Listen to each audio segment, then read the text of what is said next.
Today, I'm going to share with you 3 progressively more disturbing stories, and at the end of each of them, I'm going to show you the picture or pictures that are famously associated with that story. But before I get into today's stories, if you're a fan of the strange, dark, and mysterious delivered in story format, then you've come to the right channel, because that's all I do, and I upload 3, 4, even 5 times every week. So if that's of interest to you, please cut all the Waldos out of a Where's Waldo book and give it to the like button for their birthday. Also, please subscribe to this channel and turn on all notifications so you don't miss any of my weekly uploads. All right, let's get into today's stories.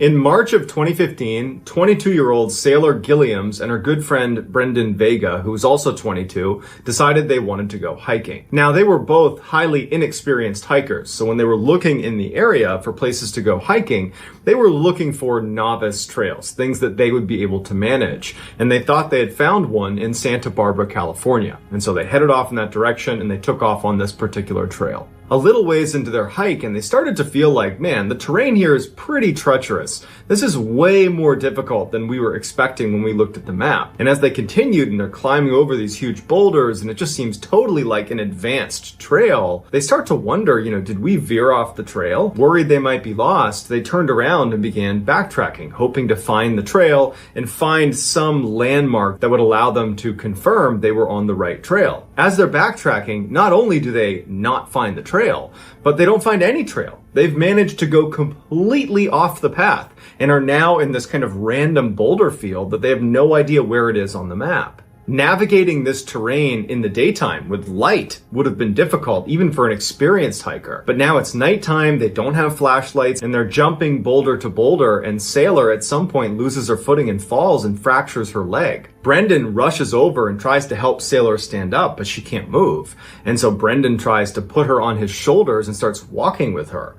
And that works for a little while until they're passing by this waterfall and they fall off of it and they come careening down. They smash onto the ground. They survive the fall, but Brendan now has a broken elbow and Sailor now has a broken ankle on top of her broken leg. Sailor's in excruciating pain, and because of this fall, there's just no way Brendan's going to be able to lift her back up and keep walking. And so the decision was made that Brendan was going to go try to find help on his own, and that she would stay here and continue to yell for help in hopes that someone might hear her before Brendan got back. He takes off, and as soon as he's around the corner and gone, Sailor begins screaming for help, and she would continue screaming for help all through the night, well into the next day. About 24 hours after Brendan had left, he still had not returned, and at this point, Sailor's in and out of consciousness. She knows that she's going downhill quickly unless someone finds her. By the following afternoon, Brendan is still not back yet. So laying face down in the mud with flies buzzing all over her head, she was helpless and trapped, and there was nothing she could do but wait until either a miracle occurred and someone found her, or most likely she just dies. So at the same time that Sailor and Brendan are going through this horrible ordeal, 3 totally unconnected people decide they want to blow off work and school and just go escape into nature.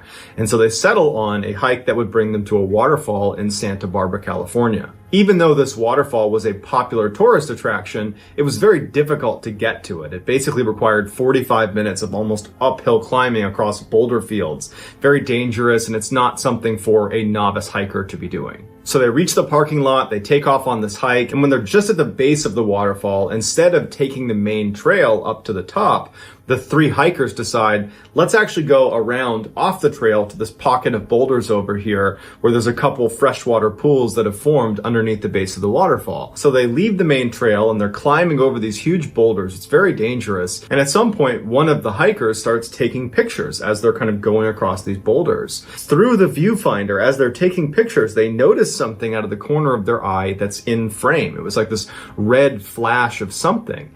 And so the hiker puts their camera down and she looks down where she sees this red, and she can tell right away that it's someone's hair. It's a girl's dyed red hair. And it was Sailor. The hikers went down to Sailor and they called 911 and they came in, they airlifted her out of there, and Sailor would actually make a full recovery. Unfortunately, Sailor's friend Brendan did not make it. They found his body about 100 meters away from where she had been laying. After the ordeal, the woman who was taking those pictures and had spotted Sailor out of the corner of her eye, she went to her camera and was flicking through some of the pictures she had taken during the hike. She had inadvertently taken a picture of Sailor before they had found her. So had it not been for these hikers being where they were and taking those pictures and noticing her red hair, this picture almost certainly would have become the last picture of Sailor Gilliam's alive.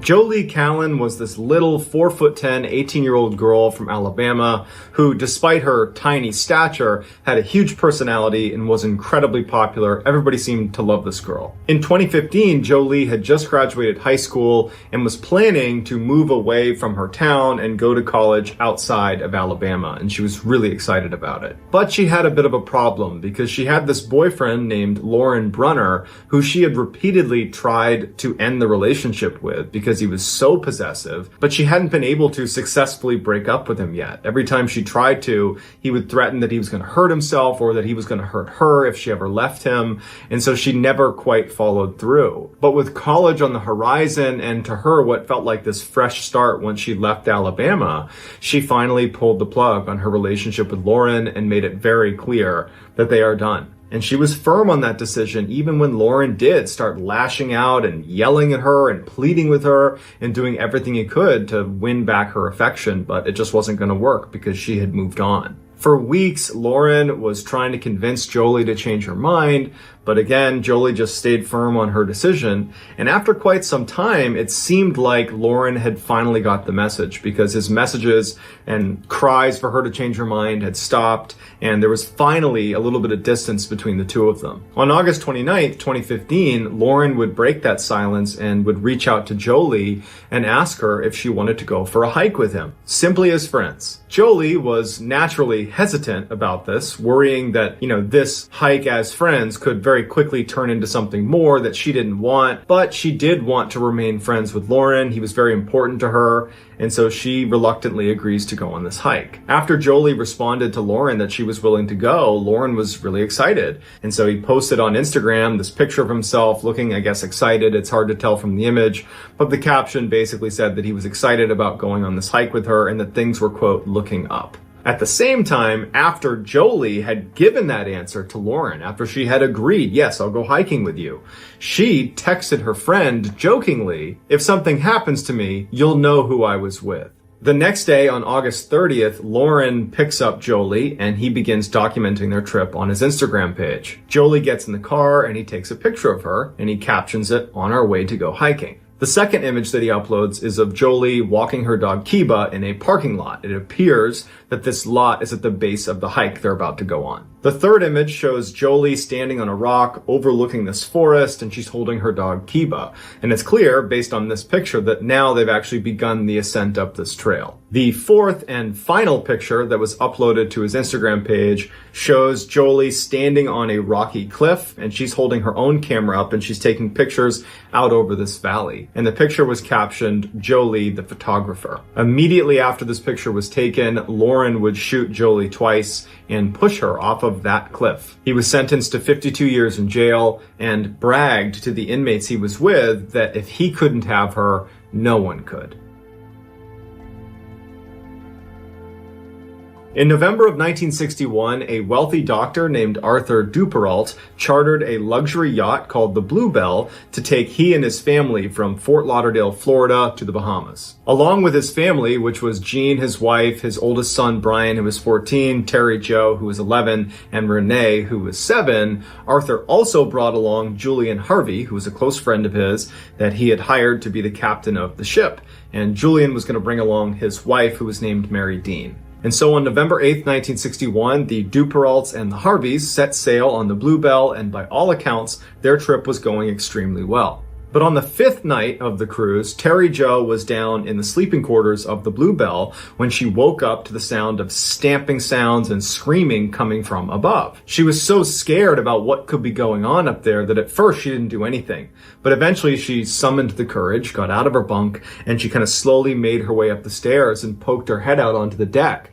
And immediately she sees that her family is lying on the ground. They're all deceased. As Terry Jo is frozen in terror, Julian Harvey comes running up to her and tells her to go back down into the sleeping quarters.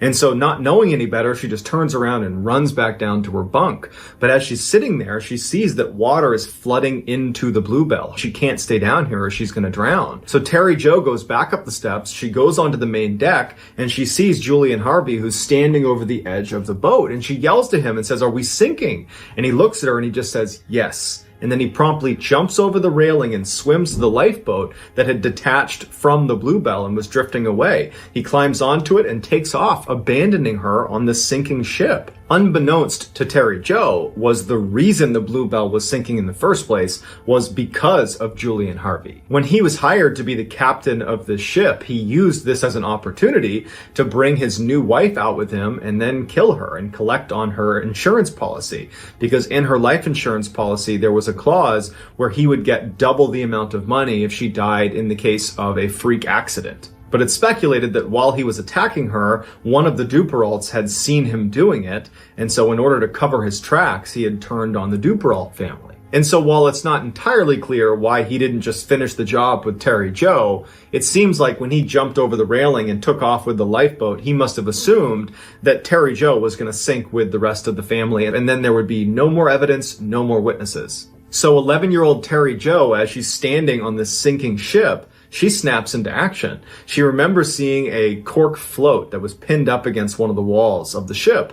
And she runs over and she undoes it. She puts it on the water. She climbs on top of it just as the Bluebell sinks under the surface of the water and disappears. And so now she's just stranded out in the middle of the ocean. She's got no food, no water, no shelter from the sun on this little dinky cork float. Over the next couple of days, as she drifted along aimlessly in the ocean, her cork float would begin to disintegrate, and she would have to start positioning her body on the float so there wasn't much weight on it because it was basically beginning to sink.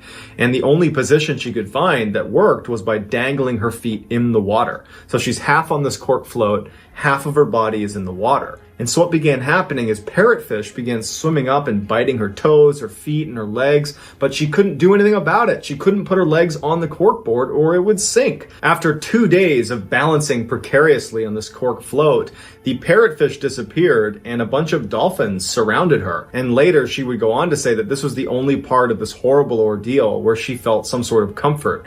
These dolphins just swam around her and almost formed a protective barrier around her that kept the parrotfish away and kept other predators away from her. On November 16th, 1961, 84 hours after the Bluebell had sunk, a Greek freighter actually spotted Terry Jo. Amidst all the whitecaps, they were able to see this little girl on a float, and they drove over, and there she was. And initially, when they went down to try to get her, there was so many sharks swimming around her that they had to be very careful that they didn't accidentally knock her into the water, where she might be eaten by sharks. But eventually, they were able to get Terry Jo into their basket and pulled her up onto the ship, and she would make a full recovery. As for Julian Harvey, he had made it back to shore and had told authorities that the Bluebell had caught on fire and that everyone had drowned except for him. You know, he had done his best to save them, but he was the only one who could get out. And as luck would have it, he was literally in a police station giving information about what happened when the police were informed that Terry Jo had survived. And the police, they turned to Julian and they say, "Terry Jo survived. She's in the hospital. She's going to make a recovery." And Julian was said to have gone totally ashen in the face and then kind of composed himself and said, "Why, that's wonderful." Julian quickly excused himself and fled to a Miami hotel, and the next day he was found dead in his hotel room. This is the picture of Terry Jo that was taken by one of the Greek sailors right when they pulled up alongside her before they pulled her onto their ship. This image would soon appear in publications all over the world. Despite Terry Jo's horrifying ordeal, she would go on to live a very normal life and would have 6 children of her own. So that's going to do it, guys. Let me know what you thought of these 3 stories in the comments, and I will pin the best comment at the top of the comments section. If you enjoyed today's story and you haven't done this already, please cut all the Waldos out of a Where's Waldo book and give that to the like button for their birthday. Also, please subscribe to this channel and turn on all notifications so you don't miss any of my weekly uploads. If you want to get in touch with me, you can direct message me on Instagram or on Twitter. My username for both is the same. It's JohnBallen416. I also have a ton of content over on TikTok where my username is MrBallen. If you have a story suggestion, please submit it to our subreddit. It's just called MrBallen and it's linked in the description below. If I intentionally use your story suggestion, I will absolutely credit you. So whether I see you on Instagram, Twitter, TikTok, Reddit, YouTube, some combination, just know that I really appreciate your support. And until next time, guys, that's going to do it. See ya. There is a little cottage right on the water in Maryland called Cottage 506. It's a rustic place with a wood fire stove, a couple of small beds, and a small sitting area for breakfast. And then outside the cottage on the porch, you have this amazing view of the water. And then behind the cottage is the resort that the cottage is a part of. And the resort offers guests that stay in this cottage great food, great entertainment. I mean, this is a great spot. However, Cottage 506 has a dark secret. And it's the reason I and many other people will never be staying there. But before we learn about Cottage 506, if you're a fan of the strange, dark, and mysterious delivered in story format, then you've come to the right place because that's all we do, and we upload once a week. So if that's of interest to you, please offer to house sit for the like button while they're away for the weekend. But instead of looking after their property, just spend the entire weekend downloading viruses to the like button's computer. Also, please subscribe to our channel and turn on all notifications so you don't miss any of our weekly uploads. Okay, let's get into today's story.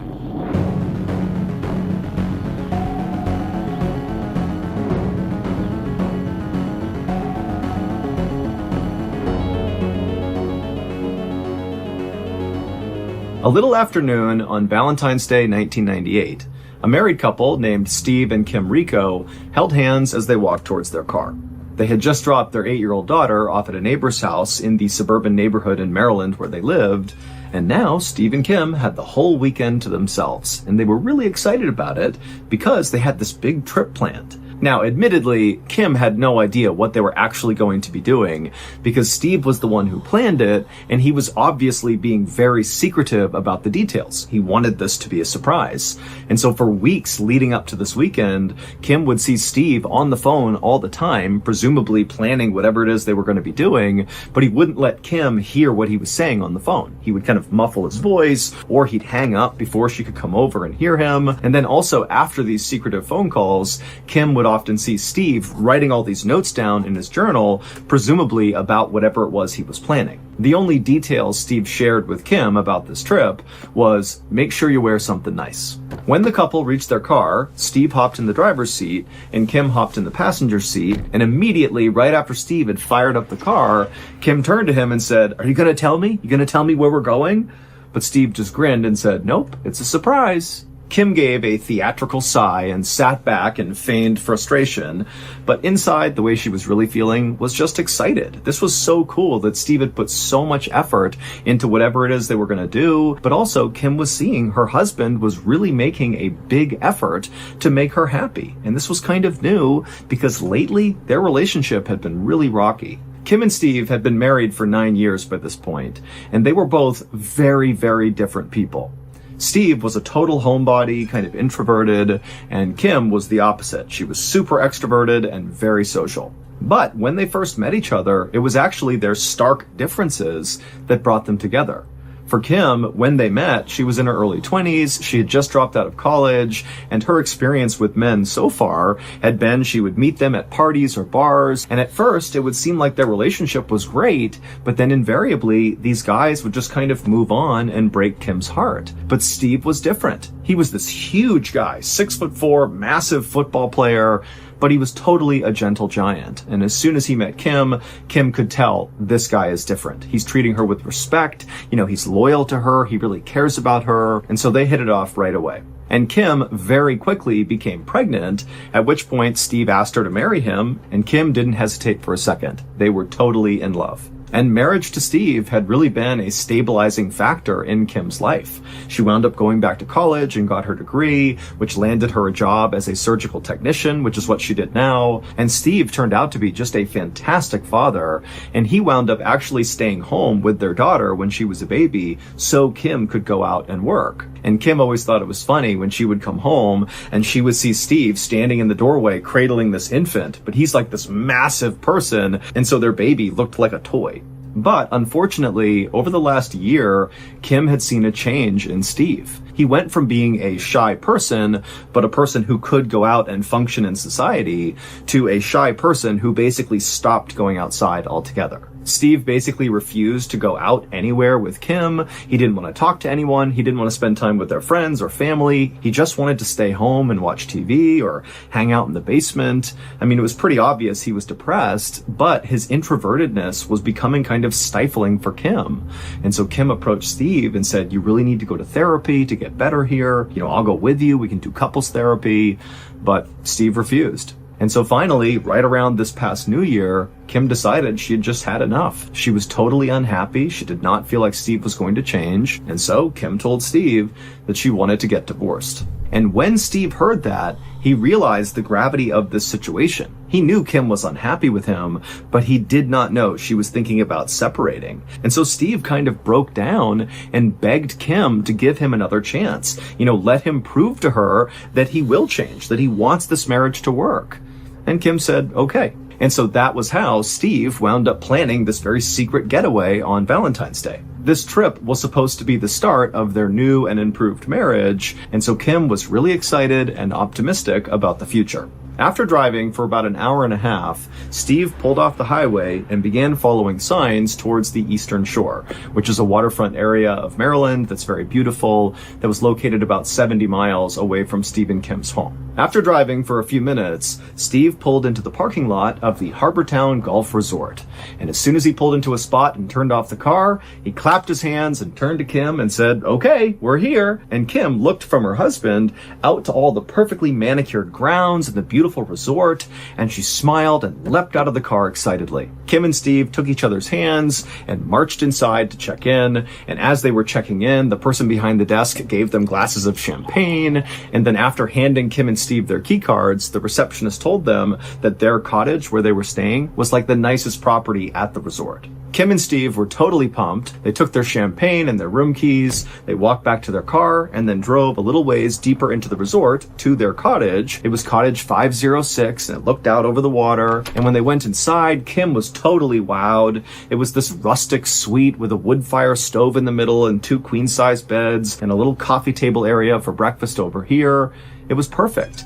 And then when Kim actually walked into this cottage, she noticed there was a card sitting on a table, and it looked like a wedding invitation. Kim was confused and looked over at Steve, and Steve just smiled and said, "Go, check it out." And so Kim walked over and she grabbed the note and she began reading it, and as she did, she began to smile. The card really was a wedding invitation, albeit it was for a fake wedding, because it would turn out this was not just a random overnight that Steve had planned for both of them. Instead, he had purchased a romantic getaway package, which included this amazing cottage, but also a professional dinner theater performance that would be held on the resort grounds. Kim read the description of the dinner theater show on this invitation. It was a murder mystery called The Bride Who Cried, where the actors in the show would put on a whole fake wedding, and then at the end of the wedding, somebody would get killed, and the audience would need to figure out who did it. For an extrovert like Kim, an activity like this was perfect. And so Kim felt totally touched that clearly Steve had heard her, and the first thing he did to kind of win her back was to begin to do the things that Kim really wanted to do, which was really going out and having fun. And so after Kim finished reading the card, she turned and looked over at Steve, and Steve was kind of nervous because he wasn't sure if Kim was going to like it. And Kim, she broke into this huge smile. She walked over to Steve and gave him a big hug. And Steve, he was so happy, and he hugged her real tight right back. Kim and Steve would spend the next couple of hours sitting by their fire inside of their nice cottage, drinking their champagne and talking about the future and just telling stories and having a good time. And then around 7 p.m., Steve and Kim put on their nicest clothes and walked their way over to the area on the resort where this dinner theater was going to happen. It was in an event hall with a bunch of round tables set up for the audience. And so once Steve and Kim and the other audience members all took their seats, the actors and actresses came into the room and they were all dressed in their wedding clothes. There was a bride and a groom and a wedding party, and the audience was instructed to participate in the wedding as if they were wedding guests. And so the audience all stood up and they began kind of having this fake social hour of meeting all the wedding guests. And then Steve, Kim, and the audience members all took their seats and they got ready to watch the drama unfold. And Kim, pretty much immediately, was totally absorbed in this performance. She was so enthusiastic, talking to the actors and talking to the other guests and really pretending like she was part of the wedding. I mean, she was having a blast. The play itself was about a groom who was in the mafia who was forcing his bride to marry him by threatening her family. The climax came when the groom stood up and gave a toast with his champagne. He took a sip and then fell down dead. Kim watched all of this with delight, but she kept looking over at Steve, hoping he too would be smiling and having a good time.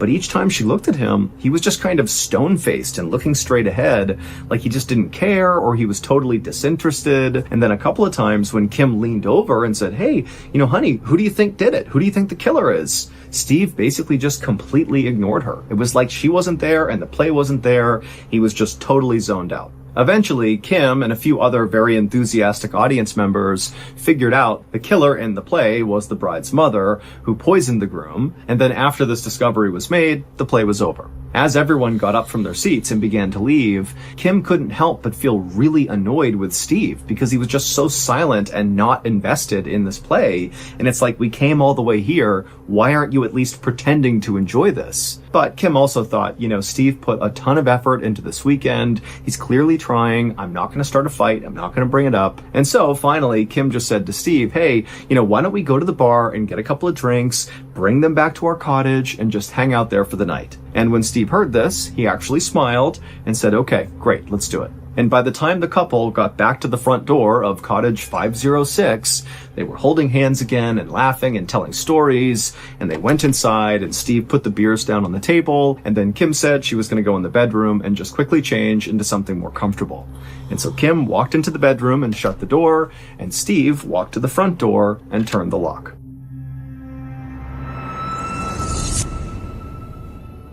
Hey everybody, if you've not heard by now, last week we made a major announcement.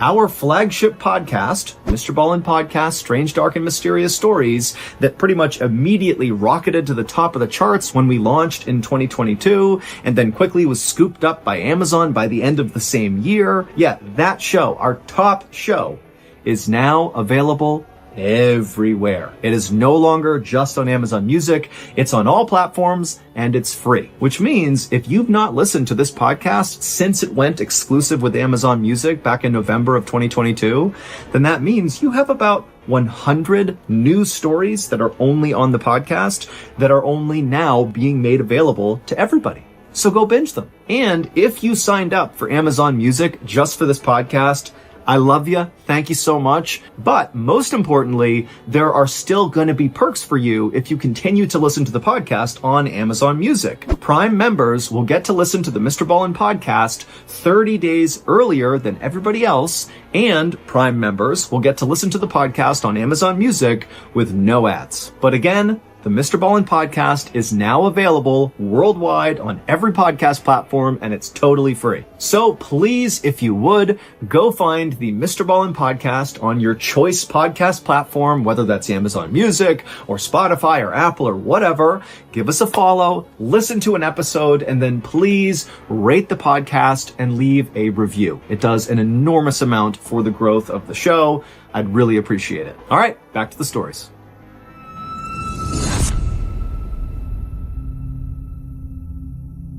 Three hours later, a man named Philip Parker, who was staying at the resort with his family, heard a commotion in the lobby, and he heard people saying there might be a fire at Cottage 506 and there could be somebody still inside. Philip immediately turned to his cousin who was with him, and the two of them bolted outside and just started running towards cottage 506. And as soon as they got to a place where they could see the cottage from a distance, they could see black, oily smoke pouring out of the windows. When they got up to the burning cottage, Philip ran to the front door, but it was locked. He couldn't get inside. He screamed to see if anybody was in there, but there was no answer. And so Philip and the cousin ran around to the back of the cottage where there was a glass sliding door, and Philip, he tried the handle, but it was locked. At this point, the cousin said he was going to run back to the resort and get a fire extinguisher, and after the cousin ran off, Philip turned back towards the sliding glass door and realized it actually opened on both ends, and he had only checked one side and found that side to be locked, but on the other side, which he was now noticing, it was obviously unlocked because it was open just barely. And so Philip immediately opened it up and all the smoke began coming out,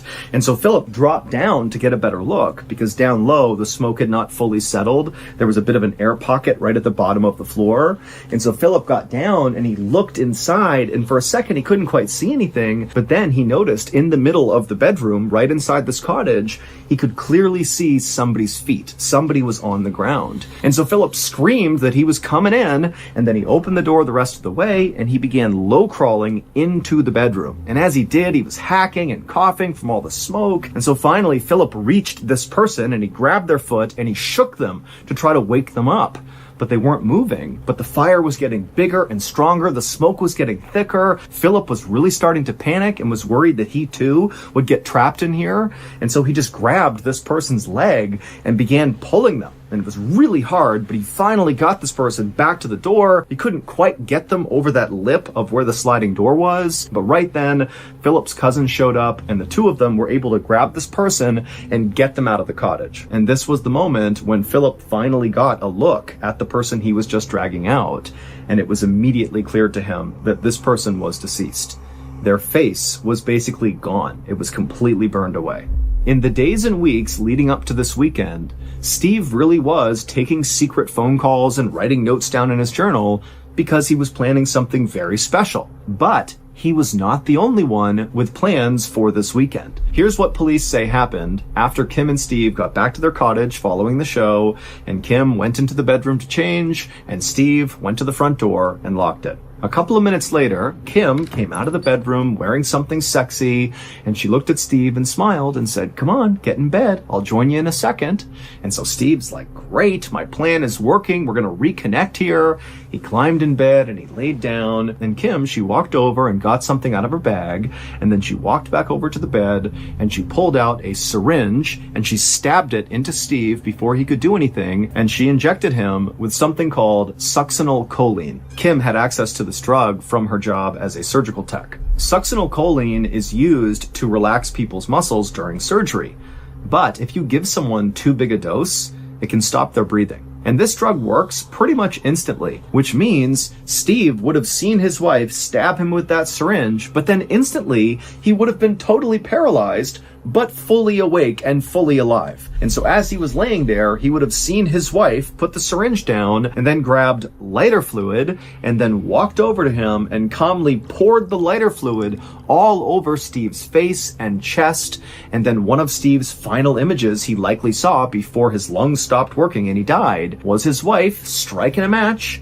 and lighting him on fire. After lighting Steve on fire, Kim casually walked out the back sliding door. She shut it, leaving it open just a crack, and then she made her way to the resort lobby where she put on this big act about how her cottage was on fire and she thinks her husband was still inside. And Philip overheard Kim say that her husband might be inside the cottage, which is when he and his cousin jumped into action. They ran to the cottage and ultimately found Steve deceased inside of the cottage. Ultimately, Kim never intended to give Steve a second chance in their marriage. She was already having an affair with a much younger man who was in the Marines, and she was just done with Steve. And so as Steve began telling his friends and family how he was going to make a huge effort to save his marriage, Kim was going around to her friends and literally openly talking about how she wanted to murder her husband. But nobody took her seriously. They thought she was just kind of venting and being kind of dramatic. But as soon as the news broke that Steve had died in this fire and Kim had not, people rushed to the police to tell them pretty sure Kim had something to do with this. Kim was convicted of her husband's murder, and she was sentenced to life in prison. It would turn out the primary reason why Steve was so secretive before going on this trip was he really wanted it to be this unbelievably special, romantic, kind of like recreation of the couple's first date. And so what he was doing is he was calling all of Kim's friends and family members and asking them questions about things Kim liked because he wanted to incorporate all of her interests in this trip. And then after these calls, when Steve was writing in his journal, that was not just writing down like logistics of the trip. He was also writing down how much he loved Kim and how excited he was for their future and what they would build together as a family. I mean, Steve really believed they were on a path to reconciliation, but of course, that just was not the case.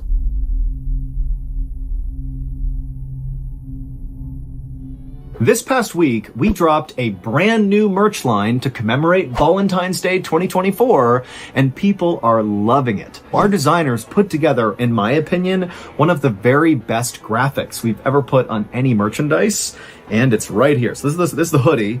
This is the back of the hoodie. I think that's just an amazing design. And then the front of the hoodie, it just says Valentine's Day. And the t-shirt has the same design setup as well. But the deal with this merch is it's only available to be purchased for a very short amount of time. And so you have now until Wednesday, February 21st, so just a couple of days from now, that is the last day you can pick up your official Valentine's Day 2024 merchandise. All you have to do is go to shopmrballin.com and you can buy your Valentine's Day merch, or you can also check out the Ballin Basics line, which is our, everyday merchandise we sell year round. So again, shopmrballin.com. Enjoy. So that's going to do it. If you enjoyed today's story, be sure to check out our podcast called the Mr. Ballin Podcast, which has hundreds of stories, a lot like this one, but many of them are only on the podcast. Again, it's called the Mr. Ballin Podcast, and it's available wherever you get your podcasts for free, or you can listen early and ad-free on Amazon Music. Wait, don't go anywhere. If you're looking for more strange, dark, and mysterious videos, click here. Today, I'm going to share 3 progressively more disturbing stories, and at the end of each of them, I'm going to share the photo that is famously associated with them. But before we get into today's stories, if you're a fan of the strange, dark, and mysterious delivered in story format, then you've come to the right place because that's all we do, and we upload 2 or 3 times every week. So if that's of interest to you, please become a surgeon at the hospital located closest to where the like button lives, and then eventually, when the like button goes in for very minor outpatient surgery, accidentally perform a craniectomy on them. Also, please subscribe to our channel and turn on all notifications so you don't miss any of our weekly uploads. All right, let's get into today's stories.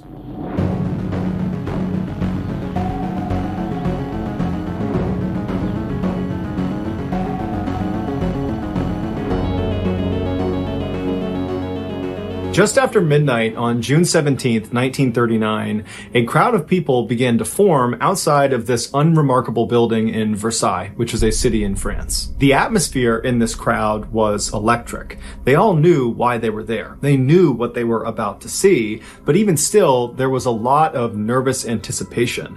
And so as such, some people were coping with these nerves by drinking alcohol and trying to laugh and have a good time, while others were much more subdued and were trying to be respectful about what they were about to witness. Between 1 and 2 a.m., the doors of this unremarkable building opened up, and a group of men dressed in the same dark uniforms came out and didn't say a word to the crowd, and the crowd immediately went silent and began to back away from them. And this group of men, they walked right out in front of this building, and they had lumber and they had tools with them, and they began constructing this kind of strange wooden structure. And so the crowd, they wanted to get up close to see what these guys were doing, but at the same time, they didn't want to get too close. And so as the crowd formed a sort of half moon around these men that were doing the constructing were moving so seamlessly. Like all of them had built this structure dozens of times before, and it was just muscle memory. And so by about 3 a.m., this structure was built, and they placed this large basket next to the structure, and then these men packed up their tools and the remaining pieces of lumber, and they turned around and they went right back inside the door doors into the building and were gone. At this point, the crowd had become quite sizable outside of this building, and they were growing kind of restless because they knew now that this structure was built that the next time those doors open, the show is really going to start. This spectacle they are all there for, it's about to happen. And the crowd all knew that this event couldn't happen if the sun was up, because if the sun was up and the area was well lit, the press would be able to take pictures and film it, and that's not what officials wanted. They wanted this to happen in the darkness. But for whatever reason, things seemed to be getting delayed inside of this building, and so the crowd was just getting more and more restless. People are getting more and more drunk, and they're getting louder and more disruptive and boisterous. And then around 4:45 a.m., the sun had come up, and so the press was out in full force with their cameras trained at the doors of this building. And so the crowd really at this point is not actually expecting this event to take place, because at this point it just seems totally unlikely. But at 4:50 a.m., those doors swung open, and standing in the threshold was 31-year-old Eugene Weidman, who was a convicted serial killer. His arms were tied behind his back, and the collar of his white shirt had been tucked down inside because they needed his neck to be free and clear because he was about to be beheaded. So the two guards on either side of Eugene, they pulled him forward out towards the crowd so the executioners behind him, who were dressed all in black, could filter out and take up positions alongside the guillotine, which is that wooden structure that had been built earlier in the morning. And so as Eugene is being brought out towards the crowd and everything is getting set up for his execution, the crowd went wild. They were shrieking and howling and laughing and pointing and booing and just generally being completely rambunctious and totally bloodthirsty. Eugene kept his head down. He did not want to look at the crowd, and he did not want to look at the guillotine. And so eventually the two guards turned him and walked him directly towards the base of the guillotine, at which point the executioners that had taken up their positions around this device, they grabbed him and slid him forward so he was on his stomach on top of this wooden platform, the guillotine, and they slid him forward until his head poked through this opening at the very far end, at which point his neck was positioned right under this huge blade that was dangling right above him, and his head was positioned over a metal bucket on the ground, which he would be looking directly at. At this point, the crowd was at a fever pitch, and one of the executioners pulled a lever. The blade came soaring down, and it removed his head. His head fell into the bin, and the executioners pushed his torso into the basket that had been placed out there earlier, and then the executioners and the prison guards, they gathered up Eugene's body parts and went right back inside of the building, which was a prison. At this point, the crowd was cheering and going wild, and they ran up and began dabbing their scarves and their handkerchiefs in Eugene's blood, which was on the ground, as a sort of souvenir from having been at this execution. And of course, because the sun had been out for this entire spectacle, all of this had been captured on film. And so later that day, and for the next couple of days, the headlines all over France were about this bloodthirsty crowd that was cheering as this man was beheaded, and it just overall made France look really, really bad. And so French leaders decided that from that point forward, they could no longer do any more public executions. So the guillotine would continue to get used for decades beyond this point, but it was all behind closed doors. Also, random fact about being beheaded by a guillotine: your head, after it's been separated from your body, stays conscious for about 10 to 12 seconds, so they say. And apparently there's been lots of cases where the executioner, after the condemned has had their head removed, will yell the name of the person who has just had their head removed, and that person's head will look over at the person calling to them and will blink or try to mouth words for several seconds before the lack of oxygen kills the brain and then the head is no longer conscious. Here are some of the more notable pictures that were used in the media from Eugene Weidman's execution.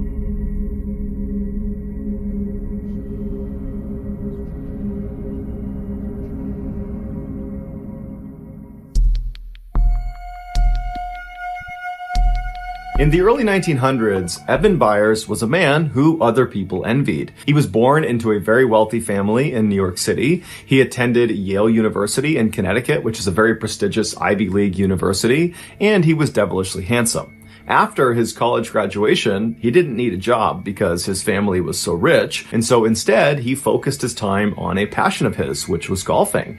And in time, he became this world-class golfer, going so far as to win the 1906 U.S. Amateur Tournament, which is the biggest amateur golf tournament in the world that most of the winners go on to become professional golfers. And so Eben most likely would have followed that path and become a pro golfer had his father not just handed over the very successful metalworking business that he started that made his family wealthy in the first place. And so Eben stopped his golf career and became the chairman of this incredibly successful company. And so overnight, he basically went from being just rich to being uber rich, making more money than he could possibly spend. But Eben did attempt to spend his money. He pretty much immediately began buying up luxury properties all over the country. He bought horse racing stables in the United Kingdom and in America, and he bought an entire luxury box at Forbes Field, which is where the Pittsburgh Pirates professional baseball team used to play. And so in addition to owning all these incredible things, Eben also, through his role as chairman of this company, began connecting with and befriending very powerful and influential people like the founders and executives at the Coca-Cola Company.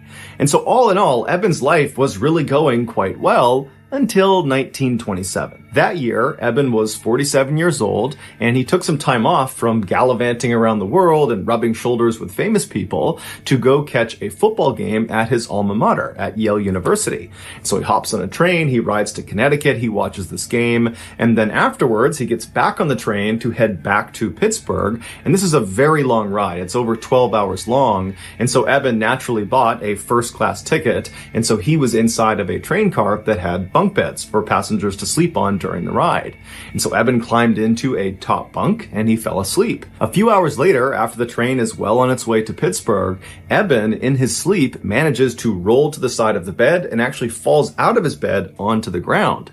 He lands hard on his left side, it wakes him up, and as he stands up, he thinks he's okay, but then he feels this shooting pain in his left arm. So he's moving his arm around, he's not really sure what's wrong with it, but he's hoping it's just some bruising, and so he decides to get back into his bunk and just go back to sleep.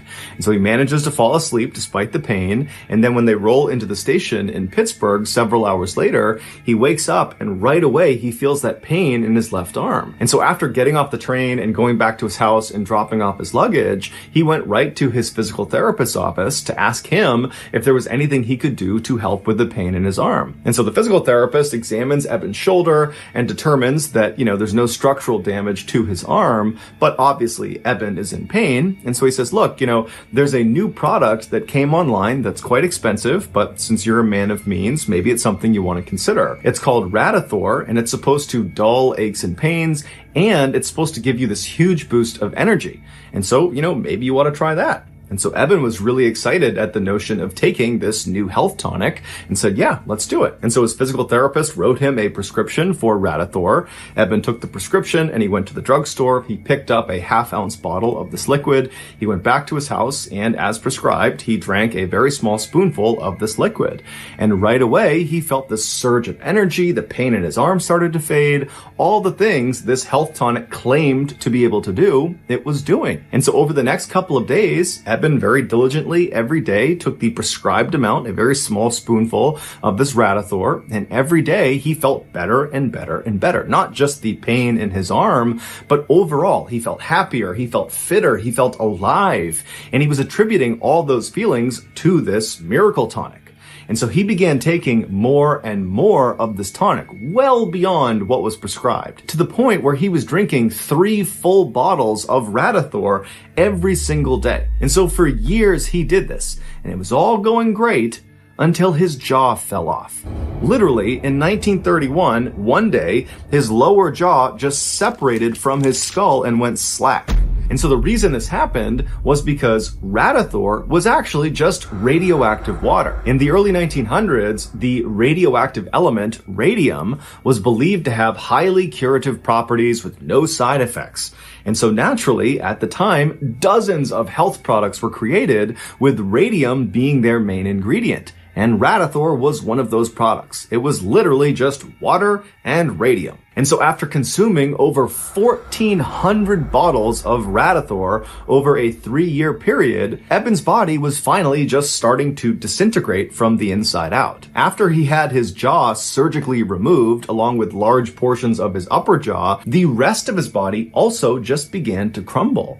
And so by the end of 1931, when his story was making headlines all around the world about the dangers of Radithor and really more specifically the dangers of radium, Eben had become completely bedridden and his skull was now beginning to disintegrate. There were holes forming all over his skull that were exposing portions of his brain. And so by 1932, Eben was dead. Eben was buried in Pittsburgh, and he was buried inside of a lead-lined coffin that was designed to absorb any of the radiation emitting from his bones. And then 30 years after he was buried, so in 1965, scientists actually exhumed his skeleton to see if it was still emitting radiation. And they determined it was still emitting the same levels of radiation as when he died.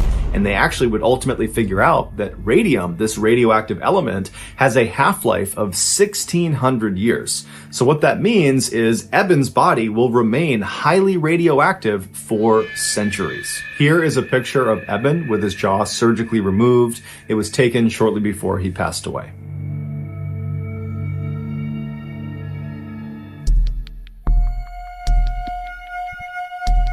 There is still some debate about what exactly happened in this story that I'm about to share with you. And so for transparency, in this video, I am going to rely on the narrative that was presented in court by the defendant.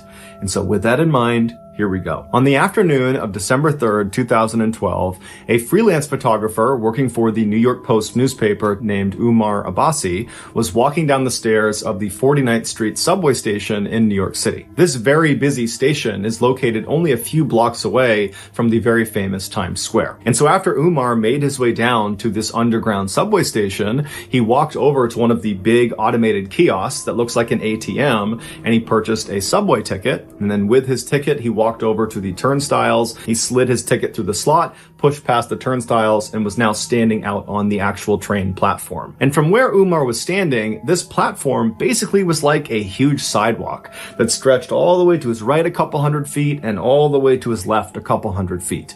And in front of this platform were the actual tracks down below, because the train, when it came out of the tunnel, it would actually come right up alongside this platform with almost no clearance between the platform and the train. As such, the leading edge of the platform, basically the lip of the train platform that's closest to the train tracks, has this big yellow line painted all across it to keep commuters from standing too close to the edge, because if a train came through, they could actually get hit by the train. And so as Umar is standing on this platform and he's looking left and right, it's totally crowded with people, and they're all kind of tucked back against the wall away from this yellow line. And so Umar decides he's going to turn right and wait at the right end of the platform, just because he saw down at the far end there appeared to be a gap in people, and he figured he could stand right there. And so Umar begins navigating past all of these people on the right side of the platform, and for the most part, everyone he is passing either has their head buried in their phone, or they're listening to music, or both. Because the thing about riding trains, especially trains in busy cities,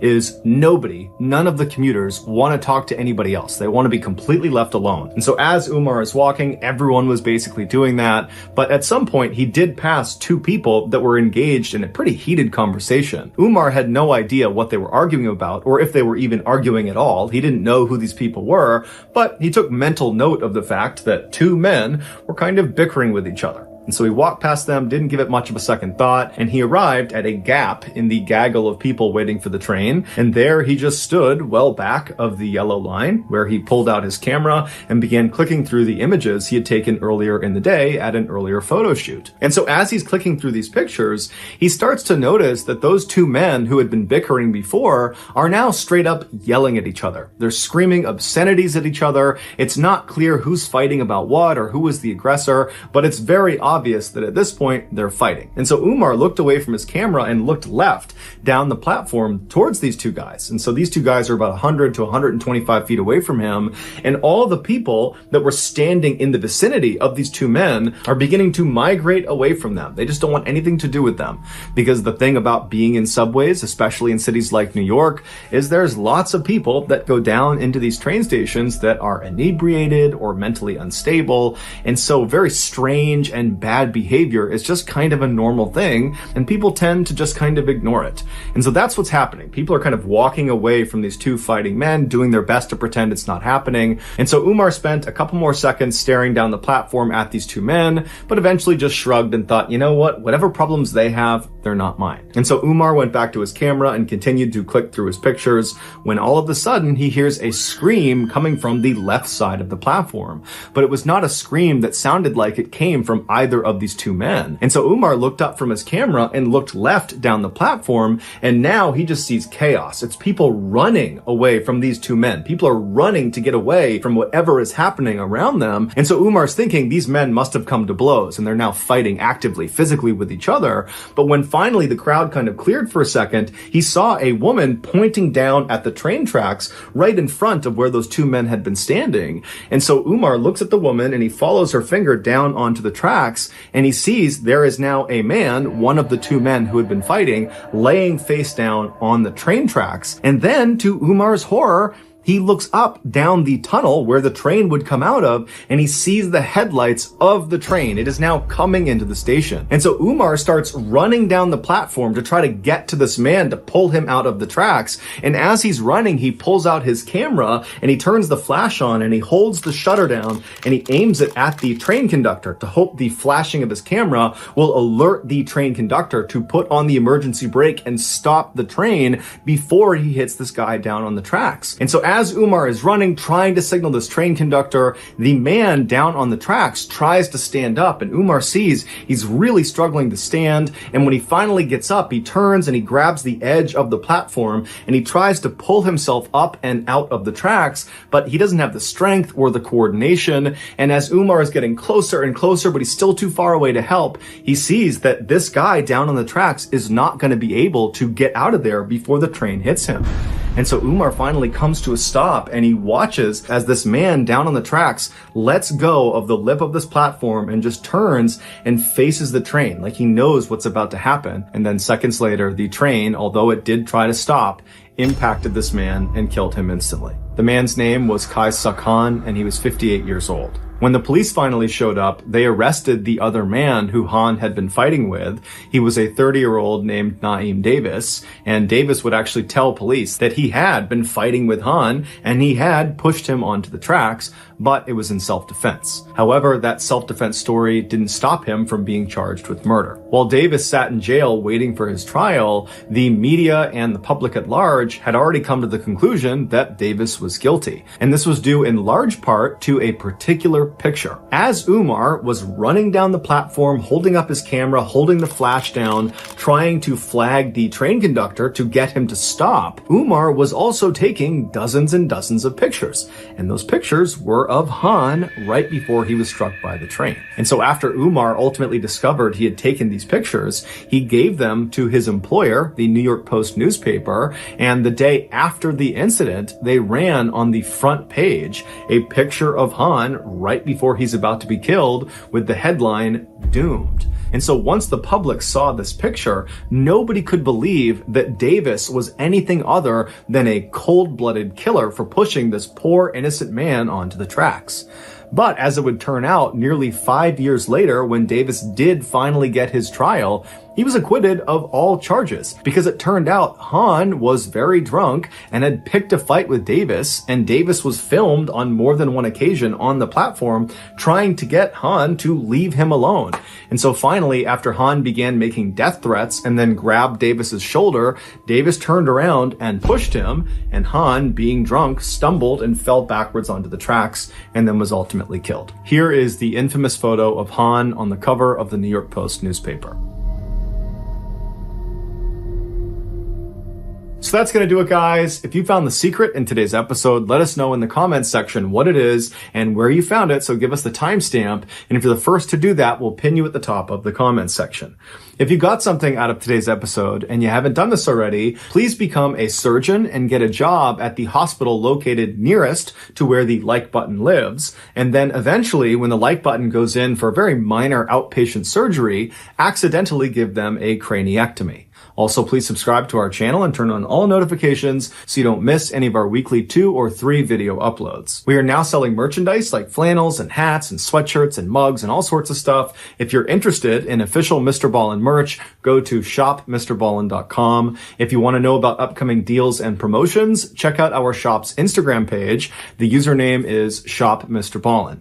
If you want to get in touch with me, you can direct message me on Instagram or on Twitter. My username for both platforms is the same. It's John Ballin 416. I also have a ton of content over on TikTok where my username is Mr. Ballin. We also have a second YouTube channel called Mr. Ballin Shorts where we post random short videos and lost episodes. We also have a Facebook page just called Mr. Ballin where we post very condensed versions of the stories we post on YouTube. If you have a story suggestion, please submit it to our subreddit just called Mr. Ballin. It's linked in the description below. So whether I see you on Instagram, Twitter, TikTok, Reddit, YouTube, Facebook, or some combination, just know that I really appreciate your support, and until next time, that's going to do it. See ya.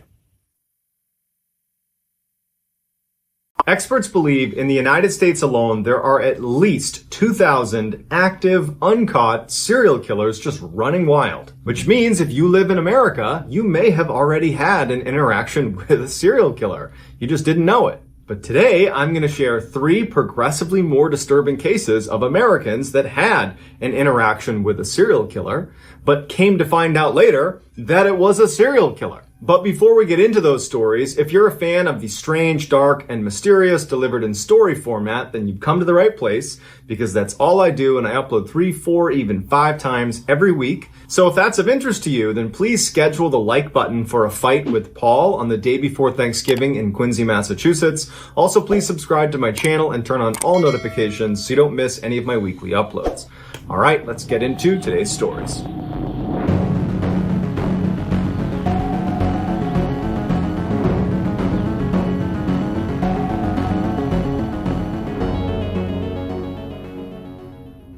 After spending 21 years in the U.S. Army, a man retires and moves to Central Florida with his wife and young son. Although his family had plenty of money because he had a pension coming in and his wife still worked full-time, he just got bored really quickly after moving to Central Florida and decided he would just take a job doing something just to stay occupied. And so he ended up taking a job at a highway gas station. One of the primary reasons he chose this particular job is because the owners of the gas station didn't care if his son came along to help him stock shelves and hang out behind the cash register. And so for years, that's just how it went. The man would work at the gas station and his son would tag along. Even after his son became a teenager and you'd think might be wanting to do other things, well, the town was so small, there was almost nothing to do. So his son still came along well into his teenage years. One night in 1990, his son, who was 15 years old at the time, was at the station and he was actually taking a break sitting outside on a picnic table. He was reading a magazine, drinking a Mountain Dew, and it's dark out, and he notices out of the corner of his eye that there is a woman walking off of the highway towards the gas station. It was a very quiet night at the time, so there's no cars getting gas, there's nobody there, and there's not really anybody even driving on the highway, and so that's why she really stood out to him. And he turns and he notices her and he thinks to himself, no one ever walks to our gas station. We're on a highway. Everybody drives here. So she must have broken down and she must be coming here to try to use our phone to call a tow truck or something like that. So the woman is walking across the lot, coming closer and closer to the gas station, and the boy at this point has turned his attention back to his magazine, but he would say later that he kept looking up and keeping an eye on her because there was something off about her. The woman ultimately walks right behind him and goes in the door into the gas station. Doesn't acknowledge the boy, doesn't say hi to him, just walks straight inside, and she starts walking up and down the aisles of the gas station. Now, from where the boy was sitting, it's all glass, so he could clearly look in and see his father behind the counter, and he could see the head of this woman as she walked in and around all these aisles. And as soon as the woman was in the store, kind of pacing around the aisles, the boy put his magazine down and was just watching. And he noticed that she was not really shopping. She was just looking down for a few seconds, wouldn't pick anything up, so she wasn't buying anything. And she would look up at the counter where his father was, and she would just stare at him. and then she'd look back down at what she was doing, and she would go through all the aisles. And at some point, the woman just kind of abandons this phony, I'm pretending to shop routine and just walks up to the counter. Now, nobody else is in the store. There's nobody else coming in. And so the boy could actually fairly clearly hear what she was saying to his father. And she told his father that she had broken down and she needed a ride, and could he drive her to Ocala, which was the next big town north of this gas station. And the boy would say that his father acted very strangely, because his father is normally incredibly pleasant with all the customers. He's very chatty even. Like, he talks to everybody who comes in the store. But as soon as this woman had gone in, his dad had seemed kind of dismissive and almost rude to this woman, and when she was talking to him, asking for a ride, he just said, no, I won't give you a ride. The woman is annoyed by how quickly she's been shot down, but instead of just taking no for an answer, she turns and looks at the boy who's sitting out on the bench, who's looking right at her, and she points at the boy, and she says, what about him? Is he your son? Can he give me a ride? The boy notices that his father, who's not within her eyesight, is looking at his son going, no. Like, whatever she wants from you, you're going to say no to it. And the boy's a little bit confused by this, because he's still trying to understand why his dad was so against helping this woman, because she clearly needs our help or someone's help. But he just took his dad at face value. And when the woman's pointing at him, he knew, the boy, that if she came over and asked him, he would say no. But it wouldn't come to that, because the boy's father would say to the woman, no, my son's not going to give you a ride. You need to leave here immediately. Do not come back. Leave. We're not going to help you. She's furious. She's cussing him out. She storms out and slams the door. She starts cussing at the boy, and she walks off. The whole time she's turning around and flipping them off and screaming profanities at them, but she ultimately walks off, and the dad kind of followed her out and is standing next to his son as she walks off. And the boy asks his dad, like, what was her deal? Why did that happen? Why did you not want to help her? And the dad just said, I don't know. There was something off about her, and I don't know how to place it, but I did not want her around you. I knew I didn't want to give her a ride. I knew she had to go. A year later, the boy is in his room when he hears his dad in the other room yelling for him to come in here and look at the TV. So he runs into the TV room, and on the TV is the same woman from the gas station, better known as Eileen Wuornos. She was a serial killer who used to pick up her male victims at gas stations in Florida. It's unclear whether the boy or the boy's father were her next victims. But by the time she had shown up at that gas station, she had already killed 4 people. And following that interaction with them at the gas station, she had gone on to kill 3 more people, including someone in Ocala, Florida, which was the town she had asked them to give her a ride to. Eileen had been caught, that's why she was on TV, and she was later sentenced to death. In the late 1970s, a medical student going to school in Chicago had just gotten out of class and decided he didn't want to pay for a taxi, so he decided he would hitchhike his way home. Now, this was something he routinely did, and at the time was socially acceptable. So he goes down to the road and he puts his thumb out, and eventually a car pulls up, and he would describe the man that is pulling up as looking normal and even friendly and lighthearted. It's a middle-aged guy, and he tells the student, hey, come on in, hop inside, I'll give you a ride. The student did not feel threatened by this guy and felt like overall this was safe, and so he hops in the passenger seat.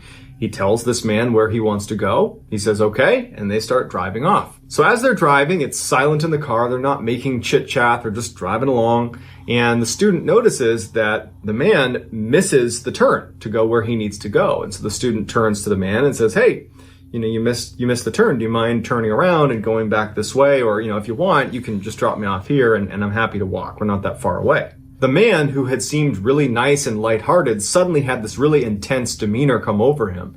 And he turns and looks at the student and goes, oh no, you're coming with me. The student is frozen in fear. He doesn't know what to do, but he knows immediately that this is not an idle threat. I don't know who he is. I don't know what's going to happen, but it's going to be bad for me. I have to get out. And so as soon as the car began to slow down even a little bit, they're still driving. They're not stopped. The student unlocks the door, opens the car, and jumps out of the moving car and smashes into the ground, rolls against the side of the curb, but is ultimately unhurt. He's banged up from jumping out of a moving car, but he was able to stand up and run back to his house. He didn't call the police because he really didn't know what to tell them, because he didn't have a great description of the guy. He didn't have his license plate, and the guy didn't do anything totally aggressive. It was more of a threat, but an ambiguous threat at best. It wasn't really clear what he wanted to do with him. It definitely did not seem good, but it just wasn't enough for him to call the police. And so the student just feels lucky that he got out of there and moves on with his life. A couple of years go by. The student at this point has basically forgotten about this encounter with the stranger. And he's sitting in a cafe, he's drinking some coffee, and there's a TV on behind him. He wasn't paying attention to it, but the reporter on the TV said something that immediately piqued his interest. The reporter was talking about a guy that was currently on death row that apparently had removed all of the inside car door handles inside of his car after his first would-be victim, a college student, had apparently escaped by opening a car door while he was moving. The student runs over to the TV and sees on the screen there is an image of the guy they're talking about, this guy on death row, and it's the same guy who gave him a ride 2 years earlier. His name was John Wayne Gacy, aka the Killer Clown. He had killed over 30 men and boys in Chicago, and then after killing them in his clown room, he would stuff them into a secret crawl space in his basement. And although we can't be certain, it seems extremely likely that this med student was supposed to be the first victim of John Wayne Gacy, but he leapt out of the car, forcing John Wayne Gacy to change his strategy and make sure the next person was not able to do that. In the 1970s, a young woman and young man were on their very first date together, and it wasn't going very well. It wasn't going badly, it was just really, really awkward. They just were not meshing at all. And so as they're getting ready to leave and retire for the night, the guy is thinking to himself, I have nothing to lose here. We're probably not going to go on a second date. And he says to the woman, hey, do you want to not go home right now and actually come on a hike with me? And he goes, I know this sounds like a terrible idea, but hear me out. I go mountain climbing in this area called Provo Canyon. It's not that far from here. There are these beautiful trails that lead up the side of the canyon to these amazing scenic overlooks. And tonight it's a new moon, so there's great visibility. And I just think that you might enjoy it. And so at first, the woman is obviously a little bit hesitant. But when he says, look, I go hiking there at night all the time. I love it out there. And I promise if there's any weirdness, if you don't like being there, we'll just turn around and leave. It's totally safe. And so after a little bit of coaxing, she finally says, okay, you know what? That sounds fun. Let's go do it. And so their date that had been really awkward suddenly became really exciting. And the two of them were kind of like thrilled, like, wow, look at us making our way up for a nighttime hike through Provo Canyon. And so they arrive at the mouth of this canyon, and they're both obviously excited. And they hop out and they start walking up this trail that brings them into a heavily forested section of the canyon. Now, to this point, the guy felt like this was a really great idea. He really had gone hiking here a bunch, and he really did know the area well. But as the trail brought them into the forested area, the guy remembers feeling this overwhelming sense of dread. He didn't know why. It was just like an overwhelming sense of anxiety that something bad was going to happen to them. But he had worked so hard to convince his date to come with him, and had convinced her it was safe, that he's not about to let on to her that there was anything wrong with what they were doing. And so he put on, his strong face and just kind of suppressed it and just kept on walking and, holding her hand tight, and they just continued their walk. But his sense of dread would just build and build to the point where he was really on edge. And what he didn't know, but would find out later, is that his date, the woman, she also had this horrible sense of dread as soon as they went into the forest. But she didn't want to tell him because she didn't want to seem like a party pooper, because he seemed really excited about it. At some point, as they're walking down this path, the man steps on something that felt soft. He didn't know what it was, but it caused him to freeze immediately, and he's holding her hand. He kind of jerks her to get her to stop. And before he can even look down and see what he's standing on, he hears rustling coming from the bushes just off the trail. She hears it too, and both of them, without saying a word to each other, because again, you got to remember, they're both really stressed. They haven't let on to the other how stressed they are, but they're both basically ready to leave. And so the two of them turn around and they hightail it out of there. He has no idea what he stepped on. They don't know what they heard in the bushes, but they don't care. The anxiety was so high, they just wanted to leave. Years later, that man and woman who had this very strange date would actually be married. And they'd be sitting down watching TV together, and they're flipping through the channels, and they land on an interview with a death row inmate. And the interviewer is asking the inmate, was there ever a time that you were almost caught red-handed? And the guy being interviewed says, yes, one time. I was in the forest up in Provo Canyon one night, and a young couple came walking up the trail. I didn't see them, so I only had a chance to jump into the bushes right next to the trail, and the guy actually stepped on the body of a girl I had just killed. But for some reason, he didn't look down and see what he was standing on, and the two of them didn't notice me just a few feet away from them. They just turned around and walked away. Turns out that young couple had run into one of the worst serial killers of all time, Ted Bundy. Before Bundy was executed, he confessed to over 30 murders, but many people believe the true number of victims is much, much, much higher. So that's going to do it, guys. Let me know what you thought of these 3 stories in the comments section, and let me know how you would respond if it turned out you had actually interacted with a serial killer. Not only will I respond to all the early commenters, I will also pin the best comment at the top of the comment section. If you enjoyed today's story and you haven't done this already, please schedule the like button for a fight with Paul the day before Thanksgiving in Quincy, Massachusetts. Also, please subscribe to my channel and turn on all notifications so you don't miss any of my weekly uploads. If you want to get in touch with me, you can direct message me on Instagram or on Twitter. My username for both platforms is the same. It's JohnBallen416. I also have a ton of content over on TikTok where my username is MrBallen. If you have a story suggestion, please submit it to our subreddit. It's just called MrBallen. It's linked in the description below. I am on there every day, and if I intentionally use one of your story suggestions, I will absolutely credit you. So whether I see you on Instagram, Twitter, TikTok, Reddit, here on YouTube, or some combination, just know that I really appreciate your support. And until next time, guys, that's going to do it. See ya. Today, I'm going to share with you 3 progressively more disturbing stories, and at the end of each of them, I will share the photo that is famously associated with them. But before we get into today's stories, if you're a fan of the strange, dark, and mysterious delivered in story format, then you come to the right channel because that's all we do, and we upload 3 or 4 times every week. So if that's of interest to you, the next time the like button asks for a phone charger, give them your broken one that only works when you bend the cord at a certain angle. Also, please subscribe to our channel and turn on all notifications so you don't miss any of our weekly uploads. All right, let's get into today's stories.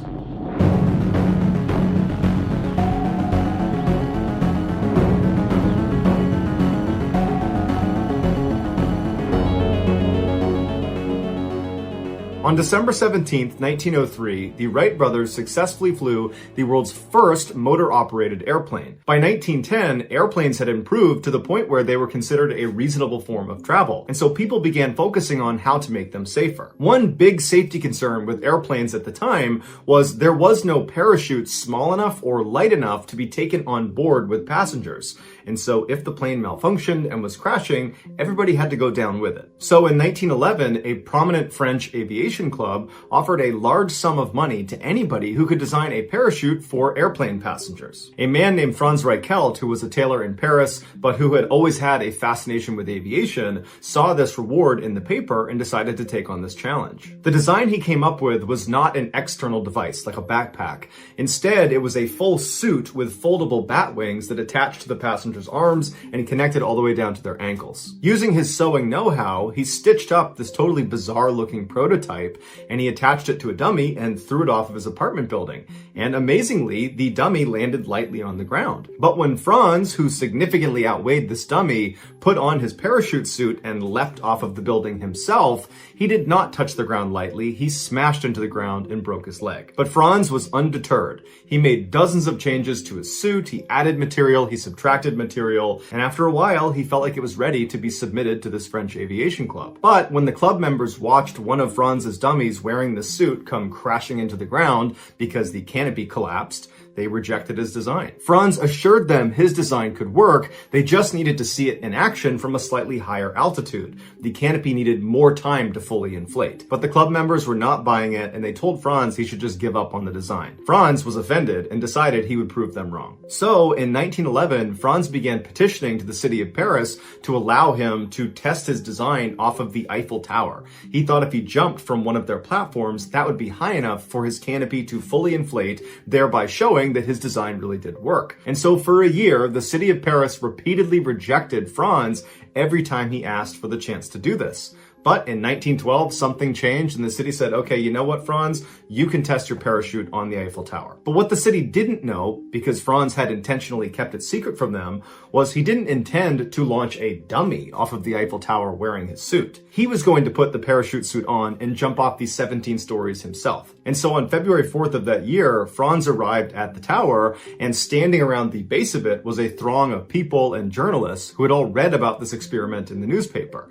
And so when Franz got out and promptly put on his parachute suit, the crowd gasped. They couldn't believe he was going to be the one jumping off of the tower. And none of Franz's friends or family knew he was going to be jumping off the tower himself. And so they pleaded with him not to do this. Throw a dummy off. You should not be jumping off. This is not going to work. Legend has it, Franz turned to one of his friends and he said, "You will see that my 72 kilos and my parachute will give your arguments the most decisive of denials." Then Franz promptly turned around and began walking up the stairs towards the platform. And with him was a journalist who brought a camera. Once Franz reached the platform, the journalist began filming him. And his video would capture Franz climbing up onto the railing and then hesitating.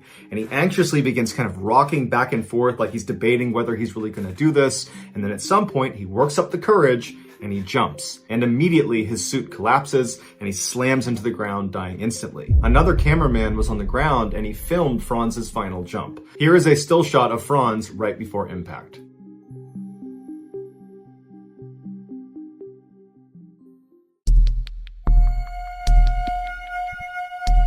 45-year-old Florida man Mike Moylan suddenly shot up in bed and grabbed the sides of his head, wincing in pain. He had a blinding headache. He squinted across the room at the alarm clock. It was 4:30 in the morning on June 28, 2007. Mike got out of bed and tried to stand up, but he immediately got dizzy, so he sat back down again, took a couple of deep breaths, and then he stood up again, and this time he was steady on his feet. He walked across his bedroom into his bathroom where he opened the medicine cabinet, grabbed some painkillers, swallowed 3 of them, and then walked back into his bedroom. Before he lay down again, he noticed there was a dark spot on his pillow. Now, it was dark in his room, so he couldn't really tell what it was, and his wife April was fast asleep in bed with him, so he didn't want to flip the lights on and wake her up, but he had a feeling that that spot was likely blood. And so he ran his hands all over his head to see if there was blood coming off of him, and he found some on his right ear. And so he thought to himself, well, I guess my wife must have elbowed me in my sleep.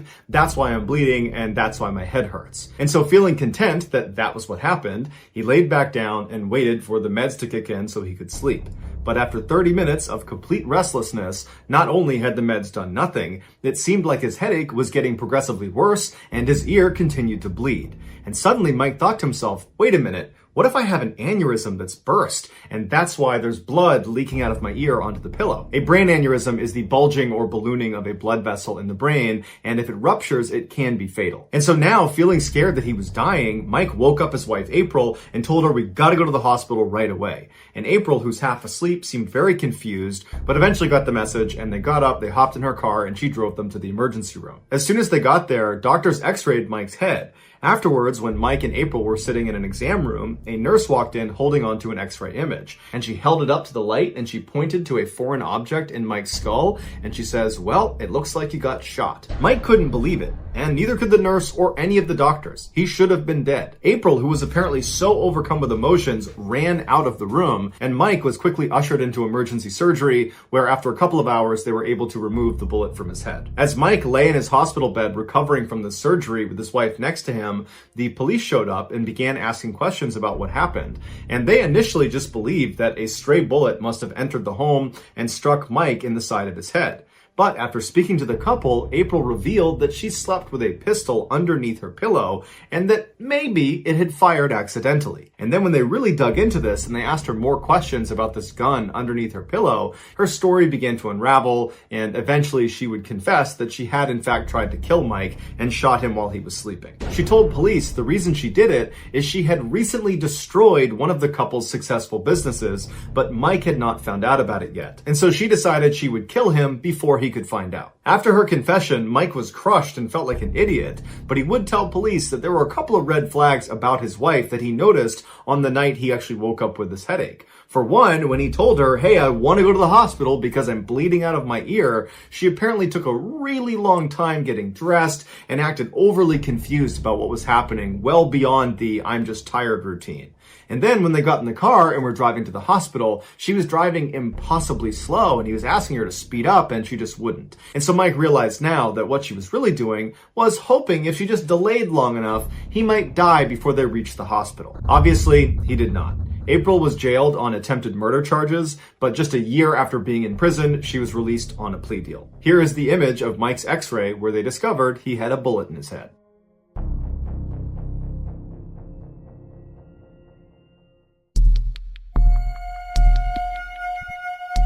One of the most insane jobs in the world is being a saturation diver for an oil and gas company. These highly specialized divers go down to extreme depths to do construction and demolition on underwater structures. The extreme pressure on their bodies from being so deep will cause some of the mixed gas they breathe to get trapped inside of their body. Now, this is harmless while it's happening, so while they're down at depth, this doesn't matter. But when they ascend, they have to do what's called decompression stops, where they basically stop in the water column at certain depths and just wait and allow these trapped gases to naturally come out of their body. Now, if they skip these decompression stops and just rush to the surface, those trapped gases will not leave their body and they will expand inside of them, causing a condition called decompression sickness or the bends, and it can be fatal. Now, these decompression stops get longer and longer the deeper you go, and in the case of saturation divers, they'll go as deep as 2,000 feet. And for reference, in order to safely ascend from 2,000 feet, it would take you about 33 hours. And so these oil and gas companies can't afford to have their divers taking 33 hours in between dives, and so they came up with a clever workaround. They built a pressurized chamber system on board ships and oil rigs where their divers would live in between their dives. And what this did was, by keeping their divers constantly under pressure, either literally underwater or in this system, the trapped gases inside of them didn't have a chance to expand, and so their divers couldn't get the bends. The divers would live inside of this incredibly cramped chamber for weeks at a time, getting transported to and from the seafloor inside of this small pressurized sphere that's called a dive bell that could detach from the chamber without totally depressurizing the whole system. At the end of these divers' multi-week shifts, they would do one long decompression stop inside of the chamber. And then when they were done, they'd step out of the chamber and they'd be fine again. In September of 2012, a 32-year-old saturation diver named Chris Lemons was on board a dive ship in the middle of the North Sea. He, along with 11 other divers, had just started a 4-week-long saturation shift. On the 12th of that month, Chris, along with 2 other divers named Dave and Duncan, were scheduled to perform routine maintenance on an oil platform 330 feet below the surface. The North Sea is notorious for terrible weather, but this day the weather was especially bad, and they considered not doing the dive, but ultimately they decided to do it anyways. As Chris, Dave, and Duncan put on their diving equipment and climbed from their living chamber through the tunnel into the dive bell, the captain of the ship navigated directly over this oil platform and then flipped on autopilot mode, which activated dynamic positioning. Now, dive ships rely heavily on dynamic positioning, which is really just this high-tech computer that makes sure as soon as you turn it on that the ship does not move from a particular spot in the water. So regardless of the swells and the wind, the ship stays steady. And this is really important when you have divers in the water because the dive bell is connected to the ship and the divers are connected to the dive bell. And so if the ship is moving all over the place, so is the dive bell, and so are the divers, making it impossible for the divers to do their job. Once the captain had the dynamic positioning up and running, the 3 divers sealed the door of the dive bell behind them, and then the dive bell was detached from the chamber and then lowered through a hole in the middle of the ship into the ocean. Once the bell got down to 330 feet, Chris opened up a hatch on the bottom of the dive bell that led directly into the water. Now, because the pressure inside the bell matches the pressure outside the bell, water does not come in through this hole. Duncan was the bellman for the night, so he would not be going out and doing any diving. He would be staying in the bell to support Dave and Chris.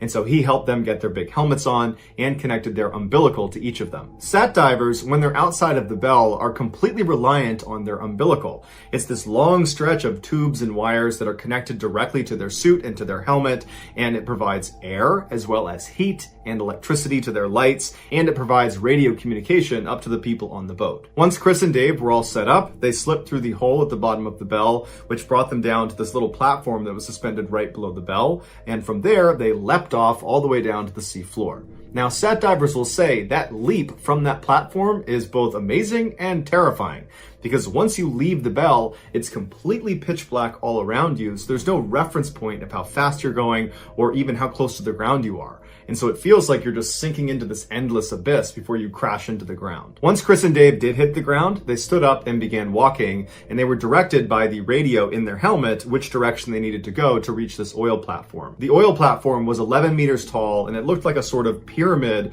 of these big steel pipes. They climbed up the side until they reached their respective working area, and then they settled in to do their job, which they expected to take about 6 hours. At first, everything was going to plan, but about an hour into the job, something went terribly wrong on the surface. The dynamic positioning computer failed. Now, the captain immediately saw it and just expected the backup computer to kick in and take over.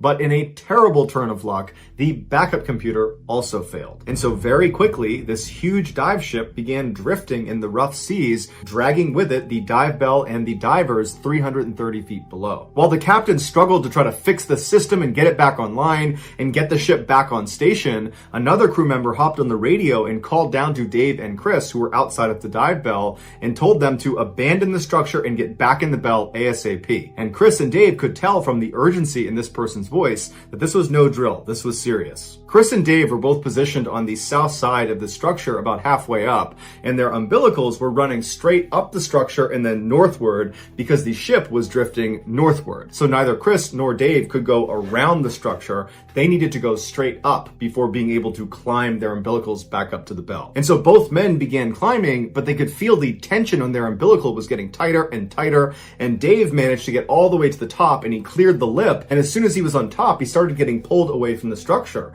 And he looked to see if Chris was also getting pulled, and all he saw was Chris's umbilical, impossibly stretched, still draped over the south side, and he could not see Chris. And that's when Dave, Duncan, and all the people on the surface heard Chris come over the radio frantically saying he was stuck on the underwater structure. His umbilical had gotten wrapped around one of the pylons. And so through the radio, Chris asked Duncan to give him more slack. But Duncan said, "There is no more slack. We are completely tight here. You have to get it free." And Chris would say, "I can't unfree it. It keeps getting tighter and tighter. I can't get it off the pylon." And so Dave jumped down onto the platform and tried to pull himself over to Chris, but his own umbilical was getting pulled towards the dive bell, and so he could not help Chris. And so Dave knew he couldn't do anything, so he turned and began crawling up his umbilical towards the dive bell, and as he's climbing, he hears behind him this extremely loud explosion. It sounded like a shotgun going off, and what it was Chris's umbilical snapping under the tension. As soon as the umbilical snapped, it sent Chris flying backwards off the structure,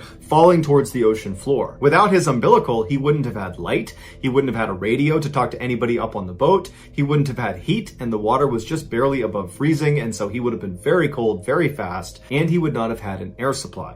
Although he would have had 2 backup canisters on his back that would automatically turn on. However, they only gave him 5 or maybe 6 minutes of air. And so when Chris hit the ocean floor, it would have been eerily quiet and totally, completely pitch black. He stood up at some point and looked around him and didn't see anything, but knew he had to get back to the underwater structure. It was his only chance of anybody finding him again. And so he had to make the impossible decision of just choosing a direction and blindly walking, not having any idea what you're walking towards. Choose wrong and you might walk over a cliff.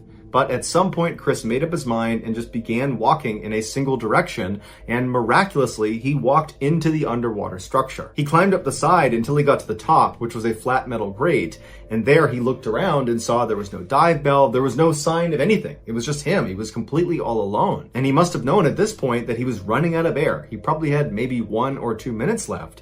And so he would have been acutely aware that even if they're looking for him, they're not going to find him in time. He's going to die. And at some point, breathing would have become extremely difficult until there was no more air, and then he would have passed out and keeled over. Back on the surface, the captain was desperately trying to use manual controls to pilot the ship back over where Chris was, but because of how rough the seas were, it was proving to be nearly impossible. As the captain struggled, other members of the crew launched a remote-controlled vehicle into the water to at least go down and try to find Chris. And so they decided they would just pilot straight to the underwater structure and begin looking around that area. And so for a few anxious minutes, the crew on board the ship watched the camera, which was the live feed coming from this underwater vehicle, as it went through totally dark water. And then at some point on the screen, the structure just appeared, and the vehicle, as it went up towards the top, it got a look at the very top of the structure. And on the screen, they saw Chris lying on his side, totally motionless. At this point, he had been without air for at least 20 minutes. In a last-ditch effort, the captain decided to completely power off the ship and its computer and just do a hard reset, something that you would never do, especially in rough seas, because if it doesn't come back on again, you are dead in the water.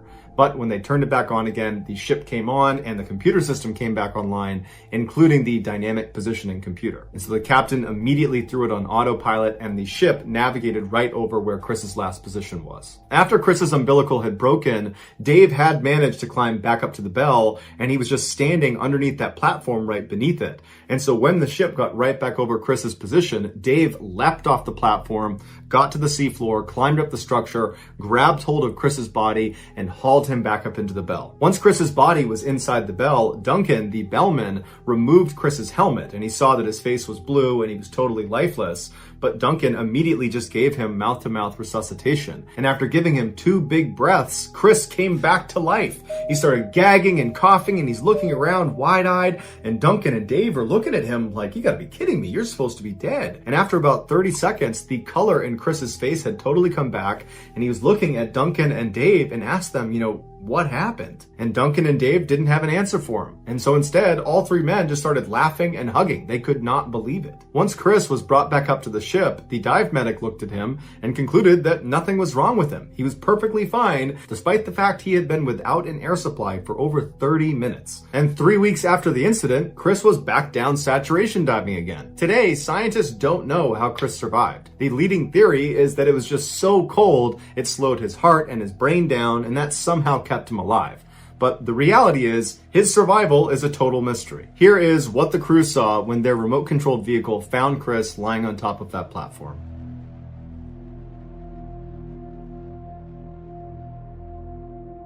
So that's going to do it, guys. If you found the secret in today's episode, let us know in the comments what it is and where you found it, so give us the timestamp. And if you're the first to do that, we will pin you at the top of the comments section. If you enjoyed today's video and you haven't done this already, the next time the like button asks for a phone charger, give them your broken one that only works when you bend the cord at a certain angle. Also, please subscribe to our channel and turn on all notifications so you don't miss any of our weekly 3 or 4 video uploads. If you want to get in touch with me, you can direct message me on Instagram or on Twitter. My username for both platforms is the same. It's JohnBallen416. I also have a ton of content over on TikTok where my username is MrBallen. I also have a second YouTube channel called MrBallen Shorts where I post random short videos. If you have a story suggestion, please submit it to our subreddit just called MrBallen. It's linked in the description below. So whether I see you on Instagram, Twitter, TikTok, Reddit, YouTube, or some combination, just know that I really appreciate your support. And until next time, that's going to do it. See ya. Today's video is a collection of 5 fan favorite stories that are all about people who unknowingly walked into truly deadly situations, only realizing it when it was already too late. Now, these 5 fan favorites have all been completely re-edited for today's episode, so even if you may have heard or seen some or all of them, this will feel like a brand new viewing experience. Also, for all you longtime fans of the YouTube channel, make sure you pay close attention to see if you can find the secret image that's embedded in one of these stories. The first person who spots the image and comments what the image is and the timestamp of where in the video it is, if you put that in the comments section, we will pin your comment to the top of the comments section and you will reap all the glory. But before we get into today's 5 stories, if you're a fan of the strange, dark, and mysterious delivered in story format, then you come to the right place because that's all we do, and we upload 2, 3, even 4 times every week. So, if that's of interest to you, please go to the like button's house, and for no reason at all, just kick their front door in, and then leave. Also, please subscribe to our channel and turn on all notifications so you don't miss any of our weekly uploads. Okay, let's get into today's stories.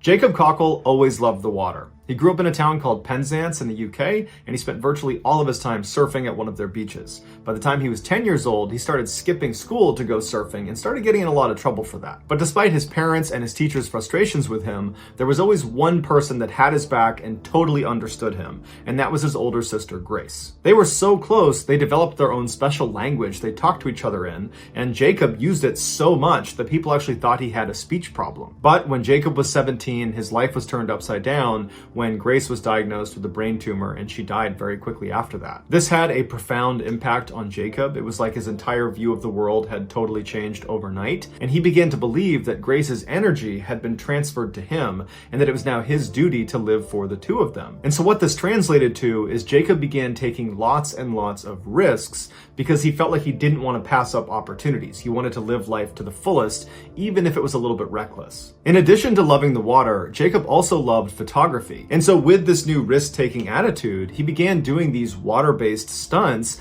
and filming himself in the process. Things like surfing in storms, or leaping off of buildings into fairly shallow water, or diving to dangerous depths on a breath hold. And Jacob loved it. He loved taking these risks. He loved filming himself taking these risks. And so he decided this was going to be his career. He was going to be a world-famous photographer that specialized in dangerous photos and films. And so Jacob got this big piece of paper and he put it on his bedroom wall, and with black marker, he wrote himself a reminder: I will become a world-famous photographer and I will let nothing stand in my way. Basically, he was prepared to go to any length to get the shots that he needed to get. And this intense attitude worked. By his early 20s, he had won major awards with National Geographic and the Sunday Times.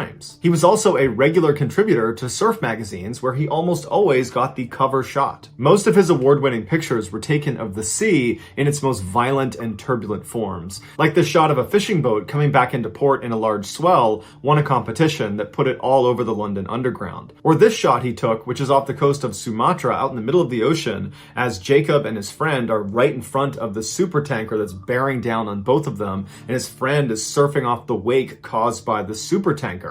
So a very dangerous picture to take, but it won an award that was run by The Guardian. The money Jacob earned from these competitions he spent on improving his photography equipment. If he was ever given a physical prize, like a brand new TV, he would just give it away to his friends, because all Jacob was really focused on was going out and living life to the fullest and taking crazy chances and capturing those experiences on film. And one crazy experience that he had always wanted to capture on film actually took place right in his hometown of Penzance. A very strong whirlpool would appear a few times a year in a harbor that was right near his childhood home. It was just a quirk of engineering designed to keep the harbor from silting up. At high tide, the water would come in and it would hit this quay wall, and at the bottom of the quay wall was a tunnel that fed into this other pool. And so that would fill up with water, and then when the tide retreated during low tide, the water in the harbor would drain out and the water from the pool would slowly filter out back through this tunnel, pushing the silt and sand out of the harbor. But sometimes when the water came into the harbor during high tide, it would come in so quickly it would build up against the quay wall and it wouldn't drain fast enough down through that tunnel into the pool. And so just like in your bathtub, if you pull the plug when it's full, you'll see a whirlpool form as the water is sucked down the drain. The same thing would happen at this quay wall as all this water is being forced down and sucked through this pipe. It would create this huge whirlpool that you could see on the surface from the quay wall. And even though this whirlpool only formed a couple of times a year, it was so dangerous. There were caution signs all around the edge of the harbor and on the quay wall telling people to stay out of the water. But in his mid-20s, Jacob ignored those signs and he started jumping into this whirlpool every time it formed. And he was able to kind of swirl around the outside, and he would film it inside and just on top, and he would upload his videos to YouTube, and they would get millions and millions of views. They were totally beautiful and terrifying at the same time. On May 28th, 2013, when Jacob was 28 years old, he noticed that the whirlpool was back in his hometown, and he wanted to go out and film inside of it again. And so he ran to his friend David's house and he asked him to, hey, come down to the harbor and film me inside of this whirlpool. And so by the time David got his stuff together and made it to the quay wall, he looked down and he saw Jacob was already in the whirlpool swirling around. David also noticed that Jacob was wearing a rubber horse head mask, and he told David the reason he was doing it is because it would be more eye-catching on YouTube. So David leaned over the wall and began filming Jacob as he swirled around this whirlpool in his horse mask making neighing sounds, and at some point Jacob stopped and he swam away from the whirlpool, but you could see the pull of the whirlpool was very strong, because even with flippers on, Jacob really struggled to swim away from this whirlpool. But he was in good spirits about it, and he was laughing with David and saying how when he first jumped in, he was actually pretty scared of this whirlpool. It's definitely the strongest one he had been in over at this quay wall. And David would say, yeah, I can tell from up here, that one's really strong. For the next 10 or 15 minutes, David and Jacob kind of joke back and forth about the strength of the whirlpool, and Jacob would put his mask back down and swirl around inside of the whirlpool, then get out again. And then towards the end of the video, Jacob yells up to David that he only has one more thing in mind that he wants to do with the whirlpool. He wants to dive down below and film it from underneath. And so he asks David to hand down his camera. David hands it down, and you see Jacob adjusting his camera, and then he dives below the surface to begin filming this whirlpool. And so David's up on the top watching Jacob, and he's very familiar with Jacob. He knows he does things like this. He knows he has a great breath hold. But after a couple of minutes, when he doesn't reemerge, David gets scared and starts yelling for him. And when he still doesn't come up, David turns and runs to the other side of the quay wall and looks over that railing towards the pool side, and he can see the water is still rushing into the pool, and there's no sign of Jacob. And so he ran back and forth a couple of times, and he didn't see Jacob until finally he went back to the pool side and he saw Jacob down below. He was lying face down in the water. And so David ran down and waded out to him, but it was already too late. Jacob had drowned. The reason Jacob was able to swirl around at the top of this whirlpool and not get pulled under is because he had a wetsuit on, and wetsuits are buoyant. But as you go underneath the water, the deeper you go, the water pressure pushes against your wetsuit and it reduces the overall buoyancy of your wetsuit. And so when Jacob dove down into this whirlpool, the pressure pushed against his suit, he lost his buoyancy, and then he got caught up in the current of this very strong whirlpool, and he was pulled slowly down to the bottom. And so he probably fought as much as he could to try to get out of there, but he couldn't, and eventually was forced into that tunnel underneath the quay wall, and he was under there until he drowned, and then he was eventually spit out the other side.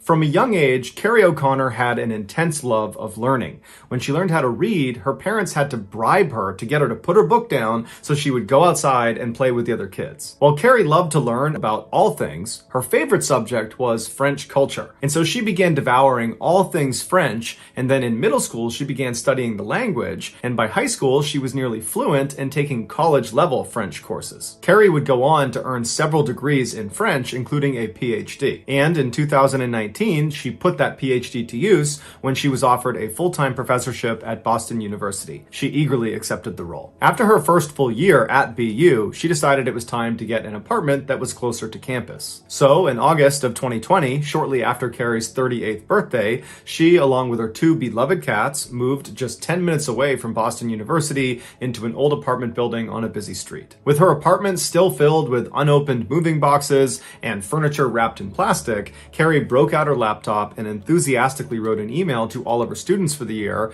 titled The Joy of Learning French. In it, her students saw her passion for the French language and how excited she was about the upcoming academic year. A few weeks later, on Monday, September 14th, Carrie was back at her apartment building after classes, and she had just purchased a brand new piece of furniture that she wanted to haul up to her apartment. This piece of furniture was not actually assembled. All the parts and the directions were inside of this box that was 7 feet tall, 1 foot wide, and weighed just under 80 pounds. And so Carrie got this huge box out of her car at street level and then hauled it all the way through the front doors of her apartment building into the first floor lobby, where she leaned it up against the wall and then pressed the call button for the elevator. To understand what happens next, you need to have a basic understanding of how Carrie's elevator worked. Once the elevator car arrived on your floor, you would slide open this big door called the hoistway door. And on the other side, you would see the elevator car, and on the car itself would be yet another door. This door is called the car gate. This metal accordion-style door would also be slid to the side manually, but unlike the hoistway door, the car gate had to be shut all the way in order for the elevator to move between floors. So when the light dinged in the first floor lobby above Carrie's head, she opened up the hoistway door, and then she reached inside and slid open the car gate, and then she grabbed her package and began trying to push it inside of the elevator car. The only way it looked like she could fit this huge package inside of the elevator was if she got it in there at an angle standing up. but no matter how hard she pushed and pulled on it, she just could not get it to go inside. And so while Carrie's doing this, another tenant happened to walk in the front doors of the apartment building, and they saw Carrie struggling, and at first he just walked past Carrie and started going up the stairs towards his own apartment, but he stopped and he turned and he just said to Carrie, "Hey, I don't think it's a good idea to keep doing what you're doing. That package looks like it's too heavy to be on that elevator. The elevator's really old and you might trip a sensor and it might start moving before you're ready. You know, we've had problems with that elevator before. It's just not worth the risk." And so Carrie, who's already pretty committed to doing this, she hesitates for a second and just kind of looks at her package. Then she looks up at the guy and says, "You know what? I'm just going to try one more time to get it inside the elevator." And so Carrie goes back to trying to get it on, and this other tenant hesitates for a second and then decides, okay, I'll help her do it. And so he goes down and he holds open the hoistway door with his hand, and Carrie goes inside of the elevator car and she uses her hip to keep open the car gate. And the two of them begin pushing and pulling, and finally they're able to wedge this package at an angle inside of the elevator car. And so Carrie thanks the guy and he says no problem. He turns and walks up the stairs and he disappears. Once he was gone, Carrie didn't press any of the floor buttons. Instead, she tried to close the car gate over the top of her package. But at the same time, a maintenance worker in the floor below her, which was the basement, hit the call button for the elevator. Unbeknownst to Carrie, the top of her huge package, when they wedged it inside, had pressed up against the sensor at the top of the door frame that registers when the car gate has shut. And so when the maintenance worker pressed the call button, because that package was pressing on the sensor, it tricked the elevator into thinking the gate was shut and secured, and now it was time to move. And so the car began to go down, but it only made it a couple of feet before the movement caused the package to slip off of the sensor, causing the elevator to stop. Carrie was most likely very confused how this car would have moved, considering the car gate was still wide open, but she had bigger problems. She was now trapped between the first floor lobby and the basement. But she didn't panic. Instead, she decided she would just get her package back inside the elevator car, and then she would figure out what to do next. The package, when it came off that sensor, had fallen forward and was basically jutting out of the elevator. So the top half of it was in the first floor lobby, propped up against the floor of the first floor lobby. And so Carrie turned around so her back was facing outside of the elevator, and she got down in a squatting position underneath her package, so her shoulder was up against the package, and then she began pressing it up as hard as she could until she managed to press the package back inside of the car. But again, the top of that package made contact with that sensor that registers whether that gate is shut, and so believing it was shut and secure, the elevator began moving down again. And this time, Carrie, whose back is to the opening of the elevator, she lost her balance and fell backwards out of the elevator into that narrow space between the outside of the elevator and the inside of the elevator shaft. Now, if the elevator had not been moving, she probably could have just crawled back up into the elevator, but unfortunately, her package this time did not slip off the sensor. And so the elevator still believed the gate was shut, and so it kept on moving down. And so as soon as Carrie fell into this narrow space, the movement of the elevator would have kind of sucked her up into that space, crushing her up against the inside of the elevator shaft wall as the car forces its way down past her towards the basement. But the car doesn't even get to the basement. It stops once Carrie is pinned perfectly between the elevator and the elevator shaft walls. When the fire department finally arrived, it was too late. Carrie was already deceased.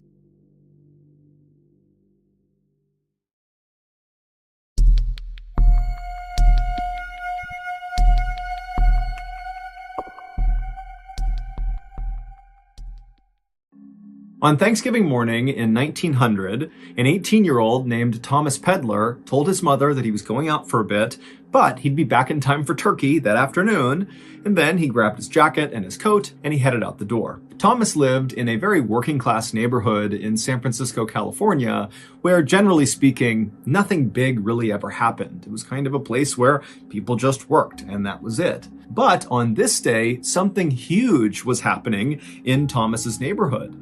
The big football game between Stanford University and the University of California was taking place at the stadium in Thomas's district, and they were expecting over 20,000 people to cram into this stadium. And so Thomas was not about to miss this incredible spectacle, even though he didn't have enough money to buy a ticket. But he knew he would find a way to watch this game. And so Thomas leaves his house and he runs to the stadium, which was not far from his house, and he waited in front of the front gate where all these people are streaming in to go into the stadium. And around 11 a.m., Thomas's very close friend Charles, who was also a young man, made his way to the front gate. The two met up, and at first, their plan was to try to sneak in with the horde of people that were making their way into the stadium. But even though they were still hours away from the opening kickoff of this big game, it was at 2:30 p.m., the stadium was packed. I mean, there was nowhere to sit, there was nowhere to stand. People that had tickets who were going in are looking around thinking, where are we going to watch this game? And so Thomas and Charles are kind of like, well, what's the point of sneaking in if there's nowhere to watch? And so they decided, okay, we need to find another way to watch this game. And so they began looking around, and they noticed there was a huge fence that lined the perimeter of this stadium. And they saw there was some people kind of climbed up on this fence trying to get a view down onto the field. And pretty quickly, when Thomas and Charles decided they would try to do that too, they saw that all the good spots on this fence were already taken. The spots that were open provided no view onto the field. And so that option as well didn't work. And so Thomas and Charles are frustrated. They're starting to worry that they will not see this big game. But when they walked back over to the front gates of the stadium, they happened to notice across the street was this group of people rushing over to this big white brick factory building. And they were literally placing ladders up against the sides of this building and beginning to climb up it. I mean, this is a 5-story building, and they are just basically free climbing the windows and the fire escapes. And Thomas and Charles realized that the top of this factory was flat and provided a perfect view down onto the field. And so all these people, they're trying to get a good seat to watch this game. And so without any hesitation, Thomas and Charles decide they're going to do that too. So they left the stadium, they ran across the street, and they began climbing up the ladders and climbing the windows and the fire escapes until finally they made it onto the roof, 55 feet off the ground. And when they got up there, there wasn't that many people. And so Thomas and Charles were able to run right over to the front edge of this building and claim a spot with an absolutely perfect view of the game. A couple of hours later, at 2:30 p.m., when the game actually started, the rooftop that Thomas and Charles were on was now completely packed with people. Hundreds of people have climbed up onto this factory. There were some factory workers down below telling people, do not do this. Do not climb on top of this factory. It's not safe. But nobody listened to them, and the police either didn't notice this was happening or they didn't care. And so there's all these people that are on this roof, they're all super excited, and the game has begun. It's 2:30, and as soon as the game started, it was like the crowd in the stadium, which could be heard very easily from this rooftop, just kind of erupted, and there were all these bands playing in the stadium. I mean, it was chaos down below, and it really caught on the roof. All these guys, including Thomas and Charles, they're getting amped about this game. They're singing, they're chanting, they're screaming, they're yelling. I mean, it's total chaos. And Thomas and Charles loved it. But about 20 minutes into the game, as Thomas and Charles are enjoying themselves and the crowd is still going wild, a dull cracking sound could be heard coming from one side of this roof. And so Thomas and Charles, they kind of spun around to see where this cracking sound had come from. And when they began looking out across the sea of people, they noticed on the far side of the roof where the sound had kind of come from, they could see people scrambling to get off the roof. But before Thomas and Charles and the other people around them who were watching this happening could figure out what was going on, there was a much louder cracking sound, and suddenly the floor underneath Thomas, Charles, and everybody else collapsed. And immediately, people on this roof fell all the way to the bottom of this factory, 55 feet below. There weren't loads of floors inside of this factory. Instead, it was basically just one big building, 55 feet high, that housed this brick structure right in the center of the factory that was almost as tall as the entire factory. It was almost like the factory was a shell around this brick smaller structure right in the middle that was like 40 feet tall. And so after the ceiling collapses, Thomas, he falls, but miraculously, he lands on a wooden beam that stretched across the entire factory, like a support beam, and he grabbed onto it, saving himself from falling all the way down. And so Thomas, he only fell maybe 5 feet, so he was okay, but he didn't have a great grip on this beam. He was holding on, but just barely. And so Thomas, he turns and he's looking around at what's happened below him, and he's hearing people screaming, and he's hearing the sounds of people running around trying to help those who have hit the ground on the bottom. And Thomas immediately begins scanning for Charles, and he finds him. Charles was one of the other fairly lucky people, at least in Thomas's mind, Charles seemed lucky, because instead of falling from the roof all the way to the ground, Charles and 15 or 20 other people had fallen right onto that brick structure that kind of made up the main part of this factory. And so Charles had only fallen maybe 10 or 15 feet onto this structure. And so Thomas is thinking, oh, Charles and these other people, they've survived this fall, they're okay. However, the second Charles and the others, who supposedly were saved by landing on this brick structure, the second they hit that brick structure, despite not suffering catastrophic injuries like broken bones and horrible internal injuries, these people on the brick structure began letting out these primal screams, these just horrible blood-curdling screams, and as they did, these loud popping sounds began coming out of their body, and then their bodies began contorting forward, almost like a bug rolling up onto itself. It would turn out this factory was not a normal factory. This was a glass factory,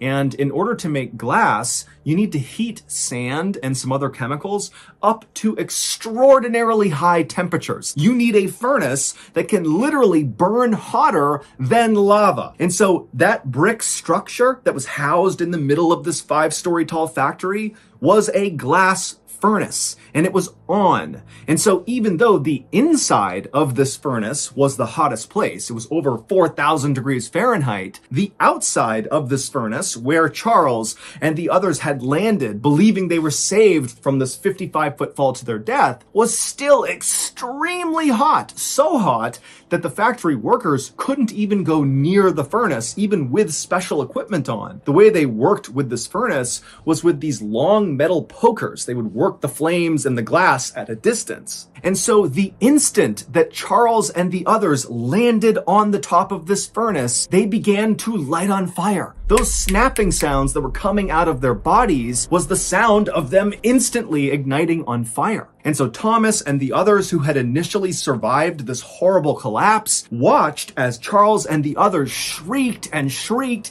and their bodies continued to contort, and they continued to burn and smolder. And Charles actually, he would roll up so tightly that his body began to roll down the curved side of this furnace, and at some point his body slipped into a crack in the furnace, and he actually fell into the flames inside, at which point he went silent. Around the time that Charles and the others stopped shrieking, a number of people just out on the road heard the commotion, and they came inside, and one of them was Thomas's father. And in a terrible twist of fate, he actually looked up and saw his son clinging to the beam, Thomas, except it was so hot inside of this factory that Thomas was sweating, he was losing his grip, it was really hard to hold on to this beam, and his father watched as Thomas lost his grip and fell the 10 more feet down onto the furnace exterior. He landed feet first, then he fell onto his stomach and his face. He immediately ignited on fire, began shrieking, and then went silent. All told, 23 people would be killed during this roof collapse, and dozens more would be horribly injured and disfigured. This collapse goes down as one of the very worst disasters in sports history. However, on this day, the crowd inside the stadium was so caught up in the game that they actually didn't notice this horrible tragedy taking place just 100 feet away from where they were. It wasn't until the end of the game, when the winning team's fans carried their players in this kind of spontaneous parade out of the stadium to celebrate, that they walked out onto the street and saw all these burnt up, rolled up corpses of the people who had landed on the furnace.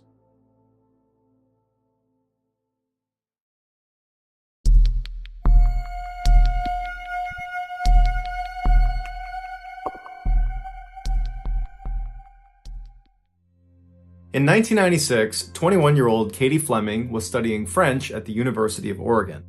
That summer, she was invited to go on a camping trip with some very close friends and some people she had not met before. Their destination was this beautiful spot along the Sierra Nevada mountain range in California, but as soon as they got there, Katie did not take in any of the beautiful scenery. Instead, she fixated solely on 25-year-old James Kim, who was one of those people she had not met before that was going on this trip. And for the people that were on this trip, they would say James and Katie immediately just fell in love with each other. And for the duration of this trip, they were inseparable. And then when they got back from this trip, James would actually move from Seattle to Oregon to be with Katie. And then after Katie graduated from college, the two got married in Las Vegas and then settled in San Francisco. James, who loved technology and always had, was quickly hired by a tech company to try out new technology and then write a review for the average consumer. Basically, James got paid to play with toys, and so he loved his job. The couple also opened 2 boutique stores in San Francisco. One was an apothecary and the other sold eccentric clothing, and those 2 shops were managed by Katie full-time. By 2006, the Kim family had become very successful financially, and they had grown in size. They had a 4-year-old daughter named Penelope and a 7-month-old daughter named Sabine. Katie and James both adored their kids, but James especially was known for blowing off virtually everything and anyone to be with his daughters. In fact, his friends and family would say you couldn't even have a conversation with James if his daughters were in the room, because James would get distracted and just stare at his daughters and then would eventually just leave mid-conversation to go play with them. James was also known to bring his daughters to work virtually every chance he got, even if it really wasn't allowed at this company. On Friday, November 17th, James, Katie, and their 2 daughters loaded up into their station wagon and then drove north to Seattle. They planned on spending Thanksgiving with James's aunt and uncle who lived in the city. And also, James and Katie were considering leaving San Francisco and moving elsewhere, and Seattle seemed like a natural landing spot for them. So this trip served nicely as a chance to see family and to explore the area. And so late on Friday night, after a very long trip, they finally arrive in Seattle. And for the next couple of days, they have a wonderful time visiting with family and having Thanksgiving dinner. On Friday, November 24th, so a day after Thanksgiving, James, Katie, and their daughters loaded back up into the station wagon early in the morning. They said bye to James's aunt and uncle, and then they hit the road. But instead of just driving straight all the way to San Francisco, which would have taken the entire day and then some, they decided to make a stop in Portland, Oregon, where one of Katie's very close friends from college was going to meet them for lunch. And so after about 3.5, 4 hours, they arrive in Portland, they meet Katie's friend, and they have this nice lunch. And then afterwards, the family retired to a hotel where they crashed for the night. The next morning, the plan was originally to just get in the car and then drive all the way back to San Francisco. But Katie suggested to James that instead of just driving all day, why don't we just stay here for part of the day, leave in the afternoon, and we'll stop somewhere between here and home. We'll break up the drive one more time. James thought it was a great idea. They pulled out the map, and Katie found a nice family-friendly vacation spot that was almost exactly halfway between where they were and home. It was called the 22-Ton Lodge, and it was located on the coast of Oregon in a town called Gold Beach. And so James and Katie think, perfect, this is exactly what we needed. Katie calls the lodge, and she makes reservations for that night. And so that afternoon, after the family spent their nice day in Portland, they hopped in the car and they began traveling south towards the 22-Ton Lodge. At about 8:30 p.m., the family was still on the road making their way when James got really hungry and said, let's pull over and get a bite to eat. So the family pulls over at a Denny's restaurant in Central Oregon. They go inside, and then after a quick bite to eat, they get back out and they're on the road at 9 p.m. From the Denny's to the lodge was about a 2.5-hour drive. But after driving for 2 more hours, James realized they had missed a turn. So he told Katie about it, they looked at the map, and they realized if they were to backtrack all the way to that turn, it would add several more hours onto their trip.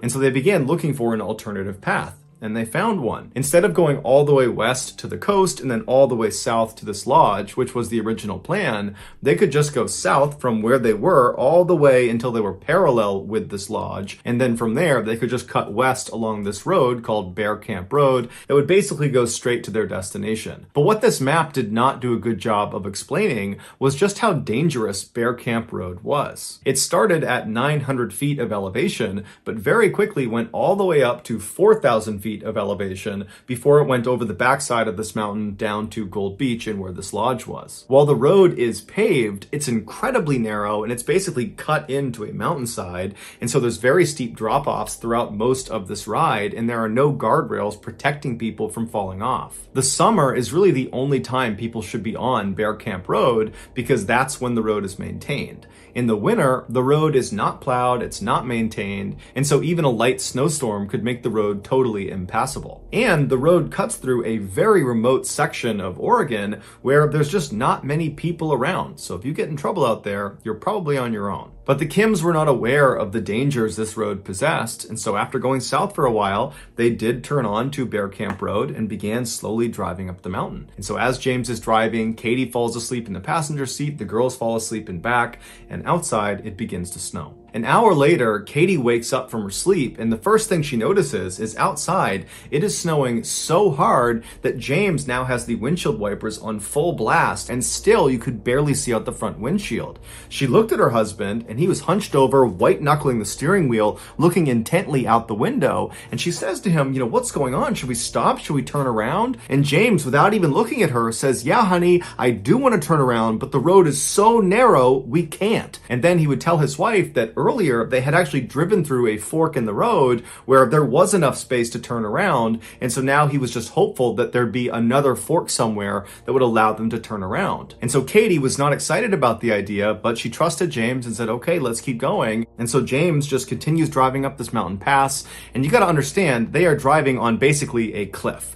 On the left side, left of James, is just a sheer drop off, and the road is totally slick from the snow. And so periodically, as James is driving, even though he's only going about 5 miles an hour, he would begin to slip and slide, and he's right on the edge of this cliff. And so it was a very, very stressful ride, and after several more miles of this, they were not reaching any turnaround. In fact, they would have to periodically stop on inclines, put up the emergency brake, and one of them would have to get out and clear branches and rocks out of this tiny little road to continue onward. And so finally, Katie says to James, you gotta stop, you gotta back out of here. That's our only choice right now. And so James put the car in reverse, and he opens his car door so he can look down at the edge of this cliff to make sure he doesn't accidentally veer off of it. And so very slowly, without even applying the gas, he began going in reverse, making sure he didn't go off the cliff. And for hours and hours they did this. This must have been so stressful. But finally, they make it to this fork in the road that James had seen much earlier, and they're able to make a decision. They had two paths they could take. They could turn around completely and drive nose out along the path they came in on all the way to the highway, but that was a very far drive, and they knew that road was treacherous and there was a cliff drop off, and it was really just as dangerous as what they had been on, and they really were not keen to be on that road considering the weather. Or they could turn left and go down the mountain on this path that was way wider than the paths they were on. It was like this huge road, and it looked like it went straight to the bottom of the mountain. And they're thinking, we don't know where this goes. The signage is not clear where this goes, but you got to figure if you're going lower in elevation, the weather will not be as bad. And maybe if you go down this road, there'll be houses, or there'll be a gas station, or there'll be something. But whatever it is, it's probably better than going that way or that way. And so James turned the car and began driving down this new road. Unfortunately, this was the worst choice they could have made. This road they were now on was this long, winding dead end that was used by loggers in the summer. Now, normally, this mistake by the Kim family would have been caught because there was supposed to be a big yellow gate that sat across this road just a little ways past this fork, blocking all traffic from proceeding any further. But vandals had recently come up and cut the lock on this gate, swung it open, and then locked it open. So the gate is completely off the road. And so as the Kims drove past where they normally would have been stopped, they didn't even see a gate. There was no gate anywhere, and so they just kept on driving. And from where this gate should have been, the road went from paved to dirt and full of potholes, and it narrowed considerably. The couple drove for 15 miles on this very tight, winding road that once again was on a cliffside until finally they reached another fork in the road where they could either go right or they could go straight, but there was no sign telling them which way led to what. And so James stopped the car right in the middle of this intersection, and he and Katie look at each other and they know they're in trouble. So they get their phones out and they try calling for help, but they have no service. And so as they're struggling to place calls, one of them realizes it's no longer snowing. It's actually raining, and a lot of the snow on the ground seems to be getting washed away. And so after not being able to place calls for several minutes, they decide, you know what? It's 2 a.m, we're tired, let's sleep here, we'll leave the car running, it'll be nice and warm, and when we wake up in the morning, this rain will most likely have washed away the snow, and we can just drive out of here. And so the two are kind of relieved as they're saying this out loud that this situation is not nearly as bad as it seems, we'll be just fine. And so Katie, James, their two daughters, they fall asleep with the car running. It's nice and warm. And when they wake up, Katie and James realize it's gotten much, much worse. At some point in the night after they fell asleep, the temperature must have dropped again, and that rain became very heavy snow. And so all the water on the ground froze, and then almost a foot of snow fell on top of it. They were stuck. But Katie and James, they didn't panic because they remembered when they first turned onto Bear Camp Road, they had seen a plow truck parked off of the side of the road. And so to them, that meant if it snowed along Bear Camp Road, it would get plowed. And so that day, the Kims just stayed inside of their car and they ate snacks and they read books and they kept the heater on and they waited to be rescued. But over the course of that entire day, nobody came down that road. No plows, no anybody. And Katie and James continuously tried their cell phones to try to punch out and get some help, but they never had any service. Also, Katie and James continuously honked the horn in case someone was in the area that might hear them, but no one ever came to their rescue. And so by the end of that Sunday night, Katie and James were really starting to get worried because they have a 4-year-old and a 7-month-old. They cannot be out here for very much longer. But they began to tell each other that, you know what, it's Sunday. Maybe the plows don't come through on Sundays. Maybe they just don't work out here on Sundays. And so tomorrow, Monday, the plows will be out here. They'll come by and they will save us. Also, Katie and James began telling each other to reassure each other that, hey, tomorrow, Monday, that's the day we were supposed to be back in San Francisco. And so people are bound to notice our absence and they will report it to police and they will come out here and they will save us. So tomorrow we are going to get found. And so Katie and James, they put their two daughters in their car seats and James read them some bedtime stories and then the family fell asleep. The next day, Monday, the family did a lot of the same things they did the day before. They sat in their car, they kept spirits high, they tried to use their cell phones, which didn't work. They honked their horns to get people's attention. That didn't work. They tried to ration their food, and the whole time they're keeping their eyes up each side of this road they're on in hopes a plow comes through. But all day long, no trucks, no plows, nothing comes down this road. Meanwhile, back in San Francisco, the family's absence was noticed by a family friend, but they didn't report it to police because they figured the Kim family had just decided to stay out a little bit longer and they would be back soon. By Monday night, Katie and James were officially terrified. They were almost out of fuel in their car. They were almost out of food. In fact, to compensate for their low amount of food, Katie had begun not only breastfeeding her 7-month-old, but also began breastfeeding her 4-year-old. Also, outside of their car, bears began kind of assembling and checking them out.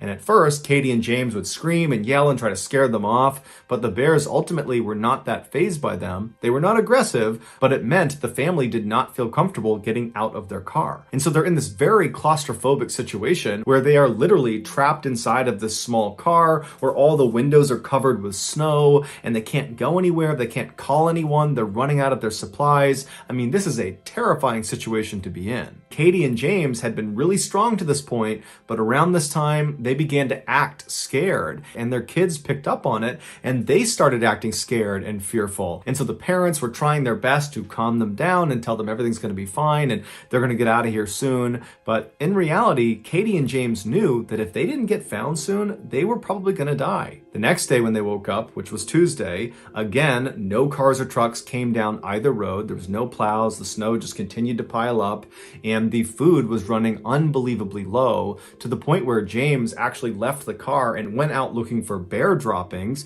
because there's bears all over the place now. And he would pull the berries out of their droppings and he and Katie began eating those. But after a while, they decided that was not a good idea because they might poison themselves. Their daughters, who the day before had been acting out of fear and anxiety, were now lethargic and quiet. And the parents' response to this was to start fighting with each other about whose fault this was, when in reality, they were just totally scared about what might happen to them. Meanwhile, back in San Francisco, the family had still not been reported to police. And so that night, Tuesday night, the Kim family once again huddled up inside of their car. James read the kids' books, and then they all fell asleep. The next morning, Wednesday, they ran out of gas for their car. And so they had no way to heat themselves. And so James got the spare tire out of the back of the car and he rounded up some magazines inside of the car and he lit a fire for the family to stand around and try to warm up by. And it worked, but the fire very quickly died out and they couldn't find any wood that wasn't soaking wet to put on it.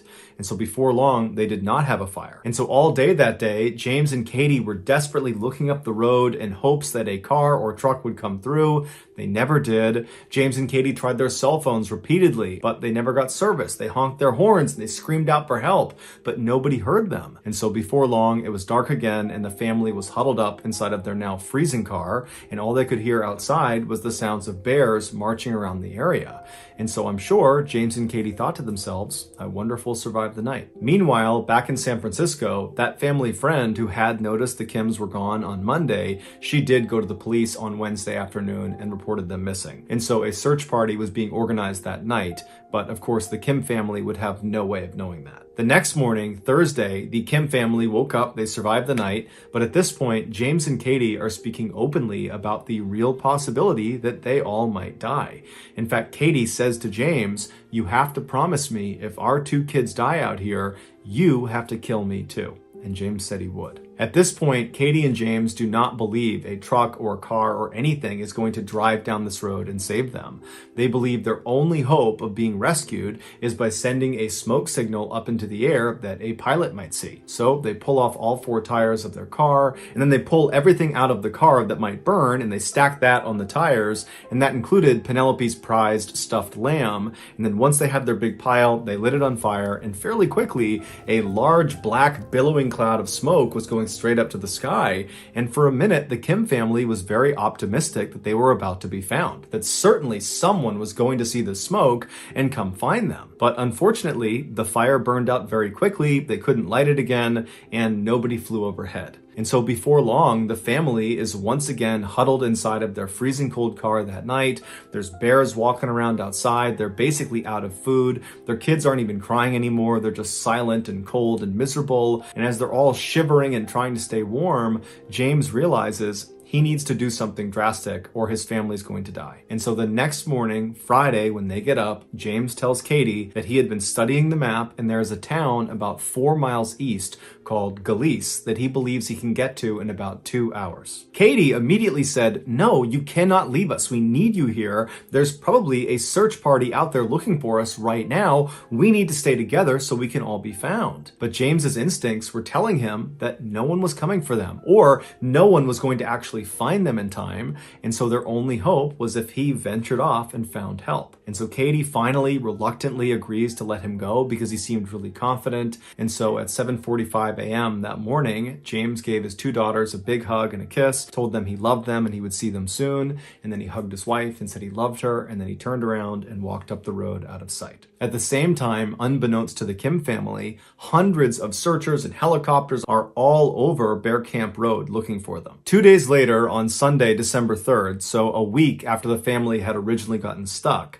a helicopter pilot that was part of the search effort was flying around Bear Camp Road when he noticed footprints in the snow below. When he started following these footprints, and eventually the footprints kind of disappeared under some trees, and then he couldn't pick them up again, and so without that much fuel left, he decided he would just backtrack and follow the footprints back to their origin. And so he retraced these footprints for quite a while until he came to a clearing, and in the middle of the clearing was a car, and next to the car was Katie waving an umbrella back and forth. The pilot immediately knew who he was looking at, but he didn't have enough fuel to actually land and pick her and her family up. And so instead, he just hovered down as low as he could, and he made good eye contact with her to reassure her that I see you and we're coming for you. And then he marked on the map where they were. He flew off to the search headquarters, and just minutes later, another helicopter was spun up. They flew to that same location, and they were able to land in that clearing. And as soon as the pilot got out, he saw Katie running up to him, carrying her 2 daughters, who looked like they were in pretty good shape. And she's crying tears of joy, and she's thanking him profusely. And then when she's right up in front of him, she says, are you here because of my husband? Did James tell you where we were?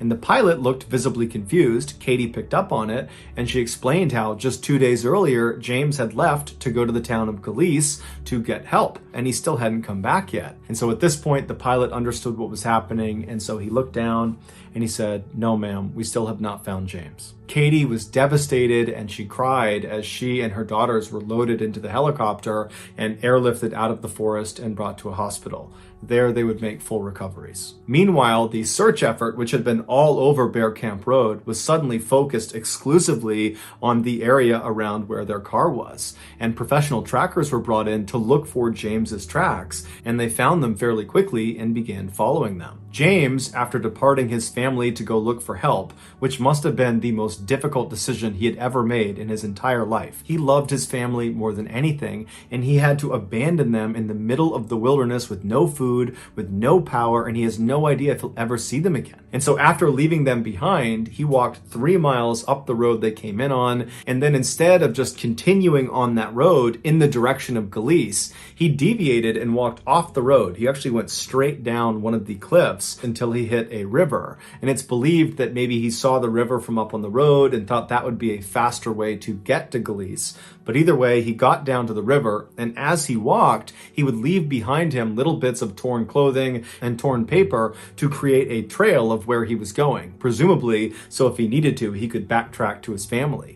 And so he gets down to this river, and for several miles he walks downstream. And then after being gone for at least 2 hours and not reaching the town of Galice, he must have realized he had either gone the wrong way, and that's why he had not hit the town, or he had miscalculated the distance, and that's why he had not hit the town.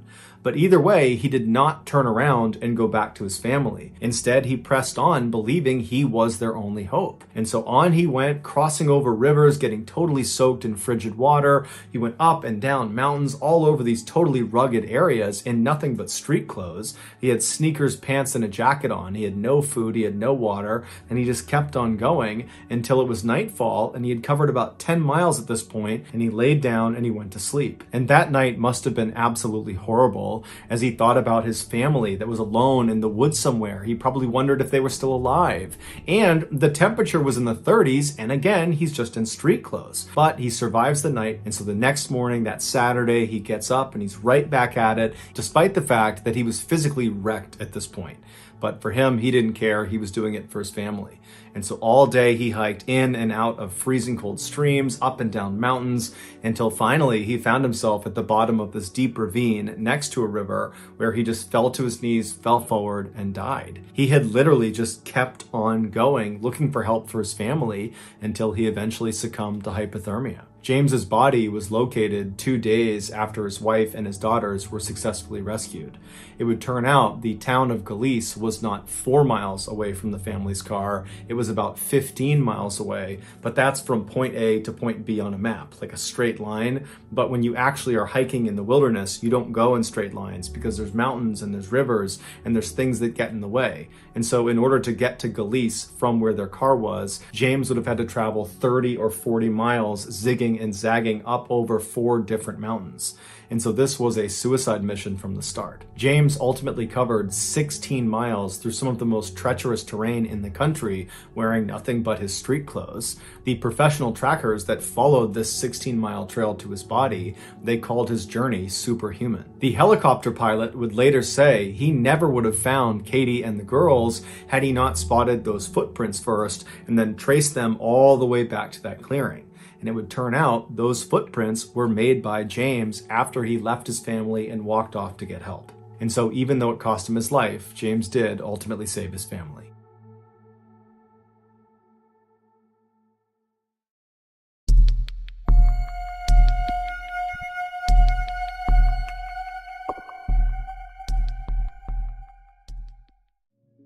In early 2020, a very popular Russian Instagram influencer named Ekterina Didenko was getting ready to celebrate her 29th birthday. She, along with her husband and some of her influencer friends, were planning to enjoy the occasion at a popular spa in Moscow, Russia. The group rented out a private section of the spa that included a steam room and a small indoor pool. And then once the reservations were made, Didenko and all of her influencer friends began eagerly talking about how excited they were about this party on their various social media accounts. When the day finally came, February 28th, which was Didenko's birthday, Didenko, her husband, and the 8 other people they invited, they all descended on this spa. So they go inside, they go back to their private area, and it's great. There's food, there's alcohol, there's music, music, they're jumping into the pool and getting in the hot tub, and everyone's just having a great time. Everyone's taking pictures and filming and live streaming. I mean, it's really going as well as it possibly could be. And then at some point, Didenko's husband signals the rest of the group, minus Didenko,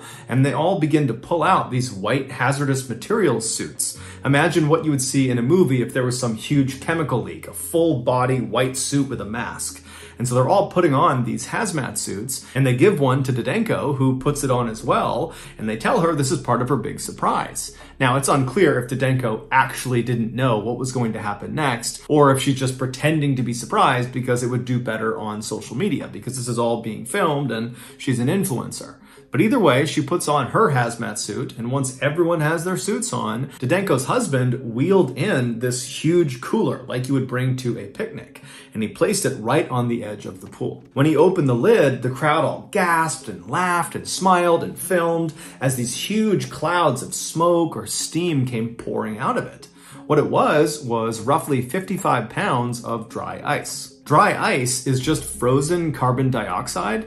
It's commonly used for things like refrigerating perishable goods for long periods of time because dry ice stays cold for a really long time. Also, because of the huge white gas clouds that come off of dry ice, it's also very commonly used as a sort of spooky decoration because you have these very cool white clouds going everywhere. And in fact, that's what Didenko's husband planned to use this dry ice for. He was going to dump it into the pool and create those big white gas clouds all over the pool. The reason they call it dry ice is because as it starts to heat up, it doesn't melt into a liquid state the way frozen water does. Instead, it goes directly from a solid state to a gas state. Dry ice is considered to be quite hazardous if it's handled inappropriately, and while these partygoers all had their hazmat suits on, it's unlikely they were actually wearing them for safety. It's far more likely they were wearing them because it would look good on social media and would kind of hype up the stunt they were about to do. And so after the dry ice was revealed inside of this cooler, Didenko's husband and another of the partygoers grabbed the sides of the cooler and they dumped its contents directly into the water. And as soon as the dry ice hit the water, it rapidly began to warm up, which caused a massive, almost explosion of carbon dioxide gas to completely fill the lower half of the room. Now, none of the partygoers are even a little bit fazed by what's happening. They don't realize how dangerous this actually is. And so they're just filming and laughing and kind of thinking this is so funny. And then Didenko's husband actually leaps through the cloud into the water and kind of disappears below. And then shortly after that, two other partygoers would also leap into the pool. One of the main reasons dry ice is considered to be so hazardous if handled inappropriately is because dry ice emits that carbon dioxide gas, which at high concentrations will displace oxygen. So imagine if you're in a very small room that has very poor ventilation. If you had lots of carbon dioxide in there, you would suffocate. And so this indoor pool was a small confined space with poor ventilation. And so the 7 people on the pool deck, shortly after this dry ice has been tossed into the pool, they started to realize it was really hard to breathe because the oxygen was basically being sucked out of the room. And so they were able to turn and actually run out of the pool deck before it was too late. Meanwhile, Didenko's husband and the other 2 people who leapt into the pool, when they came back to the surface, they breathed in thinking they would be breathing in oxygen, but instead they breathed in an entire lungful of carbon dioxide, which in addition to displacing oxygen at higher concentrations inside of confined spaces with poor ventilation, it is also poisonous at higher concentrations inside of confined spaces with poor ventilation. And so when the 3 of them surfaced, they breathed in this poisonous gas, which caused 2 of them to immediately pass out and then just die, while the third, Didenko's husband, he managed to stay conscious enough that he was able to climb barely out of the pool, and he tried to get to the door, but he couldn't get out in time. Eventually, he was pulled out and rushed to the hospital, but he would later die, not only from carbon dioxide poisoning, but also from having gone without oxygen for as long as he had. Thank you so much for watching. Let me know what you thought of today's episode in the comments. And remember, we have hundreds of videos for you to binge right now. But if you're looking for a recommendation from me of that one video that's worth your time, well, it's this one right here. So give it a watch. All right, until next time, see ya. In the fall of 2004, an undercover police officer in Texas was standing in line inside of a fast food restaurant when he turned around to scan the room. Now, he acted like he was just kind of nonchalantly looking around, kind of people watching, the way people do when they're waiting in lines. But he really wasn't doing that. In reality, what he was doing was taking a quick glimpse of two people eating by the window inside of this restaurant that he had been following all day that day. But when he took this quick glimpse of these two people, he noticed something totally bizarre that he had not caught earlier in the day. And as soon as he saw it, the hairs in the back of his neck stood up, and almost unconsciously he reached down and put his hand on his concealed gun underneath his shirt, and then he tapped his partner, who was also undercover, right next to him, and then the two of them walked straight over to the two people. But before we get into that story, if you're a fan of the strange, dark, and mysterious delivered in story format, then you've come to the right place, because that's all we do, and we upload once a week. So, if that's of interest to you, on the next very hot day, take the like button out to a public park, and as soon as they need to use the bathroom, point them in the direction of a porta-john, and then when they go inside, immediately wrap it up in saran wrap, and then push it over. Also, please subscribe to our channel and turn on all notifications so you don't miss any of our weekly uploads. Okay, let's get into today's story.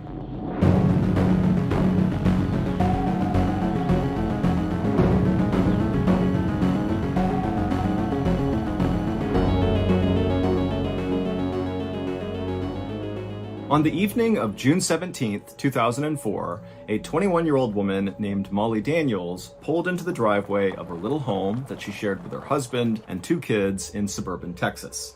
It had been a long day for Molly at the home remodeling business where she worked as a receptionist, and so now that she was home, the last thing she wanted to do was go inside and make dinner for her family. And so, after turning off her car, Molly just sat there in the driveway for a couple of minutes, just zoned out looking out the window, but eventually she kind of snapped out of it, she gathered up her things, she got out of the car, and she made her way up to the front door.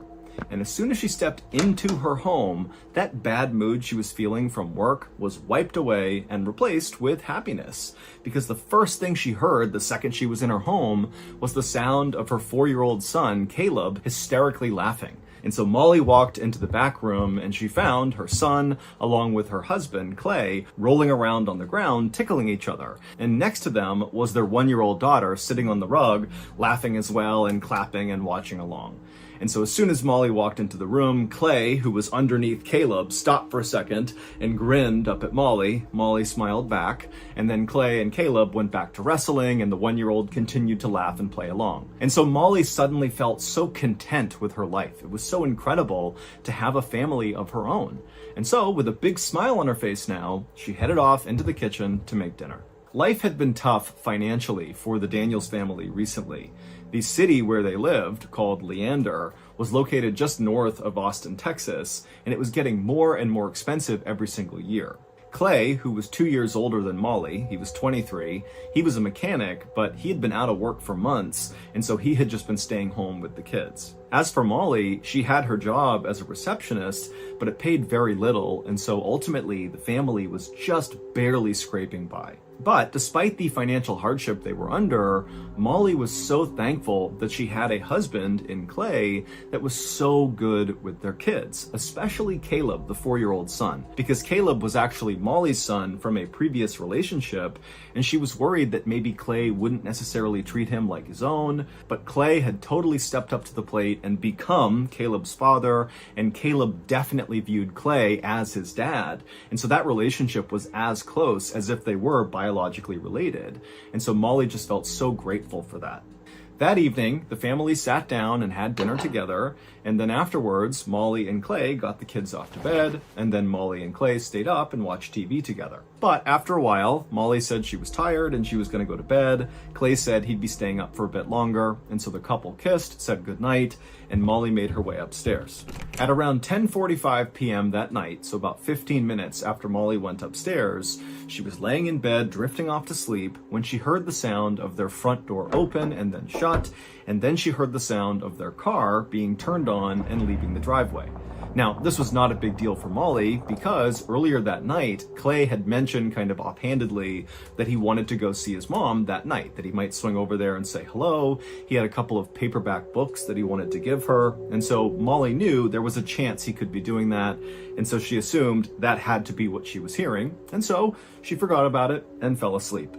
The next morning, when Molly woke up at 6 a.m., she rolled over and she saw Clay was not in bed with her. Now, she wasn't immediately alarmed by this because it wasn't unusual for Clay to get up really early. And so Molly climbed out of bed, she made her way over to the window, and she looked down at the driveway, expecting to see their car back, meaning Clay would be downstairs somewhere. But she looked in the driveway, there was no car. And so suddenly feeling kind of panicked, Molly went downstairs and looked around the house. Clay wasn't there. And so she picked up the phone and she called Clay's mother. And when Clay's mother picked up, Molly said, "Hey, is Clay with you? He said he was stopping by last night. I heard him leave. Is he with you?" And Clay's mother would say, "No, he's not here. And in fact, I didn't even know he was going to be stopping by last night. I haven't heard from him." The drive from Molly and Clay's house to Clay's mother's house was 40 miles of twisting, fairly dangerous highway. Now, Clay regularly made this trip to and from his mother's house, and so Molly was never that worried about him going on this 40-mile stretch. But suddenly, without saying it, both Molly and Clay's mother were thinking the same thing. Did Clay get into a car accident last night on the drive to his mother's house? And so at some point, Clay's mom on the phone tells Molly to stay calm, stay at the house with your kids. I'm going to get in the car. I'm going to drive the route that Clay would have taken back to you, and we'll see if we can find him. And then as soon as the two women hung up, Clay's mother ran to her car. She jumped inside, she turned it on, she peeled out of the driveway and began speeding those 40 miles back towards Clay and Molly's house. And she had only gotten about halfway along this trip when up ahead she saw all these flashing blue and white lights. She saw crime scene tape across the whole road. This was a section of the highway that was heavily forested on either side, and she could see traffic was backed up very far on the other end and as well on her side. And so of course Clay's mother is thinking, this is my son, he's been in an accident right here. And so she pulls over to the side of the road, she throws it in park, she gets out and runs to the nearest police officer and begins frantically asking them, what's happened here? What's happened? And as she's talking to the officer, she notices behind him, there's all this smoke coming up from the forest. There's a fire down in the forest. And so she's craning her neck to look down and see what it is. And the officer tried to stop her, but finally she pushed past him and she looked and she saw there was a car on fire that clearly had flown off the road. And so in a total panic, she begins asking the officer, do you know who it is? Is it my son? Is it Clay? The officer told her to please calm down. We have no idea whose car this is. We're trying to figure it out. The fire department hasn't even put the fire out yet. We don't know enough to tell you anything. But at this point, Clay's mother could not wait any longer for answers. And so she turned around, she ran back to her car, she hopped in it, and she made her way around this big police barricade and sped the rest of the way to Clay and Molly's house. And there, she picked up Molly, she drove her back, and when they got there, both women are totally hysterical, but they run right up to the police tape, and they look down in the direction of where this fire had been, which now had been put out. There was just smoke coming off of this car frame that had been totally burned out.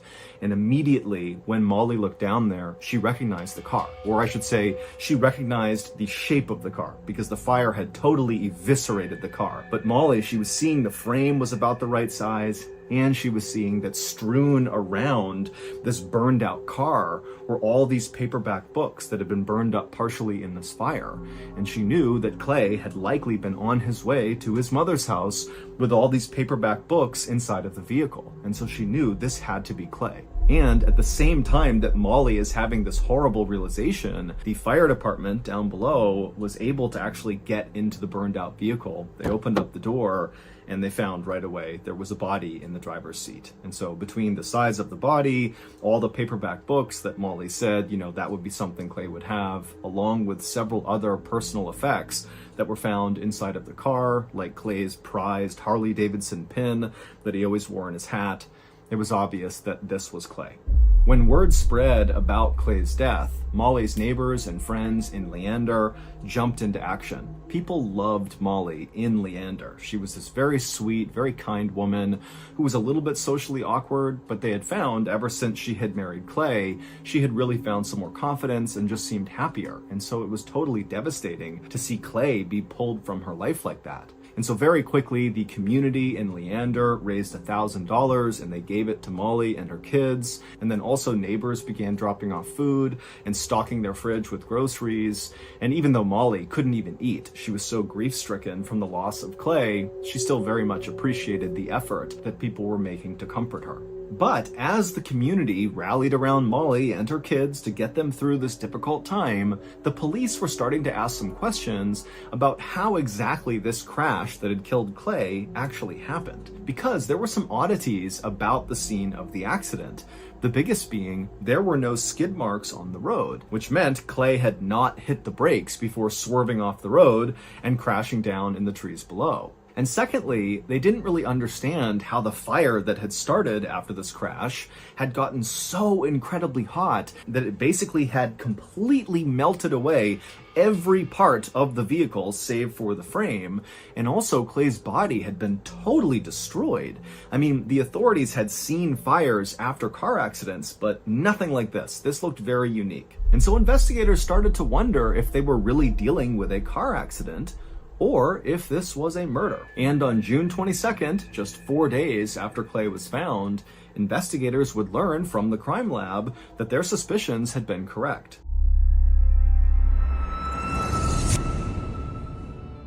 We did a merch drop last year and the gear was awesome. We were so happy with it, but the shipping times were ridiculously long. We had big shipping issues. We actually had to shut down that merch drop early to deal with those issues. Well, we fixed those issues, and so shipping will no longer be an issue for us now or in the future. And so, as a token of our appreciation for you all in putting up with the shipping issues in the first drop, we've decided to do a massive sale. For context, this sale is going to lose us money, but it's the only way to do it because you all deserve it. You're awesome. Thank you. As of this video's release, shop MrBallen's.com is officially back open for business, and everything, signature flannels, hoodies, hats, Bell's Canyon t-shirts, posters, all of it are 50% off until supplies run out. So again, go to shopmrballen.com and get your official Mr. Ballen merchandise 50% off right now until supplies run out. Thank you. It would turn out there was lighter fluid found all over the front seat of the car, so that was the reason the fire had gotten so big. And then during the autopsy, Clay's lungs showed that he had not ever inhaled any soot, meaning he was dead when the fire started. And so very likely, Clay was murdered and the car accident was staged. And interestingly, when word started to get out in town that Clay's death seemed suspicious and that maybe he was murdered, it turned out nobody was surprised. Because even though Molly adored Clay and thought he was a great father, most other people in Leander hated him. He was known around town to be this totally short-tempered guy who would just pick fights with people out of the blue. In fact, at Clay's own funeral, his literal best friend stood up to eulogize him, and during this, he said, "I think honestly, the world is a better place without Clay." And so investigators began looking into Clay's background to see if they could find connections with people that might have a grudge or some reason to be mad at Clay who might want to do him harm. And very quickly, investigators found something. Just 10 days before Clay was found, he had pleaded guilty to sexually assaulting a 7-year-old girl. But the sentence he received was incredibly light. He was given 30 days in jail, which he had not served yet, and probation. Now, the father of the victim, the 7-year-old girl, was absolutely furious about Clay's light sentence. And in fact, just a couple of days before Clay died, the father threatened to kill Clay. So investigators quickly tracked down this father, and then they brought him in for questioning, but very quickly this father made it clear to police that yes, he hated Clay, yes, he had threatened to kill Clay, but no, he had nothing to do with what happened to Clay, and the father had an alibi to back that up. And so after confirming his alibi, The police somewhat reluctantly allowed the father to leave, even though to a lot of them, he just really seemed like the slam dunk primary suspect, but he couldn't have been. And so with him out of the picture, the police were kind of back to the drawing board. And so they decided they would actually go talk to Molly and see if maybe she could shed some light on who else might have wanted to hurt Clay. Now, in their previous conversations with Molly, police found her to be incredibly polite and also at the same time very, very upset about the death of her husband. But this time, when investigators showed up at Molly's house and she brought them into her kitchen where they sat down to talk, it was like the police got a totally different Molly. And it happened as soon as they asked her, hey, who do you think could have hurt your husband? It was like Molly suddenly became impatient. She didn't have time for these questions. And finally, she just said, you know what? I think Clay was depressed because he had that prison sentence that was coming up that he didn't want to serve. And so probably he just killed himself. I think that's what happened. And so now I need you guys to leave. And so the officers didn't make a fuss. They didn't fight Molly on this. They just got up, they left. But once they were back out in their car, they looked at each other and they both agreed that Molly's behavior was very suspicious, and it made them think, maybe she actually knows more about what happened to Clay and she's kind of trying to cover it up and make the police go away. And over the next couple of weeks, as police began investigating Molly, they discovered quite a bit of evidence that made them even more suspicious of her. For one thing, there was Clay's $110,000 life insurance policy that Molly was entitled to, and Molly had apparently been calling the insurance company nearly nonstop every day, trying to get them to wire that payment as soon as possible.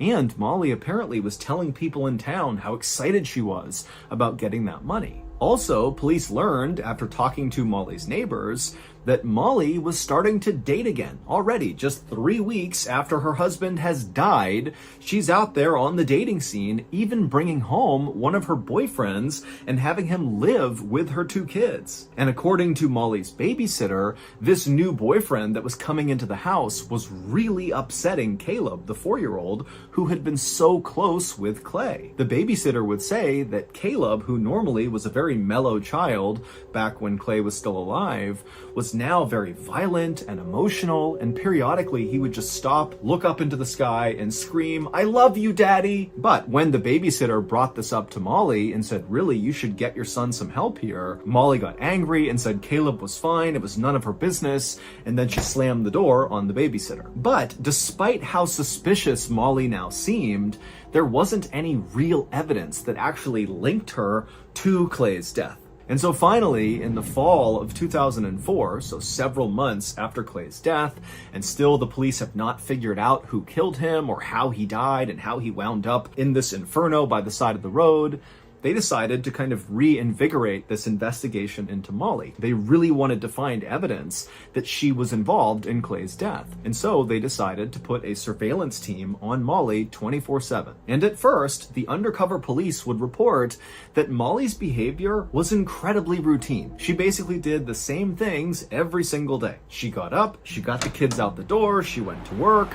Afterwards, she picked her kids up from the babysitter, she went home, she fed her kids, and then they all went to bed, and they did it all again the next day. The only deviation from her schedule was periodically she would go out after work to run some errands, like go to the grocery store. But then on December 3rd, so 6 months after Clay was found, Molly would finally break her routine. On that day, Molly, on her way home from work, made a pit stop in this parking lot near several local stores. So she parked her car, she got out, but then instead of walking into one of these stores to run an errand or something, she walked to a dark-colored Mustang that was parked in the parking lot as well, and a guy was driving it. This guy the cop didn't recognize, with dark hair. Molly walked up to him and began talking to this guy through the window, and then at some point, Molly began very suspiciously looking over her shoulder like she was trying to see if anyone was watching her, and then she walked around and climbed into the Mustang with this guy. She shut the door, and then the two of them drove off together.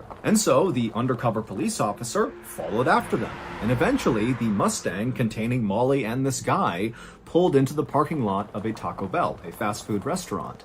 And so they stopped, they got out, and the undercover officer watched as the two of them casually walked inside of the Taco Bell. They ordered some food, and they sat down by the window to eat. And so by this point, the undercover officer, he's not seen anything incriminating happening here, But what he's seeing is such a break from her routine that it just seemed really suspicious, and he wanted to go inside and have a look. And so he called for backup from another undercover officer who was part of the surveillance team. He came into the parking lot, and then the two of them, these two officers who are wearing plain civilian clothes, they both got out of their unmarked vehicles and they casually walked into the Taco Bell and they got in line to order food. And as they were standing in line, one of the undercover officers casually turned around in line and very nonchalantly scanned the room, like he was looking at nothing in particular. But in reality, what he was doing was taking a quick glimpse at Molly and this guy she was with. And when the officer took this quick glimpse, he noticed something very strange about the guy that Molly was sitting with. Something that the officer hadn't seen before, but now that he was up close, he could see it. And as soon as he saw this strange thing, the officer tapped on his partner's shoulder like, all right, we're doing something here. The officer reached down, put his hand on his concealed gun underneath his shirt, and then he walked across the restaurant, not even pretending to be undercover at this point. He's basically giving away that he's a cop. He strode right over to their table, and when he stopped in front of them, Molly and the guy she was with both looked up at him in surprise, and the officer just stared down at the guy. Not at Molly, just at the guy. The strange thing the officer had caught when he looked over at the guy was that he recognized him. This was someone he knew personally from being in law enforcement in the area. This guy was Clay Daniels, Molly's supposedly dead husband. He had just clearly dyed his blonde hair black. It would turn out Molly and Clay had staged his death in order to keep him from having to serve that prison sentence for the sexual assault charge, and so they could collect on the $110,000 life insurance policy. The body that was found inside of the burned out car was obviously not Clay's. It was the body of an 81-year-old woman who Clay had dug up from some isolated cemetery, thrown inside of his vehicle, and then pushed his vehicle off the road and lit on fire with lighter fluid. And so that was why there was no skid marks up on the road, because again, this was not a car accident, it was staged. And so after Clay and Molly staged Clay's death, it actually worked. People really believed that Clay had died. They were questioning how he died, but nobody really thought it wasn't Clay. And so their plan was working. But after 3 weeks of being apart with Clay kind of hanging out by himself away from the town, Clay and Molly just couldn't stand to be apart any longer. And so Clay dyed his blonde hair black. That was the only thing he did to disguise his identity. And then he just moved back into the home with Molly and the kids. And so that was the new boyfriend that neighbors were seeing Molly with. She was not actually going out on new dates. She was just back with Clay. And Clay's stepson, Caleb, the 4-year-old, he immediately recognized that his father was back, even though he had black hair. But Molly and Clay had convinced the little boy that Clay was not really Clay. Instead, this was the new boyfriend, Jake. This is very likely why Caleb had begun acting out.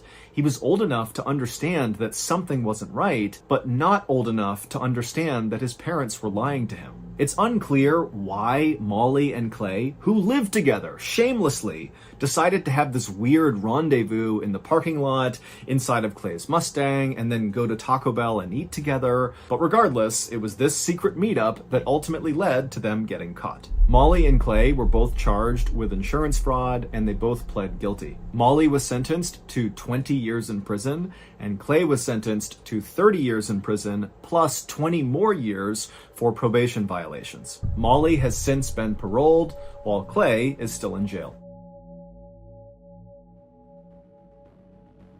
So that's going to do it. If you got something out of today's episode, be sure to check out our podcast called the MrBallen's Podcast, where we have hundreds more stories just like this one, except many of them are only available on the podcast. Again, it's called the MrBallen's Podcast, and it's available exclusively on Amazon Music.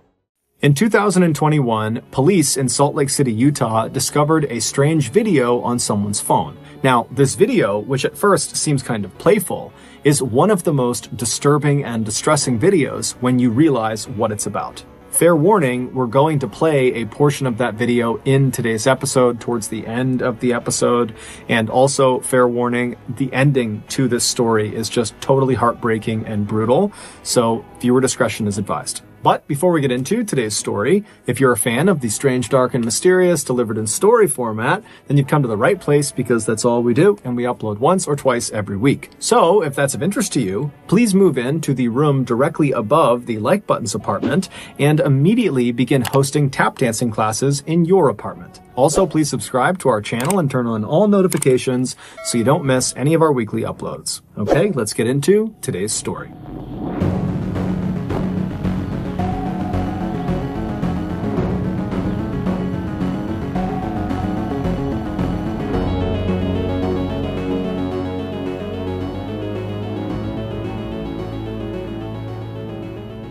On January 28, 1976, Daniel Halseth was born in a small town in Oregon called Estacada, which is located about 30 miles southeast of Portland. Daniel's family owned a farm, and so from a young age, Daniel became accustomed to getting up super early and helping out with daily chores. This childhood experience on the farm instilled in Daniel a strong work ethic, and it also taught Daniel to really appreciate family, because the family he had grown up in spent all their time together, and they all struggled and worked together every day to make ends meet. In high school, Daniel really began to blossom. He had this wonderful energy and huge radiant smile that drew people to him, and he was just one of those people that was just naturally gifted at everything he did, and it seemed totally effortless. During his high school years, he picked up playing the piano as well as the drums, and his classmates affectionately nicknamed him Drummer Dan. Daniel was also amazing with anything to do with computers or technology, and Daniel was just very handsome and very athletic and fit, and so he was really the guy that everybody wanted to be. But despite having all of these things going for him, Daniel was dealt a major blow in 1994 when he was in his junior year of high school. That year, his father, who he was quite close with, died unexpectedly from a brain aneurysm. This was a crushing blow for a young man that still very much leaned on his father for guidance and support. But Daniel, like the rest of his family, found a way to just keep on going despite this immense heartbreak. In 1995, so a year after his father's death, Daniel would graduate high school and he would head to Salem, Oregon, where he would go to school and earn his bachelor's degree in music, and then he would stick around in Salem at another university and he would earn his master's in business. And it was during those years that he was in Salem that Daniel would meet a young woman named Elizabeth Schwarak, who had grown up in Salem. She, like Daniel, was incredibly hardworking and was just naturally good at everything she tried. She was also a model, and so when she and Daniel began dating, they genuinely looked like this beautiful Hollywood couple. In 2001, which was shortly after Daniel had earned his master's degree, he and Elizabeth got married. 5 years later, the couple, who now were the proud parents of 3 young children, 2 girls and a boy, they moved to Las Vegas because Daniel had found work there. Daniel had founded this computer IT company because he was so skilled with computers, and it was really starting to thrive, and many of his clients were in or around Las Vegas. But just a few years after getting settled in Las Vegas, it would be Elizabeth's career ambitions that would take center stage in the family. Elizabeth had always wanted to get into politics, and in 2010, she decided she would run for a state Senate seat in Nevada. But in order to do that, she would need to campaign really aggressively, which would mean she'd be gone a lot of the time. And so Daniel, who was working full-time with this computer company, he would need to keep doing that because that paid the bills. But he would also have to become the primary parent for their 3 children. And so when she approached Daniel and said, I really want to do this, but it requires a lot out of you. Are you willing to do this? Daniel was completely supportive and actually really excited at the idea. He had no problems whatsoever. And so very soon, Elizabeth would be out on the road campaigning and trying to win the state Senate seat, and Daniel would be home goofing around with the kids and taking them hiking and going to playgrounds and parks. And then after he would put the kids to bed at night, he would stay up super late and run his computer business out of their dining room. And all this additional hard work and sacrifice that Daniel was making for his wife paid off when later later that year, on November 2nd, Elizabeth, who had run this incredible campaign that was built on family values and wholesomeness and morality, she would win the state Senate seat, which shocked the state of Nevada. And even more impressive, she would become the youngest woman to ever be elected to Nevada legislature at just 27 years old. So it was clear to everyone in Nevada and also outside of Nevada that Elizabeth was destined for greatness. She was going to be the next big political superstar. And anyone who was close to the Halseth family knew Daniel was her #1 cheerleader. He was so proud of her. But soon, the Halseth's perfect life would come crumbling down. It was not long after Elizabeth had won her election that Daniel began to notice she was becoming suspiciously close with another man named Tiger Helgelien, who was a former golf pro and fellow rising political star. After noticing his wife constantly texting with Tiger, Daniel would actually reach out to Tiger directly and beg him to stop messaging his wife and to just leave his family alone. But the texting and the calling and the interactions between those two would not stop. And then finally, in October of 2011, so less than a year into Elizabeth's first term as a state senator, Daniel would find out that his wife and Tiger had been away together alone on this long extended work trip. And so Daniel realized that almost certainly his wife was having an affair. And so when his wife came home from this trip and she was unpacking in their bedroom, Daniel walked into the room and he accused her of being unfaithful. And the argument that ensued got very heated, but it did not become physically violent. Basically, Daniel just screamed and yelled at Elizabeth, swearing at her and kind of losing his temper completely. But at some point, Elizabeth just said, "Daniel, stop." And Daniel would actually stop. And in fact, both Elizabeth and Daniel, when they were called this night, would say as soon as she said stop, Daniel stopped yelling and he left the room. Over the next couple of days, Daniel and Elizabeth would go to therapy sessions at their church, indicating that they both were making a concerted effort to try to salvage their marriage. But on October 21st, 5 days after this big blow-up fight about the affair, Elizabeth would go to police and she would claim Daniel had touched her inappropriately during the fight they had over the affair. And so Daniel, much to his shock, was arrested and charged with something called open and gross lewdness, which is effectively unwanted touching of another person. This accusation is quite common, especially amongst people at bars who are drinking. You know, there's lots of unwanted touching that can happen there. But interestingly, this particular charge is cited as being one of the more frequently falsely accused offenses because the police do not require any physical proof to actually arrest someone. Basically, people are, in theory, able to get other people arrested simply by claiming they inappropriately touched them, even if there is not a shred of proof. It's basically one person's word against the other. After being found guilty of open and gross lewdness, Daniel was sentenced to 6 months of probation, anger management, and he had to register as a sex offender. Shortly after he was found guilty, Daniel filed for divorce. Their divorce, which was heavily centered on who gets custody of their 3 kids, was very contentious, it was very bitter, and it was very public. Because Elizabeth was a state senator, she was in the public eye, and because her campaign that she had run on to get elected was built entirely on wholesomeness and family values and having good moral character, that when rumors started to fly that she had had this affair with Tiger Helgelien and that had blown up her family and her husband is being charged with open and gross lewdness, it was just so salacious that despite her denying that she ever had this affair and acting like she was in the right, she was still forced to resign from her state Senate seat in February of 2012. The divorce would finalize later that year, and most likely because of Daniel's new sex offender status from the open and gross lewdness charge, he was denied custody of the 3 children, despite the fact that for the last several years, he had been the everyday primary parent.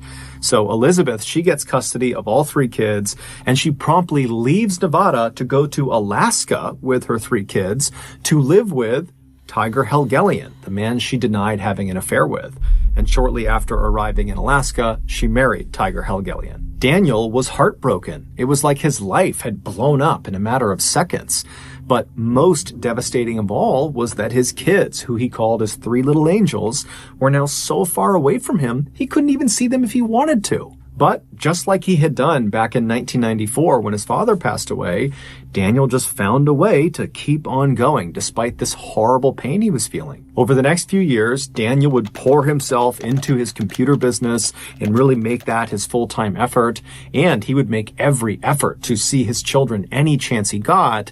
But because his relationship with his ex-wife Elizabeth was not good, it was really difficult to see his kids. Eventually, Daniel would meet another woman named Bogdana, and they would actually get married. And when that happened, it seemed like in the eyes of Daniel's family, he was starting to kind of finally get his life back on track. Around this time, Daniel began sharing more and more of his life on his social media channels.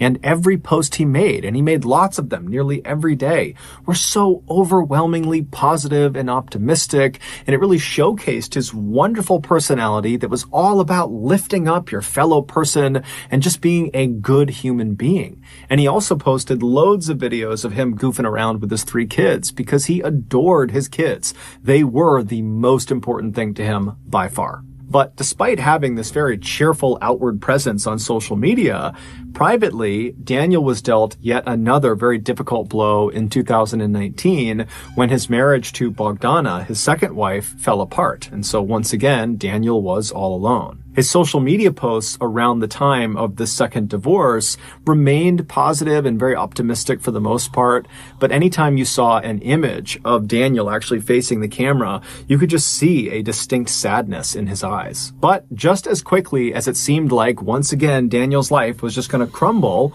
something truly amazing happened for Daniel. Daniel's first ex-wife, Elizabeth, and their three kids decided to leave Alaska and come back to Nevada and resettle in Las Vegas. This was not because Elizabeth wanted to rekindle with Daniel. It was just because she and the kids liked living in Las Vegas and wanted to come back. And as soon as they were back, Daniel suddenly got to see his kids all the time. He was so excited and so happy. In fact, by late 2020, Daniel's youngest daughter, Sierra, who was 16, she had basically just moved in with Daniel, even though legally speaking, she was not supposed to be doing that. And her mom, Elizabeth, was totally unhappy about it. But regardless, that was just how it was. She was living with Daniel. In August of that year, so around the time that Sierra had basically moved back in with Daniel, Daniel decided to take his ex-wife, Elizabeth, back to court to see if he could get custody of Sierra, because Sierra was the only minor of their three children. She was still 16, and at that point, Sierra was already living with him. During the recorded video sessions between Daniel, Elizabeth, and the judge, Daniel would tell the judge that life in Elizabeth's home was totally toxic and not good for his children, and certainly not good for Sierra. Daniel would explain to the judge that Sierra was really struggling with some mental health issues, and what she needed right now was professional therapy, something he had already enrolled her in since she had moved back in with him. Daniel also presented to the judge a letter that he said Sierra wrote that basically backed up the idea that she is better off living with her father. Elizabeth would generally respond to all of these things that Daniel was saying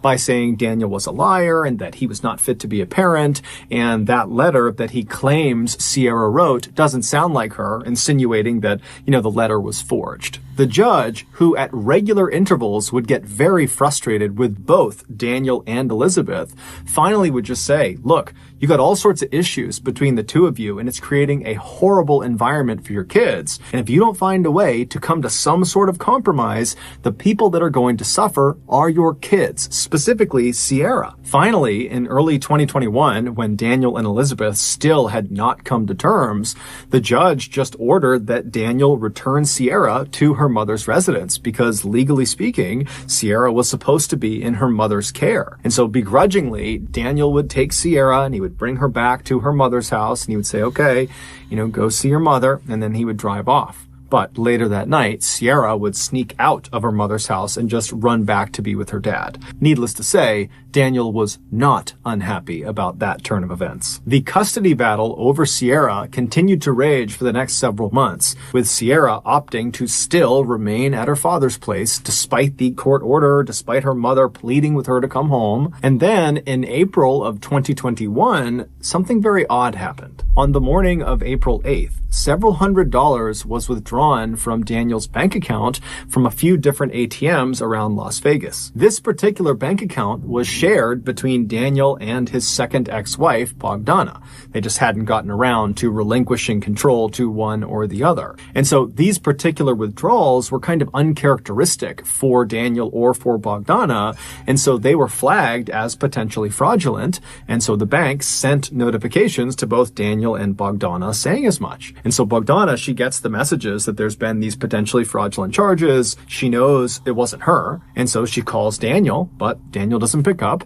and so she texts Daniel. But again, silence from Daniel. Thinking this was a little bit odd, Bogdana reached out to Daniel's mother, Christine, knowing that Daniel and his mom spoke nearly every day. And so she filled the mother in about what was going on. And after getting all the information from Bogdana, Christine would try calling and texting Daniel, but still got nothing. And so she reached out to her granddaughter, Sierra.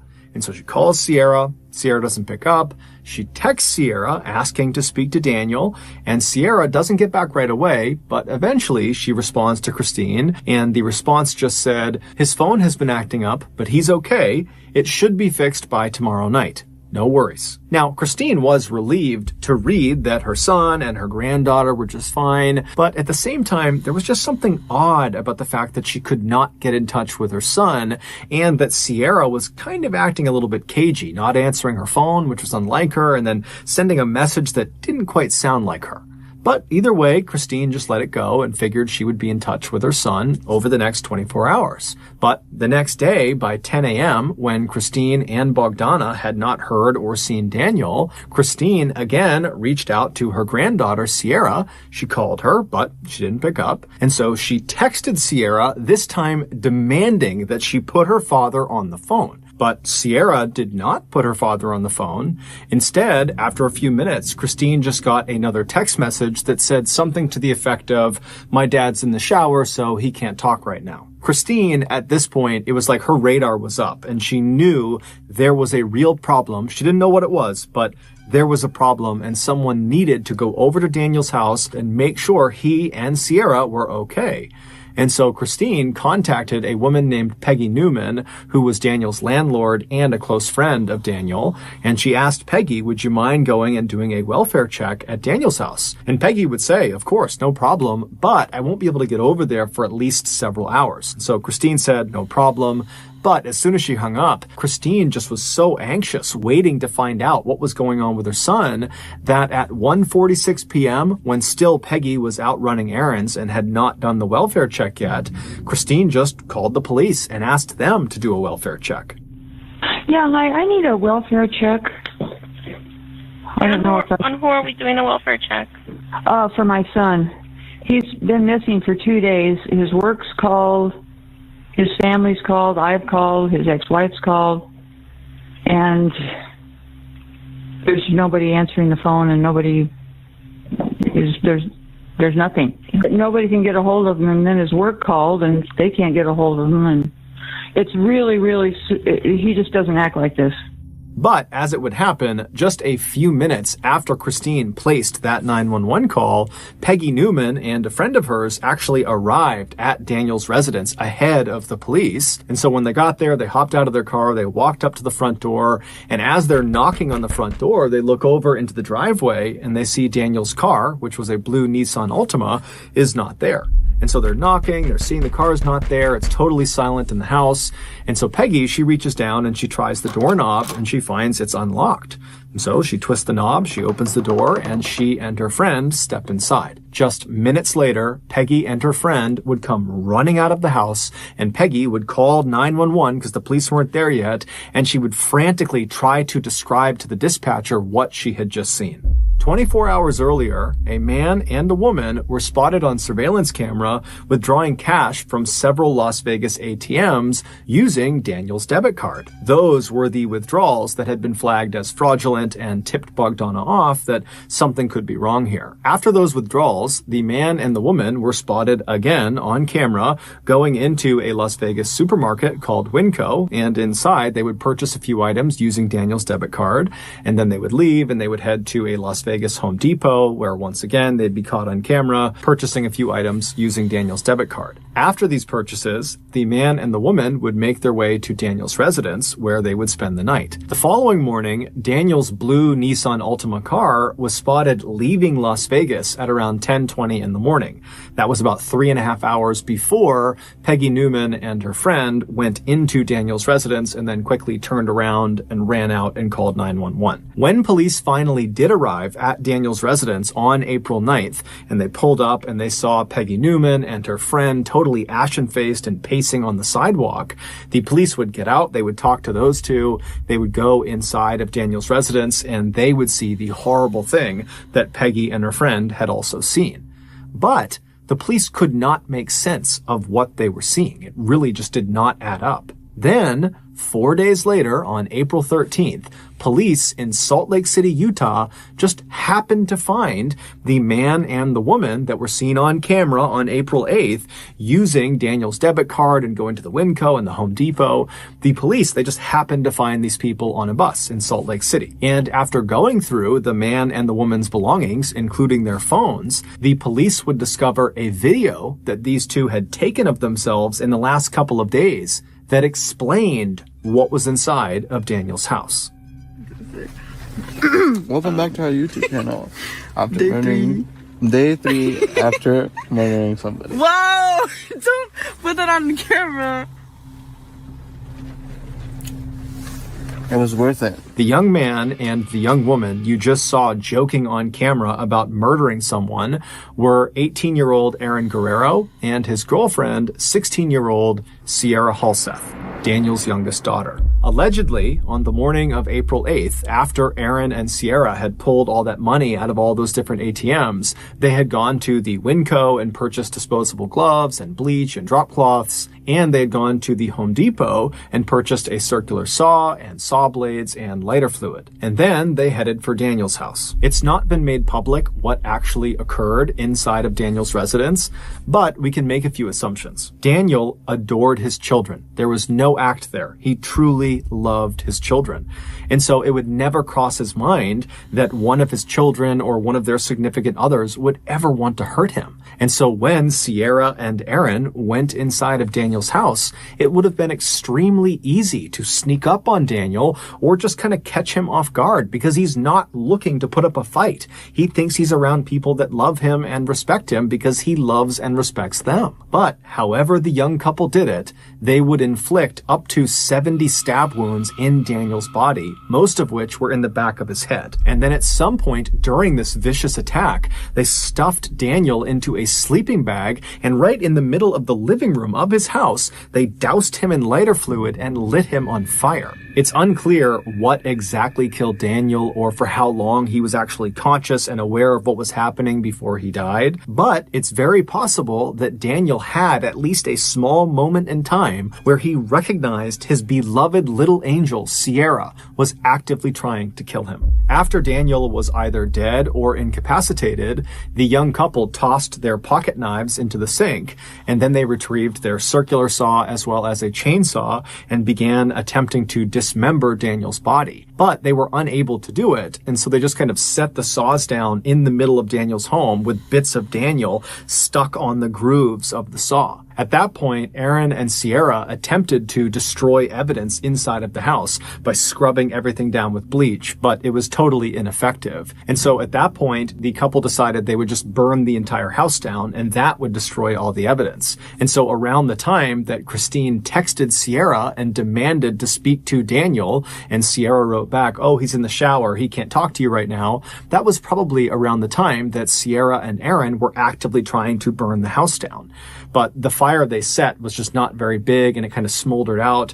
And so they would just kind of leave all of the evidence all over Daniel's house, and they would leave Daniel's destroyed and burned body kind of propped up against the door leading into the garage. And they would just leave the house, hop in Daniel's blue Nissan Altima, and at around 10:20 in the morning, they would leave Las Vegas. The only reason police were able to apprehend Aaron and Sierra in Salt Lake City a few days later was because the couple had made their way to Salt Lake City and hopped on a bus, and Aaron had not paid the fare. He had just snuck onto the bus. And so at some point, the transit authority had come through the bus, and they were asking people to show their tickets, and Aaron didn't have one. And so when they discovered this, they asked for his name, and when they entered his name into their system, it popped up that the Las Vegas PD were actively searching for him. While only Sierra knows why she turned on the one man who would forever love her and would forever support her, what we do know is around the time that Daniel and Elizabeth had gone back to court and they were having those virtual meetings with the judge to decide who was going to have custody over Sierra,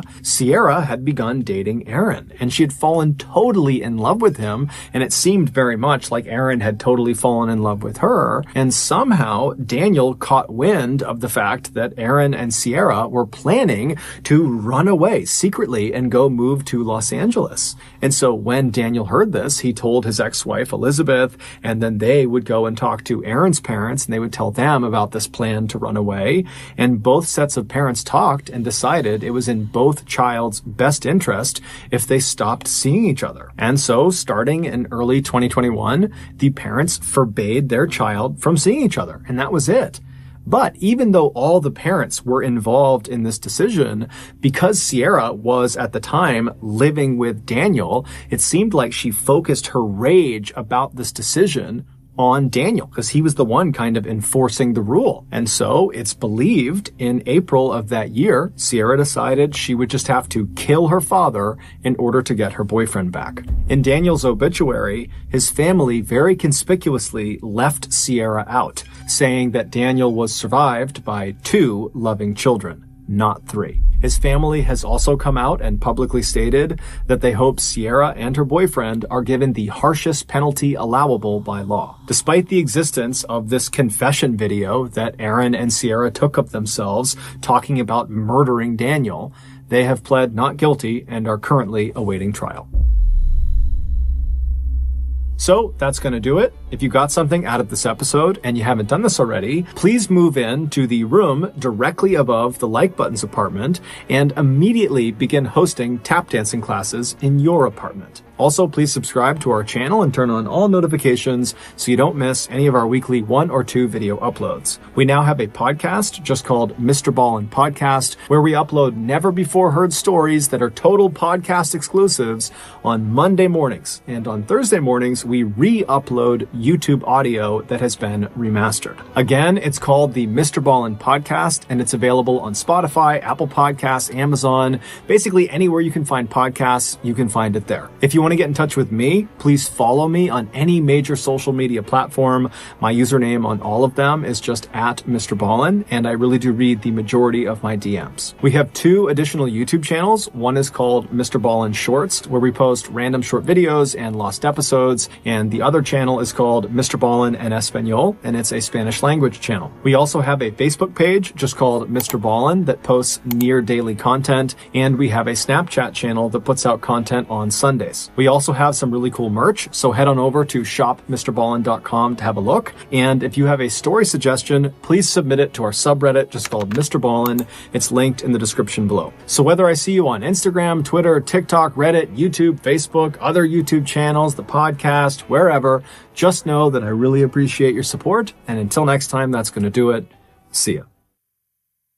Every now and again, as I'm researching the Missing 411 phenomenon, which, if you're not familiar, it's a book series by David Paulides, who's a former police detective who researches the thousands of strange disappearances in national parks and forests across North America. As I'm researching these cases, I'll find one that is truly disturbing. And today's top story is just that. But before we get into today's stories, if you're a fan of the strange, dark, and mysterious delivered in story format, then you come to the right channel, because because that's all we do, and we upload 3, 4, even 5 times every week. So if that's of interest to you, please befriend the like button, and when they hand you their phone for you to input your phone number, just Venmo yourself $1,000 and give their phone back. Also, please subscribe to our channel and turn on all notifications so you don't miss any of our weekly uploads. All right, let's get into today's stories.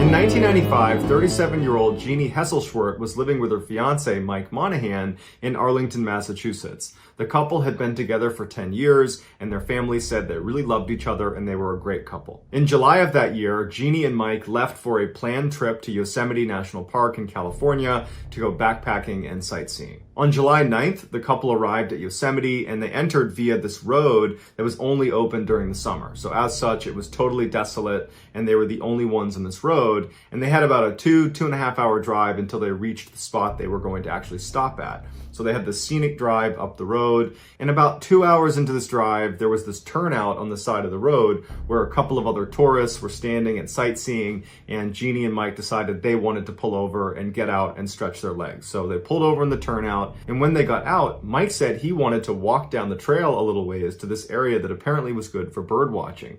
And Jeannie didn't want to do that. She wanted to walk in the other direction up to this overlook. And so they decided that they would each get to do their own activities. They'd be gone for 15 minutes and then meet back at the car. So Mike heads down and does his bird watching. And then after 15 minutes, he walks back up to the car expecting to see Jeannie, but she's not there. And this is 1995. Neither of them had a cell phone. And so he can't just call her. And so he just stands by the car and waits. And so he's looking around, waiting for her to reemerge out of the trail she had left on. But after 15 more minutes goes by and he still hasn't seen her, he walks up to some of the tourists that were there in the first place. And he asks them, hey, have you seen this woman Jeannie? And he described what she looked like. And they said, no, we haven't seen her. And so he goes back to the car and now he's getting pretty anxious and he's looking around and he's just waiting for her to show up. And another 15 minutes goes by. So now she's 30 minutes late and he starts walking up the trail to see if he can find her. But he realizes the trail immediately spiders off in different directions. And so she could have gone in any one of these different pathways. And so at this point, he decides, I have to get authorities involved. Time is of the essence. And so he runs back to his car and he sees a Park Service employee emptying a trash can into a dumpster. And so he runs over to them and he says, you know, my fiance, Jeannie, she's gone. She's been gone for 30 minutes. Can you please get in touch with authorities and get people up here looking for her? Within 45 minutes of speaking to this employee, park rangers had made their way up to this area and they began talking to Mike and figuring out where she might have gone, and they start walking down the trail to look for her. But after an hour of not finding her, the park rangers would call in additional assistance from the police. The search for Jeannie would become the largest in Yosemite's history, expanding to 40 square miles, with helicopters overhead and dog handlers on the ground and hundreds of volunteers combing this whole area. But despite the relatively quick response time and massive amount of manpower, they could not find Jeannie. After 2 weeks of looking everywhere for her, the only thing they were able to find were 2 boot prints that they believed belonged to Jeannie. The first print was found in the vicinity of where their car was parked, so where she had actually disappeared from. And then the other one was curiously located on a trail that was one of the biggest trails in Yosemite. It was very well marked. It was fairly wide. You're not going to mistake this for anything other than a trail. And the boot print was not walking along the trail. It was cutting across it, as if she was going from woodline, crossing over the trail into the other woodline. This second print didn't make any sense to authorities because they're thinking, you know, if you're lost out in the middle of the woods and you come across a clearly defined trail, a really obvious trail, you wouldn't walk across it and go back into the woods. You would take the trail in either direction until it hits civilization, because all trails do that for the most part. And so it seemed like this print could not be hers, because that would indicate she has chosen not to follow this path. But the print was hers. Over the course of these 2 weeks of searching, several dog teams had been placed right where Mike's car had been, right where Jeannie had left to go to the trail where she disappeared. And the dogs could not pick up a scent of Jeannie. And it led the handlers to believe that Mike was actually lying and that Jeannie had actually never been in Yosemite. And this was all a big ploy because he had done something to her and he was going to act like she's lost in the wilderness and he was going to get away with whatever he did to her. And so ultimately the FBI got involved because now foul play is being suggested, and the first thing the FBI did is they polygraphed Mike. And he passed without question, and he was totally vindicated of any involvement. After that, the FBI dug into Mike's background and Jeannie's background to see if there was any indication of somebody that might want to do Jeannie harm, and they couldn't find anything. She was just gone, and nobody knew what happened to her. On September 3rd, so 2 months after Jeannie went missing, 2 men were in this really remote section of Yosemite to go fishing when they spotted a human body in a pool of water. It would turn out to be Jeannie's. She was 3 miles from where she was last seen by Mike at that trailhead. She was only wearing socks and 1 boot, and she had been sitting in this pool of water for so long that they were unable to determine a cause of death. Initially, it was speculated that she must have fallen into the river that fed ultimately down to where she was found. She must have fallen into that river, miles away, close to where she went missing. Maybe she fell and hit her head and was unconscious, and then she drowned, and then she wound up here.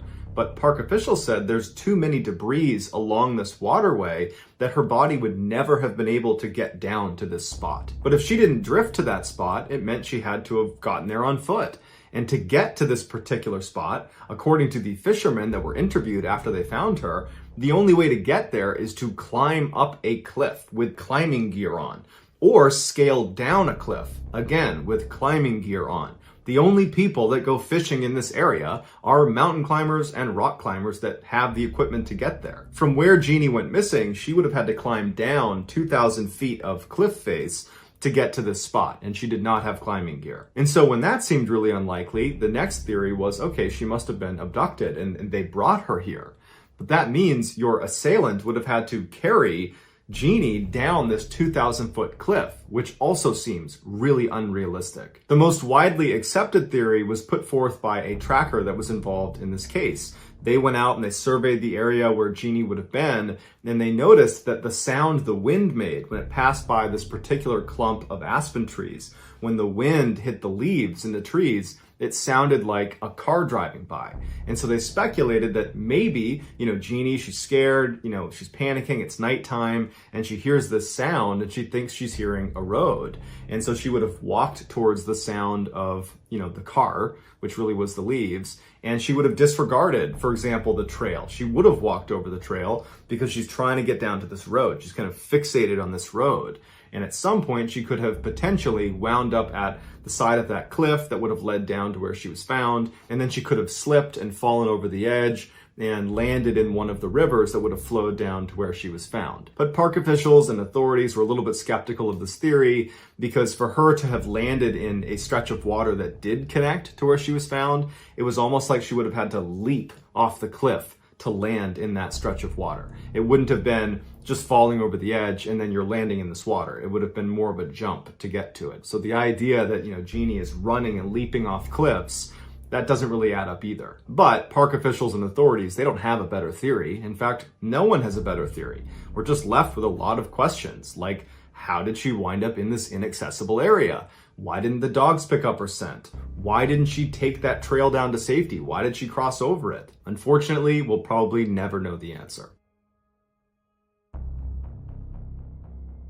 On September 19th, 2013, 69-year-old retired middle school teacher Amy Linkert and her friend, 63-year-old Joe Blakesley, who was a physician, headed off to the Craters on the Moon Park in Idaho. This park is actually a dormant volcano. It's not extinct.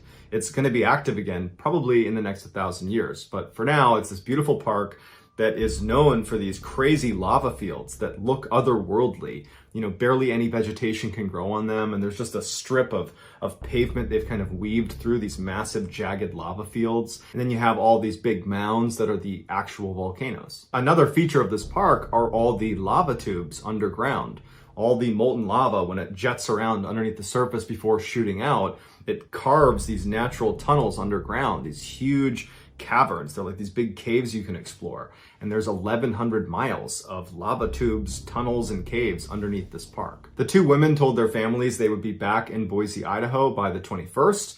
But when the 21st came and they were not home, their families were suspicious. They tried calling them, they didn't pick up. And for the next 36 hours, they just kept trying to call them and, called around to see if anybody else knew where they were. And then finally, on the morning of the 23rd, when no one knew where they were, they reached out to the authorities. The formal search for these two women began on the 24th, so 5 days after they had initially left for this trip.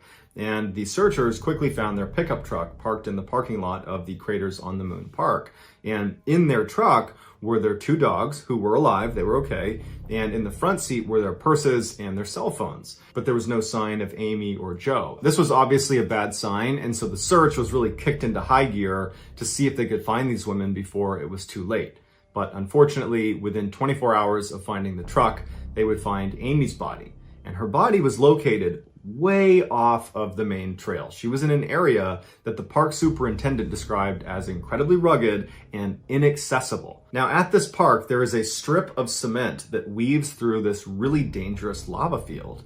And if you were on this strip of cement, you wouldn't be thinking about walking onto the lava field. Not only would you need to navigate all these massive mounds of jagged, cooled lava, there's all these cracks in the ground that you could fall through and just plummet to your death. So no one's about to start walking off the trail, especially not two older women that went here just to have a casual stroll through the park. They were not there for some grand adventure. They were not athletic distance hikers. It made no sense that Amy would be so far off the trail in an area that was so dangerous and so clearly off limits. When the families were notified that Amy had been found and they were still looking for Joe, the detail that the family keyed in on was the idea that these two women left their dogs in the truck.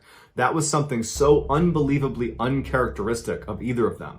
They adored those two dogs. They would never, ever abandon them like that. In fact, because of that detail, the families jumped to this has to be foul play because they never would have done that. They wouldn't have abandoned these precious dogs. The search for Joe would continue. They basically shifted the entire effort to center over Amy where she was found and work in circles out from there to see if they could find her. They had helicopters flying overhead. They had mining experts walking through all the lava tubes below, and they couldn't find her. Finally, on October 23rd, so 28 days after Amy was found, Joe's body was discovered as well, and she was lying 1 mile away from where Amy had been found in a similarly inaccessible part of the park that would have required significant climbing over jagged, cooled lava fields and all these cracks in the ground she would have had to navigate to reach where she was. And even more strangely is the area where she was found had been searched extensively by air with helicopter pilots flying overhead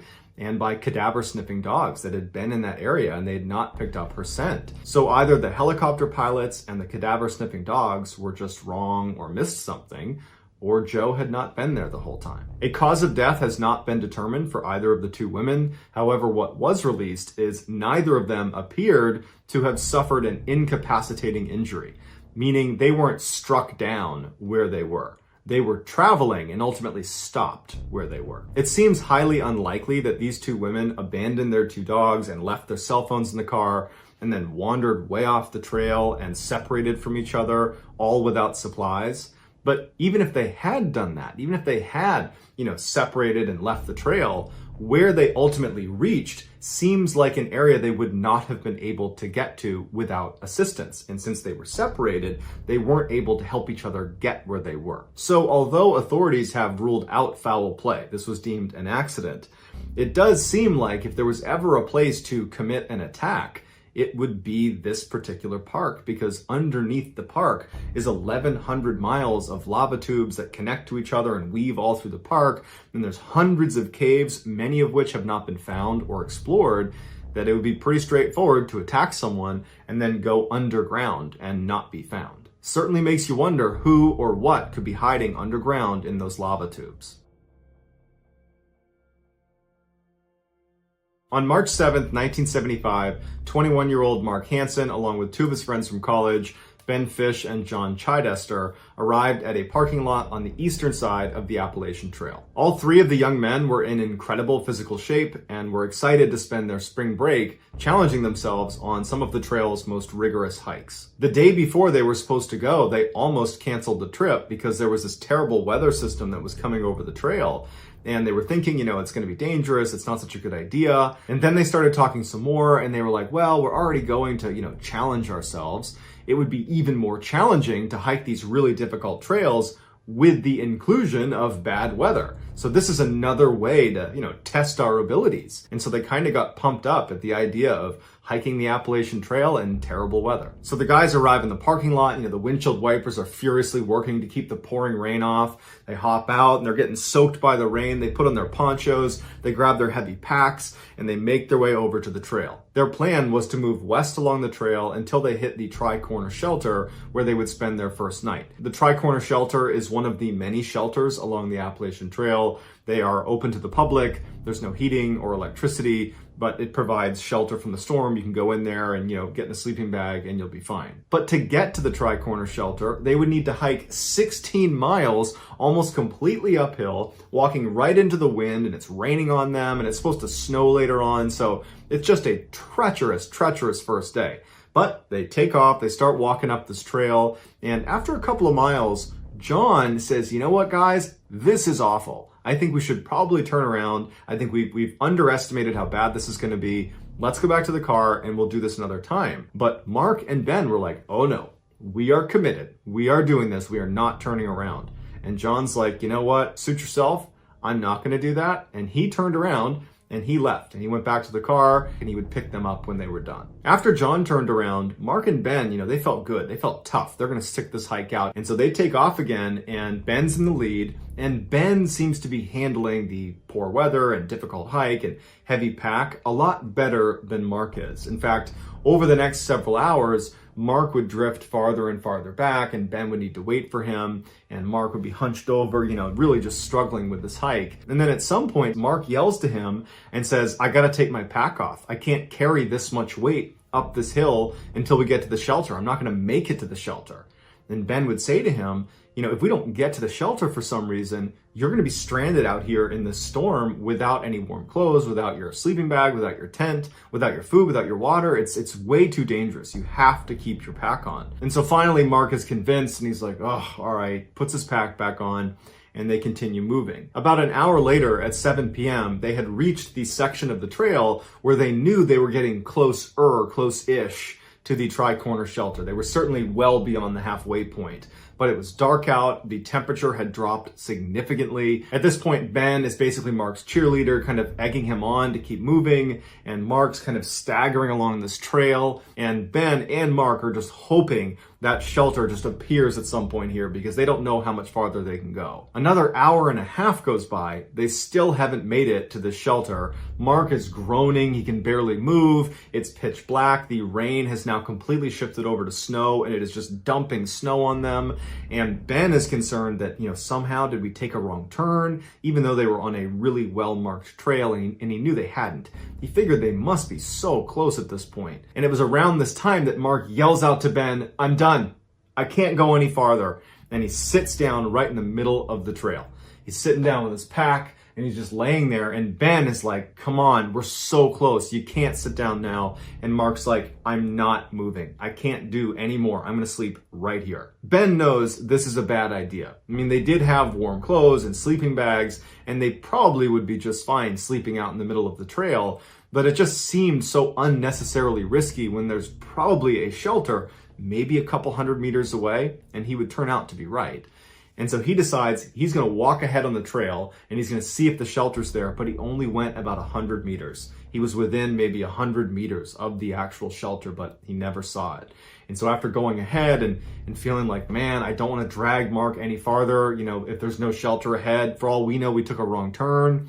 And so he turns back around and he goes back near Mark, not next to him, but close enough to him that he can see him.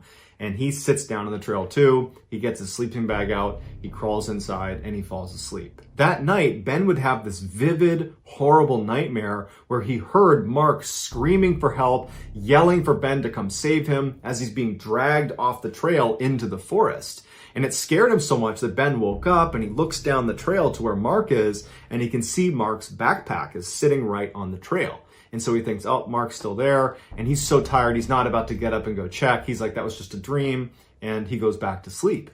The next morning, when the sun comes up, Ben gets up again. And the first thing he does is he looks over at Mark and he sees the pack. But he realizes that Mark is not there. It's just the backpack. And so Ben jumps up and he yells for Mark. He doesn't get a response. He's looking around thinking he's got to be around here, but He's not. It snowed that night, so any tracks Mark would have left to show where he went to were now covered up. And that's when it dawns on Ben that that dream he had the night before, that might have been real.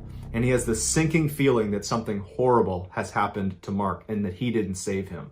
And so he thinks, I gotta get authorities. He grabs his bag. He leaves Mark's there because he's thinking maybe he'll come back and he'll grab it. And Ben turns and runs down the trail in the direction he hopes is towards this tri-corner shelter. And he can't believe it when literally 200 meters away, he finds the tri-corner shelter. They were that close. And inside are other hikers. He was able to get one of them to run down and get park services to know that they have a missing hiker on the trail. Searchers were dispatched to the area where Mark and Ben had been sleeping on the trail. The first thing they did is they went to his bag, and inside were all the things he would need to survive out in the wild. His tent, his warm clothes, his sleeping bag, his food, his water, everything. It was all left there. Over the next few days, hundreds of searchers combed the area. They had helicopters overhead, and they made no significant discovery. However, one park ranger discovered this huge cave that was not that far away from where they had been sleeping. And inside of this cave, this ranger said a large mammal had been staying recently. It was not there now. And there was all these animal bones inside the cave. So it was obviously a predator of some kind. And so there was speculation that between this cave that probably held, a bear or something like that, and Ben's dream that probably was reality of Mark being pulled off the trail screaming for help, that maybe Mark was attacked by some animal that dragged him away. On the 9th day of the search, Mark's body was found. It was located 3 miles down the hill from where he and Ben had been sleeping up on that trail. Mark was positioned up against a tree. His jacket was open, his gloves were off, and his boots were off, and they were placed right next to him. An autopsy concluded he must have died within 24 to 36 hours of leaving that trail. So there's lots of questions with this one, namely, why did Mark, in the middle of the night, get up, not tell Ben where he was going, and then leave the trail and walk 3 miles away? The trail they were on was very well worn, that even at night in a snowstorm, it would be very obvious if you were on the trail or if you were off the trail. If you look at this picture, this is a section of the trail they were on. This is not the literal place they were at, but this is a good representation. As you can clearly see, there is a trail that runs down the middle, and then there is the forest to the side of that trail. That if you were to leave the trail, you'd be bumping into trees left and right. It would be very obvious you were off the trail. So Mark had to have known he was leaving the trail. But even if Mark had a great reason for wanting to leave the trail, just hours earlier, he couldn't even stand. That's why they were even laying on the trail to begin with, because he couldn't go any farther. So the idea that he can just jump up in the middle of the night and navigate this really difficult terrain for 3 miles in total darkness in the snow, that doesn't make sense either. And then you have Ben's dream, where he hears Mark screaming for help, and he's yelling for Ben to come save him as he's getting dragged off the trail. There's a good chance what Ben was hearing and seeing in his dream was actually playing out just several feet away from him down the trail. So David Paulides and the other people involved in this search, they all believe the key to understanding what happened to Mark is what caused him to scream for help, and potentially what pulled him off the trail and dragged him 3 miles away. So that's gonna do it, guys. If you found the secret in today's episode, let us know in the comments what it is and where you found it. So give us the timestamp. And if you're the first to do that, we will pin you at the top of the comments section. If you enjoyed today's video and you haven't done this already, please befriend the like button, and when they give you their phone for you to enter your number in, go ahead and Venmo yourself $1,000 and then give them their phone back. Also, please subscribe to our channel and turn on all notifications so you don't miss any of our weekly 3, 4, even 5 video uploads. If you want to get in touch with me, you can direct message me on Instagram or on Twitter. My username for both platforms is the same. It's JohnBallen416. I also have a ton of content over on TikTok where my username is MrBallen. If you have a story suggestion, please submit it to our subreddit just called MrBallen. It's linked in the description below. So whether I see you on Instagram, Twitter, TikTok, Reddit, YouTube, or some combination, just know that I really appreciate your support. And until next time, that's going to do it. See ya. Today we have 2 stories that are each about people who really craved attention or status. But instead of getting that, they got carnage. But before we get into today's stories, if you're a fan of the strange, dark, and mysterious delivered in story format, then you've come to the right place, because that's all we do, and we upload 2, 3, even 4 times every week. So if that's of interest to you, please offer to get new tires for the Like Button's car. But don't tell them you're replacing their regular tires with monster truck tires. Also, please subscribe to our channel and turn on all notifications so you don't miss any of our weekly uploads. Okay, let's get into today's stories.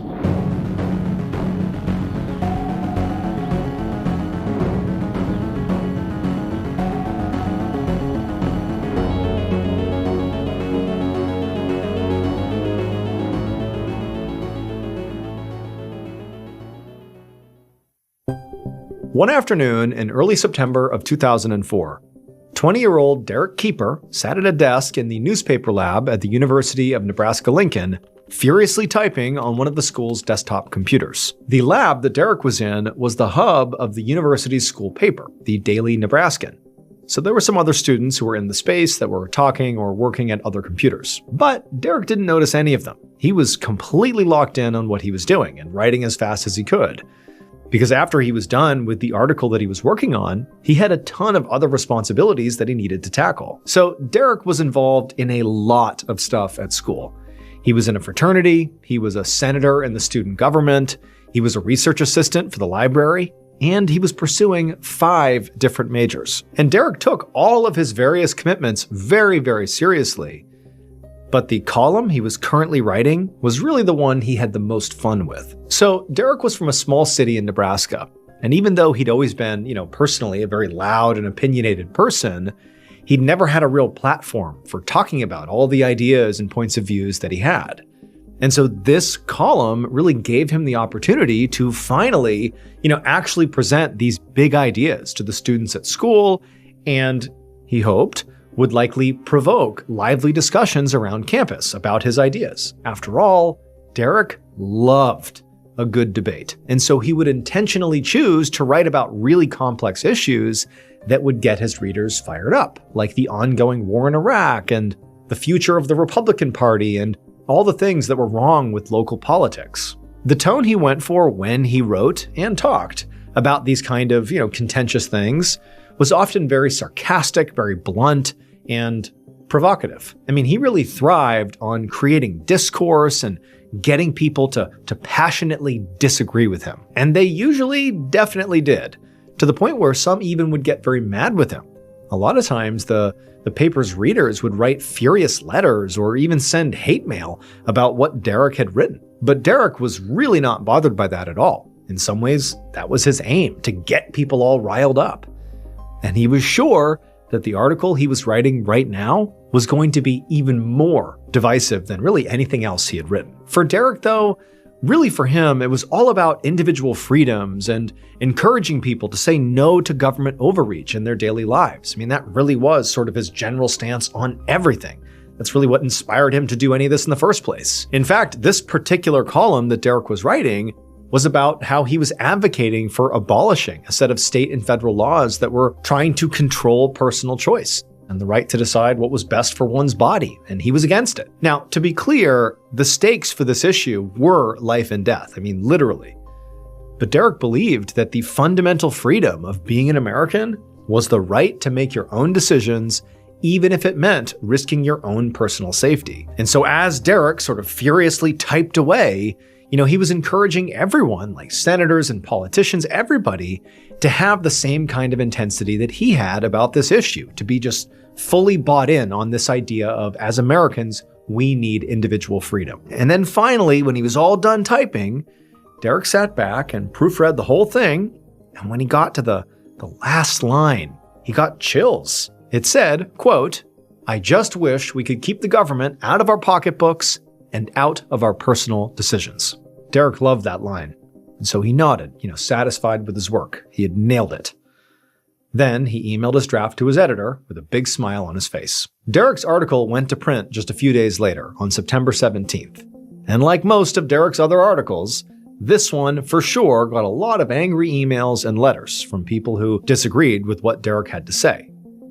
But all the vitriol in these messages just proved to Derek that his article had clearly been a success. He had sparked outrage and got people talking about this issue. Derek even hoped that maybe some of the readers got angry enough to actually take action.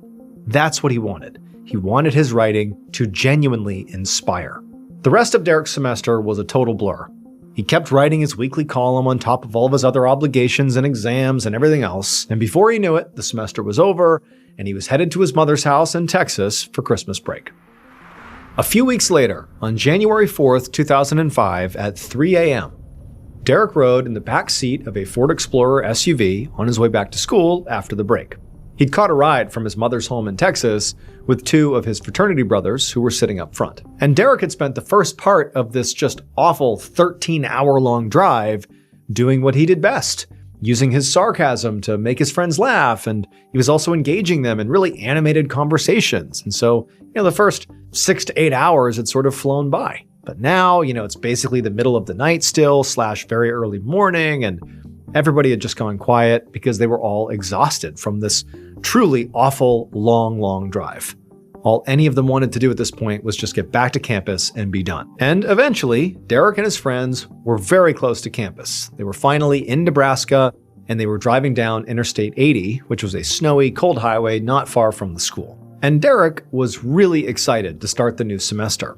He'd had a nice, laid-back holiday where he'd caught up on sleep and spent a lot of time just kind of hanging out and seeing his younger siblings. But Derek just was not the kind of person who liked slowing down for very long. And so he was quite eager to get back to his busy life on campus.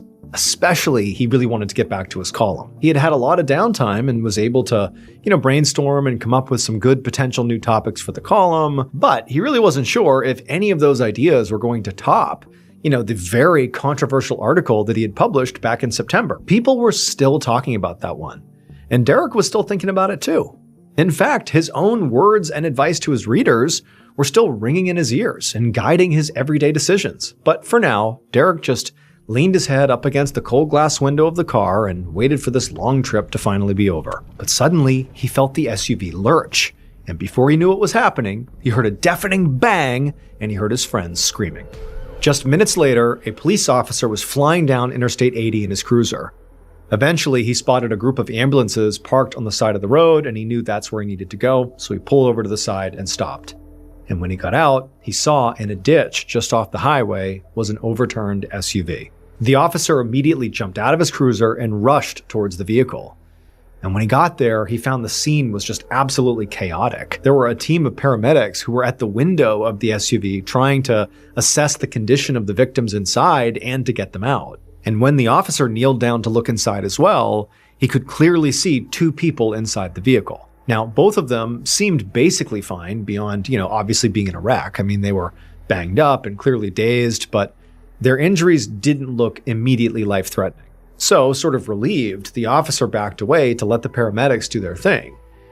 But very quickly, the officer noticed that more paramedics were actually running past the SUV to something on the ground a few feet beyond it. And so the officer followed them to go see what it was they were running to. And when he saw what was on the ground, the officer just kind of stopped and knew instinctively that there was nothing anybody could do. I mean, there was a body of a young man on the ground who clearly was a third passenger of this SUV, but their body was just mangled almost beyond recognition. It would turn out Derek had been right. His September 17th, highly contentious column in the Daily Nebraskan would be his most controversial and famous piece ever.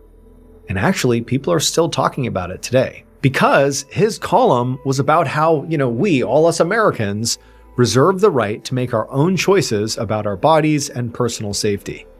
And Derek believed that there was a law that was actually directly infringing on that right, which was the law that was forcing people to wear a seatbelt. Derek despised this requirement. He thought seatbelts should be just a personal decision about safety. To him, it was not just about buckling up, it was about individual choice, about freedom. And on January 4th, that SUV that Derek was riding in going back to school, well, the driver hit some ice on the road and lost control. The driver and the other passenger in the front were wearing seatbelts. But Derek, in keeping with his beliefs, was not. And so when the SUV crashed and flipped over, Derek alone was killed. As one reporter pointed out, Derek lived by his beliefs, and he also died by them. Have you ever wished you could consume the strange, dark, and mysterious in a live storytelling event? Well, that dream is becoming a reality this year because I'm coming back with another live tour. This year's tour is also going to include a whole bunch of new locations, including the West Coast of the United States, all across the United States, and also one international city. We put together an absolutely amazing show with a whole bunch of awesome stories, including stories you will not hear anywhere else. New content you can only get if you come to this show. But if you want to see it, you gotta act fast because tickets are available right now. If you want tickets, go to tour.ballenstudios.com or click the link in the description below. Again, that is tour.ballenstudios.com. Also, I'm going to be giving away an all expenses paid for trip to come meet me at one of my live shows. That will include airfare, hotel, come hang out with me backstage. It's going to be a whole thing.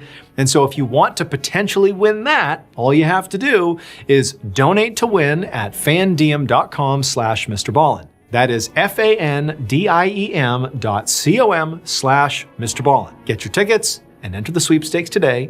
I can't wait to see you at the show.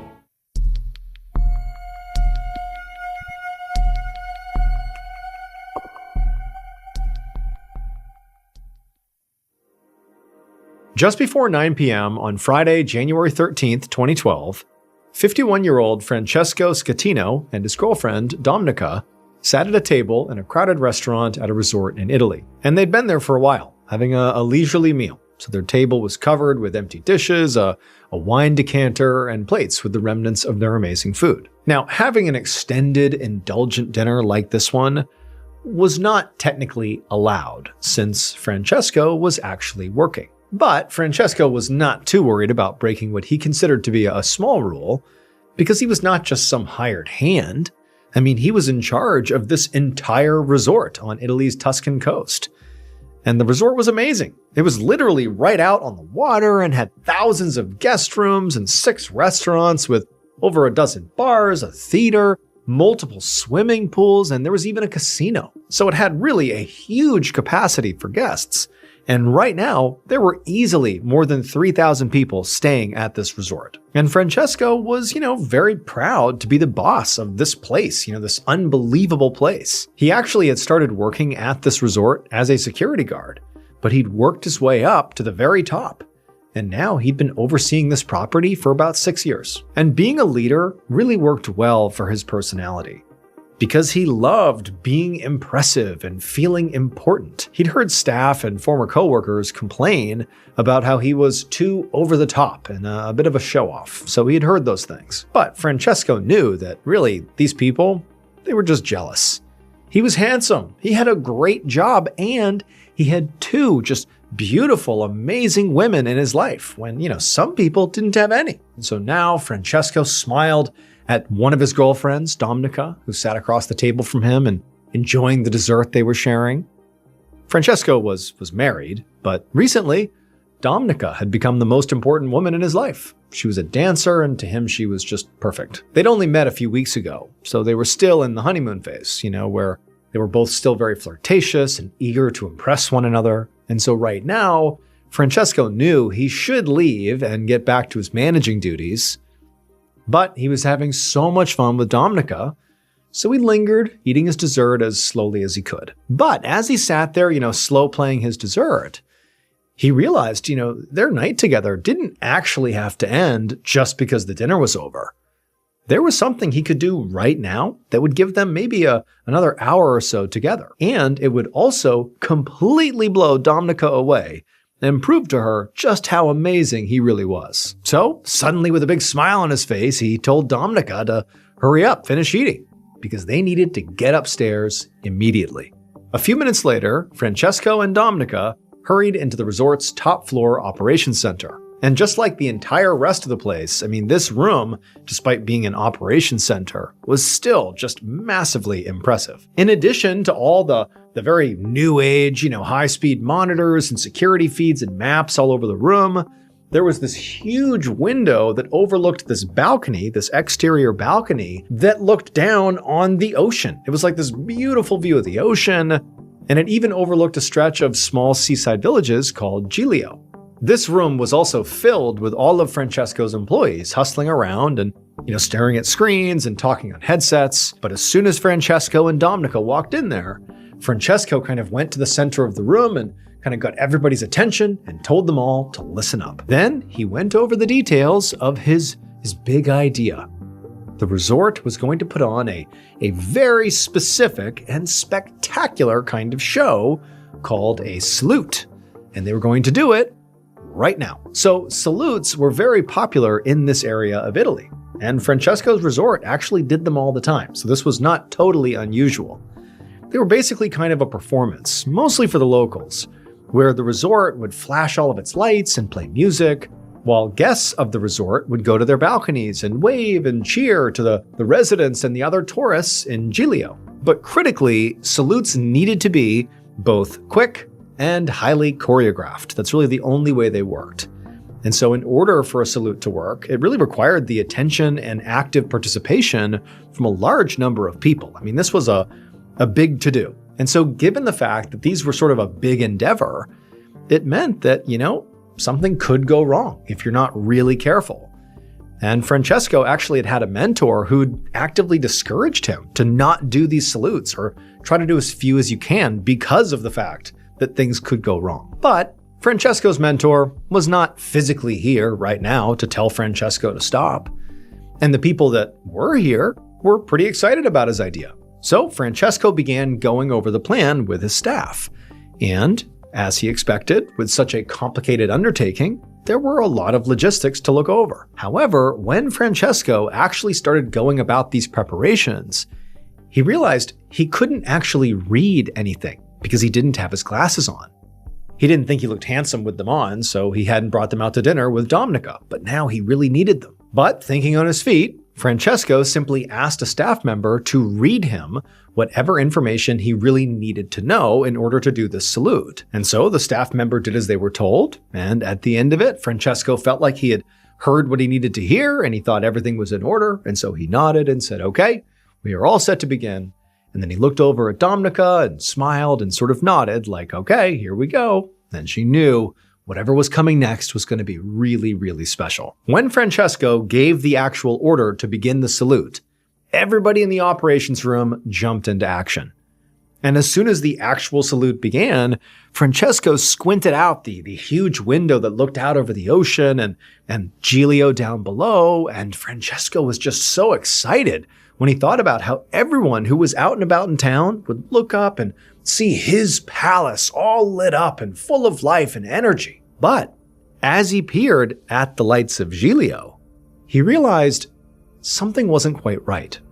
Even without his glasses on, he could see that there was something outside in the darkness, just barely illuminated by the town's lights. It was a large shape right between the resort and Giglio.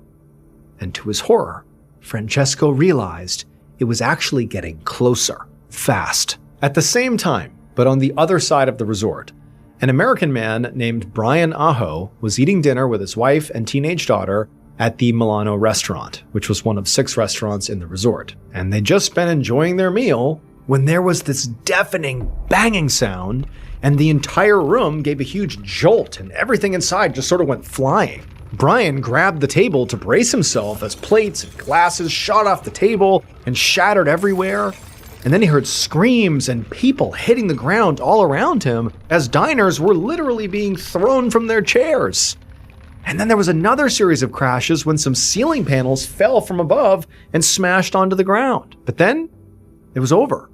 The shaking abruptly stopped, and Brian immediately jumped up to make sure that his wife and daughter were okay, and they did seem fine, just dazed like everybody else in the room. As Brian stood up, he could tell he was, mostly okay, also shaken up. But the overwhelming thought was just having no idea what had just happened. I mean, he's looking around and no one seemed to know. It had felt like some kind of earthquake or something. But then Brian thought, if this had been an earthquake, he really had to get his family out of this restaurant immediately in case of aftershocks. But it seemed like all the other diners clearly had the same idea, because before Brian could actually move, There was a surge of activity around him as dozens of people just began rushing towards the exit of the restaurant, and Brian didn't want him or his family to get caught in the middle of this huge crowd. Huge amounts of people running in the exact same direction, a panicked group of people, could easily create a stampede. And he was worried that he and his family could get pulled to the ground and trampled in the chaos. So he looked around and he saw on the other side of the restaurant there was a smaller door that nobody else was going to. So he and his family began making their way over to it. But before they could actually get through this door, the overhead lights began to flicker and then went out. And then with the darkness, suddenly came the blast of emergency alarms echoing through the resort. And then he could hear more screams, not just inside of this restaurant, but sort of all over the place. It was like the resort had devolved into madness. Brian had never been more scared in his whole life. His pulse was racing faster than he thought was even possible, and he almost felt paralyzed, like this was just too much to even process. He also, like basically everybody else, had no clue what was going on here. But navigating his family through an emergency was already going to be horrifying and terrifying and dangerous, but now he would also have to do it in the dark. For a moment, Brian and his family just stood there, kind of frozen in the dark. And then Brian was about to tell his family to just go through the door, we'll figure it out in the dark. But then luckily the emergency lights came on, giving the room sort of a dim, eerie glow. But it was enough to sort of guide their way.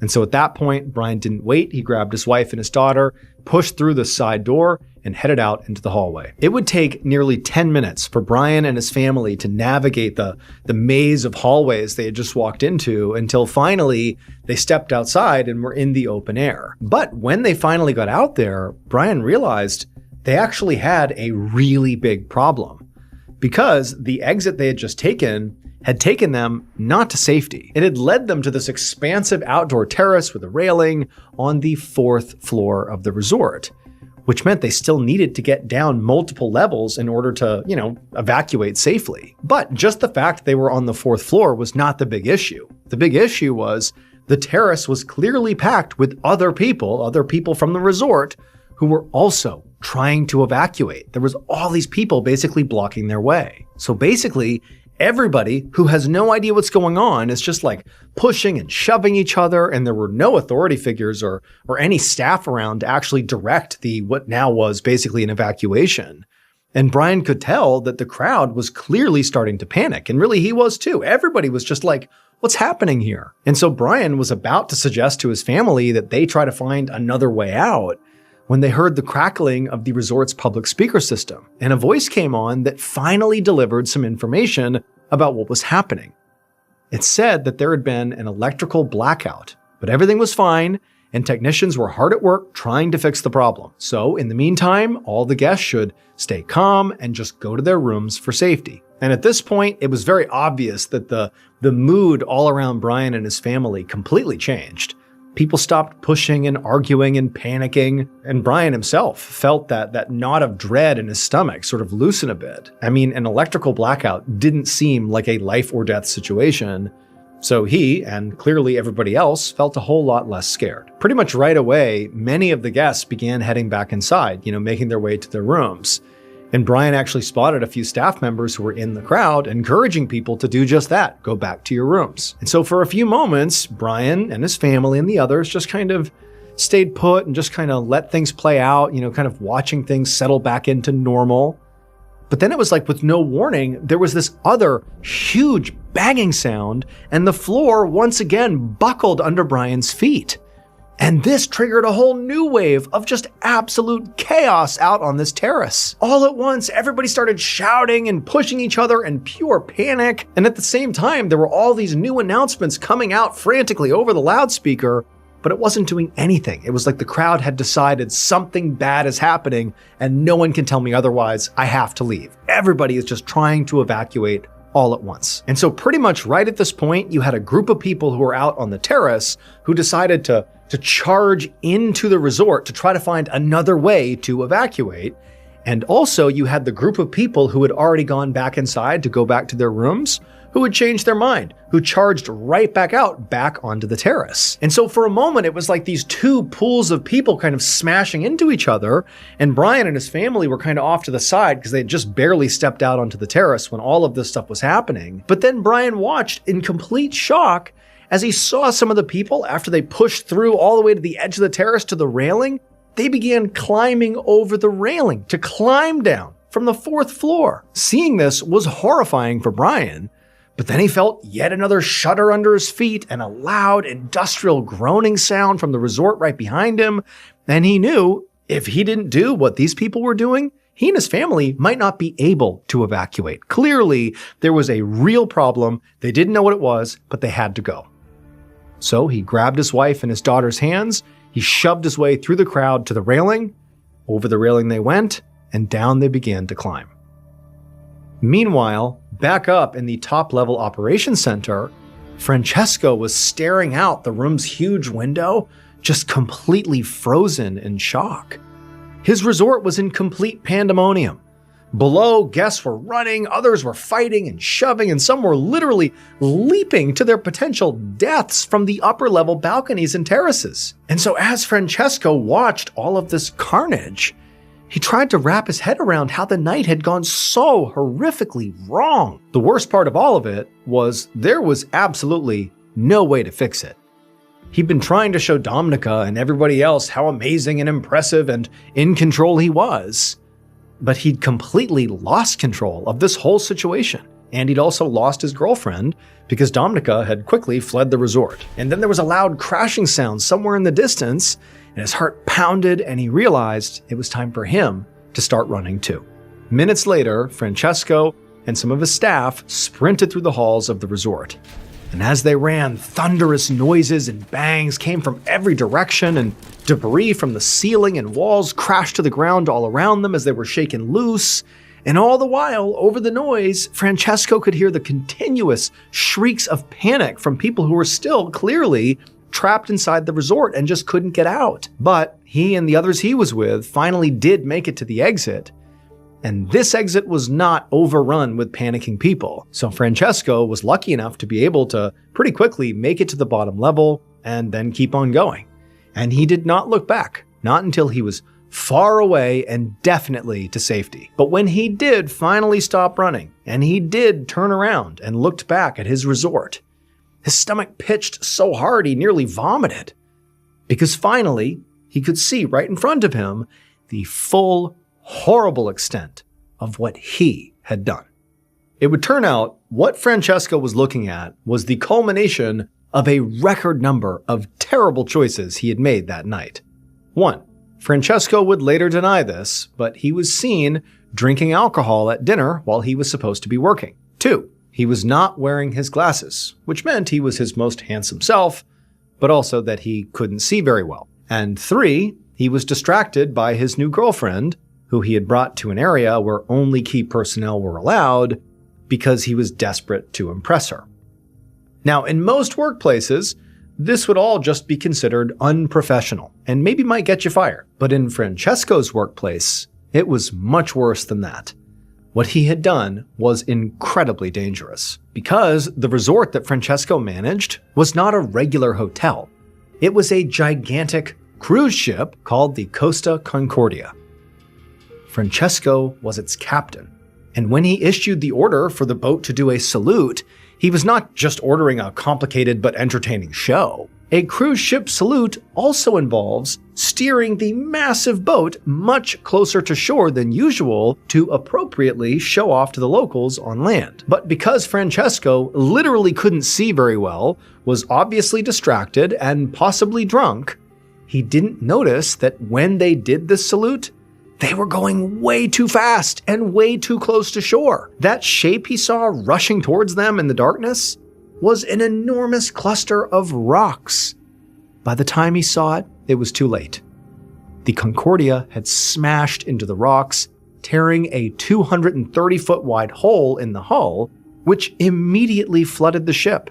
And then making matters even worse, Francesco delayed rescue efforts for more than an hour by trying to convince people that what had happened was just an electrical outage. And then when he finally did issue an evacuation order, he broke a sacred rule for ship captains. He fled the boat before the remainder of his crew and the passengers. Like he was the first one off. He did not go down with his ship. That American passenger, Brian Aho, and his family would survive, because after they decided to go over the railing, they, perilously climbed down 4 levels all the way to a lifeboat, and so they survived. But unfortunately, 32 other people who were on board the boat ultimately died, all because of Francesco's desire to show off. Francesco himself was ultimately arrested for manslaughter and was sentenced to 16 years in prison. He was subsequently named Italy's most hated man. Thank you so much for watching today's episode. Let me know what you thought of it in the comments below. And remember, we have a whole playlist of Places You Can't Go episodes ready for you to binge right now. So go ahead and click here and give them a watch. All right, until next time, see ya. Today's story is about a group of internet gamers who played together for years. But one day, in their online world, the line between reality and fantasy suddenly blurred, and nobody could tell what was real and what was fake, until it was too late. But before we get into that story, if you're a fan of the strange, dark, and mysterious delivered in story format, then you've come to the right place, because that's all we do, and we upload once a week. So if that's of interest to you, please adjust the like button's power seats in their car to a very uncomfortable position, and then rip out the fuse. Also, please subscribe to our channel and turn on all notifications so you don't miss any of our weekly uploads. Okay, let's get into today's story.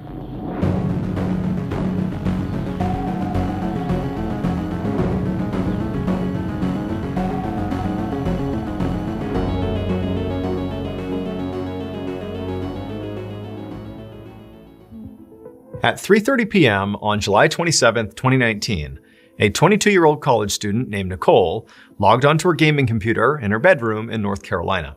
Nicole had spent the morning and the early part of the afternoon studying, but now she could finally kick back and relax and play her favorite video game, an online multiplayer combat game called Perfect World, where people battled each other as characters inspired by Chinese mythology. Perfect World was a pretty niche game, so not a whole lot of people played it or even knew about it.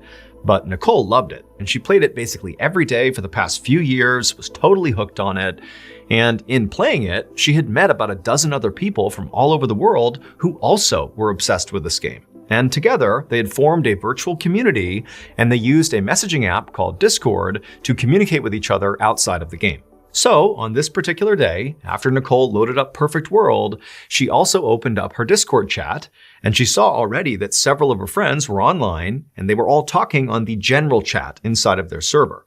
And so Nicole began perusing the messages, and she saw the general theme of the messages being passed was about one of the other users on their server, somebody who went by the username Menhaz. So as far as everyone knew on this Discord server, Menhaz, they didn't know his real name, was a college student, and he was basically known to be a huge troll, which meant he said and did really offensive things, in particular on this Discord server, just to get people's reactions. Because of his trolling behavior, he had actually been previously kicked out of the server and also kicked out of the game Perfect World, like the game they're all connected on this Discord server through. He had been booted from both of those platforms in the past, but in previous occasions when that happened, Menhaz would plead his case and say he's not going to do it anymore, he's going to behave, and eventually the moderators would just let him back in.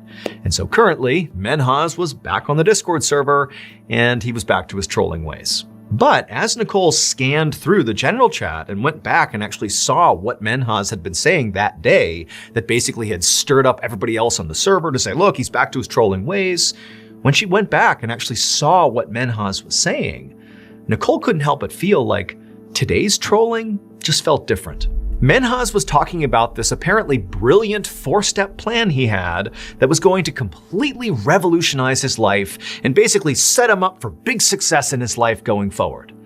However, this plan he was talking about, this 4-step plan, was not only totally outrageous, but just seemed impossible. Like what he was saying he was going to do just didn't seem possible even by Menhaz's standards. Like, within his trolling standards, this was a bridge too far. Like, this isn't even trolling, this is just weird, what you're proposing. And so, basically, the chatter on the Discord server this day that Nicole was seeing was how nobody believed this 4-step plan was a real thing. Like, this is just classic Menhaz trolling. And Nicole, too, she also did not believe this plan was serious. She did not think for a second Menhaz was going to do this.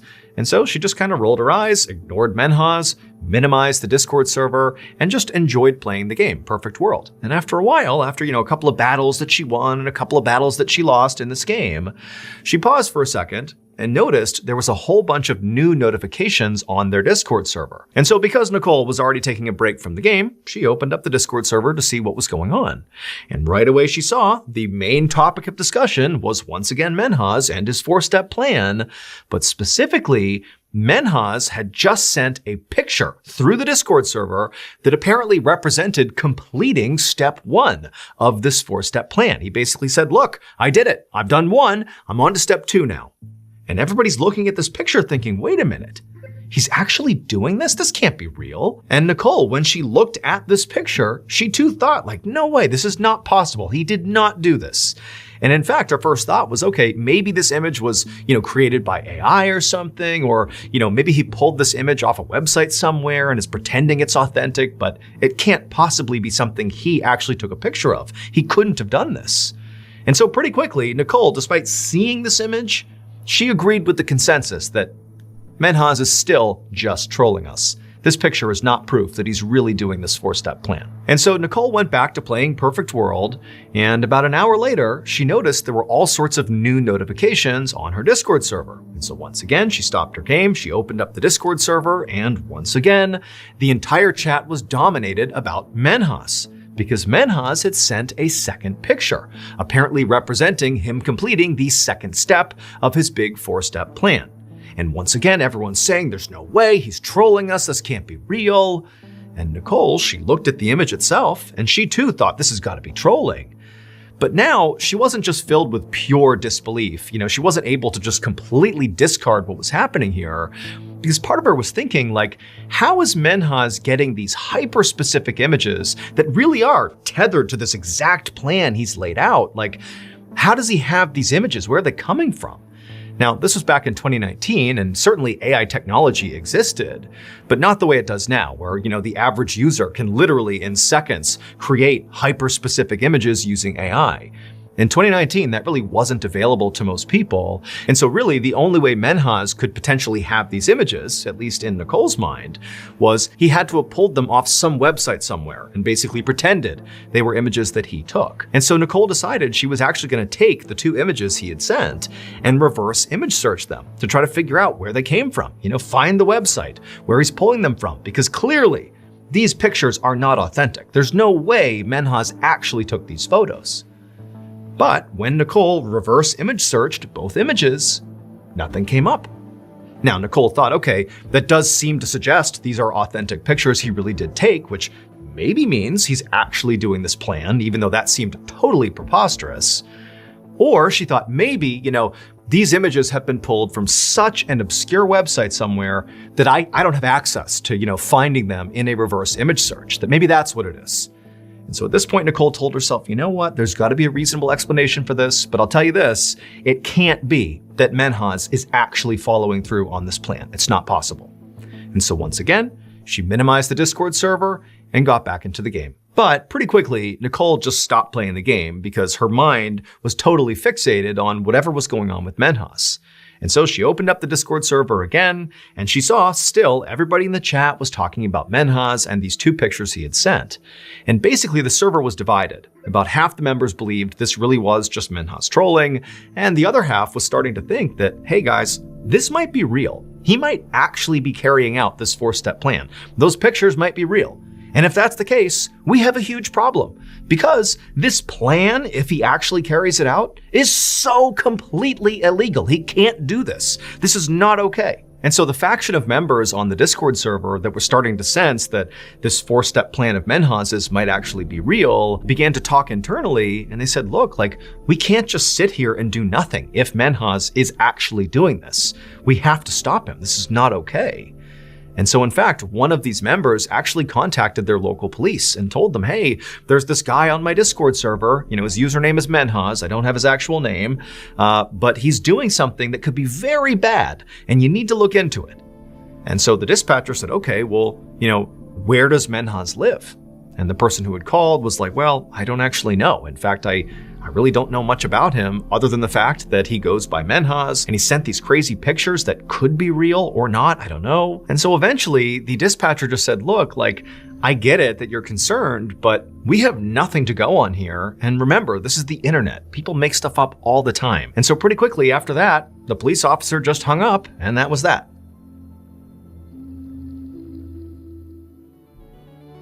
Are you the type of person who has binged basically all of my YouTube videos and every week you anxiously wait a new upload? If so, thank you, but also you're in luck. Because if you didn't know this, we actually have a separate podcast, the MrBallen's podcast, that has literally hundreds of stories that are not on YouTube that you can binge right now. That podcast is available on all podcast platforms. Again, it's just called the MrBallen's Podcast. And on Mondays on that podcast, we upload exclusive new content that is not on YouTube to the podcast. So that's Mondays. And then on Thursday, we remaster the audio of your favorite videos on YouTube and put those on the podcast. But again, Mondays, those are brand new and exclusive to the podcast. But if you want to hear those exclusive episodes 1 month ahead of Apple and Spotify and all the other platforms, well, there's only one place you can do that, and that's on Amazon Music. So again, you can go to any podcast platform and find the MrBallen's podcast, or if you're like me and you hate waiting, then you can listen early and ad-free on Amazon Music. So at this point, Nicole and the other members of the Discord server who were starting to suspect that what Menhaz was doing could be real, at this point, they felt really alone. I mean, the local police was not taking this seriously, which did make sense. I mean, they had nothing to go on. But as a result, it was like nobody was doing anything about what Menhaz was claiming. And Nicole and the other members who, again, were beginning to sense this could be real, they felt terrible about just sitting here doing nothing. And so Nicole and a few other members of the Discord server decided to team up digitally and actually investigate Menhaz themselves, try to figure out who this guy is and really what's he up to. And so Nicole and this new investigative group started by combing through all the chat logs in their Discord server to see if Menhaz at any point had either intentionally or unintentionally dropped hints about his real name and his location. And eventually they came across a message where Menhaz actually said his real first name was Menhaz. That wasn't just his username, that was his real name. And that was great because Menhaz was a pretty unique name. And so Nicole and the group thought, okay, well, if we find where in the world that name is somewhat common, maybe that will give us a rough idea of where to look for Menhaz in the world. They also knew that Menhaz was a college student, or at least he claimed to be. Now, he never actually said where he went to college, but he would often, in the Discord server, tell people when he was going to be on the server and when he was going to be off the server, like for classes and for studying and that kind of thing. He would say, okay, hey, I'll be on at 6 p.m. tonight, or I'll be off at 9, I'll be back on at 8. He would give these specific times, and he would always use Eastern Standard Time when he did that. And so a natural assumption that Nicole and her group made was, okay, very likely Menhaz lives in the Eastern time zone. And that time zone included the entire East Coast of the United States, Eastern and Central Canada, and also some countries in South and Central America. But while that was helpful, it still created too broad of an area in the world for this group to realistically look for Menhaz. It was nearly impossible to actually figure out where he was. But they now had a sense of where he could be, and they thought, okay, well, why don't we ask somebody else in the Discord server if they can try to track Menhaz's IP address? An IP address can be used to find the approximate geographical location of a computer. And sure enough, someone in the server said they could do that, and within a few minutes, they had tracked Menhaz's computer to Toronto, Canada. However, right at the same time they were figuring this out, Menhaz sent a third picture across the Discord server, a picture that showcased him completing step 3 of this 4-step plan, allegedly. And for Nicole and many other members of this Discord server, this third picture really represented a big shift, because now it was getting terrifying.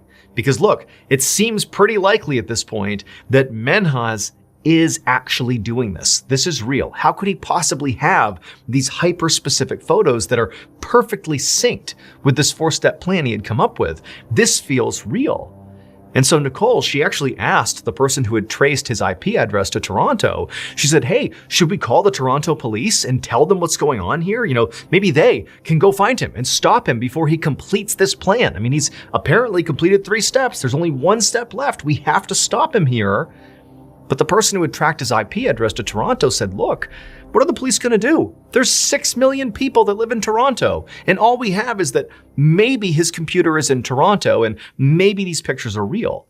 And also, by the way, it's pretty easy to mask your IP address. You can use something called a VPN or virtual private network that when you track someone's IP address that has one of those working, it will make it seem like their address is, for example, in Toronto or Chicago or New York or Dallas or anywhere in the world, when in reality, their computer is somewhere totally different. And so the police are not going to launch a manhunt based on an IP address. It's not 100% accurate. And so basically, Nicole realized that even though they saw they are on the precipice, potentially, of Menhaz committing some horrible crime, and they can't do anything about it because they don't really have any information about Menhaz. And so at this point, everybody on the Discord server was basically begging Menhaz to come clean. Tell us these photos are fake. Tell us this plan of yours is really just you trolling. But Menhaz didn't do that. He doubled down and said, oh no, these are all real. And in fact, I'm going to complete step 4 of this plan and complete the whole process in 30 minutes. And after that, all Nicole and the other members of the Discord server could do was just try to convince Menhaz not to do this. Don't follow through with this. Don't complete the plan. You gotta stop. It's not worth it. But Menhaz refused and said, I'm doing this no matter what. And sure enough, 30 minutes later, Menhaz would send one final picture, the 4th picture, showcasing that his 4-step plan was now complete. At this point, someone from the Discord server did call the Toronto police. The following day, at about 3:30 p.m., police officers arrived outside of Menhaz's home, which it would turn out was located in a small town just north of Toronto. The IP address had been correct.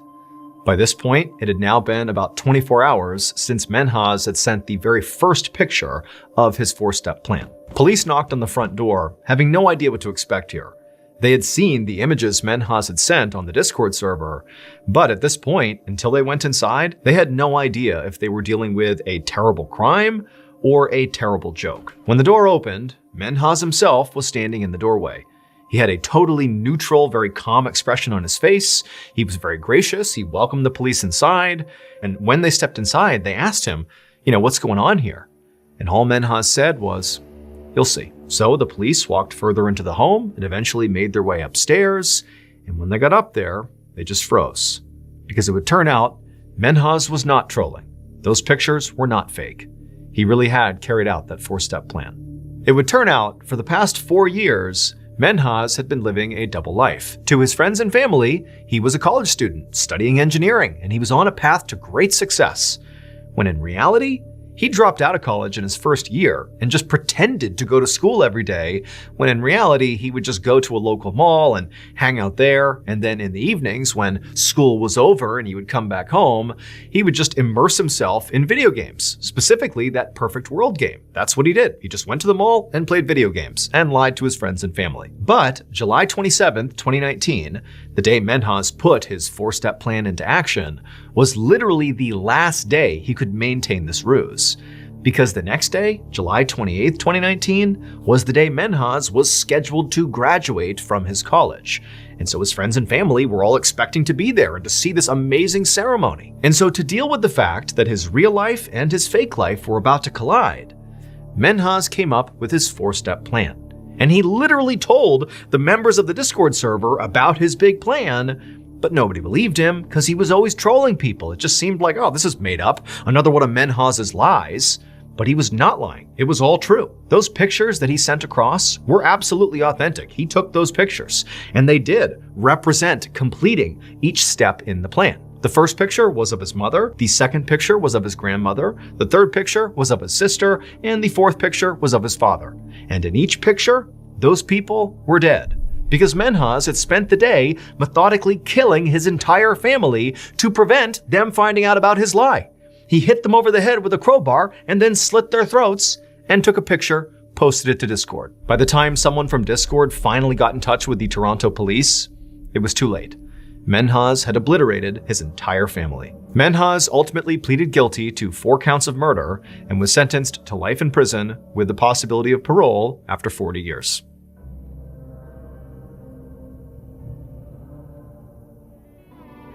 Thank you so much for watching. Let me know in the comments what you thought of today's episode, and also remember, we have hundreds more videos for you to binge right now. But if you want a recommendation of, which video to invest your time in, well, here are 2 great options right here. If you want more MrBallen's content, click on this one.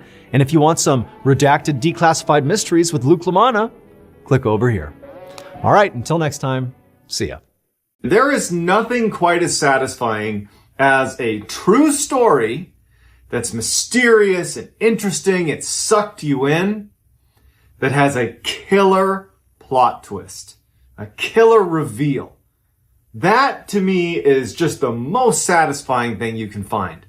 I am a complete story addict, and so I go looking for these stories. I go literally searching for real-life stories with real-life plot twists. And in my opinion, the very best one is the story of the missing lighthouse keepers, and that is the story I'm going to tell today. So the too long didn't read version of this story is a crew is sent out to this lighthouse off the coast of Scotland. They're being sent out there to relieve the workers that are there, provide new supplies, and just kind of make sure everything is okay. When they get out there, nothing is okay. The 3 lighthouse keepers are missing. The island and the lighthouse are kind of in disarray.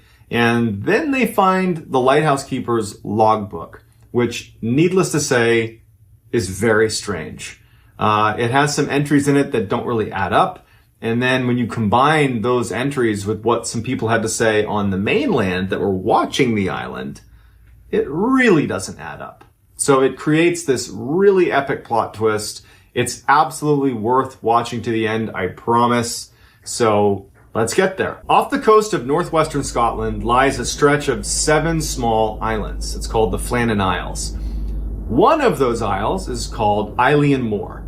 And on Eilean Moor is a lighthouse, and that's where our story is going to be centered. But before we get into the story, Eilean Moor has some odd history to it.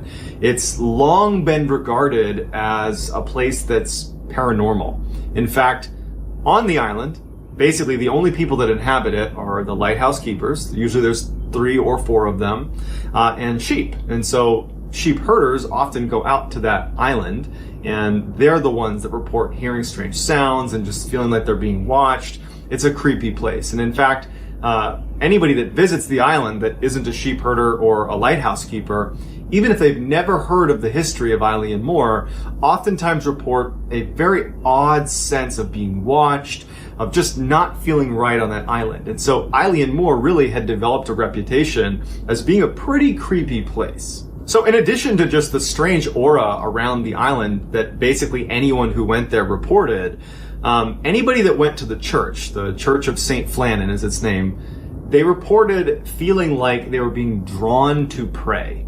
That there was this overwhelming sense that you should be praying as soon as you walk into the church. And in fact, the draw was so strong, like getting on your knees and praying, that they developed this strange ritual that when you got to the island, it was customary that before you went in, you immediately dropped to your knees and crawled around the church on your knees before making your way inside and continuing to pray. So just a strange place with strange rituals. That's the scene that is set for this true life, very strange mystery. In December of 1900, a steamboat was passing by the Flannan Isles, and as they rounded their way past Eilean Moor, they noticed that the light was out. The lighthouse was not operational. And so when that steamboat finally got to port 3 days later, they told authorities that, hey, Eilean Moor is not operational. You should go check on them. And so as it happened, it was actually time to replace the lighthouse keepers that were at Eilean Moor. So Captain James Harvey gets his crew together, and he takes Joseph Moore, who's the replacement lighthouse keeper, and they head out to Eilean Moor to check on the lighthouse, check on the lighthouse keepers, but also replace them. So it was a changing of the guard and making sure that everything was okay. As you approach Eileen Moore, you would see a massive staircase coming up from the dock all the way up to where the lighthouse is. So from a distance, if you were looking at Eileen Moore, it would be fairly easy to break out anybody that was walking down the steps to get down to the dock. And since the island was really only inhabited by lighthouse keepers and sheep, the crew, Captain Harvey and his crew, as they're making their approach to Eileen Moore, they're watching those steps to see if the lighthouse keepers are going to notice them and come down and greet them on the dock, because that was customary. You always are at the dock ready to assist the crew as they come into Eileen Moore. That was just the way it was done. And so as they're making their approach, they're watching these steps, looking for signs that the keepers are coming down, because on some level, the crew that's going out to replace them, on the back of their head, they're a little bit nervous that something's wrong. I mean, they know that the lighthouse was not operational, and that's part of the reason they're going out. So they're kind of like actively watching those steps. They're looking for signs that they're coming down to the dock. And as they get closer and closer, they don't see anybody come down the steps. They don't see anyone on the dock. And even worse, no preparations were made for the next crew to come into the dock. That was something that all lighthouse keepers did. They kept that dock, up to code so that if any time someone came in, they could properly dock and make their way up. So no preparations are made. No one is coming down to greet them. So the omen is pretty bad.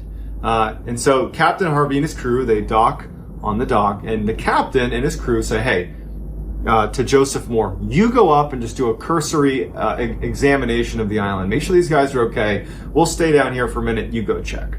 So Joseph Moore gets out, and he starts walking up this massive set of stairs where he can't see the lighthouse. He can only see the steps. It's pretty steep. And later he would say that he had this deep sense of just foreboding, like something bad is about to happen. He felt very stressed out as he's walking up these stairs.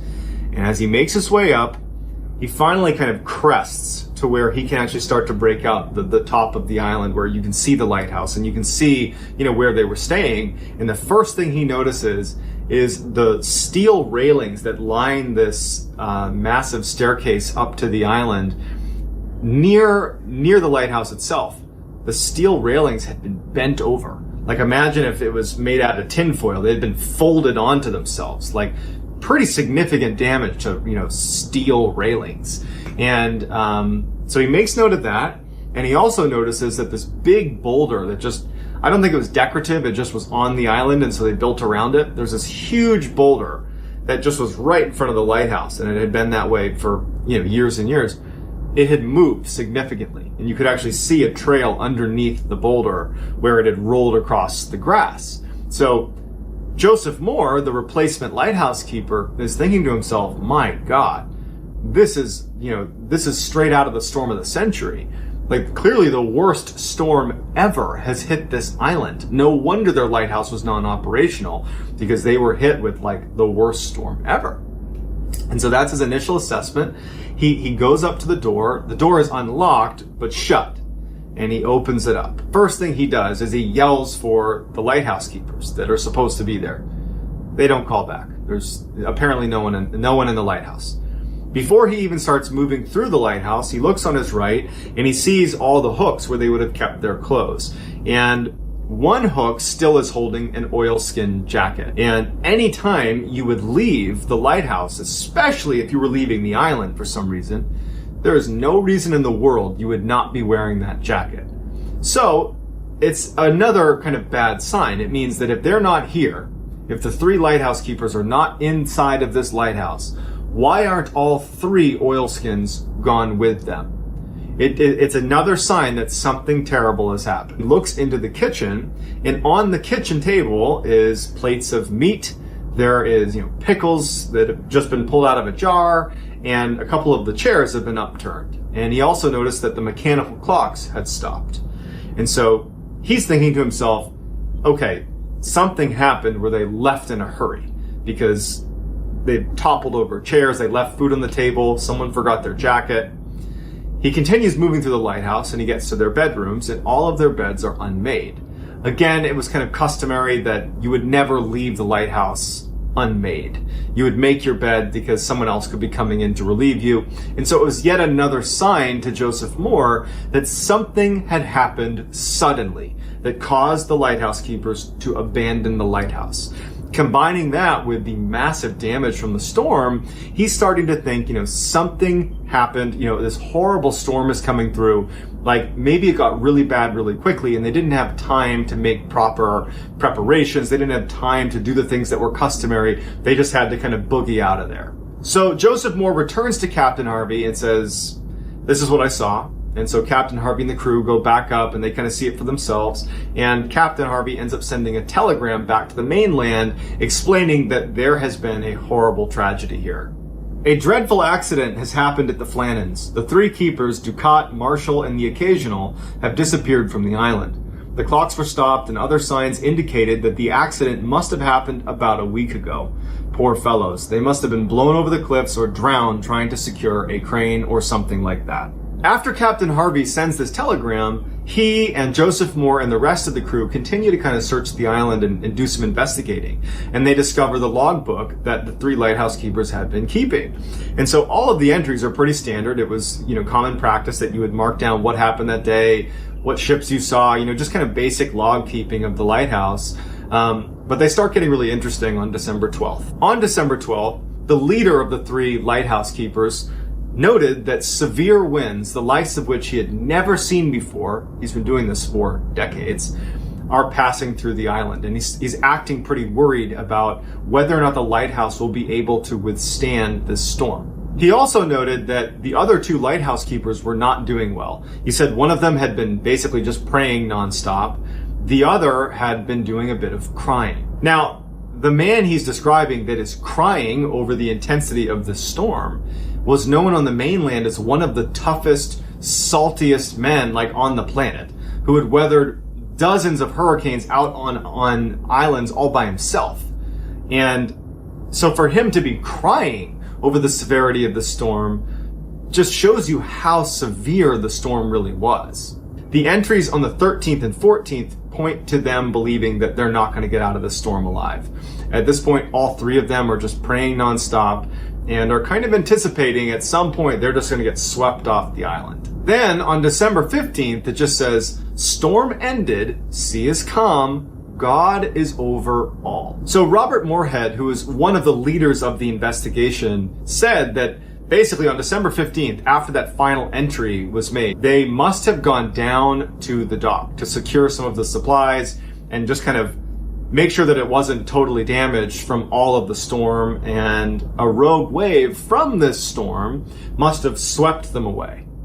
When word got to the Scottish mainland about what had happened to these lighthouse keepers, the people that sat on the coast facing Eileen Moore, they were really confused, because whenever there's a storm out at Eileen Moore, they can see it because the island's not that far off the coast and they can see the storm. But over the past few days, namely December 12th to the 15th, which was the time period those log entries were made about the storm passing through, the people on the mainland of Scotland said that not only was there no storm, but in fact, the visibility onto Eileen Moore was better than it had been in years. They saw parts of the island that were only visible in perfect circumstances, meaning there was never any storm. So what the heck happened to those lighthouse keepers? What were those log entries about? Why were they drawn to tears? How did the railings get flipped over and the boulder get moved aside? Where did they go? In the years following their disappearance, other keepers were sent out to man that lighthouse, and all of them reported hearing someone yelling the names of the 3 lighthouse keepers that went missing. So pretty creepy stuff. And unfortunately, it's still very much an unsolved mystery, despite the official statement by Robert Moorhead. And so I'd love to hear in the comments what you think might have happened to the lighthouse keepers, and what could possibly explain that there wasn't a storm, but in the journal they said it was the worst storm ever, and there's physical damage done to the island. How do we reconcile that? Either someone's not telling the truth or something just doesn't add up. And I'd love to hear what you have to say in the comments. So if you haven't already, please like this video and hit subscribe. And if you want to get in touch with me, you can message me on Instagram. My handle is JohnBallen416. Thank you all so much, and I'll talk to you soon. There are lots of paranormal stories floating around the internet. However, very few are credible. Today, we're going to look at one that is. But before we get into that story, if you're a fan of the strange, dark, and mysterious delivered in story format, then you've come to the right place because that's all we do, and we upload once a week. So, if that's of interest to you, please offer to make the like button a tuna sandwich, but instead of tuna, use a can of cat food. Also, please subscribe to our channel and turn on all notifications so you don't miss any of our weekly uploads. Okay, let's get into today's story.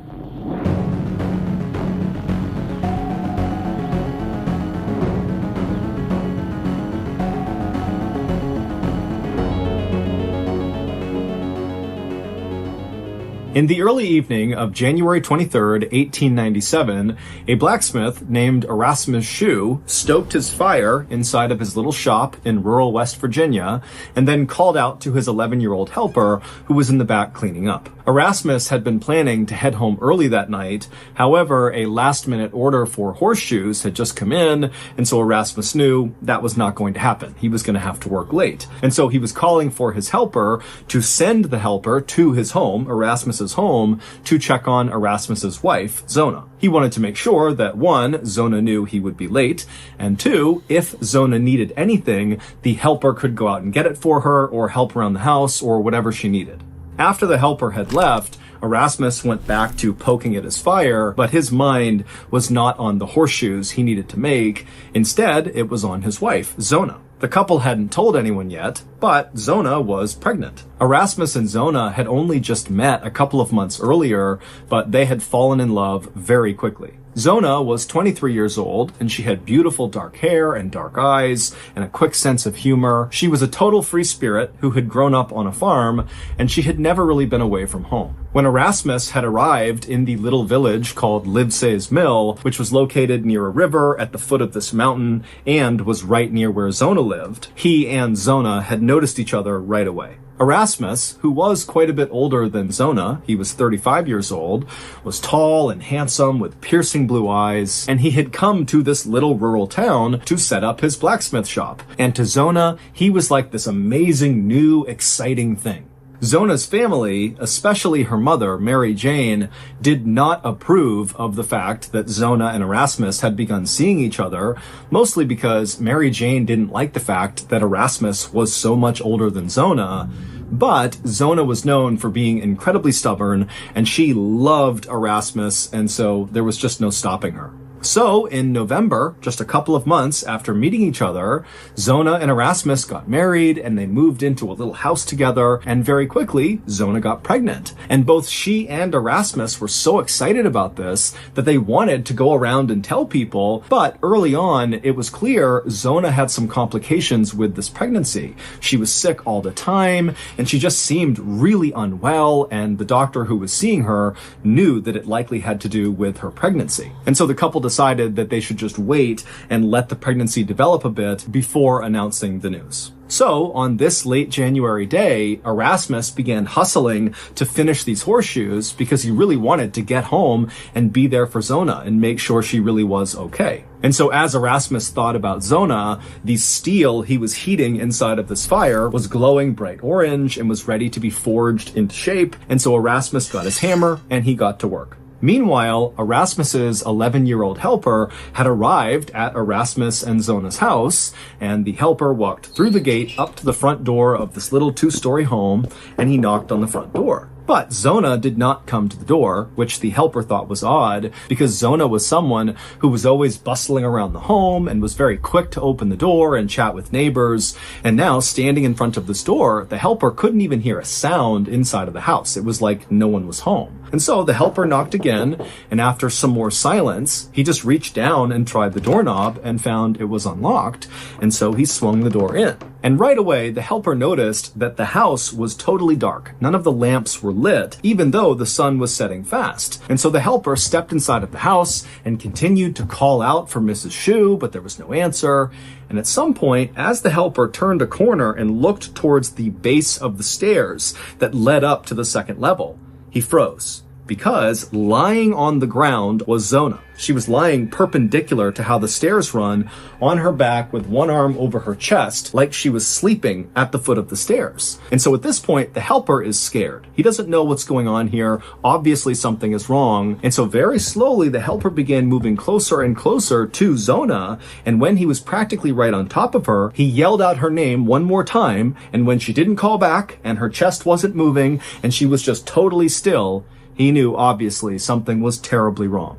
And so the helper at this point turned around and sprinted out of the house and ran back to his own house. And when he got there, he ran inside and he told his mother that he thought Mrs. Shu, Zona, was dead. And so the mother told the helper, run back to the blacksmith shop and tell Erasmus to go home right now. I'll get the doctor. It would take the local doctor, the same one who had been treating Zona for her pregnancy complications, almost an hour to finally get to Zona's house. And when the doctor arrived, he found the 11-year-old helper and his mother and other neighbors kind of clustered around in the first floor of the home. And then when he went up to the second floor into the master bedroom, he found Erasmus, who by this point had returned, and he was sitting on his bed, and he had laid out his wife, Zona, so that she was on her back and her head was in his arms, and he was stroking her hair and rocking back and forth and crying. The doctor, of course, knew Zona and Erasmus very well because of how often he had been treating Zona for her pregnancy issues over these last few weeks,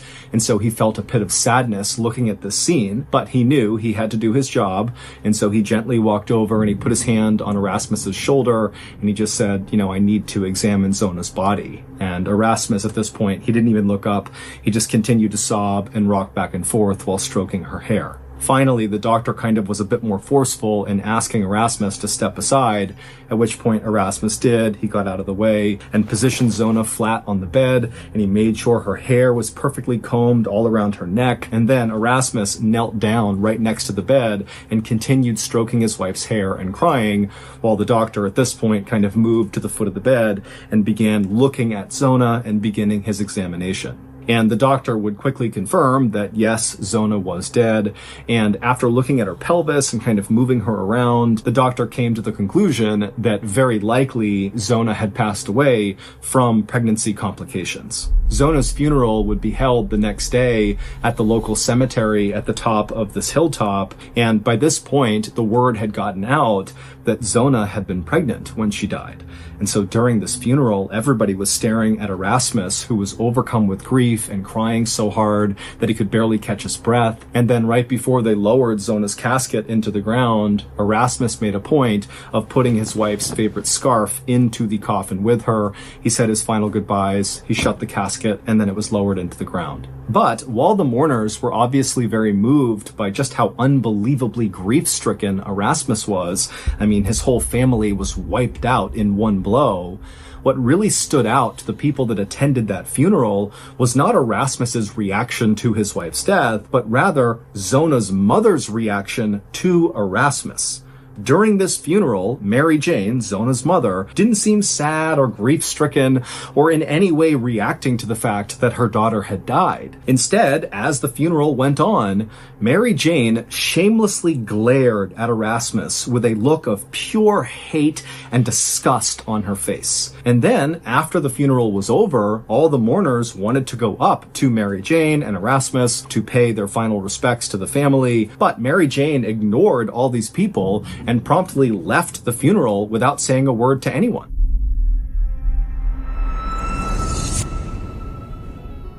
Lately, me and old Seagull Lung have been eating pretty healthy, and so we decided last Friday to finally have a cheat meal. And so for hours, we deliberated over which delicious food we were going to enjoy, and we settled on a piping hot plate of... eagle tonsils and a couple of hunks of undercooked cheetah meat. Now, the next morning when we woke up, we expected to feel rejuvenated, refreshed. But instead, we felt like we had spent the night before sucking down weird bird tonsils and strange exotic meats. And so as I stumbled out of my bed to go to the bathroom to vomit, Lungy was already in there, and he looks at me and he says, "Papaye, deberíamos ter ficado con Hello Fresh," which of course in Portuguese means, "Papa, we should have just stuck with Hello Fresh." And of course, The lung was right, because HelloFresh offers actually good tasting food, and they deliver everything you need to make it right to your doorstep. HelloFresh cares about quality, which is why all of their seasonal ingredients are picked at peak ripeness and arrive from the farm to your table in 7 days or less. And don't worry if you're not a great cook, because HelloFresh's foolproof recipes are super easy to follow. Go to HelloFresh.com and use code MrBallen's16 for 16 free meals plus free shipping. Again, that's HelloFresh.com. Use code MrBallen's16. Okay, back to the story.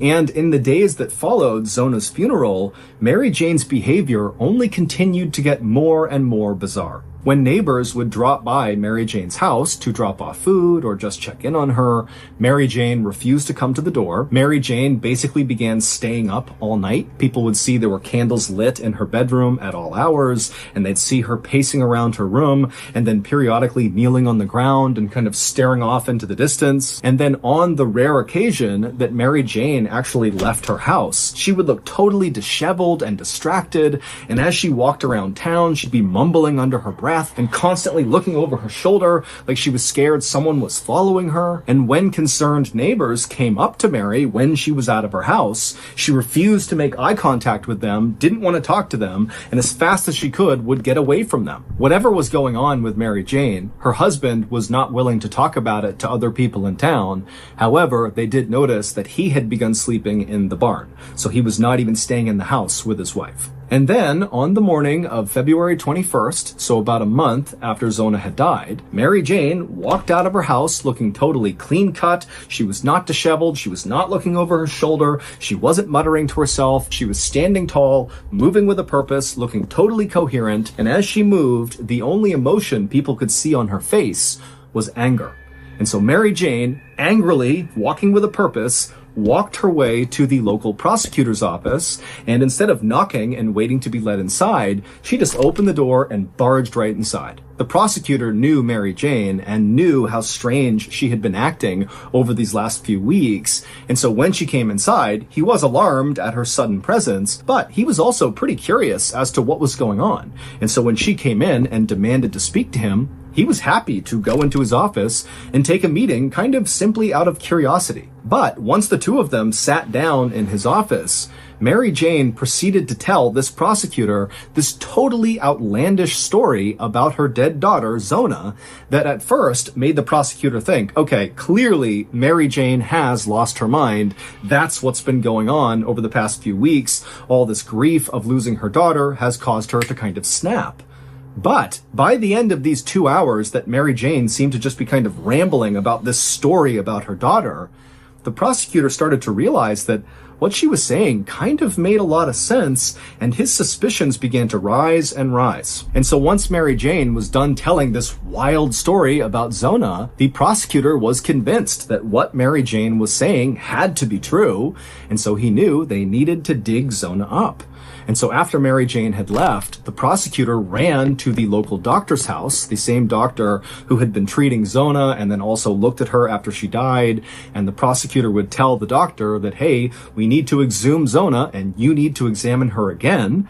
And the doctor at first was like, wait a minute, what's going on here? But then after hearing what the prosecutor had to say about this crazy story that Mary Jane had just told him, the doctor agreed that, okay, yeah, we do need to do this. And so the next day, February 22nd, a team of men with shovels, along with the prosecutor and the doctor, headed up to the Hilltop Cemetery where Zona was buried, and they dug her casket up, and then they carried the casket down to the local schoolhouse, and then once she was inside, the workers lifted her body, which was fairly well preserved because the ground was so cold. They lifted her body out and they placed it on a table, and then everybody left except for the doctor and the prosecutor. And once the room was clear, the doctor and the prosecutor began examining Zona all over again. And within about 30 seconds of this re-examination of Zona's body, basically at the exact same time, the doctor and the prosecutor, who were on either sides of the body, saw the thing that Mary Jane had alluded to in her wild story about her daughter. And so the doctor and the prosecutor, they're seeing this thing, they look up at each other and they can't believe it. Mary Jane's story had to be true. The following is Mary Jane's wild story. On the day of Zona's funeral, even though Mary Jane was overcome with grief over losing her daughter, the feeling that she really was harboring was hatred towards Erasmus. She hated Erasmus. She had always hated him. But now it was like her daughter is dead and she's forced to watch this guy sob and cry over her daughter's casket, when in her mind, she's like, this funeral is about her. It's not about you.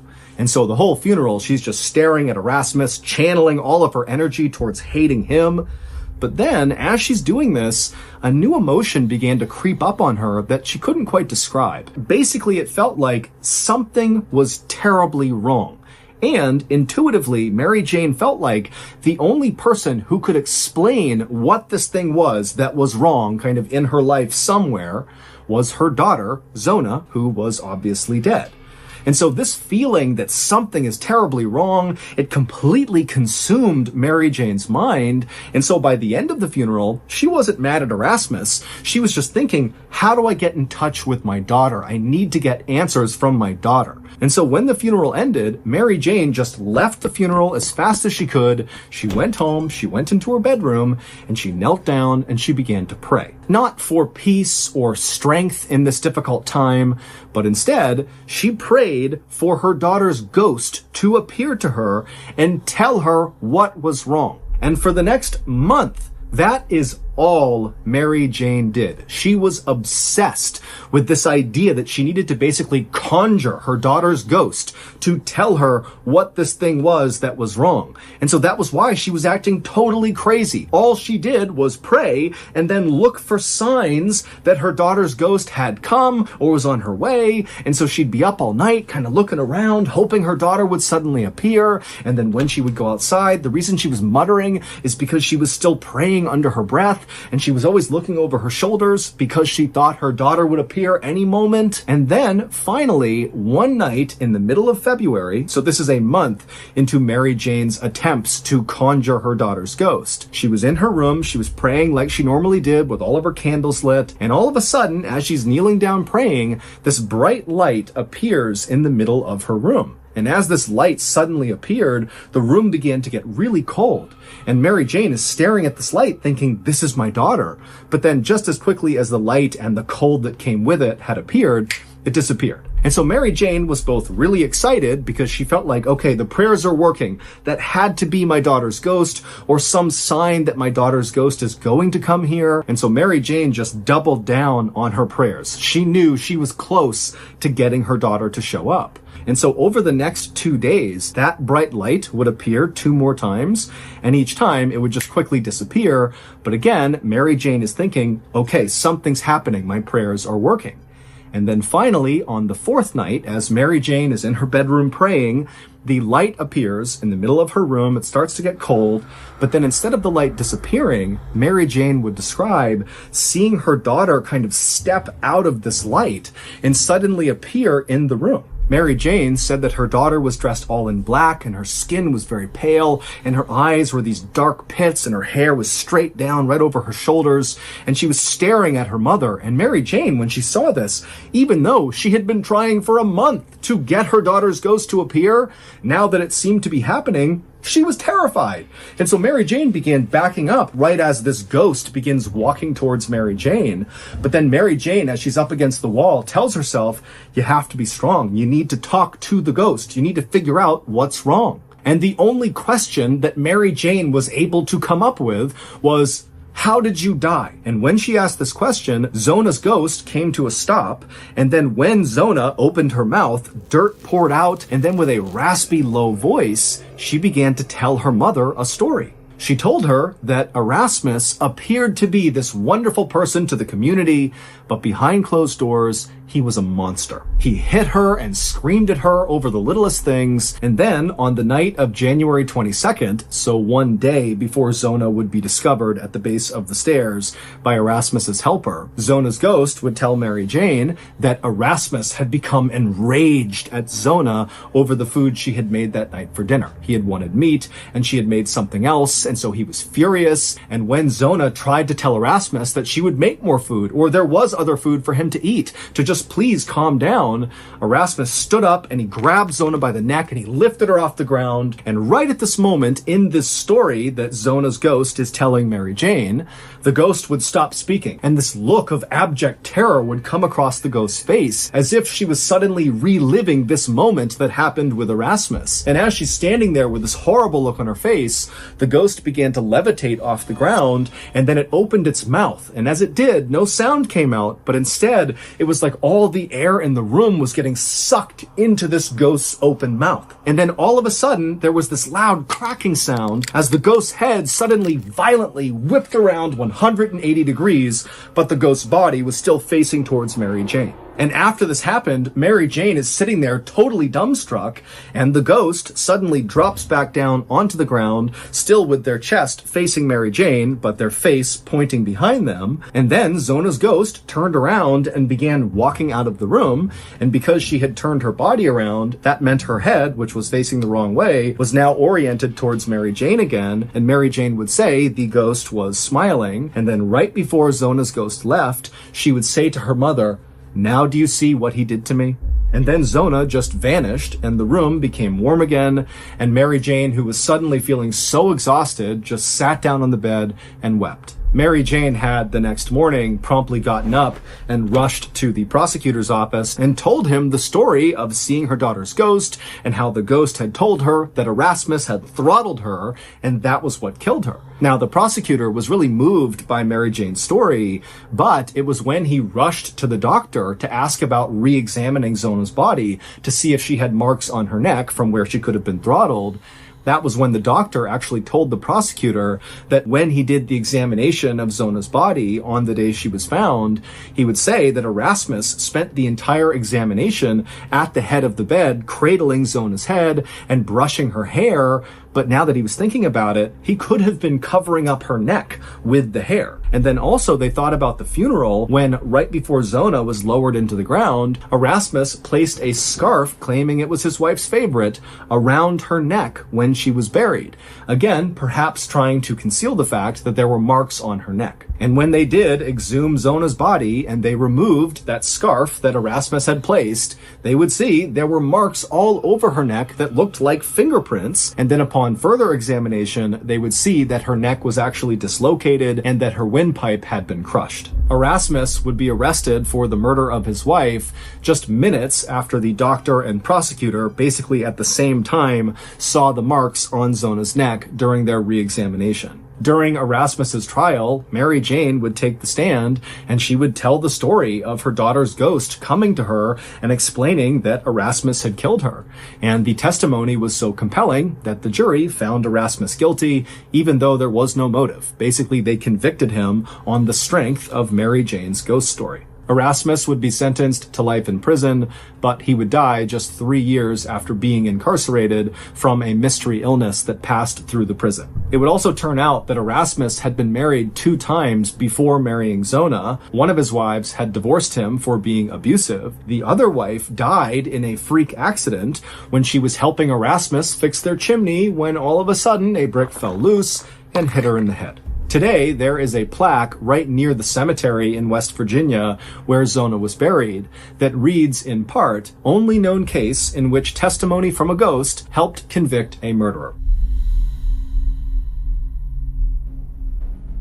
So that's going to do it. If you enjoyed today's story, be sure to check out our podcast, which has hundreds more stories, many of which are not on YouTube. They are exclusive to the podcast. So if you like this kind of storytelling, you can find much more of it on our podcast. It's called the MrBallen's Podcast, and it's available exclusively on Amazon Music. Sometimes the truth is stranger than fiction. And today, I'm going to share 3 stories that all demonstrate that.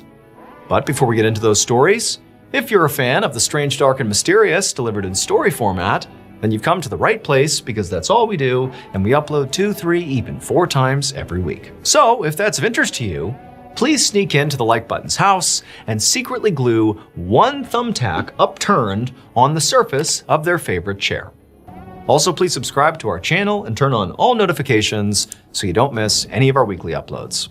Okay, let's get into today's stories.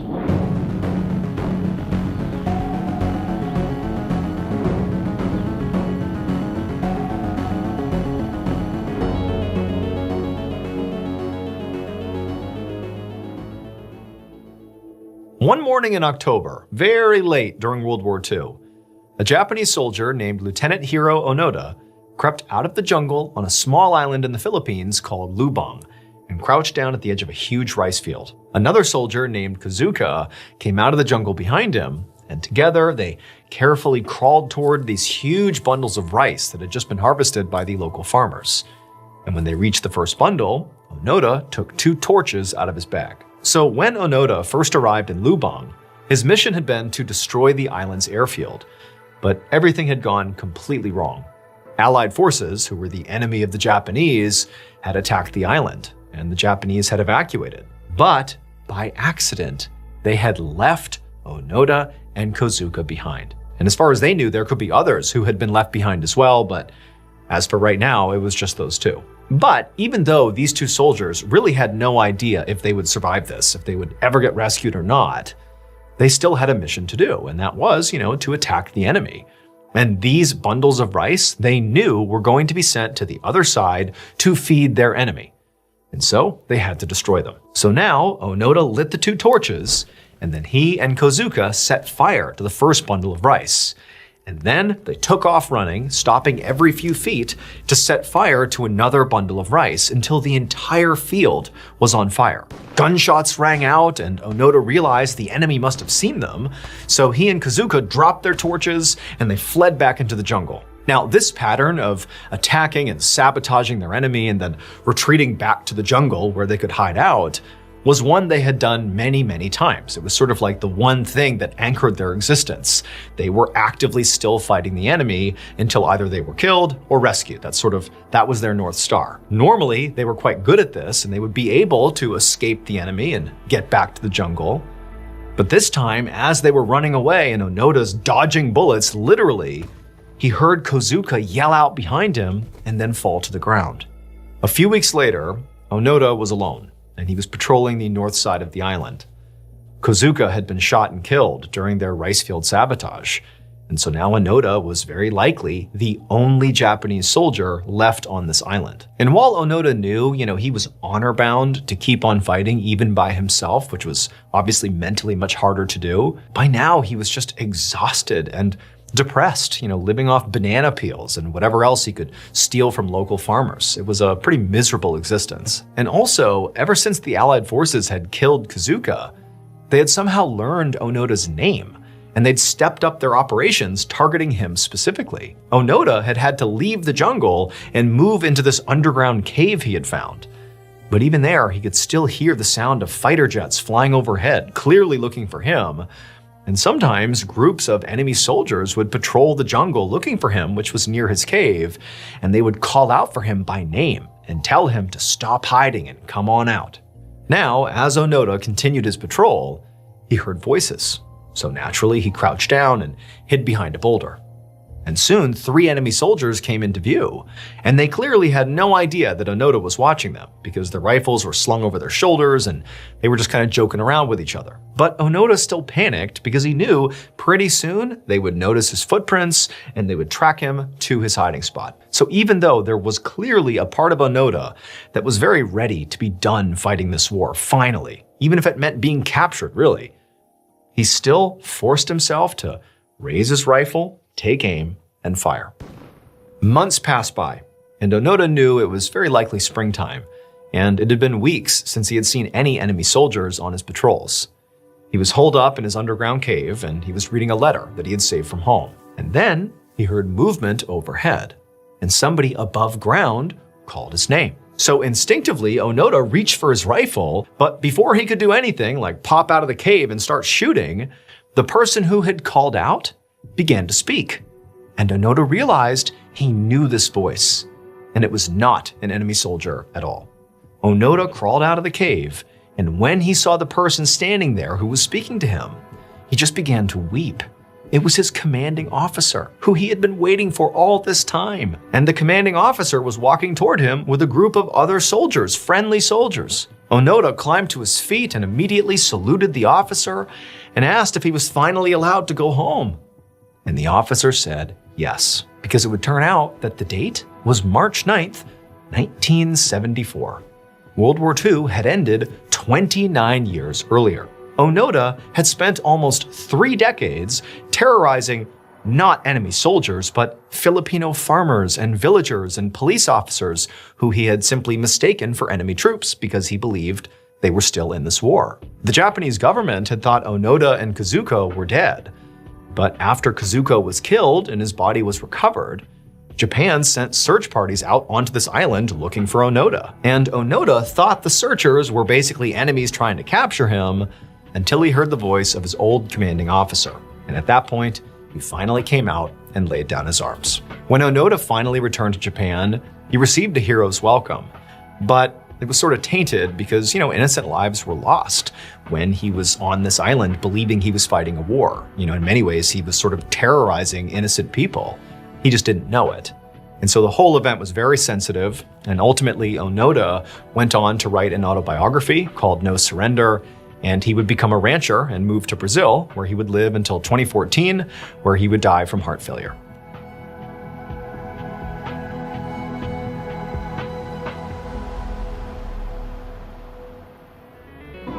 BetterHelp is the paid partner of today's video. The strangest part isn't coming home. It's realizing you came back, but your mind didn't. You're trying to move through life doing everything right, work, family, responsibilities. But small moments feel off, and later you're left thinking, what's wrong with me? I also went through these exact same feelings when I left the military. My mind was very conflicted because the world sort of expected me to be normal, but it was like my nervous system still expected danger all the time. Trauma doesn't stay back there. It rewires you. It changes how you react, how you trust, how you love. But therapy can help break that pattern. BetterHelp makes that support easier to access. You fill out a short questionnaire and get matched with a credentialed therapist in as little as a couple of days. If it's not the right fit, you can switch anytime. Join the 6 million plus people who have gotten help from BetterHelp, the platform you can trust. Click the link in the description or go to betterhelp.com/MrBallen and get 10% off your first month of therapy.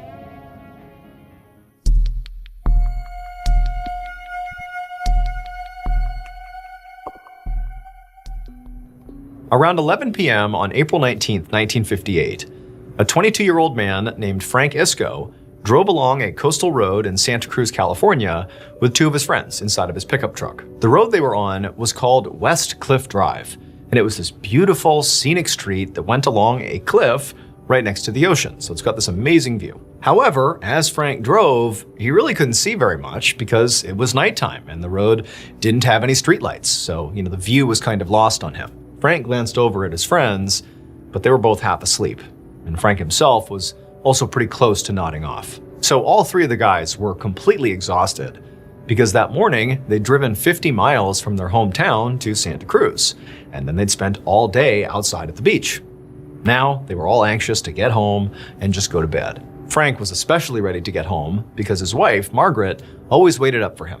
And right now, she was pregnant with their first child, so he really didn't want to keep her up all night. So Frank pressed his foot harder on the gas pedal and he zoomed along, enjoying the ocean view as much as he could see it and also listening to the sound of the waves, and began thinking about his wife. But as he drove along, he came up on this sharp curve in the road that he just hadn't seen because it was so dark out, and he was going so fast that when he hit the brakes, even though he began to slow down, he wasn't slowing down fast enough, and so he jerked his wheel trying to avoid what was going to happen here, but the truck, it spun out of control. Frank heard his friends wake up and start screaming, and Frank's desperately trying to will the car away from the edge of this road because there's a cliff down to the ocean, but it's like he just couldn't do it. The truck was spinning, and at the last second, he looked out his window and he saw his headlights were beaming off the metal barrier that kept you from going off the cliff, and he knew there was nothing he could do.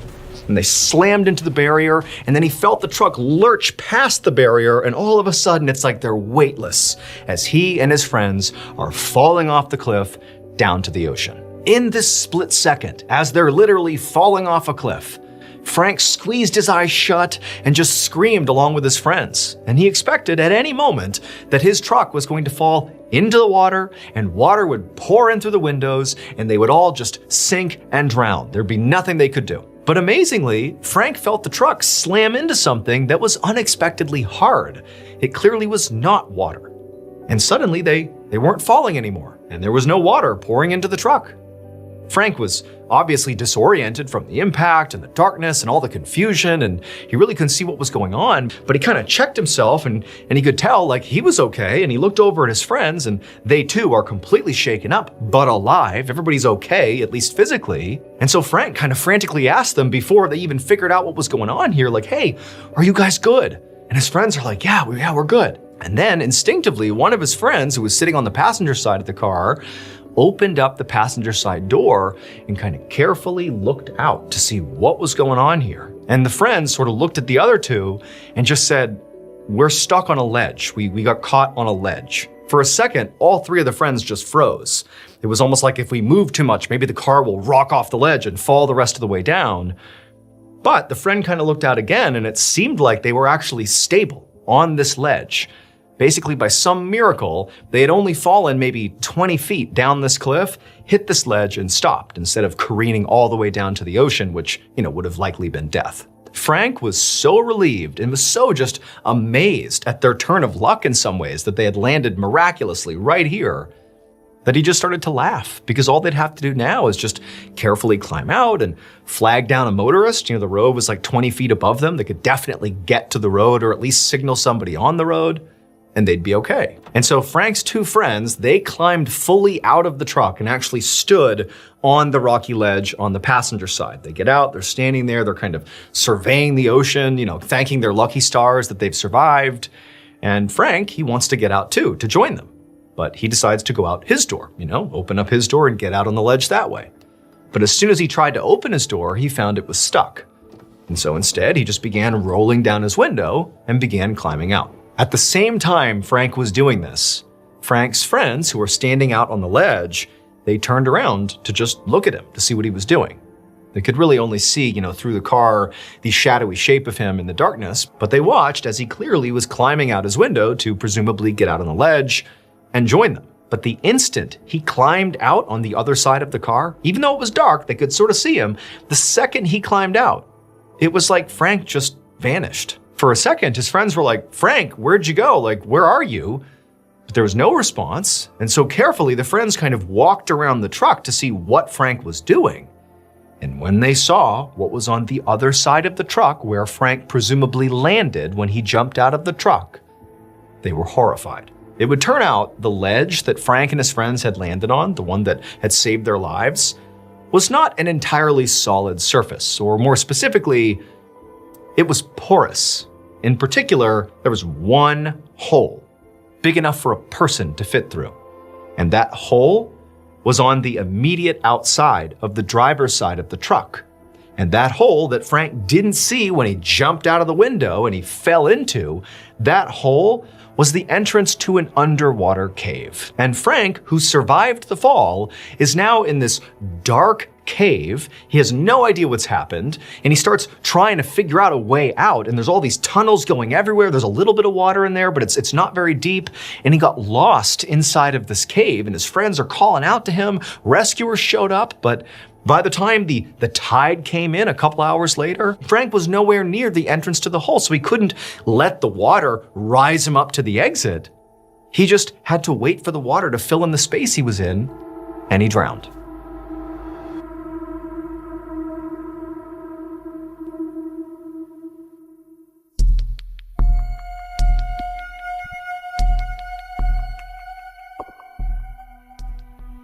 On the afternoon of December 19th, 1966, a 59-year-old man named Dr. Mohammed Ibrahim sat in a conference room inside of a government building in Cairo, Egypt. He was there as an employee of the Egyptian government, and he was sitting across from two governmental representatives from France. He felt very nervous because he'd been meeting with these same two men and trying to come to an agreement with them about a very important diplomatic decision for the last 4 months.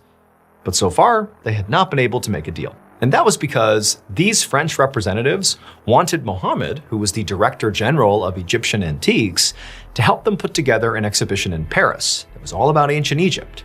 And they specifically wanted Mohammed to loan them a collection of artifacts from an ancient Egyptian pharaoh's tomb. But Mohammed was afraid to loan these artifacts out because he and many other people in his world believed that these particular artifacts were sacred and should not be transported outside of Egypt because it was disrespectful to the pharaoh himself. So on this particular day, Mohammed just said to these French representatives that, like, guys, we're never going to reach a deal because I'm just not willing to loan these out. It feels disrespectful to this pharaoh. And he knew this sounded kind of crazy because the pharaoh has been dead for thousands of years, but that's how Mohammed felt. And he really wanted them to understand that this was not something he could change. This is how he felt. That's how it is. Now, up until this point, Mohammed, again, had been trying to make a deal with them, but had never really come out and said that ultimately his main sticking point is this disrespect of the pharaoh. And so this is the first time the French representatives are hearing this. And from Mohammed's perspective, when he said this to them, it looked like they almost wanted to laugh, like, are you kidding? But when they realized Mohammed was being completely serious here, they sort of shifted and had these looks of almost sympathy come across their faces. And then they promised Mohammed that, if you loan us these artifacts, that's not going to be disrespectful. In fact, if anything, it would actually honor the pharaoh because it would allow people all over France to see and appreciate the artifacts from his tomb. Mohammed and the French representatives went back and forth on this topic for hours. And eventually, Mohammed did start to see their side of things. It did make sense to him that maybe, allowing France to display the artifacts was a way of not disrespecting the pharaoh, but honoring the pharaoh. And so finally, perhaps against his better judgment, Mohammed officially agreed to loan out the artifacts, and then the meeting adjourned. A few minutes later, Mohammed walked out of the government building onto the busy sidewalk outside.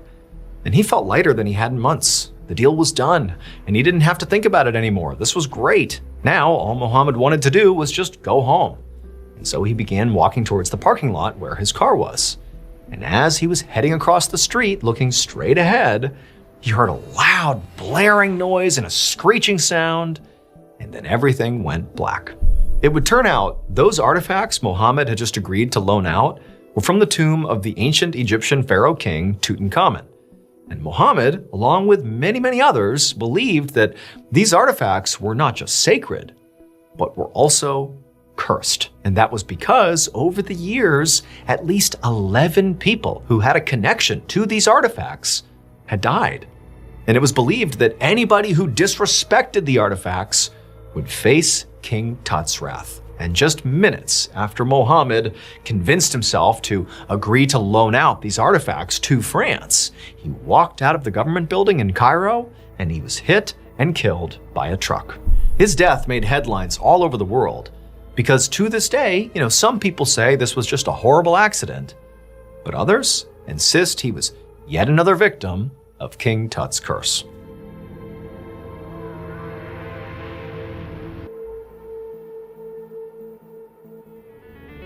Thank you so much for watching. Let me know what you thought of today's episode in the comments. And remember, we have hundreds of videos for you to binge right now. But if you're looking for a recommendation from me of that one video that's worth your time, well, it's this one right here. So give it a watch. All right, until next time, see ya. Today, I'm going to tell you 2 stories about people who basically unknowingly risked everything just to travel to their dream locations. And they didn't realize they were in danger until it was already too late. But before we get into today's stories, if you're a fan of the strange, dark, and mysterious delivered in story format, then you've come to the right place because that's all we do, and we upload 2, 3, even 4 times a week. So if that's of interest to you, please promise the like button a luxurious trip to Paris, but don't tell them you're sending them to Paris, Texas. Also, please subscribe to our channel and turn on all notifications so you don't miss any of our uploads. Okay, let's get into today's stories.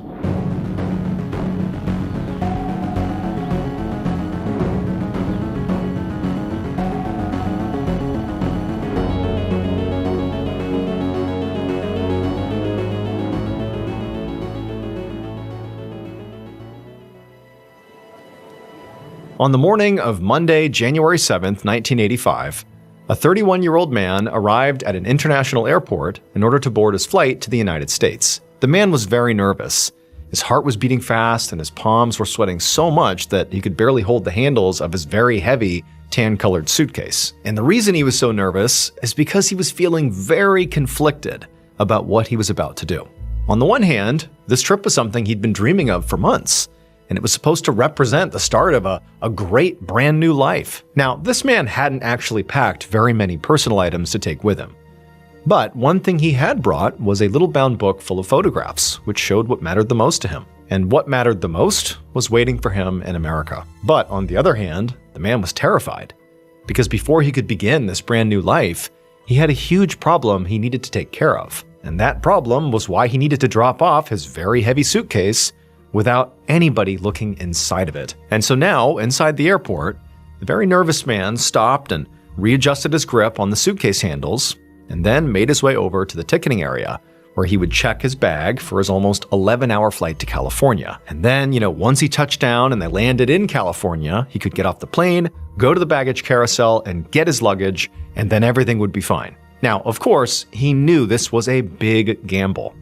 If it had been possible, he would have just brought this bag with him on the plane to stow it in the overhead bin, but he just couldn't do it because the bag was too big, too heavy. And so really his only other choice, if he wanted the suitcase to make it to California, was to check it like he was doing, because the alternative was leaving it behind, and there was no way he was going to do that. He cared far too much about what was inside of this luggage. And so by the time the man actually got in line in the ticketing and baggage check area, he was so stressed out that he was beginning to feel physically ill. By the time he got to the front of the line, he still felt very sick, but he composed himself enough that he walked up to the counter of the airline he was traveling with, which was Lufthansa Airline, and the employee who was working behind the counter was very cheerful, and they greeted the man and took his passport to verify his information. Then the employee put down the passport and then reached out his hand and gestured for the nervous man to give him his very important suitcase. This was, of course, the moment the man had feared the most,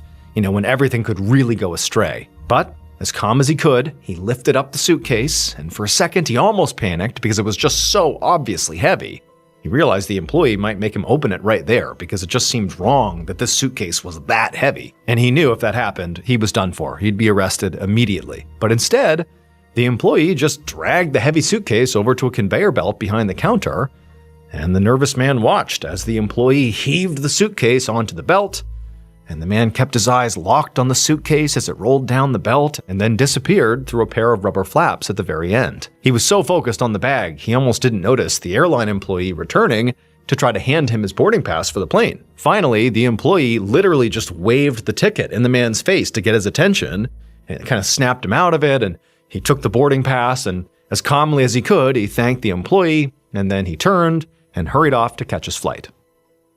About 12 hours later, on the other side of the world, another employee of Lufthansa Airlines walked around the baggage claim area at Los Angeles International Airport, which is typically just called LAX.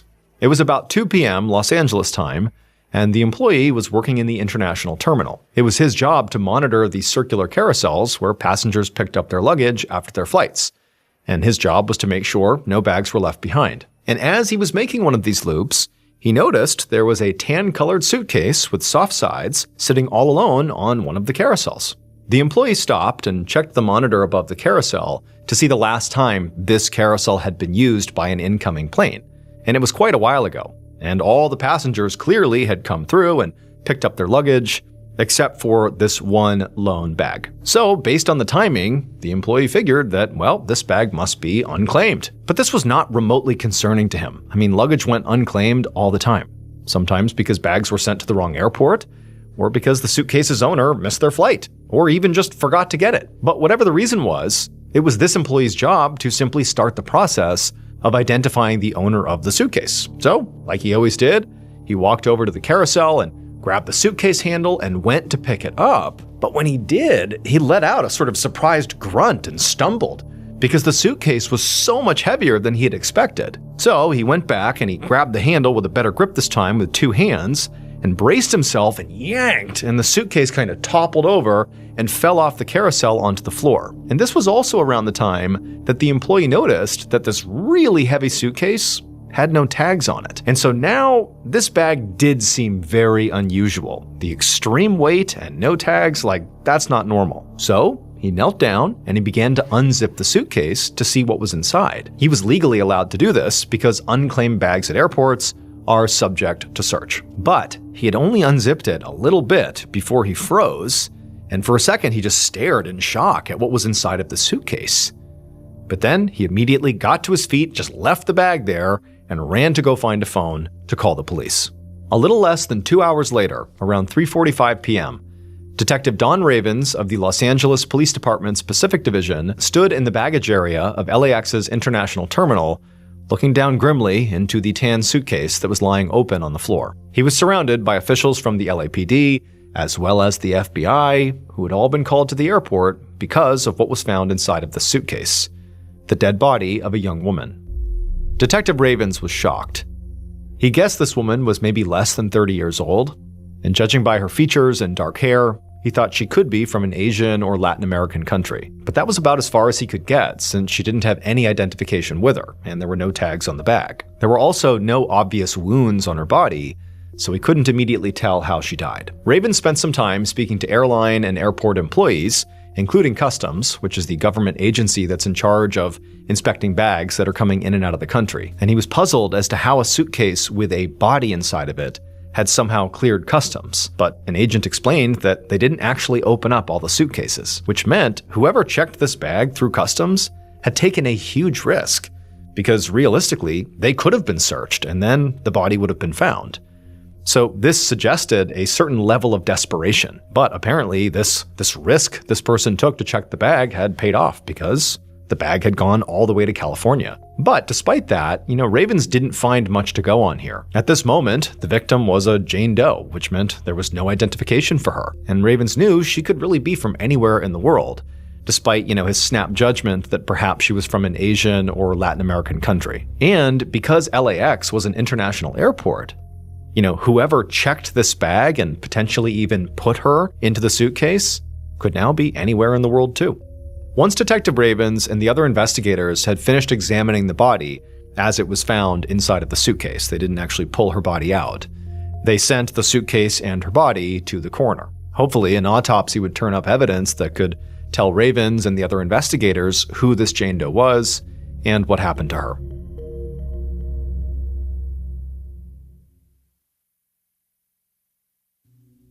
The following day, on Tuesday, Ravens sat down at his desk and he opened up a manila folder he had been given. Inside of it was his Jane Doe's autopsy report. And when the detective began reading it, he couldn't help but feel sick, because what he was reading told him that this poor woman had died a horrible, torturous death. The report said the woman had bruises all over her body, like the kind you would get from repeated heavy blows delivered over a period of at least several hours while she was still alive, and her actual eventual cause of death was ultimately suffocation, which meant she either was suffocated and then put into the suitcase, or was in the suitcase, trapped inside of there, and suffocated. Ravens put down the report and leaned back in his chair and just sort of thought through what he had just learned. Based on the autopsy, he now knew this poor woman had died a brutal, awful death, but the coroner had not found any identifying information or anything on her that would give away or help to give away who she actually was or who did this to her. So really he had very little here other than knowing this lady suffered. Ravens had spent the last 24 hours poring over all the surveillance footage from the airport security cameras, looking for any suspicious passengers leaving without any luggage. But nothing had jumped out at him. He'd also interviewed a bunch of airport employees who would have been in the baggage claim area on the day the body was found, but none of them had noticed anything strange either. And so, despite it only having been one day since this woman was found, Ravens was already worried that this case was going to go cold.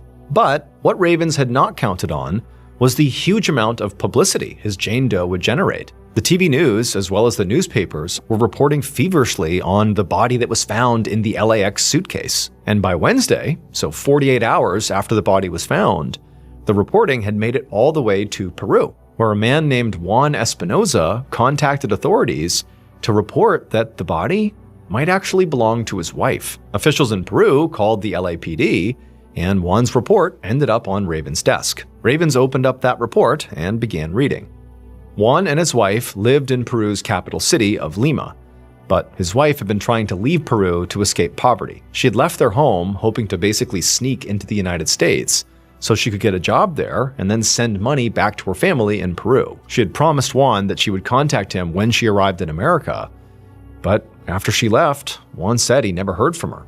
This report felt like a promising lead to Ravens. Juan and his wife checked a lot of boxes, especially because, Ravens' Jane Doe had features that indicated she could be from a South American country like Peru. And so Ravens wondered if Juan's wife had tried to get into America by using a human smuggler, which is someone who transports immigrants across borders illegally. Human smuggling was obviously an unregulated industry, and Ravens knew smugglers could be very violent or reckless, and the people they were transporting often had no protection. Meaning, sometimes when people would go to these smugglers to try to get help to go to these other countries, sometimes the smuggler wouldn't help them. They would just rob them, or in some cases, rob them and then kill them and dispose of their body. And unfortunately, again, because there's no regulation or oversight, a lot of times these horrible crimes would just go unnoticed. And so maybe if that's what had happened to Ravens' Jane Doe, it would explain why the tags were ripped off the suitcase. The smuggler who, committed this crime would not have wanted to leave any ID on or around the body that could be traced back to them. And so Ravens picked up his phone to call the LAX airport operations manager to see if he could get the logs for any flights coming from Peru to LAX on the day the body was found. And that was when he discovered there was a big problem with this theory, because there were no flights from Peru. The only flights that day that used the luggage carousel where the body was found were from Korea, Japan, and Germany. And there weren't any flights that originated in Peru that had layovers in those countries either, which meant it just wasn't possible that his Jane Doe was Juan's wife. And so now Ravens was stumped all over again. He had almost no evidence to go on. All he really had was the suitcase and the body. And the actual crime scene itself was maybe somewhere in Korea or Japan or Germany. And so Ravens really didn't have a good idea of where he should begin looking for more evidence. But then he got an idea. Detective Ravens got up from his desk and headed straight to the evidence room. He put on a pair of disposable gloves, and he found the box that contained evidence from Jane Doe's case, and he opened it up. And there really wasn't much. All that was in there were, pieces of jewelry and some clothing that were found on the woman's body. And all of it had already been examined for trace evidence like blood or hair. However, blood and hair were not what Ravens was looking for. One at a time, he lifted out each of the sealed plastic bags that contained Jane Doe's belongings until he got to her blue sweater. He took the sweater out of the plastic and he turned it over in his hands and then checked inside the neckband. And there he found exactly what he was looking for. Immediately, he felt a rush of adrenaline. He was onto something here. And so he reached back into the box and he grabbed another plastic bag with a pair of gray pants in it. And he did the same thing. He looked at the waistband. Then he opened a third bag and he checked inside of her blouse. And each time, his hunch had been right. Jane Doe's clothing had labels sewn into them. And the labels were clearly written in some language that was not English. Ravens wasn't sure, but to him, he thought maybe the letters looked Middle Eastern. It didn't take long for the FBI to help Ravens and the LAPD identify the origin of Jane Doe's clothing. All of it had been made in the Middle East, in Iran. This meant that finally, Detective Ravens had a likely country of origin for his Jane Doe. But he also had another problem now. Really, he had the same problem he'd had when he thought his victim was from Peru. And that was that there were only 3 international flights that his Jane Doe could have been on. And none of them originated in Iran. And there were no connecting flights from Iran that day either. And so Ravens needed the public's help. On Thursday, so 3 days after the body was found, he and another detective sat down with a reporter from the city's newspaper, the Los Angeles Times, a publication that's read all over the world. And Raven and this other detective's goal was, to give as many updates as they could about the case, hoping that somebody somewhere would read the story, recognize a detail, and come forward. However, that's not really how the interview played out. By the end of it, Ravens was feeling pretty discouraged by all the questions he and his partner just couldn't answer. In fact, the last thing he said to the reporter, which ended up getting printed as the sort of last line of the story, the lasting impression, if you will, was, "Don't be too surprised if you never find out where she came from or who she is." The next morning, Detective Ravens got to his office and had barely taken off his coat when his phone rang. A police officer from Sacramento, California was on the other line, and he sounded all worked up. He told Ravens that he knew that, the LA investigators had been working on the airport Jane Doe case, and even though it wasn't going anywhere, he knew it was a big deal for them. But he told Ravens that he actually had this unbelievable development in Northern California that was connected to the airport Jane Doe case. He said authorities in Northern California had just found another body. But when Ravens heard this, his first reaction was not excitement that there was new evidence or something. It was confusion. He didn't need another body. He needed to find his Jane Doe's name. And so he asked the Sacramento officer, what he meant. Had they found another woman in another suitcase or something? But the Sacramento officer said no. The body belonged to a man, and this guy's name had never even been on police radar. He had died from a gunshot wound, 400 miles away from Raven's Jane Doe. But the officer said that the story they had uncovered behind this new body would likely solve Raven's Jane Doe case. This is the story that the Sacramento officer told Ravens. On the evening of Monday, January 7th, just a few hours after Jane Doe's body had been found at LAX, a man named Hadi had picked up his friend and roommate, a 31-year-old man named Mahmoud Ayazi, at the Sacramento airport, which is about 400 miles north of LAX. Hadi was excited to see Mahmoud, who'd been away for a few weeks. They were good friends, and Mahmoud was always very optimistic and fun to be around. But on this day, when Mahmoud got in his car, Hadi immediately noticed that his friend seemed sullen and quiet and just very clearly upset about something. And so Hadi asked him what was wrong. And Mahmoud just said, "Oh, I'm sick with the flu." But to Hadi, Mahmoud did not look very sick. He looked worried and kind of jittery and nervous. And as they started to drive, he kept looking out the windows and out the back of the car, like he was nervous about somebody following them or something. And when they got back to their apartment, Mahmoud went straight to bed. And for the next 2 days, Mahmoud continued acting increasingly weird and paranoid. He asked Hadi to disconnect the phone in their apartment and said he didn't want to see any of their mutual friends. He also kept looking out the windows of their apartment, but whenever Hadi asked what was wrong, Mahmoud refused to explain. Then, sometime before 6 a.m. on Thursday morning, so now 3 days after Hadi picked Mahmoud up from the airport, Hadi woke up to the sound of the front door of his apartment opening and then shutting. So it felt way too early for Hadi or Mahmoud to be up, and they also lived in a city where break-ins were unfortunately not uncommon. So the sound of the door opening was enough for Hadi to get out of bed and go make sure everything was okay. But when he got to the door, he did not find an intruder or something. He found Mahmoud in the process of leaving the apartment. Hadi asked his friend, where are you going? But Mahmoud just shook his head and said he was simply going out. And so there was really nothing Hadi could do. I mean, he couldn't stop Mahmoud from going out, so he watched his friend leave, and then Hadi went back to bed. But as he was in bed, he had this sick feeling in his stomach that something bad was about to happen.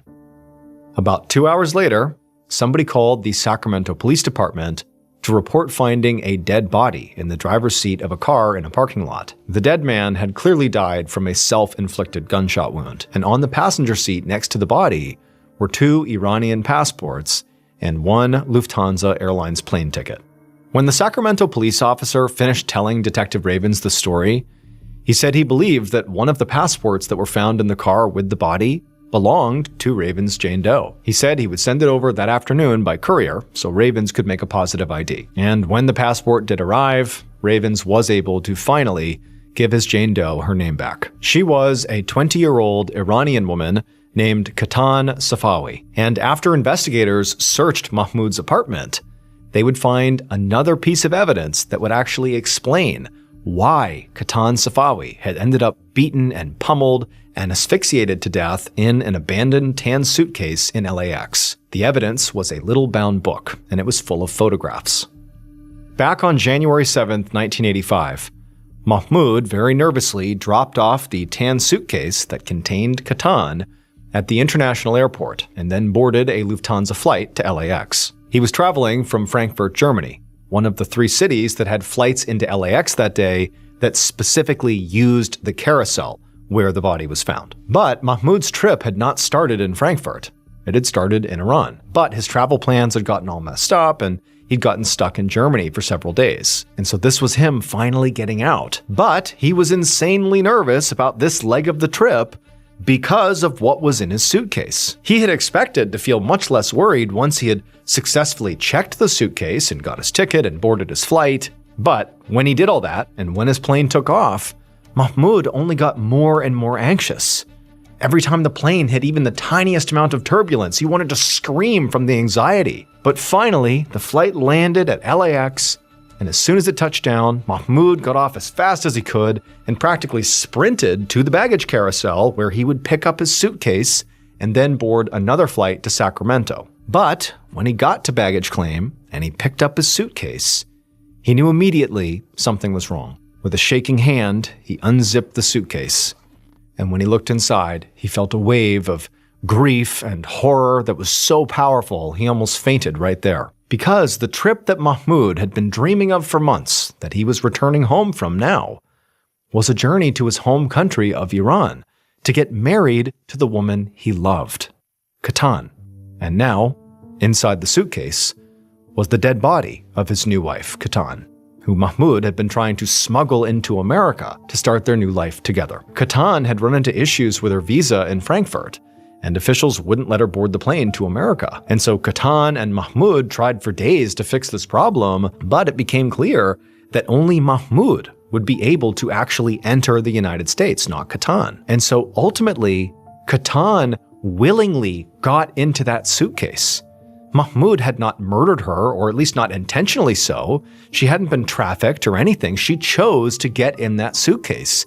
Together, they decided that they would smuggle her in the cargo hold of the plane, and that's how they would get her to the United States. But during the flight, when she had boarded, she had been totally alive. But when she was in the cargo hold, other luggage had fallen and piled on top of her and slowly crushed her to death. And so when Mahmoud got to LAX and opened up the suitcase and saw what had happened, he panicked. He pulled the tags off the suitcase and left the suitcase and just got on his flight to Sacramento. And then once he landed there, he was so overcome with guilt and grief that 3 days later, he took his own life. When police searched Mahmoud's room, they found the little bound book full of photographs that he had so carefully packed for his trip to America. And those photos were of his and Katan's wedding. The following week, Mahmoud and Katan's bodies were sent back to Iran via the same route they had taken to get to Los Angeles. But this time, they traveled together.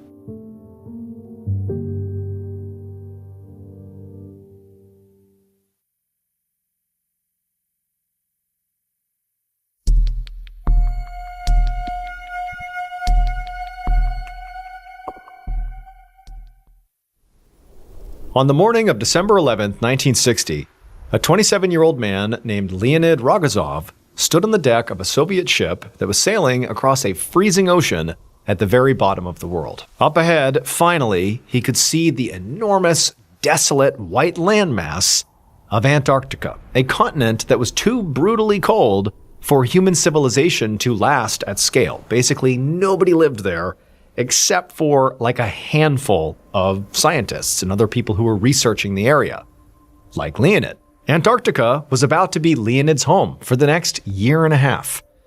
And Leonid, he looked around him on the deck of the ship at the other 11 men who made up his team, and he smiled. They were all part of what was called the 6th Soviet Antarctic Expedition, and they'd been sailing for 36 days, all the way from Leningrad, Russia, to get here. Their job was to get to Antarctica, disembark, and then travel nearly 50 miles inland over brutal terrain, where they would eventually build a brand new scientific research facility from the ground up, and then they would stay there and begin studying the local climate. Leonid and the rest of the men had been chosen for this expedition because they all had specific skills that the team needed. Leonid was a meteorologist and also knew how to drive this special all-terrain vehicle that they'd brought on the ship. There were a few other meteorologists on the team, as well as several engineers and other scientists, and also one of the men was a doctor. Their work was part of a larger Cold War-era effort by the Soviet government to expand scientific research and knowledge. So Leonid saw this job both as a way of having this big adventure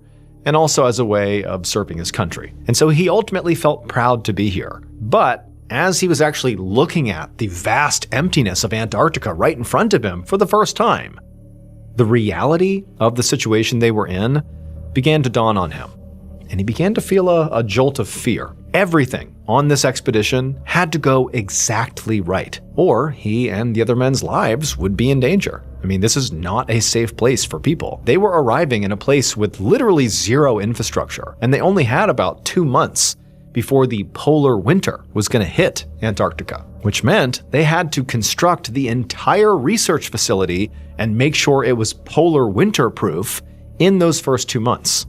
because that was their shelter. And just to make the stakes clear, if they didn't get it done in time, or if the structure was flawed in some way, they would almost certainly die. When the polar winter came, temperatures would drop as low as negative 140 degrees Fahrenheit, and the ocean would literally freeze solid. The closest help would be about 1,000 miles away and could take weeks or even months to arrive.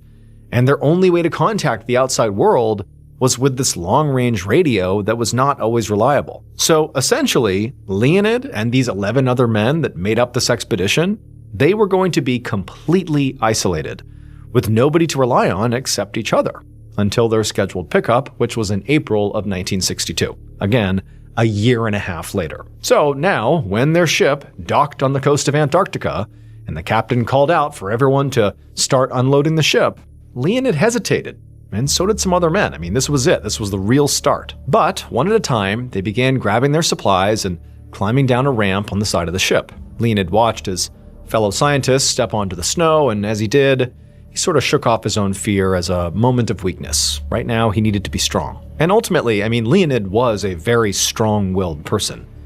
He had been born in a remote village in eastern Siberia, so he knew he could handle the isolation and the extreme cold. He had already done that before. He was also the son of a World War II veteran who had died in combat.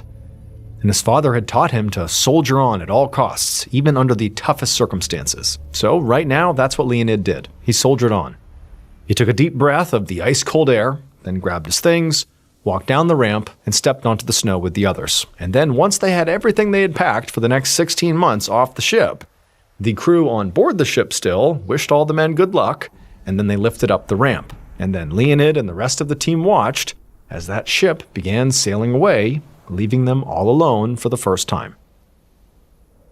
At first, things at the new Antarctic Research Center went pretty well. Leonid and the team successfully built the entire research building in time before the polar winter, so when the worst weather came, they were able to hunker down inside and be safe. They'd also set up a whole bunch of atmospheric measurement tools that allowed them to study the Antarctic climate exactly as they wanted to. So by April, 4 months after getting dropped off by that ship, and now only about a month or so into the 6-month-long polar winter, the men, for the most part, were really just trying to stay warm, conserve their supplies, and gather data. However, they hit their first real snag on the morning of April 29th. Leonid woke up in his bunk that day with a stomachache. When Leonid woke up, he had that pain in his stomach, but he felt nauseous and so weak that he could barely roll over inside of his bed. And this really concerned Leonid, because getting a stomachache back at home was one thing, but getting a stomachache in Antarctica was totally different. For one, there was a huge blizzard going on outside that was making both land and air travel literally impossible, which meant that even if Leonid radioed for help, nobody would be able to get to him for a very long time. And to make matters even worse, at their research station, they didn't have access to most of the regular medical treatments that would have been available back at home. Basically, if this stomachache was anything serious, Leonid could die. As a result, Leonid would basically not allow himself to even consider the possibility that this stomachache was serious. Instead, he told himself that, he must have just eaten something weird. They were all living off of rations of preserved food, and so he figured he must have gotten a bad batch of something, and maybe he just had a mild case of food poisoning. So he dragged himself out of bed and he went to the kitchen for a glass of water to hopefully settle his stomach. But when he got there, he saw 2 other men, another meteorologist and an engineer, who were sitting at a nearby table having breakfast, and they took one look at Leonid and immediately asked him, hey, are you okay? And Leonid didn't want to worry them because, again, any medical emergency is a huge deal here for everybody. So he quickly forced a smile and said, oh yeah, everything's fine. Then Leonid quickly grabbed his glass of water, chugged it down, and made his way back to his bunk. And when he got there, he didn't just climb back in bed. Instead, he grabbed some clean clothes and a towel, and then walked down the hallway to the shower stalls. And he turned one on as hot as it would go, and then got inside. However, before he could even wash his hair, his vision began to go blurry around the edges, and his ears began to ring.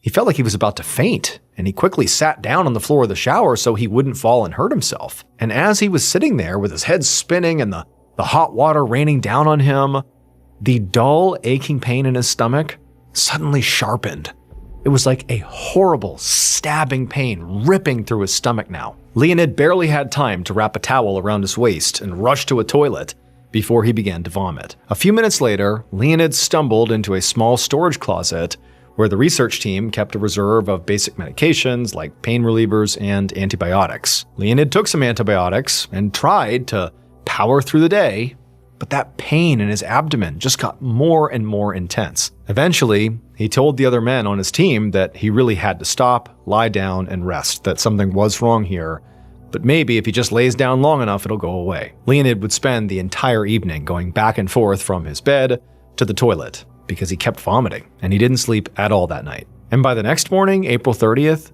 Leonid was in so much pain that he really couldn't even try to hide it anymore. He was still vomiting, he was still very dizzy to the point where he could barely stand up, and he could tell he was also running a very high fever. However, what really scared Leonid the most was what his belly actually looked like. He had not been able to keep any food down for the last 24 hours, so he knew his stomach was completely empty, and yet he was so bloated that his belly was sticking out like a balloon. And so lying in bed, feeling feverish, nauseous, and dizzy, and looking down at his grotesquely swollen abdomen, Leonid had to admit to himself that this was definitely more than just food poisoning. Something was very wrong, and he needed help. The scientific research team's doctor took stock of all of Leonid's symptoms, and he immediately came up with a diagnosis. And the diagnosis was simple, but the treatment was not. Leonid definitely did not have food poisoning. He was in a life or death situation. This was a very serious thing. But to save him, the doctor was going to have to perform a surgery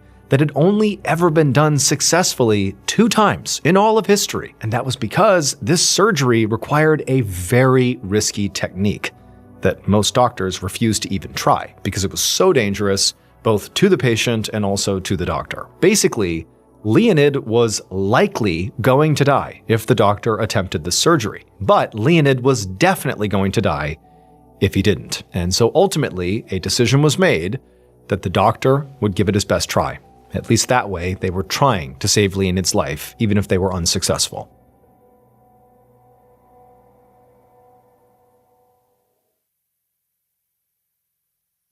At 2 a.m. that night, so technically early morning on May 1st, the doctor took a deep breath and mentally prepared themselves for this surgery. Leonid was lying on a makeshift operating table inside the research center.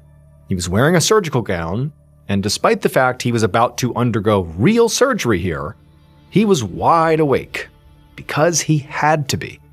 Due to the nature of this incredibly risky and rare surgery, the doctor couldn't actually give Leonid any real anesthesia to knock him out. Leonid had to be wide awake and fully aware for this entire procedure, which meant all he could get were some local anesthetics, which sort of dulled the pain but did not get rid of it. The doctor looked over at the 4 other research team members who were in the operating room.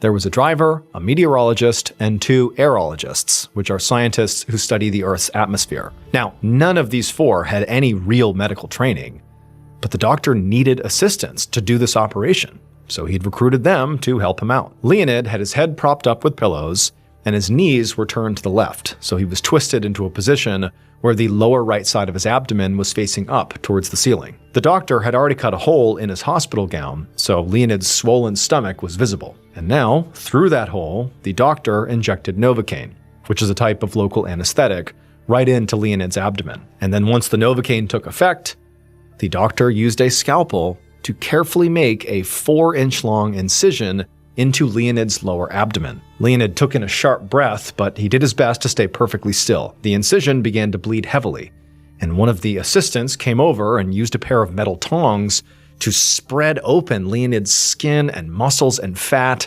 revealing Leonid's internal organs. At this point, the doctor was so nervous that his hands began to shake, but he took a deep breath and slowly cut his way with the scalpel through the protective membrane that surrounded Leonid's organs. But as he did, he accidentally poked a hole in Leonid's large intestine, and Leonid noticed right away because he began gushing blood. And when the doctor realized what he'd done, he sort of began to panic, and he began yelling for the assistants to hand him his surgical sewing kit.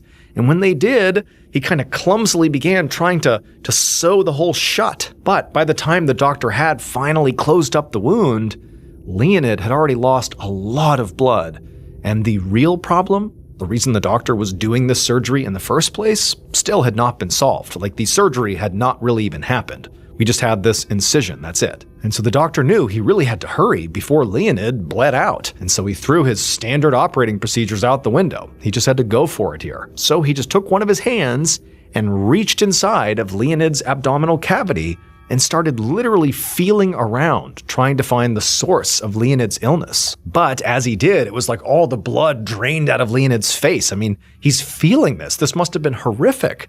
His body went limp and his head kind of rolled back on his pillow. And this was actually the exact moment that this surgery truly became its most dangerous. Not just for Leonid, but for the doctor too. Right as Leonid's head rolled backwards, the doctor felt himself go weak, and suddenly he was seeing stars. And this was because Leonid and the doctor were actually the same person. In addition to being a meteorologist and a driver of that special vehicle, Leonid was also a recent medical school graduate, and he was the one doctor at this research station. So Leonid was performing surgery on himself. He had given himself that Novocaine shot, and then forced himself to stay still as he carved a 4-inch long incision into his own abdomen, accidentally slicing into his intestines that he had the wherewithal to then stitch up as he's bleeding to death, and then he shoved his own hand into his abdominal cavity. But it was at that point that Leonid actually looked like he might die, because he began to show signs like he was going to pass out, likely from blood loss or just shock. But he'd given his assistants specific instruction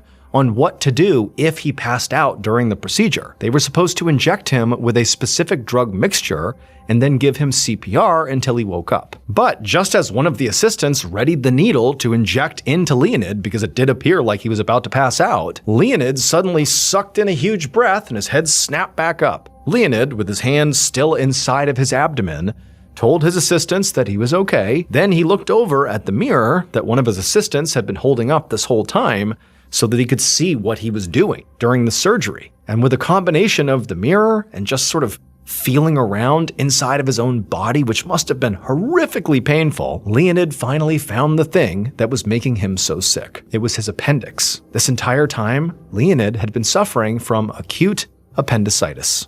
Then he cleaned out his abdominal cavity with antibiotics and then sutured up the entire incision. When he was finally all done, Leonid examined his appendix that he had cut out of himself, and he saw there was this dark, diseased-looking spot right on the bottom of it. Leonid estimated that if he had not removed this thing, it very likely would have burst in less than 24 hours, and that definitely would have killed him.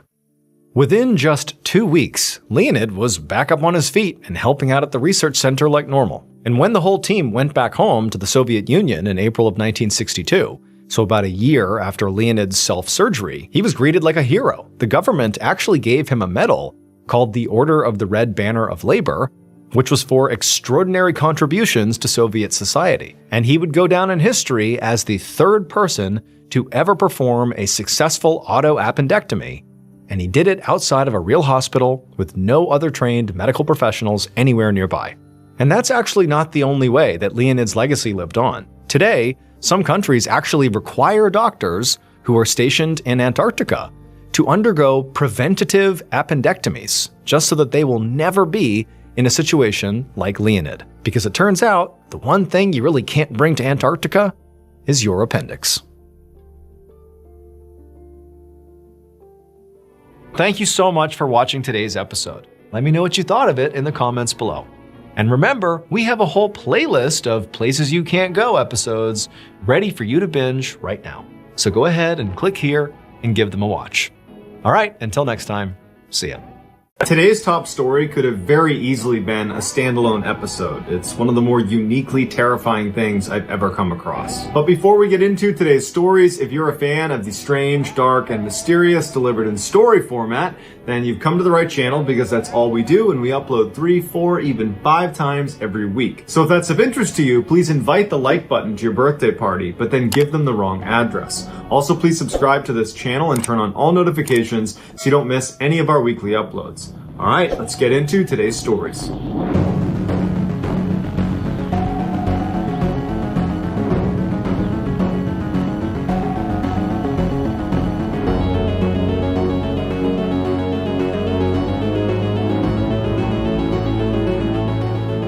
In 2015, 32-year-old Henry McCabe was living just outside of Minneapolis, Minnesota, with his wife, Corrine, and their 2 daughters. Henry was a Liberian immigrant who worked as an auditor for the Minnesota Department of Revenue. On September 6th, Henry's wife and his 2 kids head out to California to visit with some family, leaving Henry alone. Henry decides, you know what, I don't get a chance to go out very much because I'm working all the time, I got family, and so tonight I'm going to cut loose. So he calls his 2 very close friends, and they decide to go to a nightclub. They get to the nightclub, and Henry very quickly starts drinking a lot of alcohol, and lots of people that were at the club would say he seemed pretty intoxicated. The trio would stay at the nightclub till about 2 in the morning, and then when they left, Henry, who had driven there and met his 2 friends at the club, was about to drive himself home when one of his 2 friends said, wait a minute, you can't be driving, we'll give you a ride home. So Henry gets in the car with them and they start driving to Henry's house, but when they're about halfway there, Henry tells them to go to a very specific gas station. He said he wanted to get food and a drink, but the gas station he was trying to go to was 2 miles in the opposite direction away from his house. And his friends are telling him, you know, we can bring you to a closer gas station. We can bring you somewhere that's more convenient. But Henry was really aggressive and very adamant that that was the gas station he wanted to go to. And in fact, I don't even want you to wait for me. I want you to drop me off. I will get whatever I want and then I'll walk home. And his friends put up a bit of a fight, but ultimately they relented and they drove him to this gas station. They dropped him off. They watched him go inside and they turned around and they left. At 2:28 in the morning, Henry's wife, Corrine, looked at her phone and she saw she had a missed call and a voicemail from Henry. She opens it up and she listens to it and she's horrified at what she hears. On the voicemail, Henry sounds incredibly distressed. He's yelling that he's been shot and it sounds like he's in pain. And then in the background, you hear this really intense growling sound. It's pretty easy to distinguish. And then Henry starts screaming about whatever is growling at him. And then Henry yells out, "Stop it," before the phone cuts out. The full 2-minute voicemail has never been released by police. This is what was made publicly available.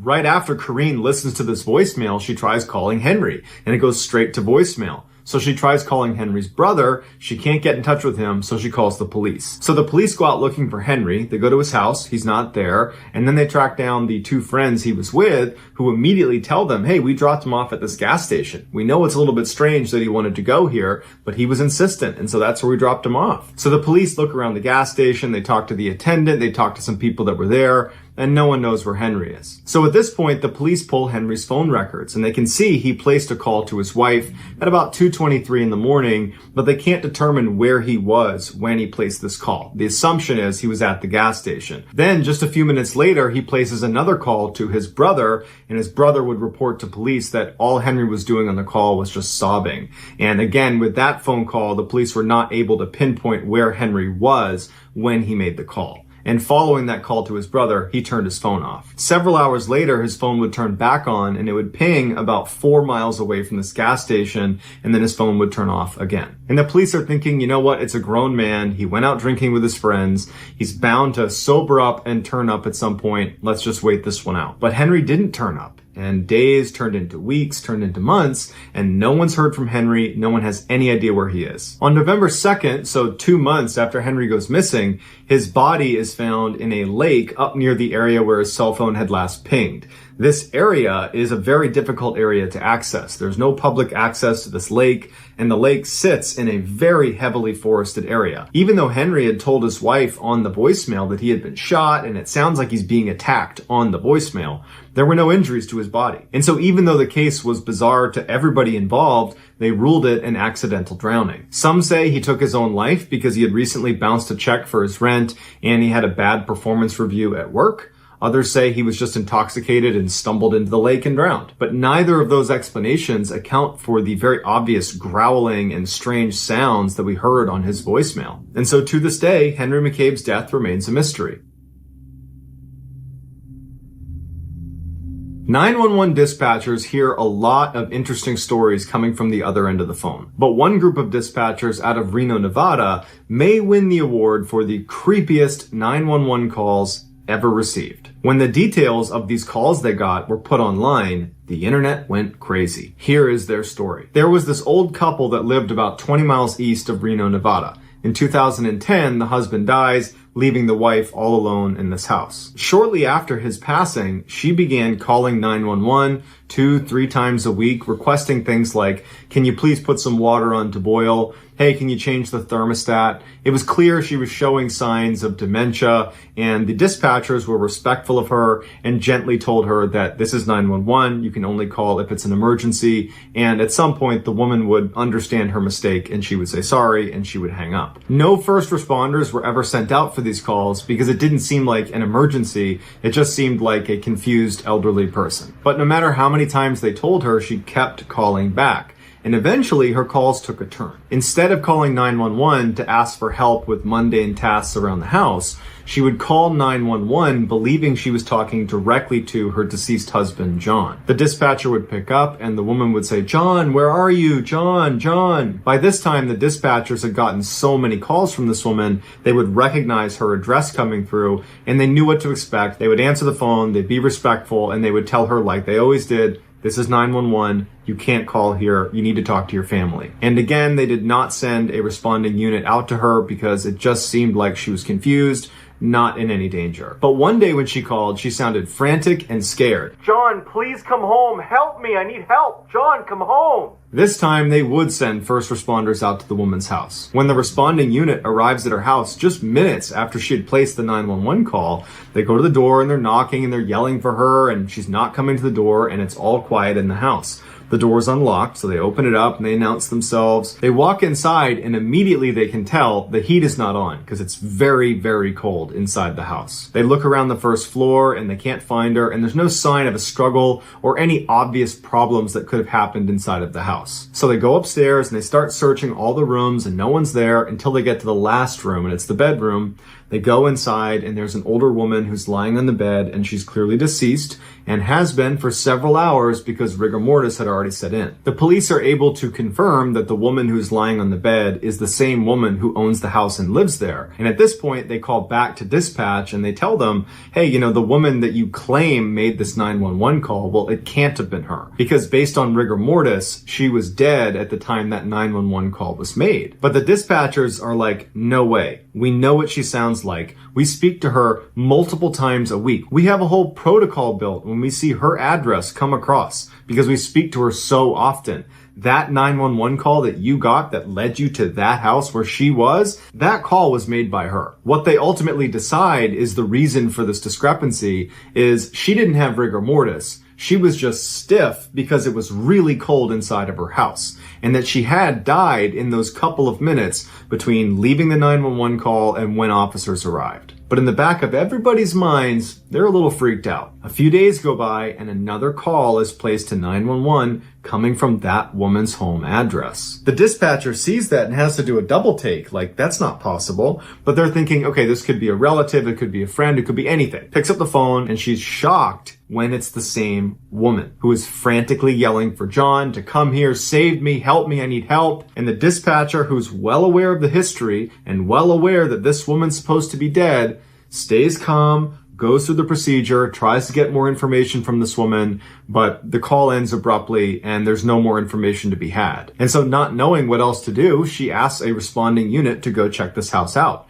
The responding unit goes over to the property. They knock on the door. No one's inside. The door is actually still open. They go in. The house is empty. There's no one there. There's no one that could have made that call. At this point, dispatch is like, okay, this has got to be a prank. But the next day, same thing happens. Here comes a call from the dead woman's house. They pick it up and it's this distraught woman yelling for help. I need my husband. And the dispatcher is trying to get more information, but they can't. And then the line cuts out. Once again, they have to send responders to this location because this woman has called 911 and is saying that she needs help. And once again, the officers get to the house and it's vacant. Just like when she was alive, these calls would persist multiple times a week. They continue continued even after her house was broken into and burned to the ground. There's not even a house anymore, and there are still calls coming through from that address to 911. Finally, the police get in touch with the phone company, and they explain the situation, and the phone company looks at their records, and they say, actually, her phone line was disconnected almost immediately after she was deceased. But they tell police there's a chance that it might not have been disconnected properly at the site, and that could be a reason why it's still working. So they send a lineman to go check out the actual property to confirm her lines were disconnected properly and that no wires were getting crossed, and he said all of it checked out. Everything has been detached this whole time. The phone company thought perhaps there was a digital recording of her that got trapped in their system and was randomly bouncing to their call center. But the dispatchers would say, it doesn't sound like a recording that's playing the same every single time. It's always the same message. She's yelling for her husband to come save her. But the way she sounds is always different. It's a unique phone call every single time. So because there wasn't a definitive explanation for why this was happening, they had to treat each call like it was serious. And so multiple times a week for a year, they received these ghost calls and had to send out responding officers to check on her, even though the house was gone and there was nothing there and there was never anyone there. It was just a vacant lot. And then finally, a year after this woman has died, the calls just abruptly stopped. And the police did not launch an investigation into what it was, because the reality is police need to prioritize things that are threats to people or places. And this really wasn't either of those things. It was just really bizarre. And so the official explanation for how a dead woman could be calling 911 from a non-existent phone line in a non-existent house for a year is, we don't know. The following stories all take place in the Twin Cities in Minnesota. On New Year's Eve 1980, 20-year-old Karen Potak was out at a bar with her friends celebrating, and at some point in the night, she slipped out because she didn't want to stay any later, and she began walking home. Now, she didn't have a jacket on, and it was very cold outside, and she's kind of stumbling through the streets, and a man sees her and pulls over and offers to give her a ride home. She's kind of intoxicated, and so she agrees to get in his car, and they drive off. A couple hours later, around 3 a.m., the police received this phone call. Yes, please, this is an emergency. Please send a squad car to Pierce Butler Road, Malmberg Manufacturing Company Machine Shop. Please send an ambulance too. There's a girl hurt there. Can you tell me what happened to her? Just hurry. She's laying on the ground in the back by the railroad tracks by the engine room. Hurry. What's the address? I don't know. Who are you? Using this information from the caller, the police arrive in the back of that building and they find Karen Potak. She had been repeatedly bludgeoned over the head with a tire iron and then left for dead. Miraculously, she would survive, but because of her head injury, she forgot almost everything about that night, including the description of the guy who picked her up and who probably attacked her and who probably was the one who called police. So the police tried to interview some people in the area around where she was found, but it was a really deserted area and no one knew anything, and there was no physical evidence left at the scene, so the case went cold. Then, 5 months later, the police receive another phone call. Oh, you find me? I just stabbed somebody with an ice pick. I can't stop myself. I keep killing somebody. Hello?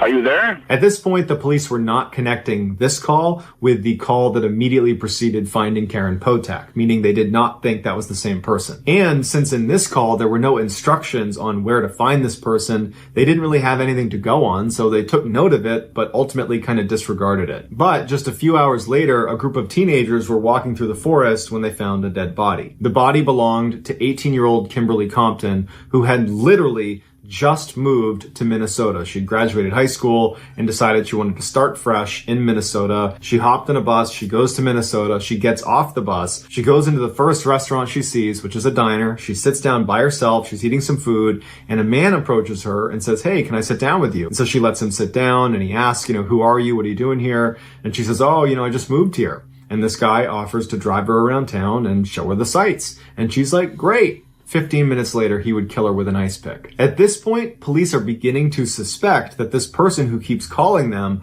immediately before they're finding women that have been attacked might be the same person. And 2 days after Compton was killed, they get another call that confirms this. Don't talk, just listen.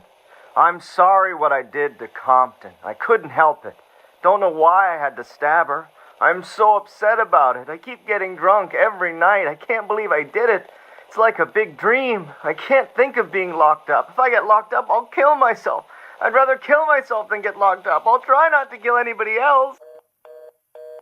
From this point forward, they referred to this caller as the weepy-voiced killer. And even though they had his voice recorded, they didn't have any physical evidence because he didn't leave any at the scene with Compton either, so they didn't have much to go on. The police would go to the diner and they would talk to the staff that was there and they would give a general description of the weepy-voiced killer, but it wasn't enough to pinpoint a suspect. So once again, this case went cold too. 6 months later, the police received yet another call. Please don't talk, just listen. I'm sorry I killed that girl. I stabbed her 40 times. Kimberly Compton was the first one over in St. Paul. I don't know what's the matter with me. I'm sick. I think I'm going to kill myself, I think. Where are you? I'm just going to. If somebody dies with a red shirt on, it's me. I've killed more people. I'll never make it to heaven. Calm down. A day later, they find the body of 40-year-old Barbara Simons floating in the Mississippi River, tucked up against some brush. The night before, Barbara had been out at a bar and she had offered a cigarette to a man she hadn't met before. They began flirting and kind of hit it off, and at one point they were going to leave together, and before they left, Barbara turns to one of the waitresses and kind of jokingly says, "Boy, I hope he's nice because I'm leaving with him." And the waitress, for whatever reason, had a really bad feeling about it and made a point of getting a really good look at the man she was leaving with. And that man, of course, would turn out to be the weepy-voiced killer, and as soon as he and Barbara left the bar, he would stab her to death and throw her in the Mississippi River. After the police began investigating this, they came to the bar and they interviewed that waitress, and she said, "I got a really good look at this guy." And so the police show her 100 different mugshots of previously convicted felons in the area, and she immediately identifies 38-year-old Paul Stefani and says, "That's the guy." Paul had been convicted for aggravated assault, and he also had a history of mental illness. Paul is immediately put under surveillance, but within 24 hours, he manages to ditch his tail and goes straight into downtown Minneapolis, where he picks up 19-year-old street worker Denise Williams. Paul took her down a dark alleyway, and she kind of sensed something was wrong, and so she grabbed a glass bottle that was sitting on the floor of the car, and when he went to attack her, she managed to hit him in the head and cut his face really, really badly, and she managed to protect herself enough that she could get out of the car and run away and save her own life. And a neighbor saw her running out of the car and kind of saw the whole exchange, didn't like how it looked, so they called 911. When police showed up, Paul was long gone. That same night, police get another call from the weepy-voiced killer. This one's a little bit different. He's actually asking for help for himself. Need an ambulance?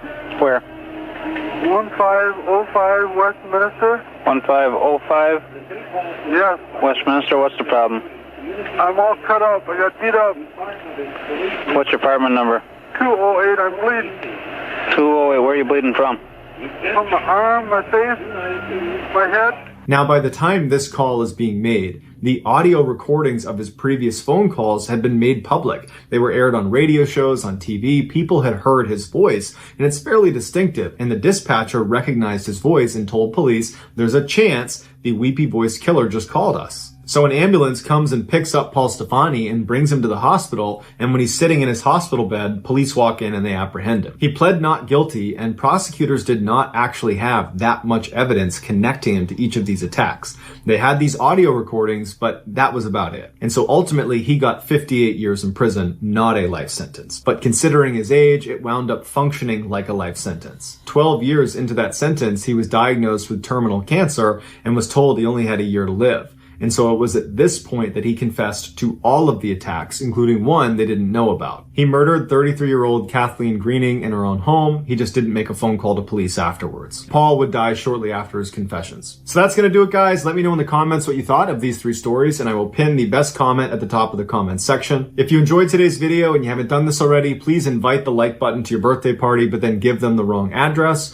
Also, please subscribe to our channel and turn on all notifications so you don't miss any of our weekly uploads. If you want to get in touch with me, you can direct message me on Instagram or on Twitter. My username for both platforms is the same. It's just JohnBallen416. I also have a ton of content over on TikTok where my username is MrBallen. If you have a story suggestion, please submit it to our subreddit just called MrBallen. It's linked in the description below. So whether I see you on Twitter, Instagram, TikTok, Reddit, YouTube, or some combination, just know that I really appreciate your support. And until next time, that's going to do it. See ya.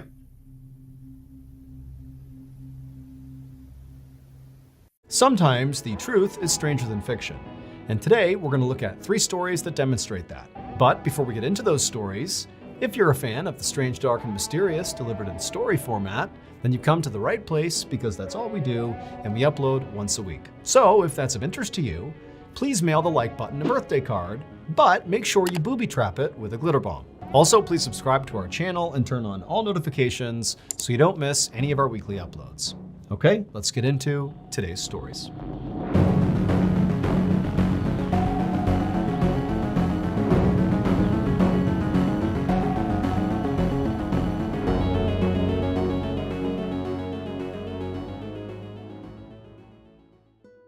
One day in March of 2012, a 5-year-old girl named Maria sat on the floor of her kitchen in a city in northeast Brazil, eating an empada and watching her aunt cook some stew. An empada is very similar to the empanada in that it is a pie filled with meat, but the empada is the Brazilian version of that pie. Maria's family was actually known for their cooking, specifically their empadas. In fact, at this very moment, Maria's mother was out selling their famous empadas on street corners and in bars and local restaurants. Now, the family got by okay this way, but despite their notoriety around these empadas, they really wanted more. They wanted their family name to be respected, to be powerful. And so to try to make that happen, Maria's family basically worked 24/7, not just on making empadas, but basically in looking for ways to kind of grow and expand the family name. In fact, while Maria was sitting on the kitchen floor, she could hear her father in the other room working. And the reason she knew he was working is because periodically she could hear him yell out with excitement. He was basically sitting there coming up with ideas of how he could make the family name even bigger and better. And when he had a good idea, he would shout out and be like, "Oh, I found it!" And in addition to constantly sort of brainstorming for ideas of how to become rich and powerful, Maria's father also was an author, and he was writing a book that he was convinced was going to be another thing that would kind of ratchet their family up the social hierarchy. But because Maria's mother and father and basically everybody in her family were so completely immersed in work all the time, it meant they didn't really pay much attention to her. And so most of the time, Maria was just kind of on her own, usually playing in the kitchen or playing in the backyard. Just then, the front door opened and in walked Maria's mother, and she was grinning ear to ear, not only because she now had an empty tray, meaning she had sold all her empadas, but also she had brought someone along that she was really excited to introduce to Maria. Maria's mom stepped all the way into the kitchen, and right behind her was this young woman. And Maria's mother pointed at this young woman and then gestured for Maria to come over and say hi. And she told Maria that this young woman wants to become her new nanny. And so you guys can play together all the time while me and your father are out doing our work. Maria stood up and gave a shy smile to the young woman, but she wasn't sold that this woman actually would become her nanny. Because in the past, there had been other women who had come by to be her nanny, and they didn't seem to last very long. And so Maria was not getting her hopes up. Still, Maria wanted to be friendly, so she walked over and, as a gesture of goodwill, she handed this woman her half-eaten empada. And the young woman took the empada and laughed and said, "Thank you." After that, Maria's mother told her to head on out back and go play by herself for a bit, while she and this new nanny hammered out the details of her new job. And she told Maria that as soon as they were done, the new nanny would come outside and join her, and they could play together. And so Maria, who was always very obedient, did as she was told, and she headed out back and entertained herself. And the whole time, as she's just kicking rocks around and pulling grass up and just kind of doing what kids do, she kept looking back at the house, waiting for the nanny to come outside. But she didn't. And after a whole hour had passed by and still this new nanny had not come outside, Maria felt really bored. And so she went inside to go look for her. A month later, Maria was out in her backyard playing by herself like usual when she heard a commotion happening inside of her house. She looked over at the house and couldn't really tell what was going on, and then she heard the sound of her mother and her father and her aunt raising their voices like they were fighting with somebody. And then all of a sudden, these uniformed police officers came charging out the back door towards Maria. One of the officers came right up to her and asked her what her name was, and Maria was so scared, remember she's 5 years old here, that she didn't even know what to say, so she just stood there staring, being totally terrified. She had no idea what was going on. But, as these police officers would soon tell her, it would turn out her entire life was one big, horrific lie. Maria's father, George Silveira, was not actually her father, nor was Maria's mother, Isabel Silveira, her actual mother, nor was her aunt, Bruna Silva, actually her aunt. In reality, those three people were not related to Maria. They were instead members of a cult called the cartel sect. And all these 3 cult members cared about was impressing the members of the cult. When they thought about, making it big, their so-called family name becoming bigger and more powerful, that was all in relationship to the cartel sect. They wanted the members of this cult to look at them as the most powerful and important members of that cult. And the way they tried to do that was by performing the duties of this cult to the best of their abilities, better than anybody else in the cult. And so what did this cartel care about? Well, the literal purpose of the cartel sect was to eliminate women they deemed unclean in order to reduce and purify the world's population. And Maria's family, the mother, the father, and the aunt, had become very well versed at doing this. All those nannies that came around to see Maria, well, the reason they kept vanishing is because shortly after the mother, the father, and the aunt introduced them to Maria and said, "Oh, she's gonna be your new nanny," they would shoo Maria out into the backyard, and then they would murder the nanny because this person had been deemed unclean. They would cut their throats and stab them to death. But that wasn't all. That wasn't enough cleansing. After they murdered these women, they would then butcher them and stuff the human meat into their famous empadas and sell them to the people in town. They literally were feeding people in this city human meat. But the cult and the cannibalism and the murders were not actually the biggest shock of this story. The biggest shock of the story is actually the real identity of little 5-year-old Maria. She was actually the daughter of the very first victim of the cartel sect. The mother, along with Maria 3.5 years earlier, when Maria was just 1.5 years, they had been lured to this very house where her mother was murdered right in front of Maria. And then after her mother was killed, they cooked her mother and fed pieces of the mother to Maria. And ever since, they had just kept Maria and treated her like she was a member of the family, basically turning her into an unwitting cannibal. The existence of the cult and their hideous murders were ultimately discovered after they used one of the credit cards of their victims sometime in the spring of 2012. That's when all the cops rushed into the backyard and confronted Maria. George, Isabel, and Bruna, Maria's fake family, were convicted of 3 murders, including the murder of Maria's real mother, and they are currently serving what amounts to life sentences in Brazil. Police believe the actual number of women that they murdered is as many as 8. As for Maria, according to recent news articles, she was reunited with distant family. Maria is not her real name. That is a pseudonym to protect her identity. Are you the type of person who has binged basically all of my YouTube videos and every week you anxiously wait a new upload? If so, thank you. But also you're in luck. Because if you didn't know this, we actually have a separate podcast, the MrBallen's podcast, that has literally hundreds of stories that are not on YouTube that you can binge right now. That podcast is available on all podcast platforms. Again, it's just called the MrBallen's podcast.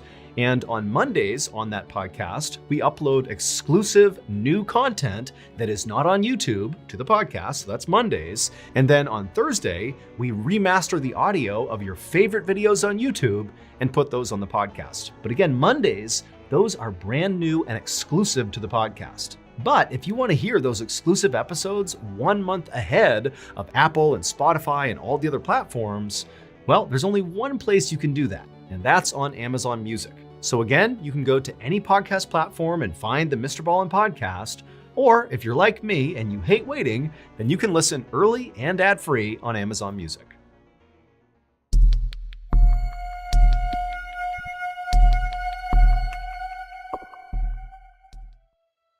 On January 23rd, 1989, a mother was cooking dinner in her home in Rochester, New York, when her 11-year-old daughter came into the kitchen. The daughter had just finished delivering newspapers along her delivery route in their quiet suburban neighborhood.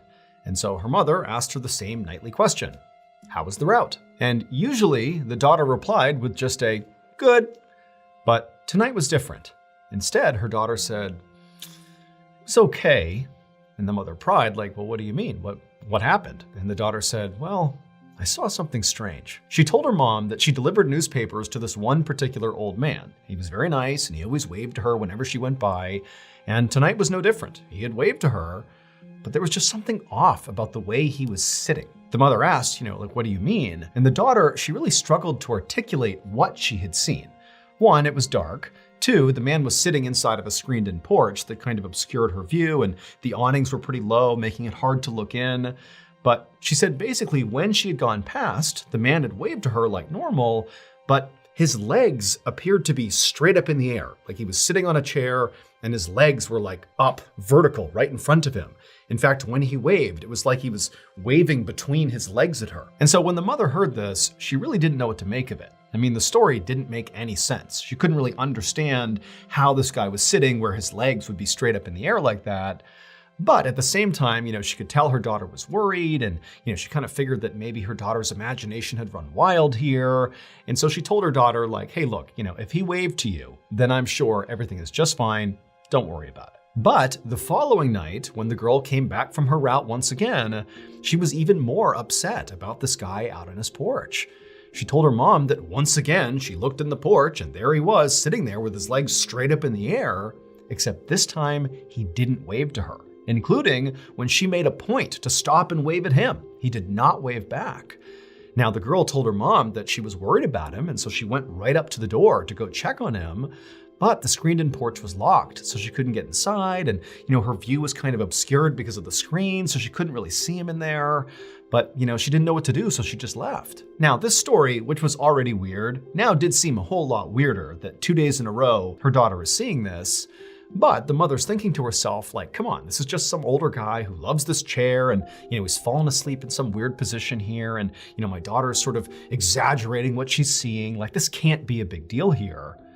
But again, seeing the concern on her daughter's face, she told her daughter, look, don't worry about it. I'm sure everything's fine. I will go by tomorrow morning and make sure he's okay. So the next morning, a little before 11 a.m., the mother arrived on the street where this old man lived.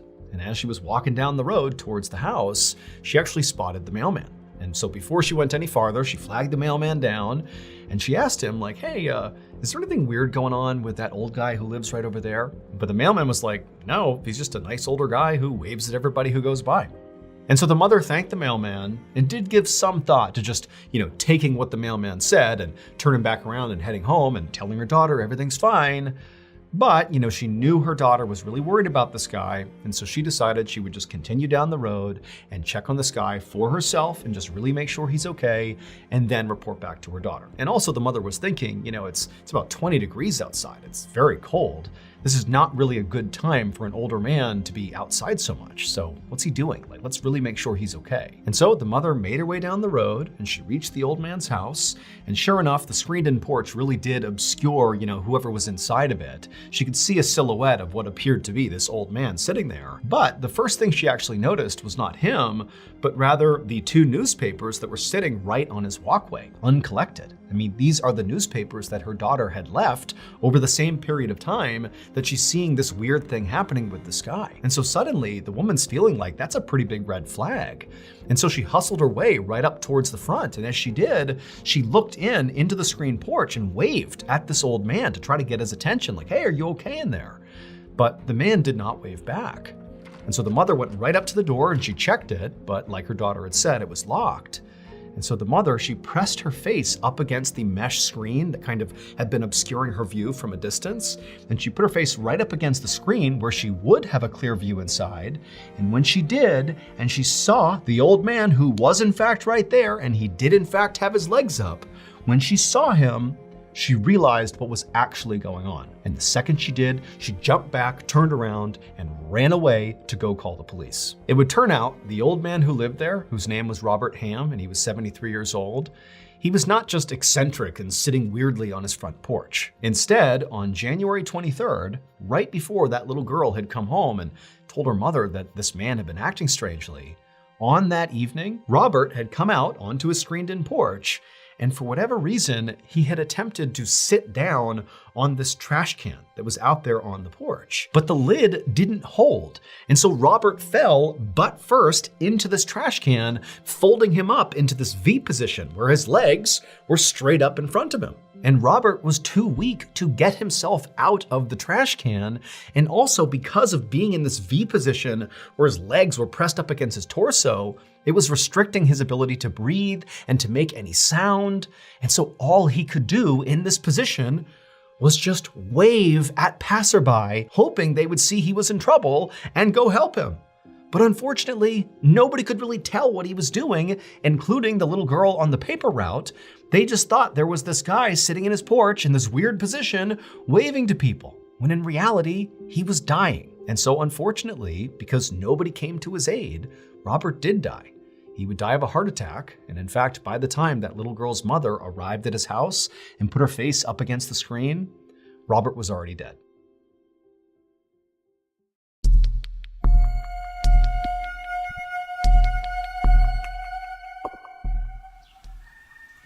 At around 7:30 a.m. on September 25th, 2012, a 69-year-old farmer named Terry Garner stepped out of his house in rural Oregon to go feed his animals. He stopped first at his enclosed yard, where he spread some seed on the ground for his chickens and turkeys, and then he headed over to his pen, where he was raising 4-horned goats, which are goats that grow 4 horns instead of 2. And after picking up some hay and tossing it in with the goats, Terry just stood there and smiled as he watched the animals eat. Terry loved his animals. He actually had previously been a butcher for most of his life, but 6 years earlier, when he had retired, he had kind of gone the opposite direction, basically housing all these animals and treating them basically like people. In fact, he was so devoted to his animals that sometimes when the nearby river would flood, he would move all of his animals into this house he had built on his property just for the animals to make sure they were safe. And if you ever went to visit Terry at his property, it was pretty common to see a lot of the chickens and other birds just kind of hanging out on the front porch of Terry's house. He didn't care. He liked having them around. But of all the creatures that Terry took care of at his farm, the animal he loved the most were his pigs. Now, normally when farmers raise pigs, they grow them to about 250 to 300 pounds, and then they sell them to butchers to be slaughtered. But that's obviously not what Terry was doing here. He loved these pigs so much that he basically just fed them anytime they were hungry, and they were hungry all the time, which meant his pigs sometimes grew to be like 700 pounds, and at no point was Terry gonna sell those pigs. He just wanted his pigs to live their best life. So on this morning, after he was done feeding his chickens and turkeys and the goats, he grabbed a whole bunch of food and began making his way over to his beloved pigs. A few hours later, a member of Terry's family arrived at Terry's property and knocked on his door. This family member had called Terry earlier in the day and Terry hadn't picked up. Now that in and of itself was not that uncommon. Terry was a busy farmer, but Terry always called people back. And so far he hadn't. And so this family member was here just to check on him and make sure he was okay. And so after a few minutes, when Terry did not come to the door, the family member grew more concerned about Terry and decided they would just walk the whole property and just go find Terry and see what he was doing. And so the family member left the porch and walked all around the property. They saw where the chickens and turkeys were, they saw the goats, they saw the pigs, but that was it. All they saw were animals. Terry was nowhere to be found. It was like he was gone. And so the family member was just about to turn around and head back to Terry's house to see if, maybe he really wasn't there, when suddenly something caught their eye in the pig pen. Now at first, what they were looking at just seemed impossible. Like, how could that be there? That doesn't make any sense. But when the family member walked over and got a closer look, they knew for sure what they were looking at. And as soon as that truth sunk in, they turned, ran to the house, and called the police. It would turn out, earlier that morning, when Terry had walked into the pig pen to feed his beloved enormous pigs, somehow or another, he had wound up on the ground. Now, we don't know if he had a heart attack or if he had some other medical event or if he simply just tripped and couldn't get up again, but one way or another, he wound up on the ground, and at some point, his pigs devoured him. And so what that family member saw in the mud that caught their eye was not Terry, but Terry's false teeth grinning back at him. Those teeth, along with several pieces of his body and his clothes, were all that was left of Terry. One more haunting detail of this case is that officials were not able to actually figure out whether or not Terry was dead before he began being eaten, or if he was just sort of incapacitated and very much alive when his beloved pigs began to eat him.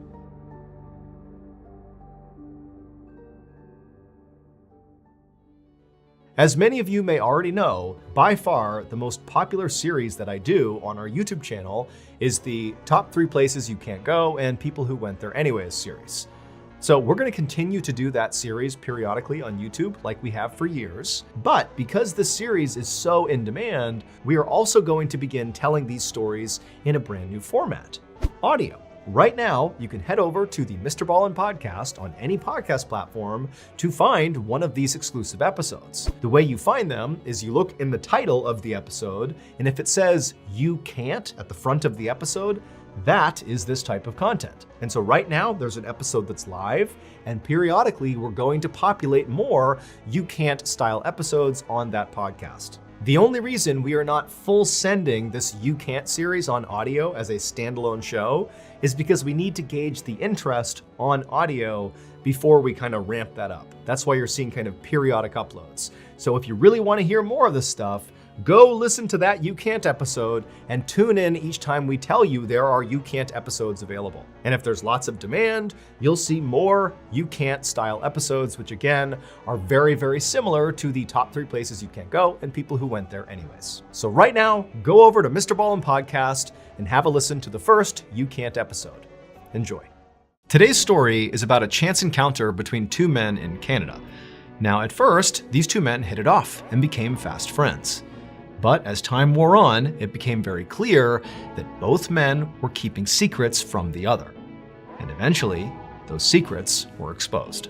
But before we get into that story, if you're a fan of the strange, dark, and mysterious delivered in story format, then you've come to the right place because that's all we do, and we upload once a week. So if that's of interest to you, please reprogram the Like Button's TV remote so that every time they try to change the volume, it just turns off the TV. Also, please subscribe to our channel and turn on all notifications so you don't miss any of our weekly uploads. Okay, let's get into today's story.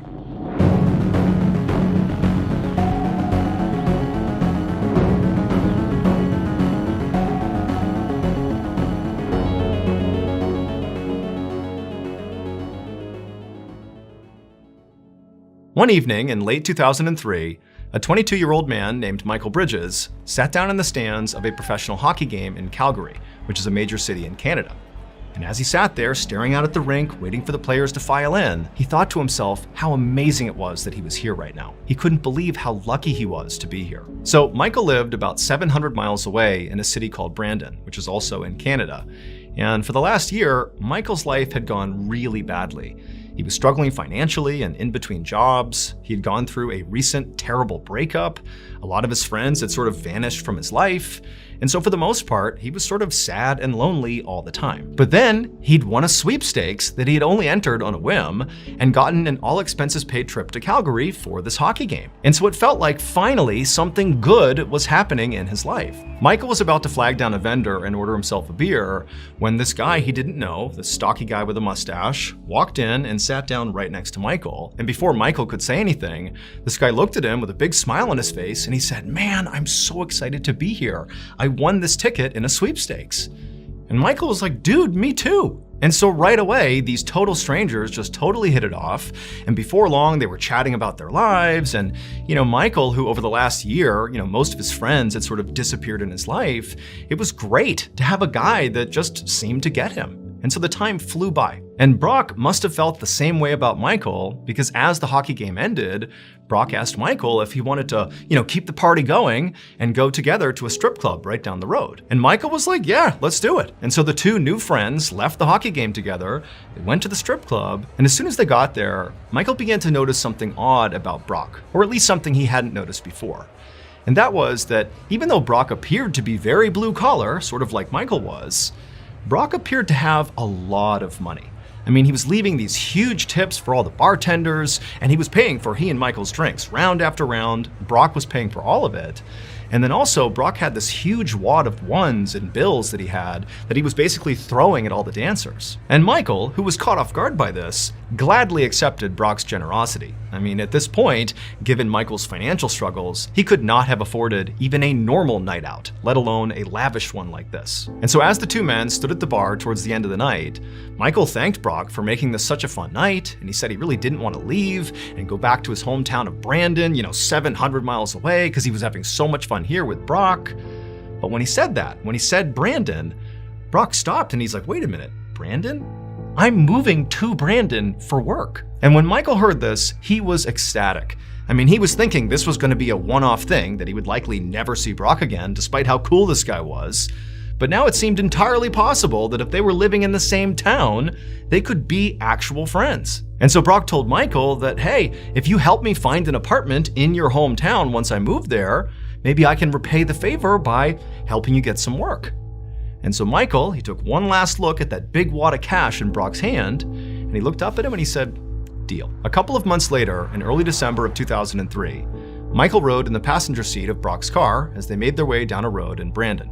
The two had just had lunch together, and Brock was driving Michael home, when suddenly, Brock's phone rang. And when Brock answered it, Michael could tell right away, just from the tone of Brock's voice, that he was speaking to his boss. So ever since that hockey game, Michael and Brock had become friends. Brock had moved to Brandon, and Michael had helped him find an apartment, and in exchange, Brock had made good on his promise and had helped Michael find some work. In fact, he had gotten him a few odd jobs with the company that he, Brock, worked for. However, these jobs were not what Michael expected them to be, based on, his first impression of Brock. In reality, he felt like these jobs were kind of shady. Brock had asked Michael to start delivering these packages all over town, but he warned Michael to never look inside of any of these packages. Now, at first, obviously, Michael had been very unsure about taking Brock up on these jobs.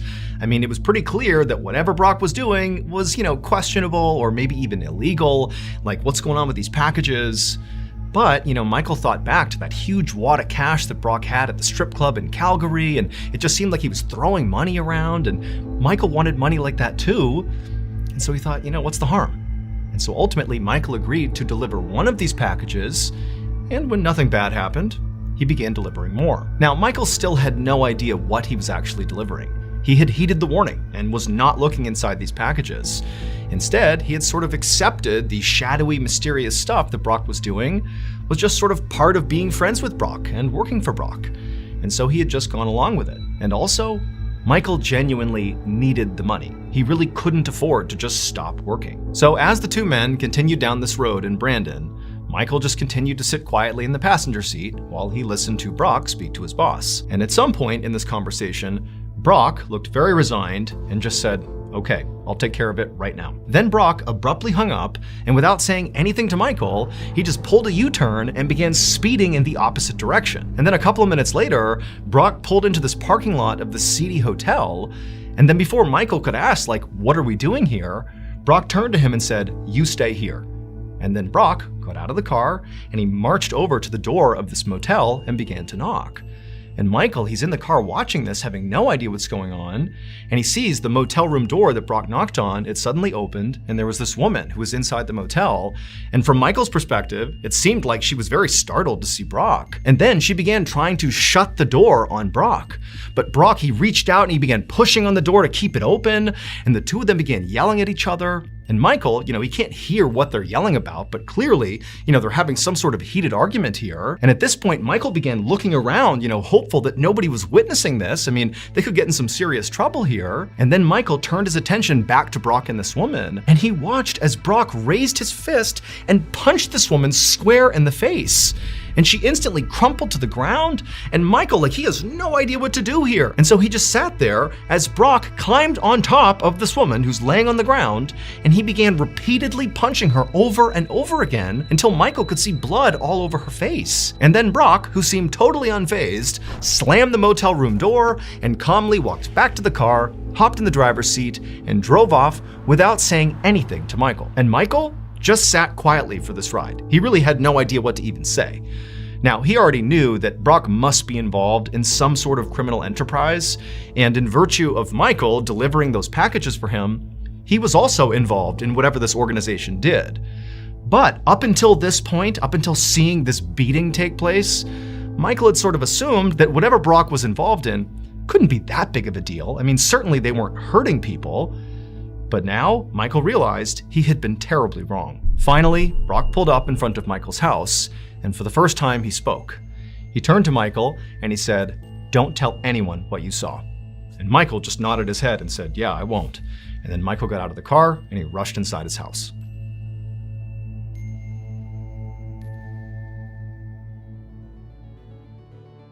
Thank you to Rocket Money for sponsoring today's video. I found out last month that I was still paying for a subscription to a streaming service that I signed up for while we were on tour last year. I had signed up for this because I wanted to binge shows while we were on the road. I just forgot to cancel it. But today's sponsor, Rocket Money, not only identified for me that I was spending money on something that I didn't want, but they also canceled it for me. Once you connect your bank account, Rocket Money identifies all your subscriptions in a single list. From there, you can identify the ones that you don't want anymore, and Rocket Money may be able to help you cancel in just a few taps. I also love using Rocket Money for 3 other things. I use them to lower my bills, also to create a custom budget, and to increase my savings, all in one place. Let the app's negotiators go to work for you to find the best possible rate and to save you time. With Rocket Money, you can create a customized budget in seconds. The app shows you where your money is going at all times, and it will also notify you when your balance is low to avoid overdrafts and late fees. Rocket Money will help you choose a savings goal, then you simply pick your preferred savings frequency, and then you watch your savings grow. You can edit, pause, or withdraw at any time. Take control of your finances today. Go to rocketmoney.com/MrBallen to get started for free. Again, that's rocketmoney.com/MrBallen. Okay, back to the story. About a week later, Michael was at his home when his phone rang, and when he looked at the caller ID, he saw it was Brock. And at first, Michael couldn't help but feel like he didn't want to pick up the call, but he knew he would have to. Despite what had happened the previous week at the motel, Michael had not said anything to anyone. However, being loyal to Brock did not make him feel any better about it. In reality, Michael felt like at this point, he was in too deep with Brock, and he had no idea how to get out again, even though at this point he kind of wanted to. But for now, Michael had made the conscious decision to simply act like everything is the same, everything is normal, so he didn't raise any red flags with Brock. And so he ultimately picked up the phone. Brock didn't say hello or ask Michael how he was doing.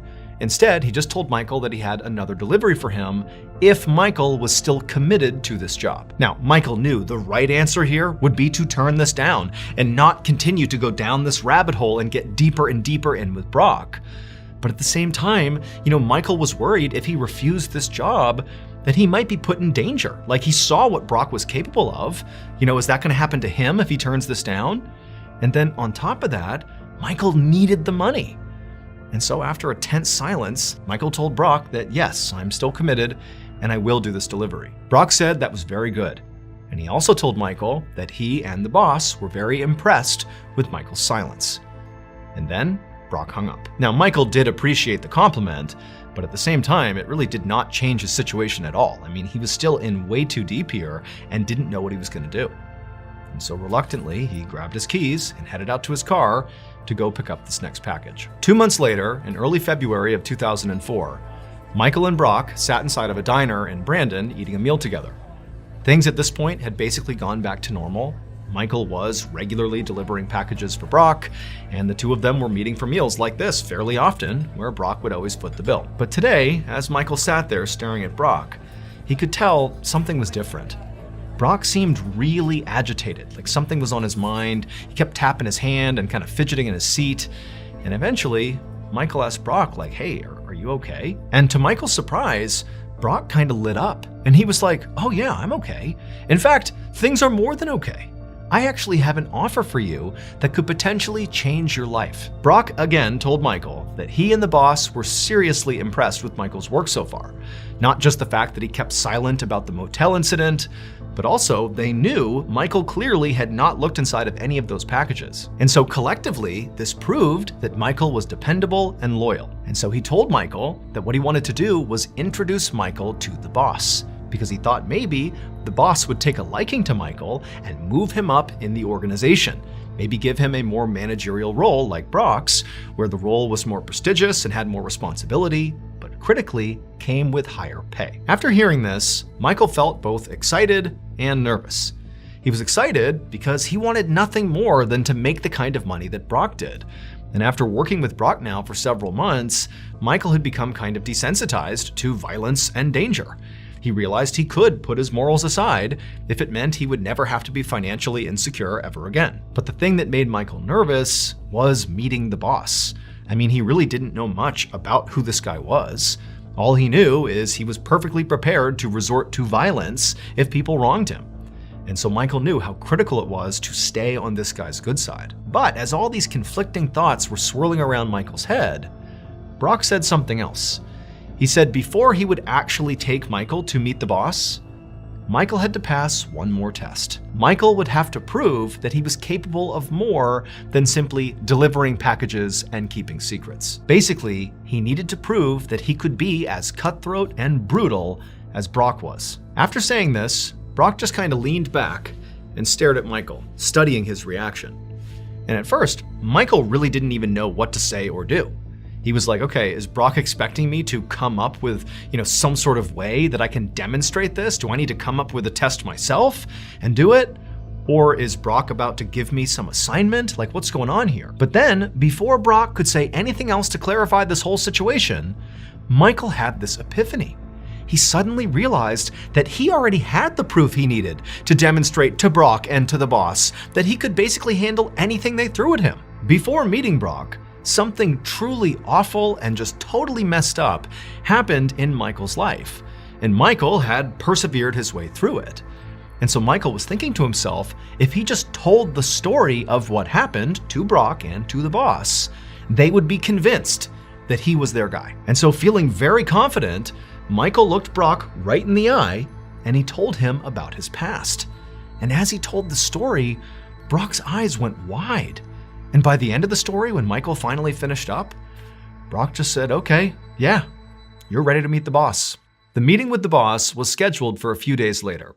And on that day, Michael showed up to this fancy hotel in a nearby city. And when he walked into the lobby, he saw Brock was sitting there waiting for him.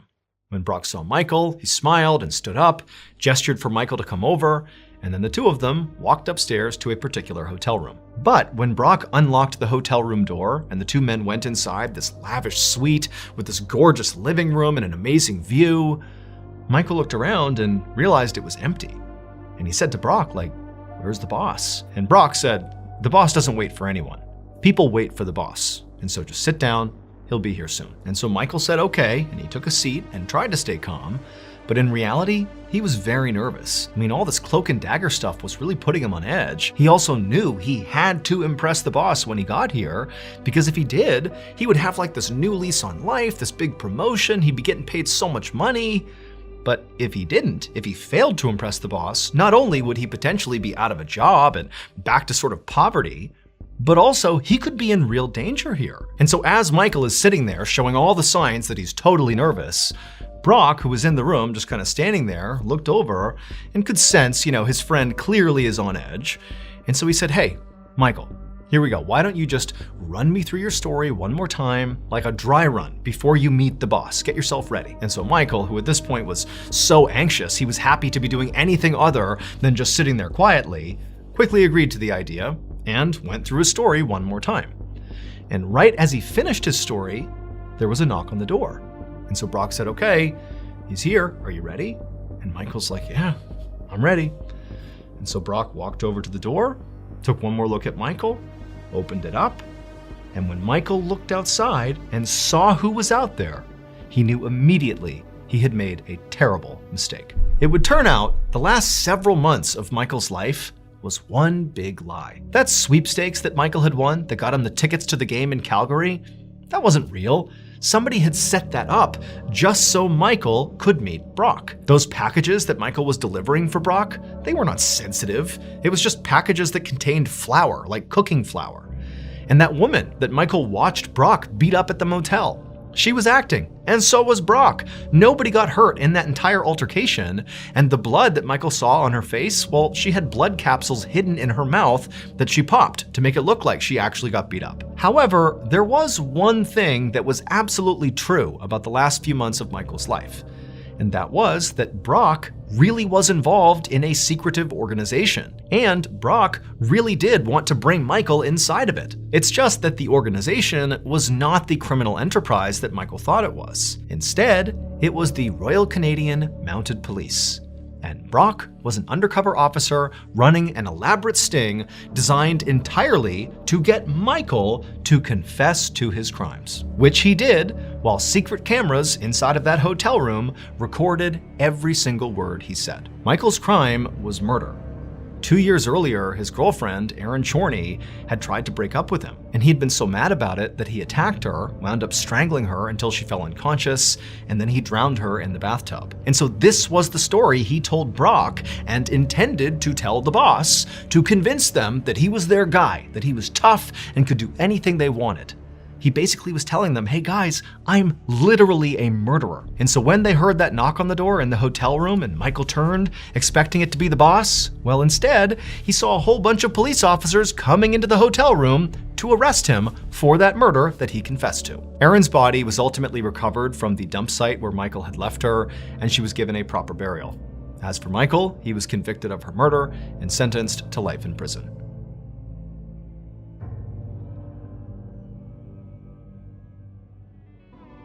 Thank you so much for watching. Let me know what you thought of today's episode in the comments. And remember, we have hundreds of videos for you to binge right now. But if you're looking for a recommendation from me of that one video that's worth your time, well, it's this one right here. So give it a watch. All right, until next time, see ya. Today, we're going to look at 3 final messages from people who knew they were about to die. But before we get into those stories, if you're a fan of the strange, dark, and mysterious delivered in story format, then you come to the right place because that's all we do, and we upload 3 or 4 times every week. So if that's of interest to you, please replace all of the like button salted butter with unsalted butter. Also, please subscribe to our channel and turn on all notifications so you don't miss any of our weekly uploads. All right, let's get into today's stories.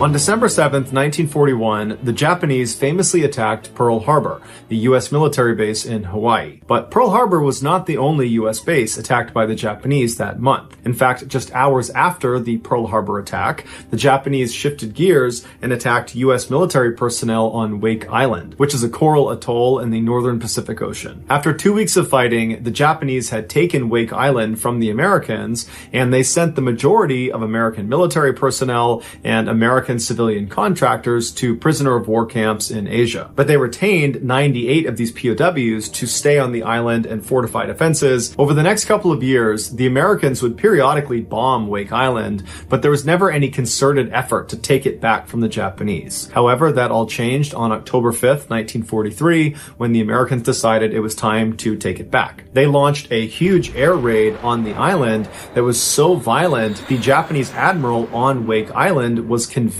a full-scale invasion was imminent. And so in his paranoia, he ordered the 98 POWs they had retained on the island to be executed. And so they marched these 98 POWs to the edge of the sea, they blindfolded them, and then they gunned them down. But in the chaos of the air raid and the execution, one of the American POWs somehow managed to escape. After the Japanese had left the area, this POW snuck back down to the execution site, and he carved into the rock a memorial for all 98 of the POWs. So he was including himself in that number because I'm sure he knew he would eventually be recaptured. This was a small area and he was the only American there. And sure enough, this POW was recaptured that day and he was personally executed by the Japanese admiral. The identity of this POW has never been determined. After the war ended, the Japanese admiral that ordered these executions was tried for war crimes, found guilty, and put to death himself. The so-called 98 Rock can still be seen on Wake Island today. On January 25th, 1998, American tourists Tom and Eileen Lonergan boarded a boat in Queensland, Australia. The married couple was from Louisiana. Tom was 34 and Eileen was 28. They had spent the last 2 years in Fiji and Tuvalu serving in the Peace Corps. Australia was just a pit stop on their way back home. They both were avid scuba divers and they wanted a chance to dive on the world's largest coral reef system, the Great Barrier Reef. Once Tom, Eileen, and the other 24 tourists had boarded this boat, the captain did a head count, and then once he had everyone, he turned the boat around and headed out to sea. After traveling 25 miles, the captain stopped the boat and then told the group to put on their dive gear. So Tom, Eileen, and the others happily put on their fins and their masks and their tanks, and then when they were ready, they were inspected and then allowed to jump into the Coral Sea. Less than an hour later, the divers came back up to the surface and the captain began pulling them back into the boat. Once everyone was back on board the boat, the captain did another head count just to confirm he had everyone, and once he was sure he did, did, he turned the boat around and he headed back to shore. Except the captain miscounted, and neither he nor anyone else noticed. Shortly after the boat had left the area, Tom and Eileen Lonergan came up from their dive and looked around and realized they had been abandoned. After the initial panic wore off, they probably told each other that, don't worry, as soon as that boat gets back to shore, they will find inside the boat our wallets and passports and other personal items, and they'll know we aren't with them and they'll come out and get us. And so most likely, the couple was fairly optimistic as they just treaded water waiting for someone to show up any minute. Except they didn't show up any minute. It took 48 hours before anybody showed up, because that's how long it took before someone saw their wallets and passports and personal items were still inside that dive boat. And in those 48 hours, Tom and Eileen were exposed to intense summer heat, no fresh water, and sharks. When their personal effects were finally found, a huge search was launched for them, but there was no sign of them. A month later, a female wetsuit washed up on the shores of Australia, and it was the same size as Eileen's, and an expert analyzed it and said it had been floating in the water for about a month. So that lined up with when Tom and Eileen went missing. 5 months later, more diving equipment washed up on the shores of Australia. Among those items were life jackets with the Lonergan name stenciled on the back of them, as well as an air tank and a dive fin that belonged to Eileen. But the most disturbing thing that washed up on shore was the couple's diver's slate. A diver's slate is like a dry erase board that works underwater. On this slate was the Lonergans' final message. It said, "To anyone who can help us, we've been abandoned on Agincourt Reef. Please help us before we die. Please help." Above the message was a date. It was January 26th, 1998. So that would have been one day after they were abandoned at sea. So we know the couple was alive for at least 24 hours.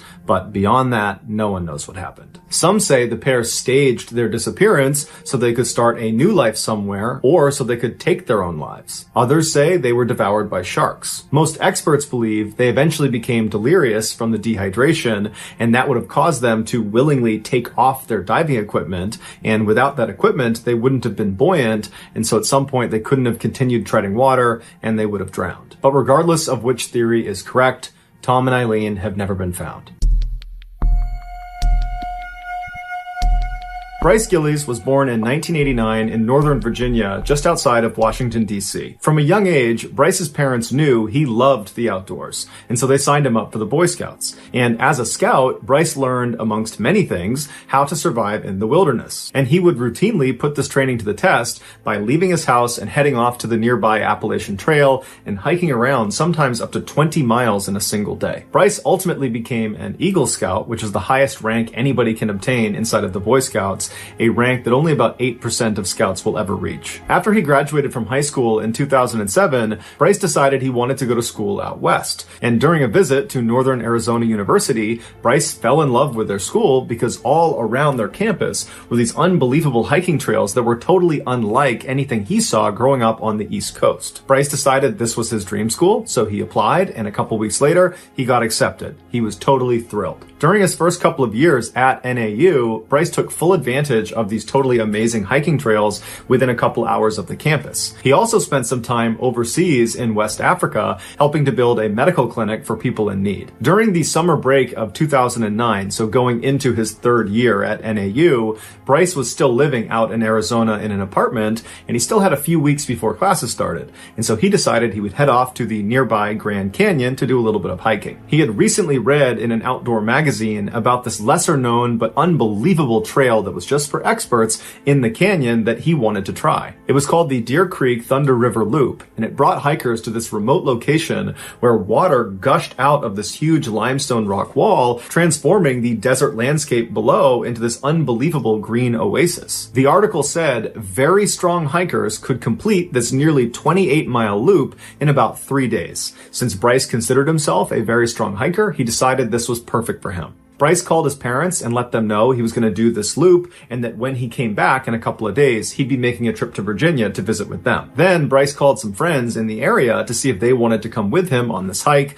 but no one was available, so Bryce decided he would go on his own. So the next day, which was Saturday, July 18th, Bryce loaded up his car and he began driving these several hours to the parking lot that was nearest the trailhead. Bryce parked his car, he got his gear out of the trunk, and then he set off down the trail. Bryce had not obtained a backcountry permit for for this hike. This was a requirement for anybody doing an overnight out in the canyon, which Bryce planned on doing. Bryce also didn't file his route with the park rangers. Had he told them where he was going, they would have tried to talk him out of it. The Deer Creek Thunder River Loop had no protection from the sun the entire time, and since it was July, he would be hit with the highest temperatures and the most direct sunlight. All this on top of the fact that even in the coolest times of the year, this trail is still an extremely difficult trail because of the terrain you have to navigate. In fact, when hikers did file their route with park rangers and they indicated they were going to be doing this expert loop, they would ask them to provide next of kin information in case they died during their hike. It's unclear if Bryce was just very confident in himself and his abilities,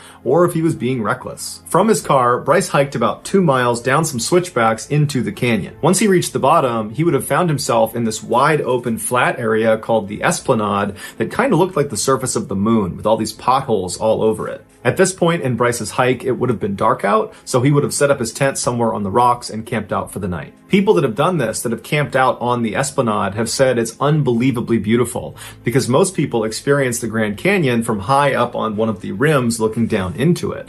But the Esplanade is literally inside the canyon, so you have this unobstructed view in both directions, and apparently it's quite beautiful. The next morning, Bryce got up at sunrise, he packed up his campsite, and then he continued on his hike. The first challenge he would come up against that morning was navigating down what's called the Red Wall, which is a fairly steep and treacherous descent that for an experienced hiker, it would take about an hour to safely navigate. And then at the bottom of the Red Wall, you would enter into this area called the Surprise Valley.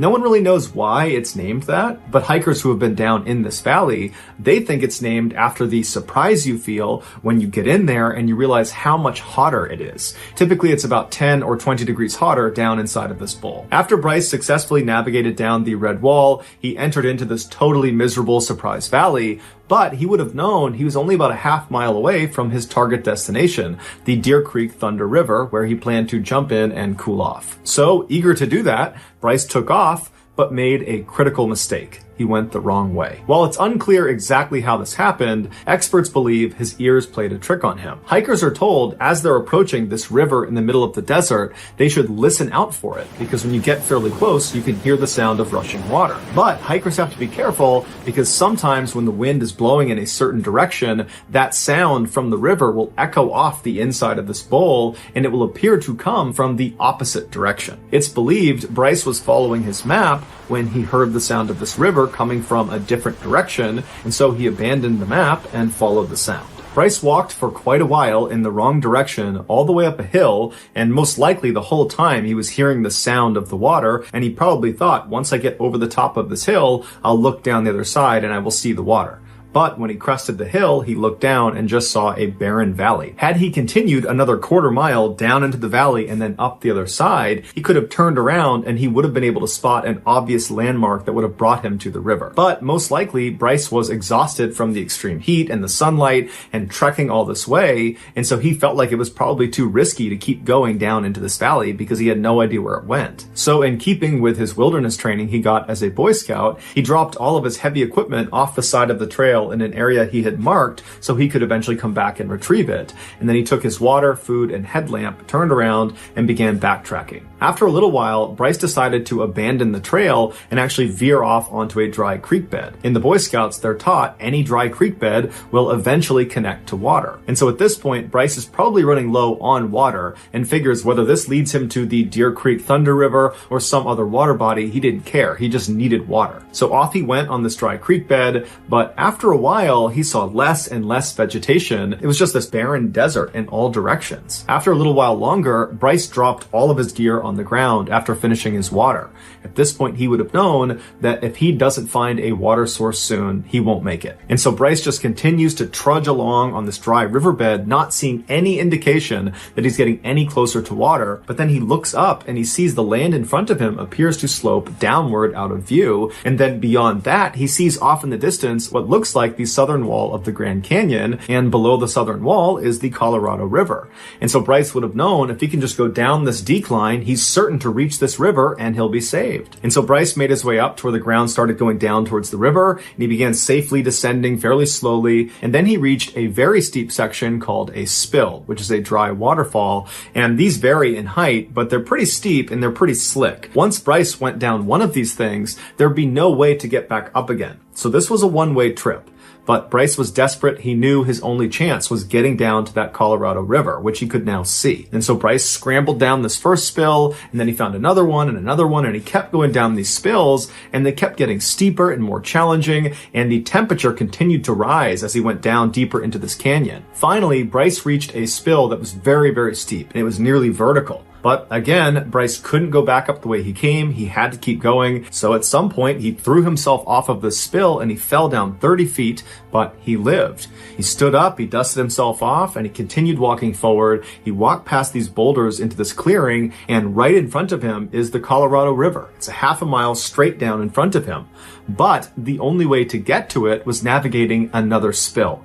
And this spill was 80 feet tall, and it was almost completely vertical. There was no way to survive that kind of fall. And Bryce couldn't just turn around and try to find an alternate route, because this was a one-way trip. He could not climb back up the spills he had just come down to get there. And to his left and to his right were these steep canyon walls that kind of bordered the space he was in that had no handholds on them, so he couldn't climb them up or down. Bryce was trapped, and he knew it. The following Tuesday, when Bryce was supposed to be home in Virginia visiting his family, he didn't show up. So his family tried calling him, but they couldn't get through to him. It seemed like his phone was off, and so they called the authorities. A search party was sent out in the Grand Canyon to go look for Bryce, and on Saturday, July 25th, so this is 6 days after Bryce has found himself trapped on that ledge overlooking the river, a search party was on the Colorado River, and they happened to look up in the direction where Bryce had been, and they noticed what looked like a person, and so they got their climbing gear, and they made their way up that spill onto this ledge, and they found Bryce. He was sitting up against a boulder,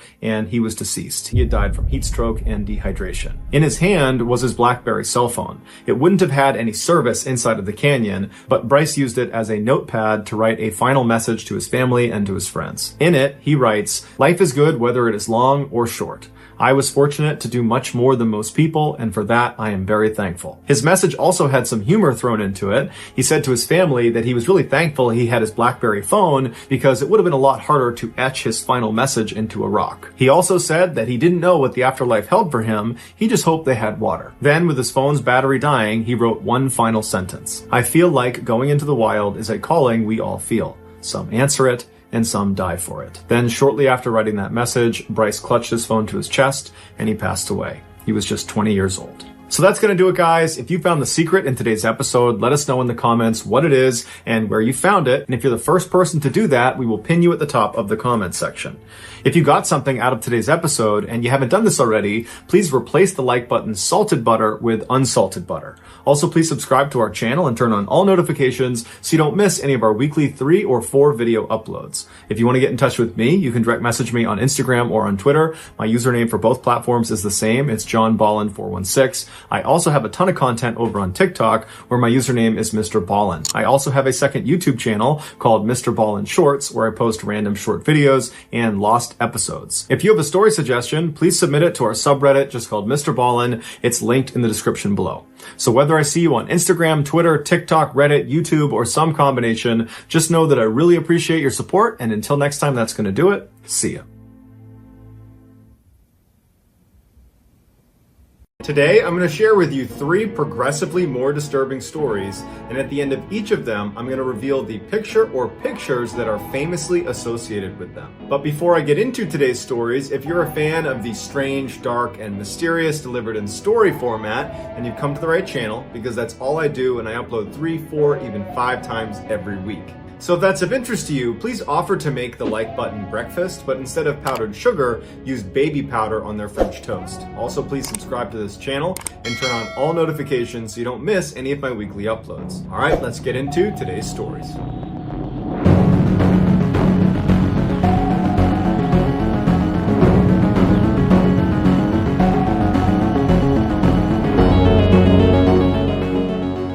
In early August 1945, warfare changed forever when the United States dropped 2 atomic bombs on Japan. These bombs would devastate the cities of Hiroshima and Nagasaki, killing over 100,000 people. America's goals in dropping these 2 bombs was to hasten Japan's surrender and end World War II, as well as avoid any further Allied casualties. But America also wanted to showcase to the world, really the Soviet Union, that it had this new, extremely destructive technology at their disposal. So on August 6, 1945 at 8:15 a.m., the crew of the B-29 bomber Enola Gay dropped the first ever wartime atomic bomb over Hiroshima, Japan. At the time, Hiroshima was a bustling regional hub that served as a military communications center, storage depot, and troop gathering area. When the bomb detonated over Hiroshima, immediately there was this flash of boiling light that scorched everything it touched. The blast burned at 10,000 degrees Fahrenheit,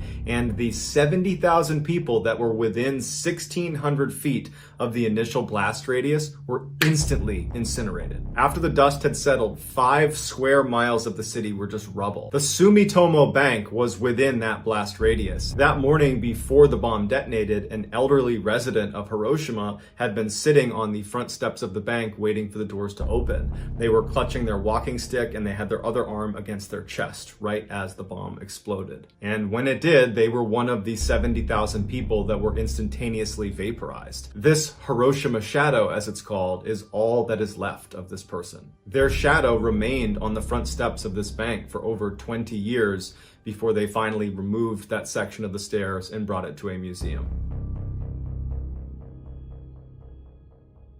In 2008, famous inventor Peter Madsen, along with a former NASA contractor, began what they called the ultimate DIY project in Copenhagen, Denmark. Their plan was to build a rocket ship from scratch and then fly it into space. This project made Madsen and his partner kind of like anti-establishment celebrities in Denmark. But by 2014, they still hadn't completed their rocket ship, and in fact, their efforts were stalled because Madsen and his partner had had this really public, nasty falling out, and Madsen had actually left the project and moved literally across the street and set up his own rocket building project with a separate team. 3 years later, in 2017, a freelance journalist named Kim Val, who was staying in Copenhagen with her boyfriend at the time, heard about the rival rocket ship makers and wanted to do a story about them. In the 4 years Kim had been a freelance reporter, she had traveled to places like Haiti to write about practitioners of voodoo, to Sri Lanka to document the tourism that goes on their former battlefields from their long civil war, and to Cuba to follow the underground network of people bringing TV and internet culture to the people. Kim was fascinated with what she called the undercurrents of rebellion, and here was just such a story literally down the road from where she was staying. She desperately wanted an interview with Madsen, but he was proving to be very difficult to get in touch with, and as months went on and still no luck, she was starting to lose hope that she would ever get to do this story. But on August 10th, 2017, the day before she and her boyfriend were planning to leave Denmark, she got a text message from Madsen saying that not only would he do the interview, but he would do it that night while riding on his homemade submarine. Prior to being known for his rocket building escapades, it was this homemade submarine that really put him on the map of famous inventors. Kim immediately said yes, this is exactly what she was hoping for and then some. The idea that she got to write from the submarine would only add to the story. Before she left, she asked her boyfriend if he wanted to come along, and he would say that he was really close to wanting to go, but their friends had thrown them this big going away party because they were going to leave the next day. And since Kim was already not going to be there, he told her he would stay with all their friends to make sure they weren't too upset and that she should just go have a good time and that he would see her in a few hours when she got back. Kim leaves their apartment and heads down to the dock to meet Madsen. She and Madsen would get on the homemade submarine at 7 p.m., but before going underneath the water, Madsen thought it'd be funny to drive past their apartment so Kim could wave to her boyfriend and all of her friends that were at this party. And so they drive past the apartment. Kim waves to her boyfriend and all the people at their going away party. Her boyfriend would take a couple pictures of her, and then Kim would go back down into the submarine. Madsen would follow her, close the hatch behind them, and disappear into the ocean. Later that night, when Kim still hadn't returned, Kim's boyfriend started to get worried that something could be wrong. They did have a flight very early the next morning, and so it seemed odd that they wouldn't be back by now. And so he took his bike and he went down to the dock and he just waited for them. And by 1:45 in the morning and still no sign of them, he decides to call the police. Police launch a search, and all night they're looking and they can't find the submarine. They can't get in touch with Madsen. The next morning, the submarine was spotted near a lighthouse, and one of the boats that was out looking for them saw Madsen climb out of the hatch right as the submarine actually sank into the water. So Madsen's now swimming in the ocean and the submarine's gone under and there's no sign of Kim. The boat goes over and picks up Madsen, brings him to shore. Madsen would tell police that he started to notice some ballast issues with the submarine and he thought it might cause it to sink. And so he took Kim to the surface and dropped her off at a nearby island. He went back down into the submarine to try to fix the issue. He said he couldn't do it and he was only able to barely escape before the submarine ultimately sank. And if you just go over to that island right over there, you're bound to find Kim. But Kim was never on that island. This is the picture of Kim waving goodbye to her boyfriend and to the goodbye party. Right after this picture was taken, Kim and Madsen would go down into the submarine. Madsen would offer Kim coffee and cookies, and she would sit down in the control area while Madsen would step away, go into his room, and begin watching videos of women being beheaded on his computer. Shortly after watching those videos, he walked up behind Kim and beheaded her. 1 month later, Kim's torso would wash up on a beach, and her head would be discovered in a plastic bag along with a knife. It's unclear why Madsen did this, but he had previously tried to get other women to take a private ride on a submarine with him. Kim was just the first person to accept. Madsen was given a life sentence. In 1978, 16-year-old Bridget Geiger was waiting outside her home in Ohio for a boy named Jeffrey to take her to prom. She wasn't particularly excited to go to prom with Jeffrey. He was known to be really nervous around girls, and so she figured it was going to be a pretty awkward date, but nobody else had asked her to go, and she really wanted to go to prom, so she said yes. When Jeffrey showed up, she was immediately disappointed. He was wearing this odd ensemble of vest and bow tie, as opposed to the standard tuxedo that she was anticipating him wearing. And so now they weren't going to match. He was also so nervous that he was visibly shaking and couldn't pin her corsage to her dress. And so Bridget's mom had to come out and put the corsage on. After the corsage was on, Bridget's mom would take a couple of very awkward photos of them kind of stiffly standing in front of her house before they ultimately got in Jeff's car and headed for the prom. When they arrived, Bridget wanted to go on the dance floor to see her other friends to kind of lighten the mood because she was not having a good time with Jeffrey so far. But she did stay with him, and it was clear that Jeffrey hated being at the prom. He hated being around this swarming group of teenagers. Bridget felt kind of bad and said, "Hey, Jeffrey, do you want to go sit down and just grab a bite to eat over at the little food cart they have here?" Jeffrey's very relieved and says, "Yes, I'd love to do that." And the pair leave the dance floor and walk over to the little food court area. As they're about to sit down, Jeffrey pulls the chair out for Bridget. She sits down. He kind of pushes her in like a gentleman. But then instead of sitting down with her, he just walks away without telling her where he's going. Bridget assumed he was just going to the bathroom, but after a really long amount of time had passed, and it was clear he had not just gone to the bathroom, she got up to go look for him. And so she went on the dance floor. She can't find him in the building, and so she goes outside to see if maybe his car's not there anymore. Maybe he just left. And she sees his car, it's still in the lot. When she turns around to go back into the prom, she sees Jeffrey sitting on a curb just eating McDonald's cheeseburgers. And she goes over to him and she's like, "What are you doing out here?" And so he told her that he just wanted to step outside and get a couple cheeseburgers and then come back and he would sit with her while she ate, but they wouldn't let him back in. And so he just went and got more cheeseburgers and thought he would wait here until she came outside. And now that she was outside, she couldn't get back in either. So she just says, "Hey, I'd like to just go home." And so Jeffrey is mortified and he tells her, "I'm so sorry. I wanted this to be a nice evening for you. I'm sorry it wasn't." He drives her home. He says goodbye. She walks into her house. He drives off, and that was that. Bridget only saw Jeffrey one more time after that. It was about a week after prom, and Jeffrey actually invited her to come over his house for what he was calling a house party. And Bridget's like, "There's no way this kid's throwing a house party. He can barely stand to be around just me, let alone a crowd of people." But she was polite and said, "Sure, I'd love to come to your house party." She gets there and there's no food, there's no music, there's like 3 people there. And as soon as she walks in, all Jeffrey wanted to do was have a seance and communicate with the devil. She was so immediately creeped out by Jeffrey's behavior that after only a couple of minutes, she just turned around and left his house party and did not see him again. Well, until 13 years later when she would read about him in the newspaper. 13 years later, on July 22nd, 1991, Milwaukee, Wisconsin police spot a man named Tracy Edwards running down the road in handcuffs.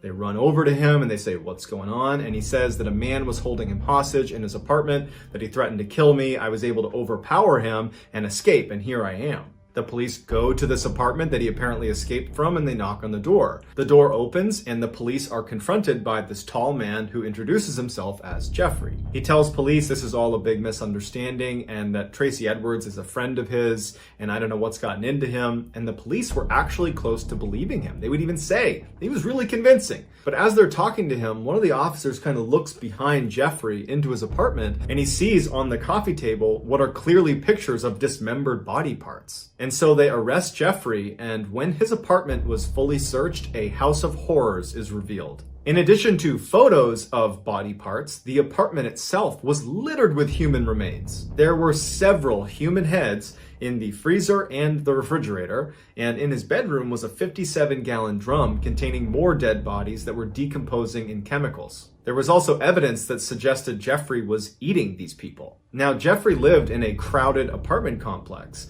and so other neighbors had complained about this awful smell coming from his room, but he had been able to explain it away and convince everybody that it was just some bad meat. However, the most horrifying revelation about how Jeffrey was able to conceal these horrible crimes he was committing in the middle of a city apartment would come a few days later. Apparently, 2 months before Tracy Edwards had run out of Jeffrey's apartment in handcuffs and flagged those officers down, another boy had left the apartment in handcuffs and was running down the road, and police stopped him. But the boy couldn't really speak. He wasn't able to articulate why he was there or what he was doing. And as police are talking to him, Jeffrey comes running up the road, flags the officers down, and thanks them for finding his boyfriend. They had gotten into a lover's quarrel and that everything was just fine. And so the police shrug it off and say, "No problem, we'll even give you a ride back to your apartment." And so they drive the boy and Jeffrey back to Jeffrey's apartment. They watch them go inside and the police leave. But if the police had paid a little bit more attention, they would have seen there was a hole drilled in the back of his head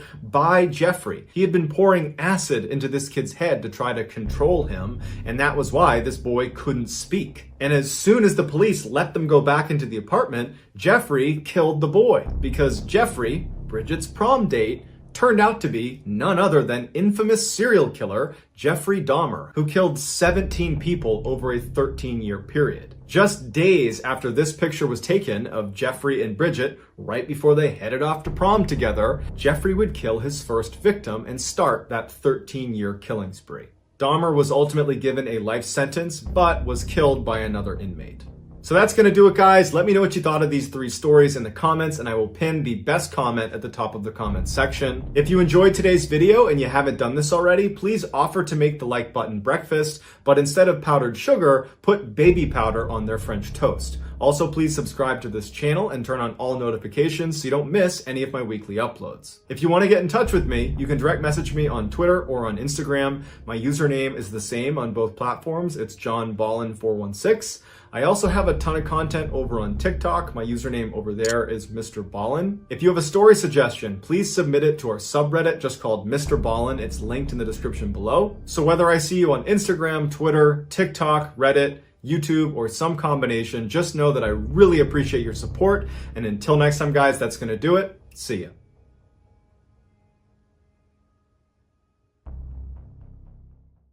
Today's video is a collection of 5 fan-favorite stories that all have disturbing photos associated with them. Now, these 5 fan favorites have all been completely re-edited for today's episode.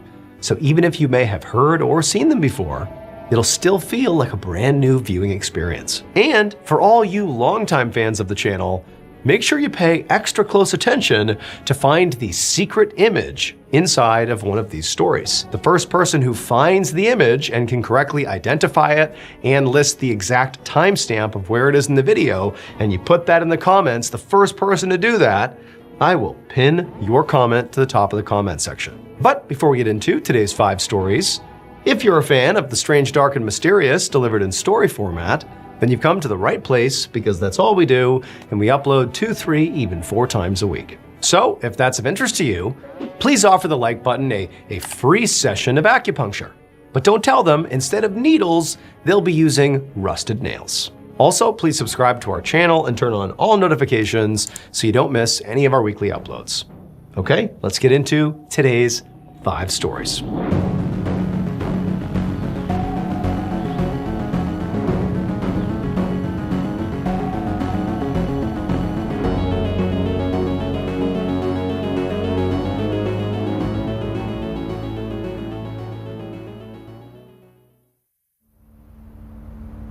Late on the morning of June 27th, 1957, a 25-year-old Austrian mountain climber named Kurt Diemberger plunged his ice axe into the deep snow ahead of him and then used the axe to pull himself up and over a big ice clump. Kurt was totally physically and mentally exhausted by this point and only wanted to stop for like 2 seconds just to catch his breath. But he knew that was just not an option. Kurt and his climbing partner, a 32-year-old man named Herman Buell, were climbing one of the tallest mountains in the world, called Chogolisa, which is located in northern Pakistan. And they were doing this climb all alone. It was just those two, and they had virtually no safety equipment.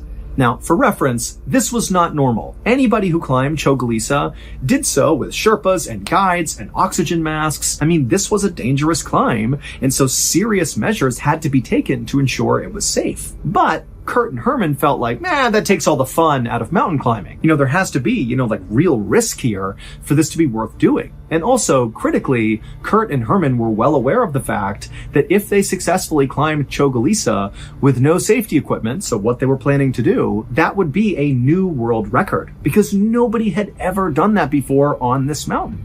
And so that felt like a really cool reason to go for this. And when they began their journey a few days earlier, when they began the climb, it had still felt like a great idea because the weather forecast was perfect for the rest of the time they expected to be on the mountain. However, earlier that morning, Kurt had turned around to talk to Herman, and he noticed off to the south was a kind of ominous dark cloud making its way toward them. Now, obviously, when you're on the ground and you look up and you see a dark cloud, you think, okay, it might storm, or it's actively storming. Maybe it's rain, maybe it's snow, but, it's probably not a big deal unless it's like a tsunami or a hurricane or something, but dark clouds are just not really a big deal. But when you are 4 miles up one of the most treacherous mountains in the world, you got no other people with you, you got no safety equipment, and you see a dark cloud coming your way, that's terrifying. Because storms have been killing mountain climbers basically for as long as mountain climbing has been a thing. And so when Kurt and Herman saw this cloud, even though the weather forecast had been good, they knew that there was a real chance a storm was going to hit them before they reached the summit. And so they had to make a choice. Abort the mission now, go back to camp, and potentially give up on this climb altogether, thereby not getting the world record.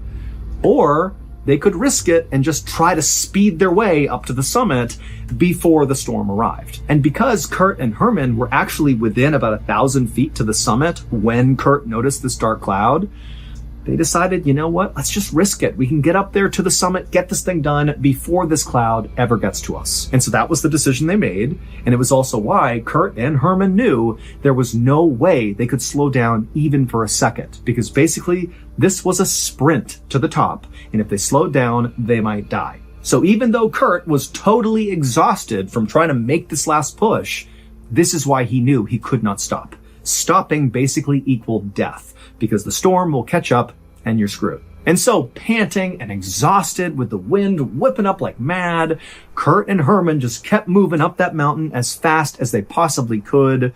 But when they got about maybe 500 feet away from the summit, so they're really close at this point, something changed. As Kurt was about to bring his axe back down into the snow to, pull himself up one more step, he suddenly realized he couldn't see the mountain in front of him. Like there was nothing. It was just pure white all around him. He couldn't even see the sky. It was like he was just in this void all of a sudden. And the reason for this is because that dark cloud had caught up to them. They were literally inside of the cloud. That's why they couldn't see anything. And so from behind Kurt, even though he can't see anything, he could hear Herman desperately screaming up to him, "Hey, we've got to turn around right now."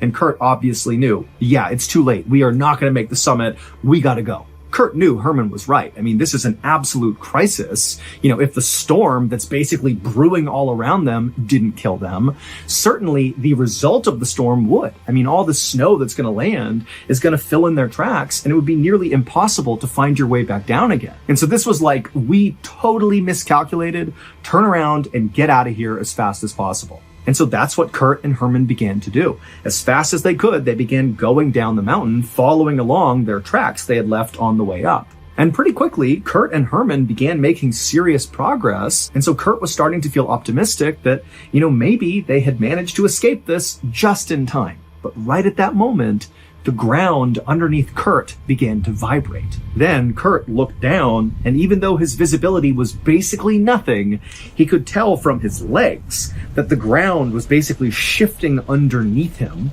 And then suddenly Kurt felt this feeling that you get when you're on like a carnival ride and you're dropped, that feeling in your stomach that you're falling. He got that because the ground underneath him just gave way. It was an avalanche. And so in absolute desperation, Kurt, who knows he's about to be sucked into an avalanche, he just jumped like as far away from the mountain as he possibly could, kind of at an angle to the right, like he was leaping up and out of the avalanche and over to the right. But you got to remember, he's on this really steep slope. This is not like jumping on flat ground where you jump up and just return to where you jumped from. He's on a slope. So when he jumped out and to the right, it was like he was jumping off a building. He fell something like 30 or so feet before he hit the ground again. But when Kurt hit the ground, he kind of expected to be gobbled up by the snow and keep being sucked down the mountain. But he wasn't. He hit the ground and didn't move. And then he kind of sat up and he looked around and he realized he had successfully jumped out of the avalanche. He had done it. He saved himself. And so he began looking around. The visibility is still terrible, but it's a little bit better because now the avalanche has basically gone down the mountain. The storm is kind of passing. And so the visibility is decent. And, Kurt, he's looking around, screaming out for Herman. He doesn't see him. And then it's like suddenly the visibility just opened up. And Kurt was able to look to his left where the avalanche had gone. And as he was looking, he saw what looked impossible. Basically, the land where they had been walking down this mountain was gone. It was like the avalanche had removed that part of the mountain. And so Kurt is basically laying in the snow on the edge of a new cliff where the avalanche had basically broken away the mountain. And so he's looking into this crevasse where the avalanche went and thinking, I can't believe how lucky I am, but I got to go find Herman. And so Kurt stands up and he's pretty battered from this 30-foot fall, but he's got adrenaline pumping through him. So he feels pretty good. And he scrambles his way 30 feet back up the mountain to this ridgeline where he originally jumped out of the avalanche, hoping when he got up there that he might find some sign of where Herman went to, because they were pretty close together when the avalanche started. But when he got up there was no sign of Herman. And, he turned around and looked back down the mountain and he couldn't see Herman anywhere. But when he turned back around, looking now back up the mountain, so in the direction of where they had originally intended to hike and then where they had to come back down from when they were in the cloud, he noticed that he could see very easily their tracks, he and Herman's tracks. And so with his eyes, he just kind of tracked these tracks all the way down the mountain to where he was. And as he did this, he noticed something. At first, it was like his brain couldn't compute what he was seeing. But after a moment, he knew. Here is a photo of what Kurt would have seen. However, keep in mind, this was not a photo Kurt took, and it's also from a slightly farther away perspective. But conceptually, this really is what Kurt saw that told him what happened to Herman. So in this photo, you can see the mountain and the summit's at the top, and there's a trail that goes straight down and then appears to diverge, where there's tracks that go to the left from our perspective, the viewer's perspective. They go to the left around that cliff line, and the other set of footprints that disappear off the cliff. Well, if you haven't figured it out yet, the footprints that go to the left are Kurt's footprints. He just magically jumped and landed on the absolute edge of where this avalanche was going to happen. And Herman is the other set of prints. And so when that avalanche started, there was nowhere for Herman to go, and he was sucked into that avalanche and dragged over 1,000 feet down the mountain, and his body was never recovered.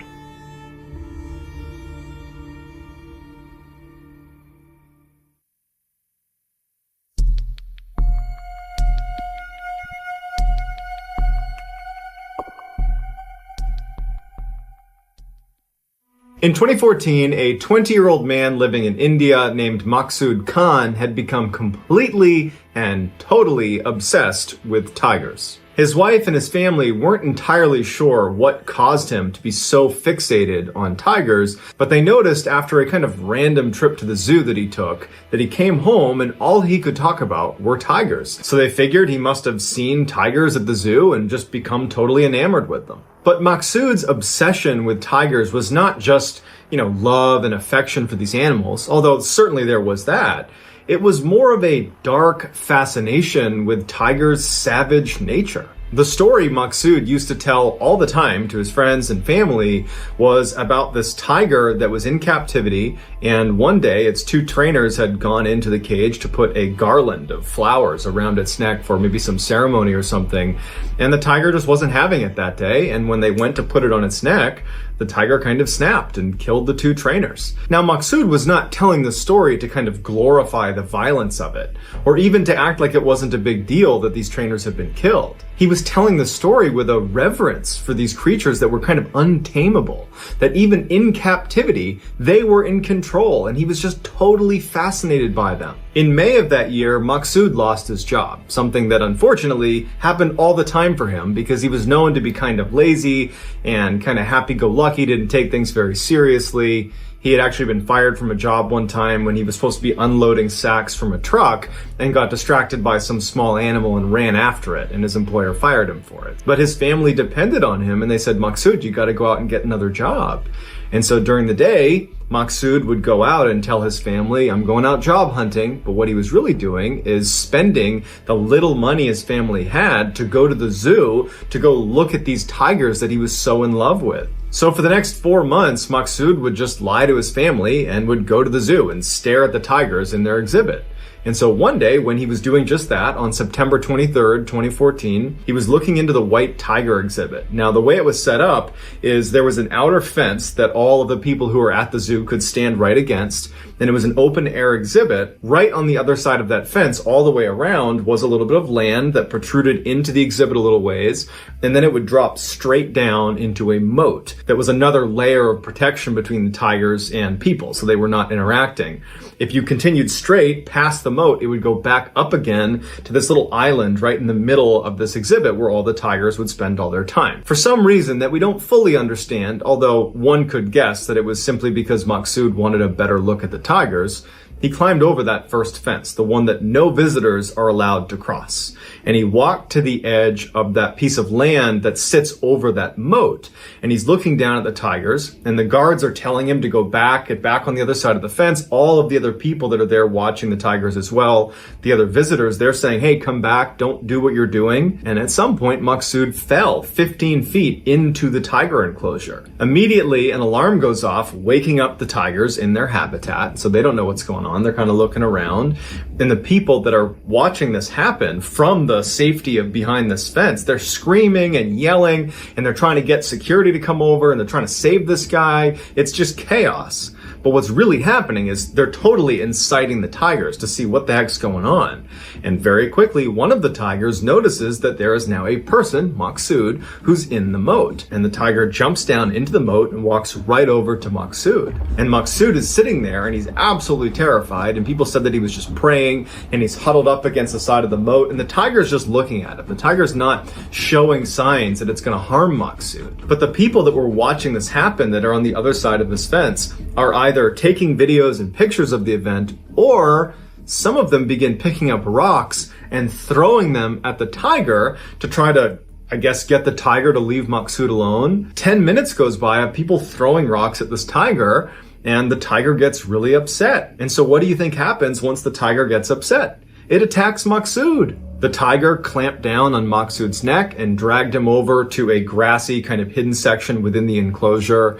And by the time the staff finally showed up with a tranquilizer gun, it was too late for Maqsood. He was already dead. Here is the final picture of Maqsood after he's fallen inside of that moat. This is taken moments before this tiger would ultimately attack and kill him. The police would ultimately charge the zoo staff with death by negligence for their incredibly long response time and for not having any alternative rescue methods in place.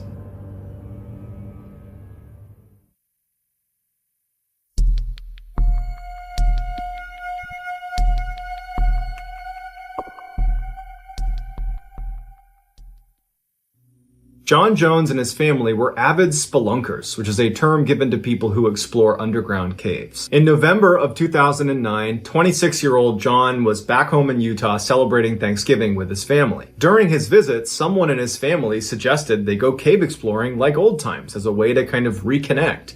And so John, along with his younger brother Josh, who was 23 at the time, and 9 other friends and family got together and headed off to Nutty Putty Cave, which was a very popular spelunking location in their area that no one in his family had actually explored. On November 24th, 2009, around 8 p.m., John and his brother, along with the rest of their friends and family, enter Nutty Putty Cave, and they make their way to the section called the Big Slide. It was not particularly challenging, and John, even though he had not been cave exploring in a really long time, felt like he could do something more difficult. So he and his brother decide to split off from the main group and make their way over to the most challenging section of the cave, known as the birth canal. So John and Josh start making their way over towards that section of the cave. They have a map and they're kind of trying to follow as best as they can. And John, who was leading the pair, stops when he gets to this waist-high hole in the wall that he believes is the entrance to the birth canal. When John was growing up and he used to go cave exploring with his family, he was much smaller. He was a kid.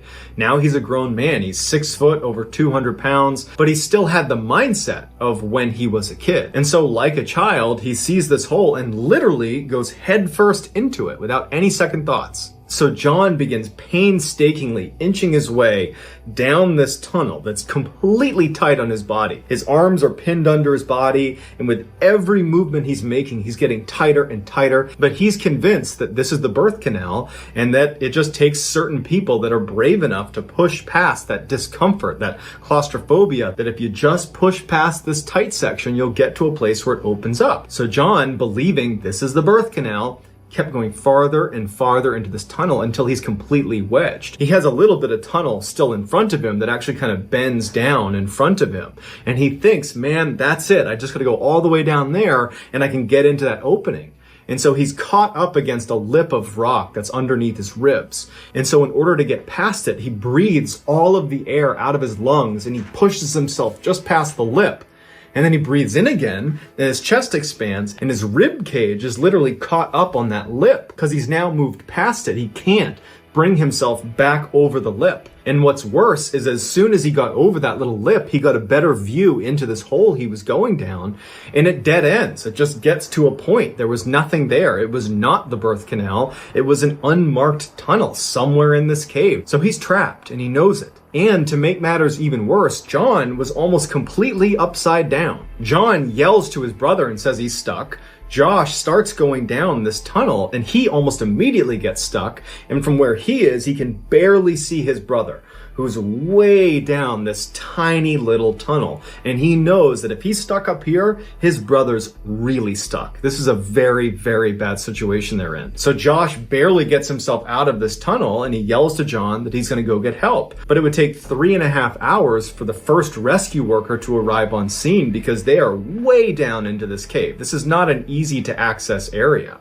Susie Matola was the first rescue person, and when she arrived, she said, "Hey, John, how you doing down there?" And Susie would say that John sounded very distant, and he just said, "Hi, Susie, thanks for coming, but I really, really want to get out." Susie immediately reassured John that she will have him out in no time. Everything's going to be just fine. But when Susie looked down into this tiny little space that John was stuck in, she thought this is going to take a really long time to get him out. I mean, just to set up a pulley system to try to pull him out is going to take a long time. And then inching a 6 foot, 200 pound man out of this tiny space, that's going to take hours and maybe even days. But unfortunately, John didn't have the time. The human body is designed to be upright, with gravity helping your heart pump blood to the rest of your body. When you're inverted, blood pools in your brain and your heart cannot work fast or hard enough to get it out in time, and so it eventually causes your body to shut down. So when the trauma physician saw that John was inverted and he had already been there for 3.5 hours before rescuers even got to him, he told Susie and the rest of the rescuers that John maybe has 8 to 10 hours left to live. The rescuers tried everything to try to get John out of the cave. They put a rope around his legs and tried yanking him out. Didn't work. They set up an elaborate pulley system. It barely worked, but they kept falling out of the wall, and so it was taking all this time just to get set up, only to move him a fraction of an inch. They got drill drills and chisels, and they went down into the tunnel and began trying to chisel John out. But again, it was almost negligible progress, and it was just taking too much time. As the rescuers are doing everything they can to try to get him out, they noticed that John's breathing was becoming labored and his voice sounded nasally, indicating that more and more fluid was building up now inside of his lungs, and that probably they were within the last few hours that he was going to be alive. At some point, they finally got John to move just a couple of inches using this really elaborate pulley system that they had found a way to stay anchored in the walls, but they saw there was a huge problem. No matter what system they were going to use to get John out of this hole, due to the angle of the cave he had crawled into, his legs would not fit. They would not bend in the right direction on the way out. They would have to break his legs in order to curve him around this bend in the cave. With John's breathing already labored and him being basically unresponsive at this point, they figured that if they broke his legs, that would just send him into shock and kill him anyways. And so they realized that they cannot get John out of this cave. He's going to die here. 27 hours after John had become stuck, he became unresponsive and he was declared dead. The 26-year-old medical student would leave behind his wife as well as their 1-year-old daughter, and his wife was due with their second child in June of the following year. Following John's death, Nutty Putty Cave was sealed off with cement, and John's body is still inside Nutty Putty Cave to this day. And here is a picture of John exploring Nutty Putty Cave before he ultimately made his way over to that fateful tunnel that he went in headfirst and ultimately died inside of.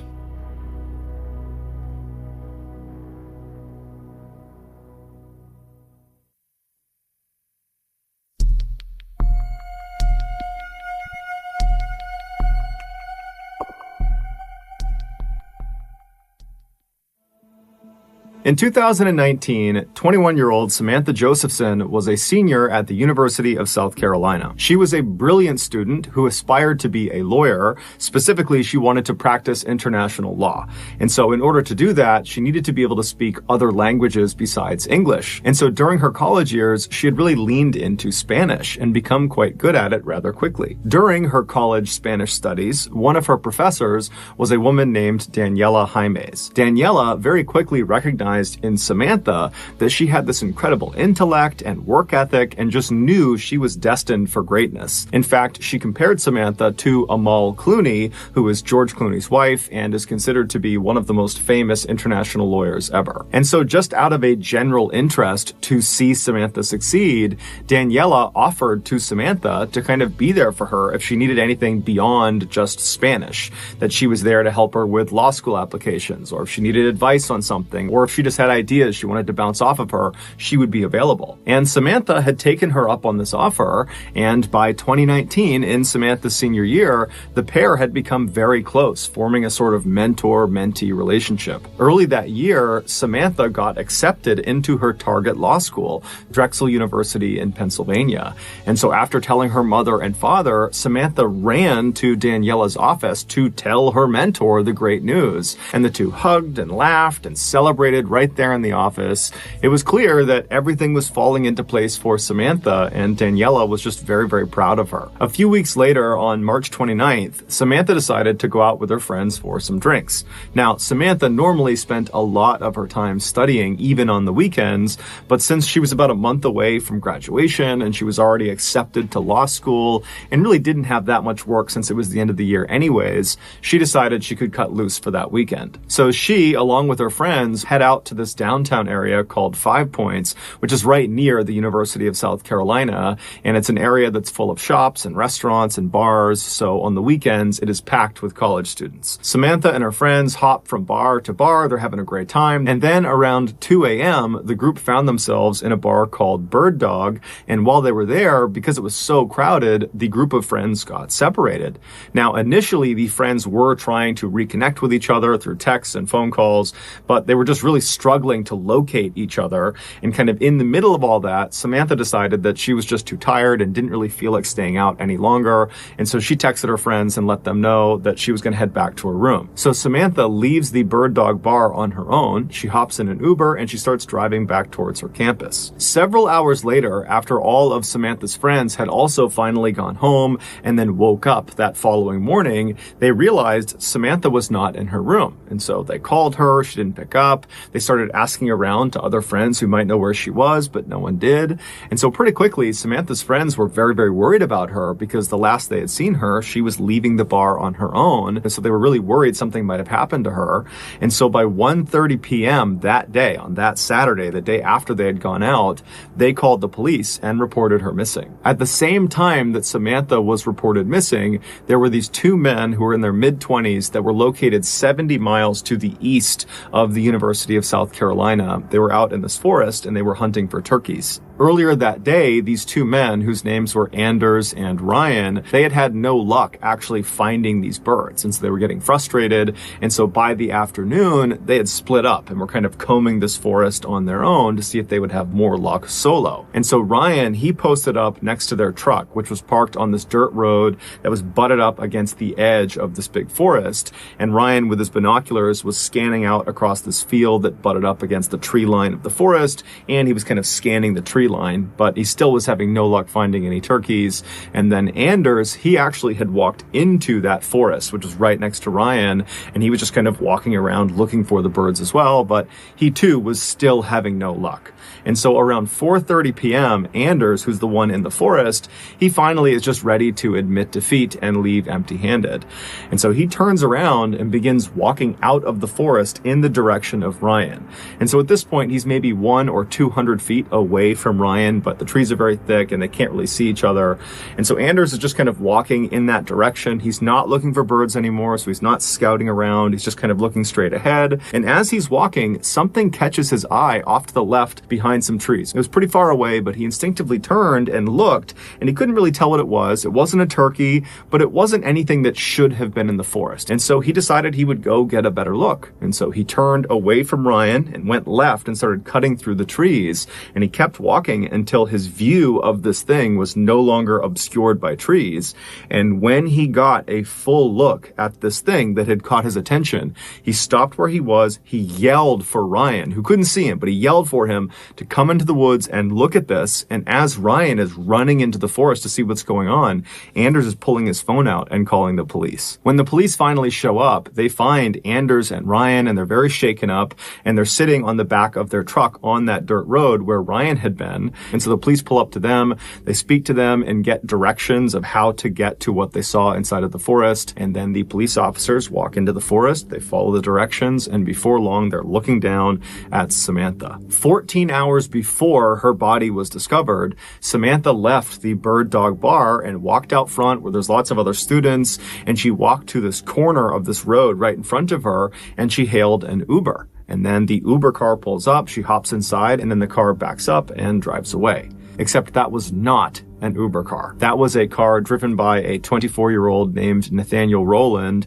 who was not an Uber driver. He was a guy who had been driving around 5 Points all night, presumably to try to trick people into getting into his vehicle, believing it was an Uber. And finally, his plan had worked. He had pulled in right in front of Samantha. She thought it was her car. She climbed in without question. And then once she was inside, she couldn't get out again because the doors were child locked. There was no way to open them unless they were opened from the outside. Now, initially, Samantha wouldn't have noticed this. She just sat in the back seat. The car backed up. It started driving, except it didn't drive towards her campus. It drove the opposite direction.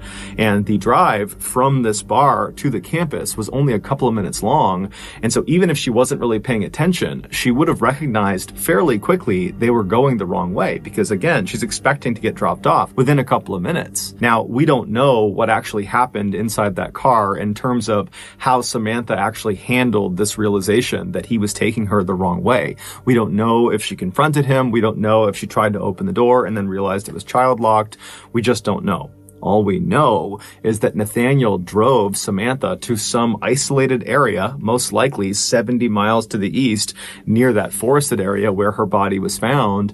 And then once he parked wherever he was, Nathaniel pulled out a knife and then leapt into the back seat of his car where Samantha was trapped, and he stabbed her 120 times. And then after he was finished stabbing her, it would take Samantha over 10 minutes to finally die. Within hours of dumping her body in the forest, Nathaniel was posting these normal posts on Facebook of him in front of his car and regular status updates, and he was having very normal interactions with his family and his friends, as if he was completely unaffected by this horrible crime he had just committed. Nathaniel was arrested within 24 hours of the discovery of Samantha's body. While he never offered any motive for the crime, it's believed he simply decided that night he was going to go kill someone. And so he just began prowling around for a victim, and unfortunately, Samantha was just in the wrong place at the wrong time. Nathaniel was ultimately convicted of her murder and was sentenced to life in prison. Here are the final images of Samantha as she climbs into Nathaniel's car.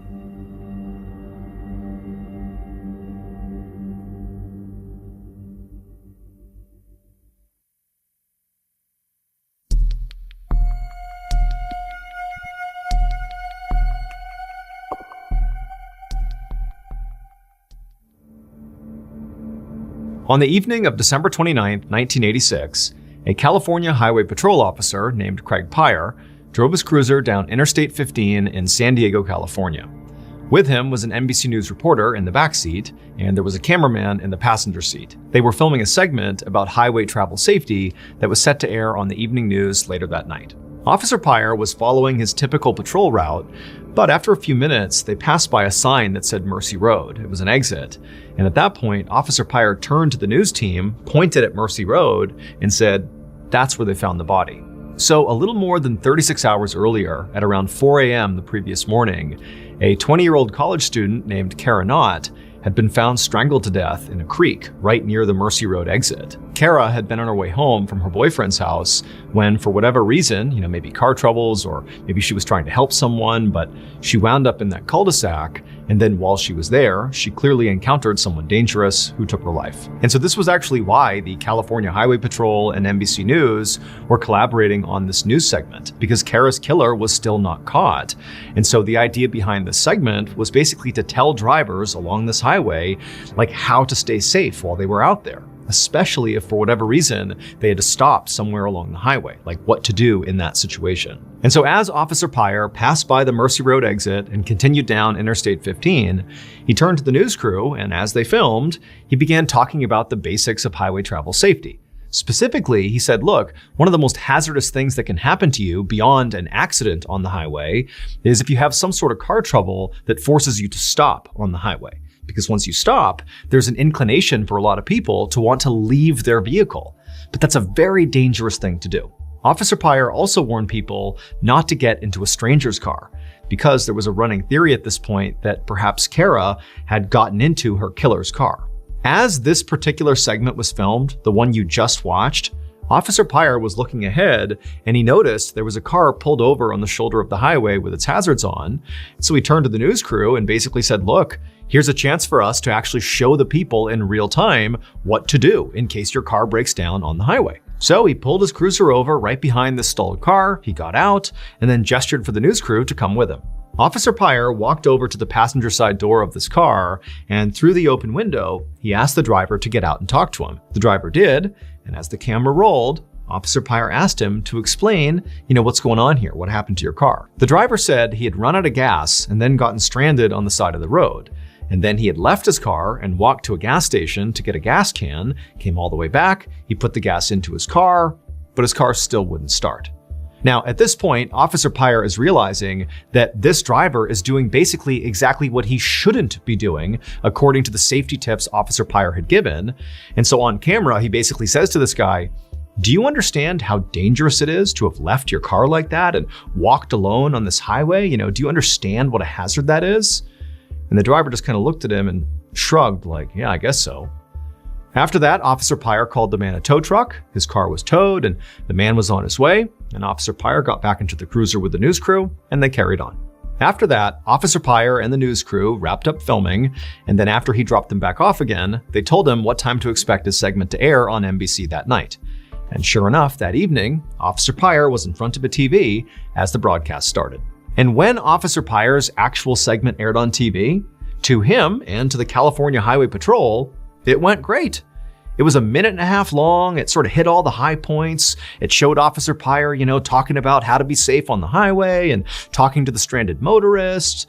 It kind of did exactly what they expected it to do. And when it was over, Officer Pyre clicked off the TV and didn't think much about it because it was not a big deal. It was just a basic safety video. And for the vast majority of other people who watched this clip live on TV, it really didn't stand out to them. Again, it was just kind of a routine police safety video.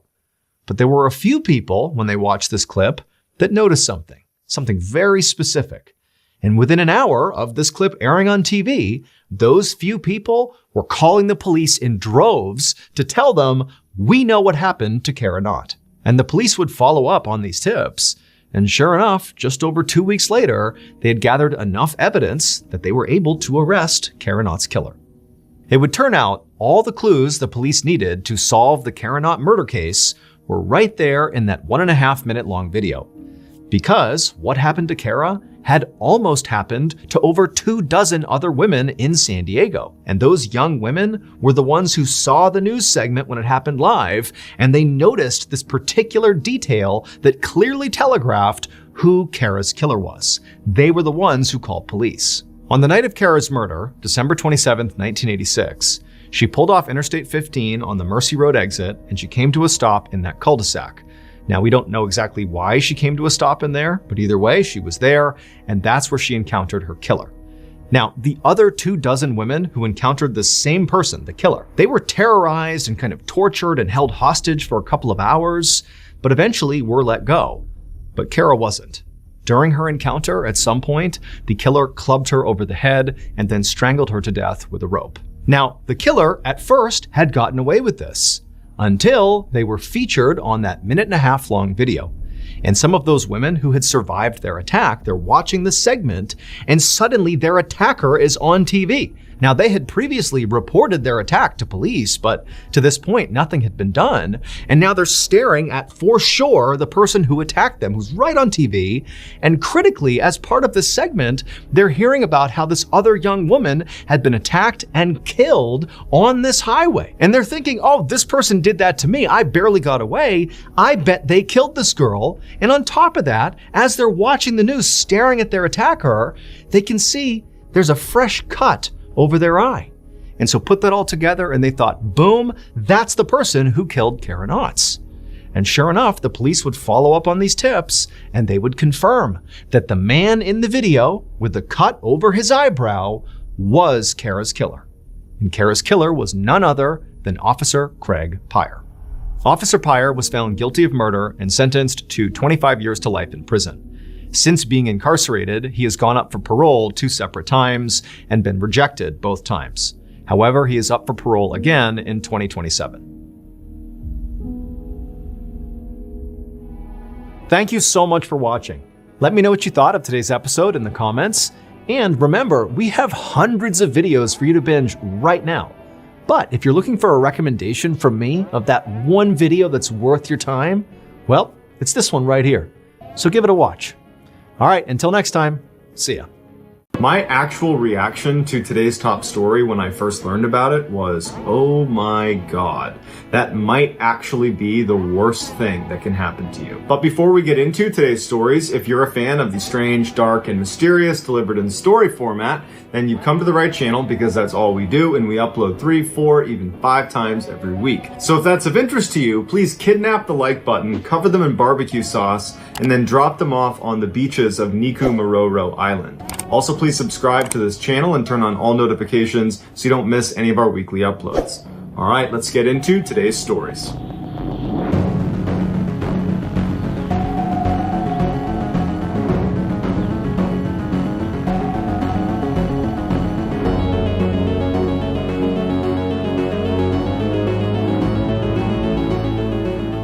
On the evening of February 28th, 2013, 37-year-old Jeff Bush was just getting home from his job as a laborer. He walked through the front door of his very modest single-story home in Seffner, Florida, which is just outside of Tampa, and he walked into the kitchen where his sister-in-law and his niece were, and he said hi to them, and he checked in on them. They both lived with Jeff, as did Jeff's brother, Jeremy. After a few minutes of small talk with them, he left the kitchen and went to his own bedroom, the same bedroom he had been sleeping in since he was a little kid. He had grown up in this house. He goes into his room and he hops on the bed, turns on the TV, and looks forward to relaxing for the next couple of hours before going to sleep. A couple of hours later, Jeremy comes home from his second job. He actually worked during the day with Jeff at the same company, but had to pick up additional shifts at night because he needed to support his daughter and his wife. And so he comes home and he goes through the front door and he goes over to Jeff's room and he knocks on the door and he opens it up and he says, "Hey Jeff, we don't have work tomorrow. I just found out, so feel free to sleep in tomorrow." Jeff was pretty happy about this and he said, "Okay, thanks for letting me know." And then Jeremy shut Jeff's door, turned around and walked out to see his wife and his kid. About an hour later at 11 p.m., Jeremy, his wife, and his kid are on the other side of the house from where Jeffrey is, and they're laying in bed watching TV when all of a sudden they hear what sounds like a car smashing into the side of the house. It was extremely loud, and immediately Jeremy jumps out of his bed and he hears from the other side of the house Jeff yelling out for help. Jeremy runs into the hall, his wife's right behind him, and there's no damage in the hall, there's no smoke, there's no fire, and they see Jeff's bedroom is still shut, so they run down the hall, they open that door up, and it's dark in his room, and as Jeremy's trying to figure out what he's looking at, his wife reaches behind him and flicks on the switch, and the light from the room illuminates the most bizarre and horrible scene. Jeff, the bedroom, everything, it's all gone, and it's been replaced by this massive sinkhole right in the middle of the room. As Jeff was laying on his bed, apparently the sinkhole had opened up, and when it did, it completely opened up. Jeff fell into it along with everything else in the room, and then it kind of churned on top of him, like it opened its mouth and then squeezed up over him, so that when Jeremy is looking in, it actually looked like a flat layer of dirt. He could only see the corner of a bed poking out. There was no sign of Jeff. He saw the cable from the TV was still coming off the wall and going into the pit and disappearing into the dirt. And so Jeremy starts screaming for Jeff, and he can hear Jeff's muffled screams as he's yelling for him to come save him. And so Jeremy, without any hesitation, jumps into this hole, which right then, it was only about 6 to 10 feet deep. It would end up becoming 60 feet deep over the next couple of days. But initially, it was only about 6 feet deep. He jumps in and he starts using his hands to try to burrow down to his brother. But for every scoop he was able to remove, about 10 times that would be created as the walls continued to collapse and this hole continued to sink and grow. Jeremy's wife calls the police, and Jeremy gets a shovel and he goes back into the hole and he's digging as fast as he can, but he's really making no progress, and he's screaming for his brother, but eventually Jeff yells for help, stop, and he can't hear him, he can't see him, and he's just digging, but he knows he's gone. When the police arrived, they forcibly removed Jeremy from the hole. He did not want to leave his brother. They pulled him out of the house, they pulled his wife and his kid out, and they've evacuated the area. And they had to rope it off because they didn't want anybody going near it, because they didn't know how big this hole was going to get. They weren't sure if it was going to suddenly open up and engulf, the whole stretch of the street. And so all of Jeff's family just had to watch in horror as they basically did nothing to try to help him. They had to let the sinkhole basically develop before they were able to actually go in there and try to help him. And so if he had been alive, there was just no way they could have saved him. After several hours, they were able to go up close and feed in this microphone system that they put on top of the actual sinkhole that would apparently be able to pick up sound if Jeff was making any sound whatsoever. And it wasn't picking up any signs of life. And at this point, they determined that he was deceased. But before they could get their audio recorder out of the hole opened up again, got even bigger, and swallowed the recorder into the hole. But despite getting bigger and wider and actually getting big tools in there to start trying to pull stuff out of it, they could never find Jeff's body. And so the decision was made to leave him wherever he is, somewhere in the sinkhole, and they filled it in with gravel, and then they knocked down the house as well as the 2 other neighboring houses. And so to this day, Jeffrey's body is still somewhere underground in that sinkhole. In 2008, Joshua Maddox was an 18-year-old guy living in a small city in Colorado. He was known for having a very carefree attitude. He was kind of a free spirit. He had really long hair. He liked to play the guitar. He loved music. and he spent a lot of his time freeriding. His parents were divorced, so Josh lived with his father, whose name was Mike, and his two sisters, who were named Kate and Ruth. On May 8th, he told his sister Kate that he was going for a walk as he left the house. Josh loved being out in nature and regularly went out walking around the woods by himself, so this was not out of the ordinary for him. But that night, when he didn't come back, that was out of the ordinary, and the family was pretty concerned. By the next day, when he hadn't shown up and they couldn't get in touch with him, and they called around and no one knew where he was, they would go to the police and file a missing person report. So the police launched this massive search, but there's nothing really to go on besides what he told Kate before he left, which was, "I'm going for a walk." So there wasn't really a good starting point, and so they weren't getting anywhere. As days turned into weeks, turned into months, and no one's heard from him, no one knows what happened to him, hope was fading that they were going to find him alive. In fact, hope was fading that they were even going to find his body. 7 years after Josh went missing, a startling discovery was made. A builder named Chuck Murphy had this little tiny cabin he owned in the middle of the woods, about a mile away from where Josh's family home was in Colorado. The cabin had fallen into disrepair. At one time, he might have used it, but now the land it was on was much more valuable than the cabin itself. So the decision was made to demolish the cabin and sell the land. And so he brings out a demolition crew, they start knocking down walls, and when they crack open the chimney, when they're standing inside of the cabin and the chimney is now coming down, they see a body crammed into the chimney in the fetal position with its legs over its head. Chuck calls the police, who come over, and they're able to identify this body as being that of Josh Maddox. The cabin had been consistently overlooked during the different searches for Josh, because it just didn't look like a place anybody would go. It was like this broken down, caving in pile of wood, and they just kind of wrote it off, and no one thought to actually go check it out. Chuck, the owner of the cabin, said that he was really never there, but he had gone in the time between when Josh disappeared and now, and he said when he went inside, there was no signs of anything unusual. It looked like the same old cabin, and he was only in there for a couple of minutes, but he didn't see anything. The autopsy revealed Josh had been wedged inside of this chimney for 7 years, meaning as soon as he went missing,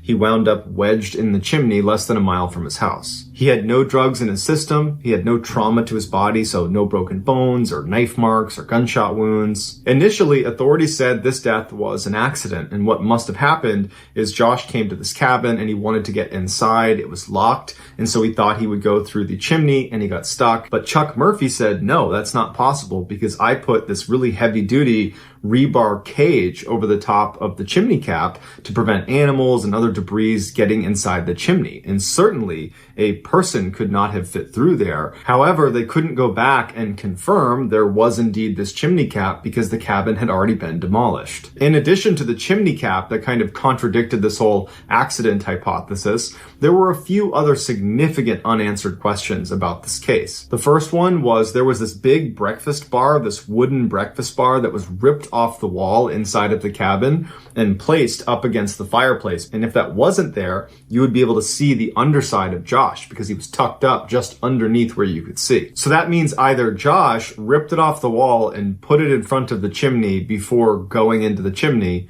or he was in the chimney and somebody else broke it off and put it in front. The second big question mark is Josh's body position. His legs were over his head, so his position indicates he would have had to go into the chimney head first. And so, I don't know about you, but if you were going to go into a chimney, I would not be leaping head first. It just seems counterintuitive and unnecessarily risky. And the third question mark are Josh's clothes, or lack thereof. He was only wearing a shirt. He didn't have pants or underwear or anything else on, just a thermal shirt. And the clothes he didn't have on were neatly folded and stacked inside the cabin next to the fireplace. Meaning, for this to be an accident, he would have had to gain access to the cabin, take off most of his clothing, fold it up, put it next to the fireplace, rip off the breakfast bar, put it in front of the fireplace, go outside, climb onto the roof, rip off the rebar cage, and then only wearing a t-shirt, go head first down a chimney, and then get stuck and die. Very few people, including authorities, buy this is truly just an accident, but they're lacking evidence to suggest it's something else. And so to this day, it remains an accident. On December 6, 1941, 20-year-old U.S. Navy sailor Clifford Olds met up with a couple of his shipmates at the Monkey Bar for a night out in Pearl Harbor, Hawaii. A barmaid took this picture of Cliff all the way on the right with his friends and then offered to sell this back to them, to which they said, "That's a ripoff, you can keep it." This would be the last picture of Cliff alive. The next morning, just before 8 a.m., Cliff was back on board his ship, the USS West Virginia. He was starting his workday when the Japanese launched the surprise attack on Pearl Harbor. Cliff's ship was a prime target and was quickly hit with 2 bombs, 7 torpedoes, hundreds of people are dying on board, and very quickly his ship is starting to sink. On board a Navy ship, there's all these different conditions the ship is set to depending on what you're doing, whether you're at war or you're just docked in peacetime, and all of these different conditions have very specific instructions. And one of those conditions is condition Z. Better known as setting Z, if the captain of a ship calls this out over the loudspeakers, every single hatch inside of that ship is shut and locked. If your ship is sinking and you say set Z, you are sealing all of those compartments so no more water can flow into them and you can maintain a little bit of buoyancy so you don't sink quite as fast. But if you set Z as your ship is sinking, especially if you're getting attacked and there's all these holes in your ship, there's a good chance when you seal those hatches, you're going to be sealing people inside of these rooms and they will not be able to get out again. So when that call comes out over the loudspeakers, set Z, everybody knows to get the heck out of their compartments so that they do not get trapped inside of one of those rooms. On Cliff's ship, set Z was called over the loudspeakers, and Cliff, along with Ron Endicott, who was 18, and Buddy Costin, who was 21, were at the bottom of the ship in the freshwater pump room, and when someone came by and shut and sealed their room, they did not see them in there. And so probably the 3 of them ran to the door and were banging on it and trying to get someone's attention. But in the chaos of the moment, that person on the other side of the door that could have opened it up again was now gone. Even though the set Z procedure did prevent water from going into certain cabins on the West Virginia, it still would sink to the bottom of the ocean along with 17 other ships. The next day, there was a whole bunch of Marines that were on the dock right next to where the wreckage of the West Virginia was underneath the water. And as they're standing on the dock, they start hearing a banging sound. And at first they think it's probably just a salvage team or it's some strap clanging against the side of one of these ships. But they started to notice the tapping sounds started to sound like intentional rhythms that a human might make. And it dawned on them that someone is trying to get our attention underwater. There are people trapped in the West Virginia. But when the Marines ran to their superiors and told them there are people trapped inside of the ship, we have to get them out, they broke the horrible news that there's nothing they could do for them.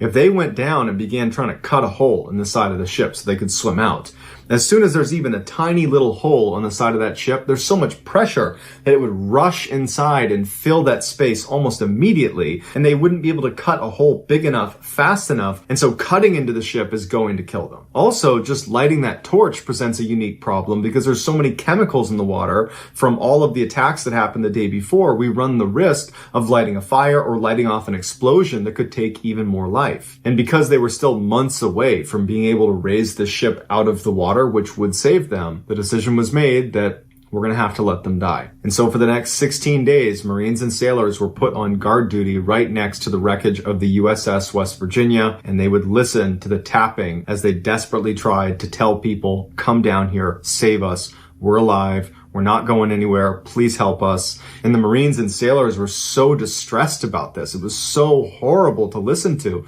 They would cry and cover their ears because they wanted to save them. They're so close, but they're so far away. Finally, on Christmas Eve, the banging stopped. 6 months later, they were finally able to raise the West Virginia out of the water. And as crews were going through all the different compartments and removing bodies, they got to the freshwater pump room where Cliff, Ron, and Buddy had been. They open it up and they find 3 bodies, and they realize right away the torture these poor guys had gone through. Inside this airtight section was this locker full of food rations. They're also in the freshwater pump room, and so they just opened up the tank and they had all the fresh water they needed. But what they didn't have enough of was air. And so for 16 days, sitting in the dark at the bottom of the ocean, knowing they're not going to get out of here, they slowly suffocated. And we know they were alive for those 16 days because they had a calendar where they were marking off each of the days they were down there in red pen. This story was so distressing, the Navy decided not to share the information about what happened to those 3 to their families. It wasn't until years later the truth came out, but even today, on memorials and monuments commemorating what happened at Pearl Harbor, they are listed, Cliff, Buddy, and Ron are listed as killed in action on December 7th. So that's going to do it, guys. Let me know in the comments what you thought of these 3 stories, and I will pin the best comment at the top of the comment section. If you enjoyed today's video and you haven't done this already, please kidnap the like button, cover them in barbecue sauce, and then drop them off on Niku Mororo Island. Also, please subscribe to our channel and turn on all notifications so you don't miss any of our weekly uploads. If you want to get in touch with me, you can direct message me on Instagram or on Twitter. My username for both platforms is the same. It's just JohnBallen416. I also have a ton of content over on TikTok where my username is MrBallen. If you have a story suggestion, please submit it to our subreddit just called Mr. Ballen. It's linked in the description below. So whether I see you on Instagram, Twitter, TikTok, Reddit, YouTube, or some combination, just know that I really appreciate your support. And until next time, that's going to do it. See ya. Far and away, the scariest part of the story is Jason's when he brings the Dybbuk box home and he goes to bed that first night and then the following night what he sees in his living room. But before we get into today's story, if you're a fan of the strange, dark, and mysterious delivered in story format, then you've come to the right place because that's all we do and we upload 3, 4, even 5 times every week. So if that's of interest to you, at the next solar eclipse, offer the like button a pair of children's cardboard 3D glasses and tell them that they can look directly at the solar eclipse with these on. Also, please subscribe to this channel and turn on all notifications so you don't miss any of our weekly uploads. All right, let's get into today's story.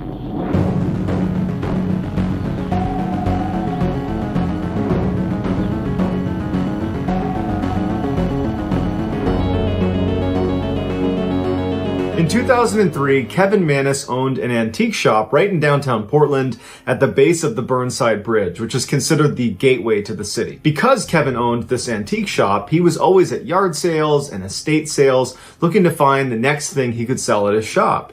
And so one day there was this estate sale over at this woman's house. She had just passed away. She was about 103 years old. She was a Holocaust survivor and her estate was being sold. And so he goes over to the house and he sees the way they're selling all of her items is by bundling them in different lots. So depending on what item it was, they'd be bundled with similar items and then sold as a package. So the people there would be bidding on the whole lot. They couldn't buy individual items. And Kevin had his eye on one particular lot called Lot 29, and Lot 29 included a couple of small tools that he wanted to sell in his shop.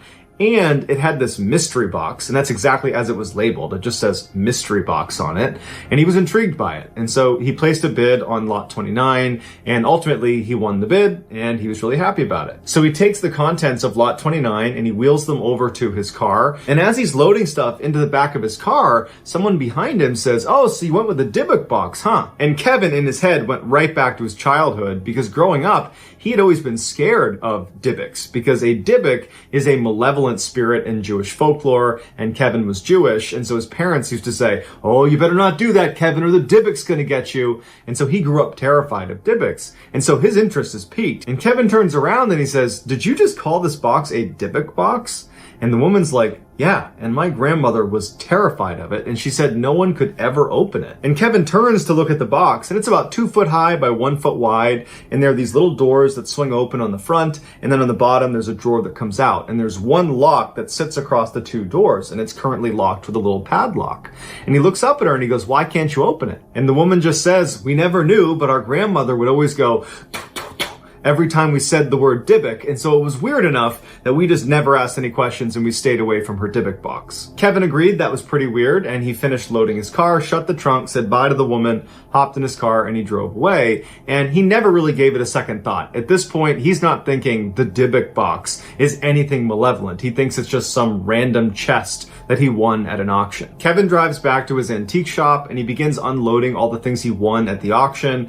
He brings them inside and he brings them downstairs because the top floor, the main floor, was really where he sold things. When he got new items, he would bring them downstairs to his warehouse of sorts, which was much bigger than the first floor, had lots of rows of shelving, and it had a workstation down there. He would bring his new things down there and he would price them and get them ready before bringing them back up. And at some point, he brought the Dybbuk box in and he brought it down and he put it on the back table. He was about to just leave it there and go back upstairs when suddenly he became really curious and he really wanted to open the Dybbuk box. And so he goes over and he kind of yanks on the front 2 doors. He doesn't want to damage it, but he can tell this lock is relatively new and it's not just going to come off.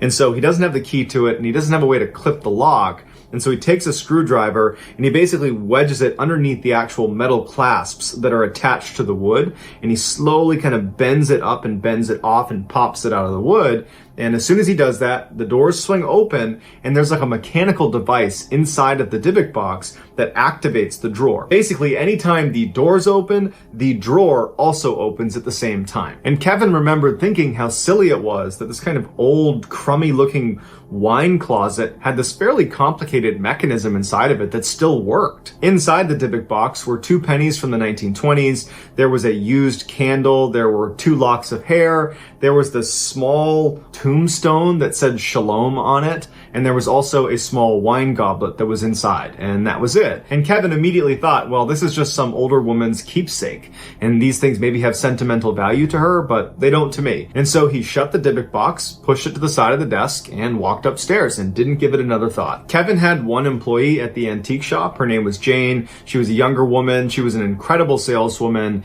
And Kevin thought very highly of her. And so the day after he had brought the Dybbuk box into the antique shop and put it downstairs on the desk, he needed to run out and do some errands, and so he put Jane in charge of the store. And so Kevin leaves, and Jane locks the front door to the shop behind Kevin because she needed to go downstairs and get a few items that she wanted to bring upstairs to sell that day, and it was before opening time. So front door's locked, no one else is inside the shop, and Jane goes down into the basement. Once you went down the wooden steps into the basement, you'd be looking out at this huge room of all these industrial shelves that run the length of the room where they would keep their antiques and other valuables on. And the lighting down there was never that great because they used these long fluorescent tube lights that at best cast a kind of subtle yellow glow on everything. They were not particularly bright, and it was a real pain to actually go up and change them because you needed to place a ladder, but the ladders were not perfectly aligned with the lights. You basically had to reach over the shelving where all the antiques were,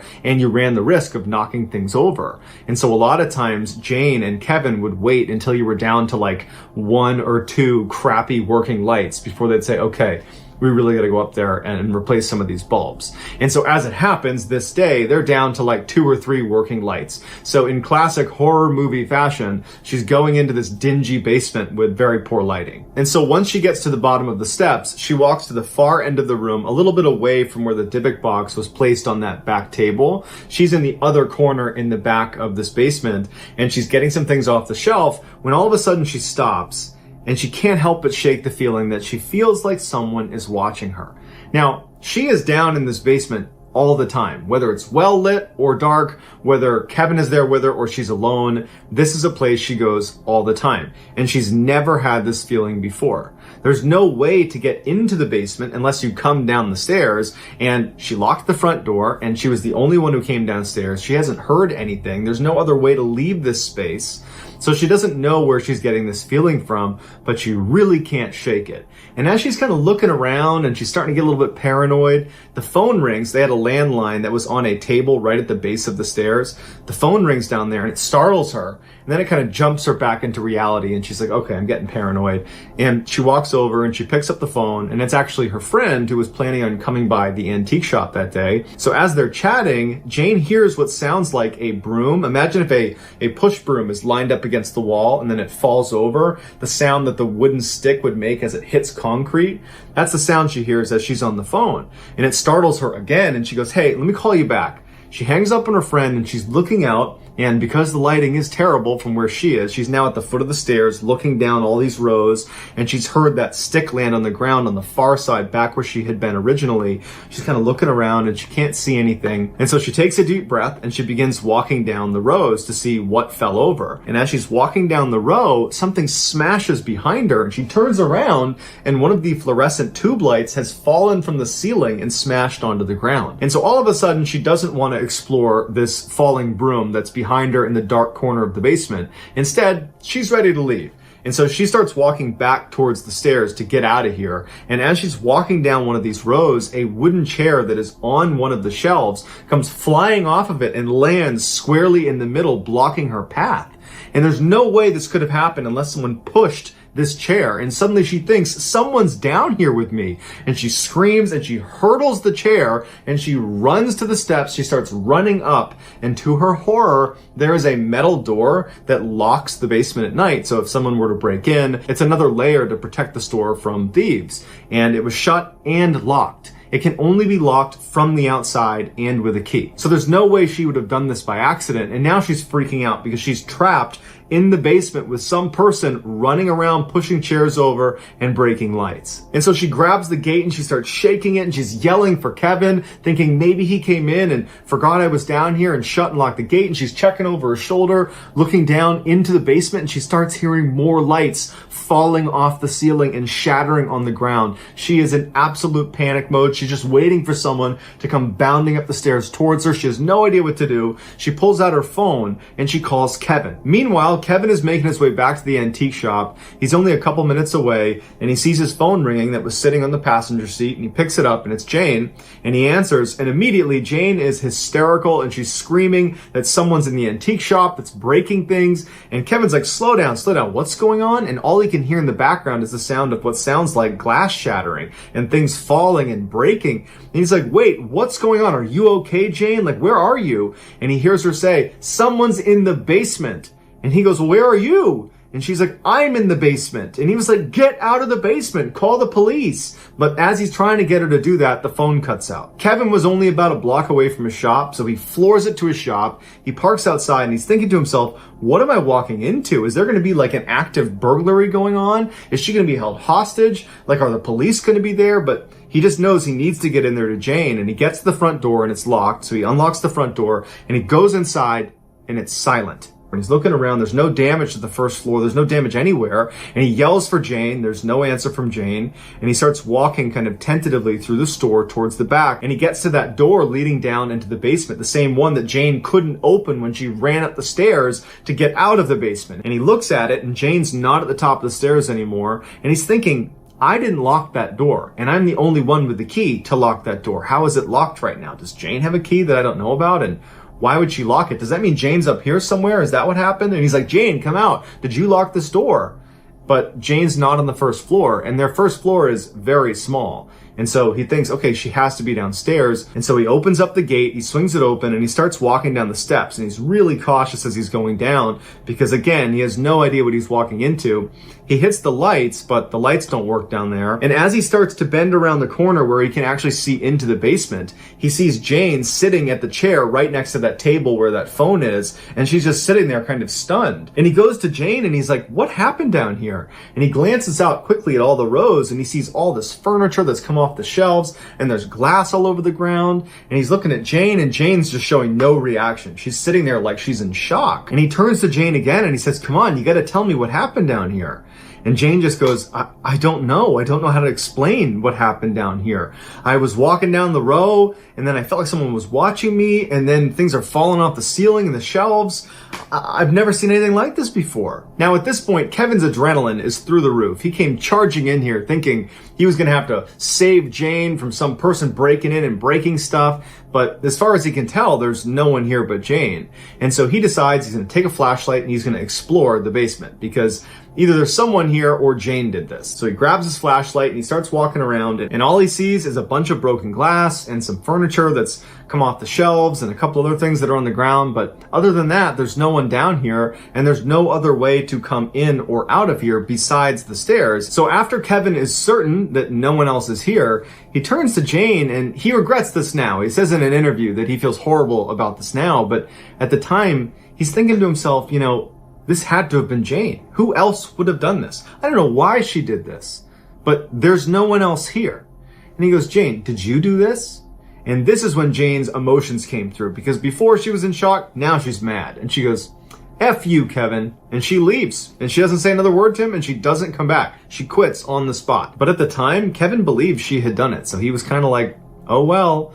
he was not even a little bit thinking the Dybbuk box had anything to do with this. Just a couple of days after the basement incident, Kevin's mother was supposed to come by the antique shop, and the two of them were going to leave and get lunch together to celebrate her birthday. As soon as she walked into the shop, Kevin goes, "Hey Mom, I got a gift for you." And he brings over this wrapped box and he sets it down on a table right in front of his mother, who's sitting on a chair. And he unwraps it, and it's the Dybbuk box. Before Kevin can explain what it is, the phone rings at the other end of the store, and he was expecting a call, and he goes, "Hold on, Mom, I gotta get this." And he goes to the back of the store to answer the call while his mom is just sitting there looking at the box. And so while Kevin is at the other end of the store, his mother opens the Dybbuk box, and she says she had to sit down as soon as she opened it because she had this unbelievable, overwhelming sense of dread as soon as the doors were open. And she's staring at it like she can't take her eyes away, and then all of a sudden she has a massive stroke. And so she keels over, and she can't move, and she can't talk. And Kevin sees this happening. He runs over, and he's like, "Mom, what's going on?" He calls 911. And as the paramedics are working on her, she would say that while she was in this kind of paralyzed state, when she couldn't talk and she couldn't move, all she wanted to communicate was to somehow get her son to get rid of that box. She didn't know why, but she felt like the box had something to do with her having the stroke. And so all she could do was move her eyes. And so she found herself, because her son's right here, looking at the Dybbuk box and looking away, looking at the Dybbuk box, looking away, hoping her son would see her eyes as a signal to look at the Dybbuk box and put it together that that thing's bad. And Kevin does realize that his mom is flicking her eyes at the Dybbuk box, but in the moment, he's much more concerned about the health of his mother. And it wasn't until she got put in a hospital and she was being taken care of and he knew she'd be okay that he remembers, he kind of went over it in his head later that day, that his mom was really scared looking, and she was looking at the Dybbuk box like that was the thing that was causing her to be scared. Not the stroke, the Dybbuk box. And Kevin starts thinking to himself, I don't know, there's something off about the Dybbuk box. Either it's really bad luck, or there's some truth to you don't open up this Dybbuk box. Either way, I don't want to take any more chances, because so long as I've owned this thing, I've had a horrible thing happen in the basement, and now my mom's had a stroke. So I want to get rid of it. So Kevin puts the Dybbuk box at the front of his antique store, and he puts it up for sale. And very quickly, a young couple came into the store, and they bought the Dybbuk box. And Kevin's relieved. He's like, thank goodness that bad luck charm, that whatever's going on with that thing is gone and out of my life. But just a couple of days later, he was in the back of the shop when he heard the door open, and then the door shut. And he walked out expecting to see some customers, but instead he sees the Dybbuk box that's sitting right inside his store. Someone must have just dropped it off. And so he walks up to it and he sees there's a piece of paper that's been taped to the top of the Dybbuk box, and there's writing on it. And all it says is, "This has an odd darkness about it." This really freaked Kevin out, because in a way, it was like other people were confirming that something was wrong with this box. Kevin did not want the Dybbuk box to be in his store, so he put it in his car and he drove back to his house and he put it in his storage locker and he locked it up and then went back to work for the day. That night when he went home, he went to bed and he had this dream. Where in the dream, he's walking in this courtyard and he's holding the hand of this woman who he believes is his friend, and he trusts this person, and the area he's in feels very friendly, and it's a very positive dream. And as he's walking, all of a sudden, this person starts to pull away from him, and he can't move anymore, and he's losing the grip on this person's hand. And they keep moving and moving until their hand is out of his, and they disappear into the corner of the courtyard where it's totally dark. And so he's looking into the darkness, waiting for his friend to come out again, and he can't move. He's anchored to the spot, and as he's looking, he sees what looks like an old woman walking out of the mist, and her head is down, and he can't tell what she's doing, and she's pretty far away, and she's walking closer and closer to him, and when she's about 5-6 feet away, she raises her head up, and her whole face is falling off. All the skin is falling off of her face. It's rotting. She's like a corpse, and she raises her hands up in front of her, and then she grabs his face and begins pulling off pieces of his face until he suddenly wakes up. Kevin had to compose himself in bed because he was so scared from the dream he just had. He sits up and he goes into the bathroom to get a sip of water, and as he walks past the mirror, he notices there are marks on his shoulders and his arms that he did not have before. It looks like bruising almost. And he's looking at them and he's thinking, no way. That has nothing to do with the dream. This is just coincidence that, she was grabbing me in this area in the dream and now I have marks there. It's just coincidence. And so he kind of writes it off and he goes back to bed. And he has the same dream. He gets up again and he's breathing heavily. He's sweating because he just had the same dream. It was this terrifying dream. And he goes back into the bathroom and now his entire back is covered in bruises. He has bruises all over his back, all over his arms. He's got red marks on his neck. And now, in his mind, he feels like it has to do with the Dybbuk box. The Dybbuk box is now in my backyard. It's not a coincidence that all of a sudden I'm having these horrific dreams that are apparently manifesting themselves in bruises and marks on my actual body. And so Kevin is done with the Dybbuk box, and instead of going back to bed, he goes to his computer and he puts the Dybbuk box on eBay up for sale. And that night, 2 college kids named Sam and Brian, who lived in Missouri, they buy the Dybbuk box, and Kevin could not be happier to package that thing up and ship it off. Sam and Brian had seen the ad on eBay for the Dybbuk box, and at first it did not seem remarkable, but they saw that Kevin had given this really detailed description of all the strange things that had happened for him since he owned the Dybbuk box. And I think clearly Kevin's angle was he was almost trying to advertise it to groups of people that might be interested in that. And Sam and Brian were exactly that demographic because they were looking for things online that were considered haunted. They wanted to see if ghosts and the paranormal were real. And so they were eager to buy the Dybbuk box and test it out. And so 3 weeks later, when this package finally arrives in Missouri at their house, Brian was still out at class, but Sam was home, so he receives the package. He eagerly brings it into the kitchen, he unpackages it, and he sets it on the kitchen table. And just a few minutes later, Brian comes home, and Brian would say in interviews that when he walked in, it smelled like someone had peed all over the apartment, like there was urine everywhere. And he's walking around thinking, what happened? This smells so bad in here. And he walks into the kitchen where it was the strongest smell, and there's Sam proudly standing next to this awful looking chest, which was of course the Dybbuk box. And he realizes, Brian does, that the Dybbuk box is what smells like urine. And he goes, Sam, do you smell that? And Sam's like, yeah, that's the smell of ghosts. Sam would pick it up and go, ooh, to Brian as soon as he walked into the kitchen. And Sam joked about how he couldn't wait to sleep in the same bed as the Dybbuk box. They were just making a big joke out of it. Sam had also set up a blog where he was going to document everything that happened from day one of receiving this Dybbuk box to whenever they got rid of it or till whenever something happened. And for the first 2 weeks they had the Dybbuk box in their possession, nothing did happen. But when Sam started bringing the Dybbuk box out and leaving it right in the middle of these huge parties they would throw where people were spilling beer on it and they were opening it up and putting things inside of it and making jokes with it, when they were doing that to the Dybbuk box, suddenly they started seeing a pretty significant uptick in strangeness inside of their house. It started with their technology. Sam's laptop crashed and the hard drive was unrecoverable, so he had to replace his laptop. All of their watches just didn't work while they were in the house. No matter what they did, no matter when they fixed it, the watch just simply did not work. Their Xbox would not turn on, but when they brought it to another person's house, it worked just fine. It just couldn't work inside of their house. And the toaster, anytime you turned it on, it basically immediately incinerated whatever you put inside of it. But none of these technological difficulties were frightening to Sam or Brian. They were just frustrating. And I don't even think they were connecting them with the Dybbuk box. It was just this thing that was happening to them. It wasn't until the light bulbs in their house started bursting in the middle of the night that they started to get pretty creeped out about some of the things that were happening in their apartment. That now all of a sudden it did seem like, maybe if the Dybbuk box really is cursed, this might be how it would manifest. And so they'd replace the light bulb and then sure enough it would burst again. And they couldn't keep light bulbs in because they kept popping. And so their house was dark a lot of the time. But the worst part was when they had this massive insect infestation inside of their apartment. And they were really localized around the Dybbuk box. All these insects would come out of the walls, out of the toilets, out of the sink. They'd come from behind the fridge, and they would all kind of like converge on the Dybbuk box and go inside of it. The Dybbuk box at one point was swarming with insects all over, and they had to shut the door. They couldn't even go in the room with the Dybbuk box because it was just covered in insects. But despite how scary this was for the boys, they had become kind of like a cool talking point on campus because of Sam's blog that a lot of other students were following. And so the boys kind of liked the clout they got with that, and they decided they didn't want to get rid of the box after all. But it wasn't long after the insect infestation that Sam began losing all of his hair, and at the same time, he started having this constant hallucination that there was an old woman in his peripheral vision on either side of his head pretty much at all times.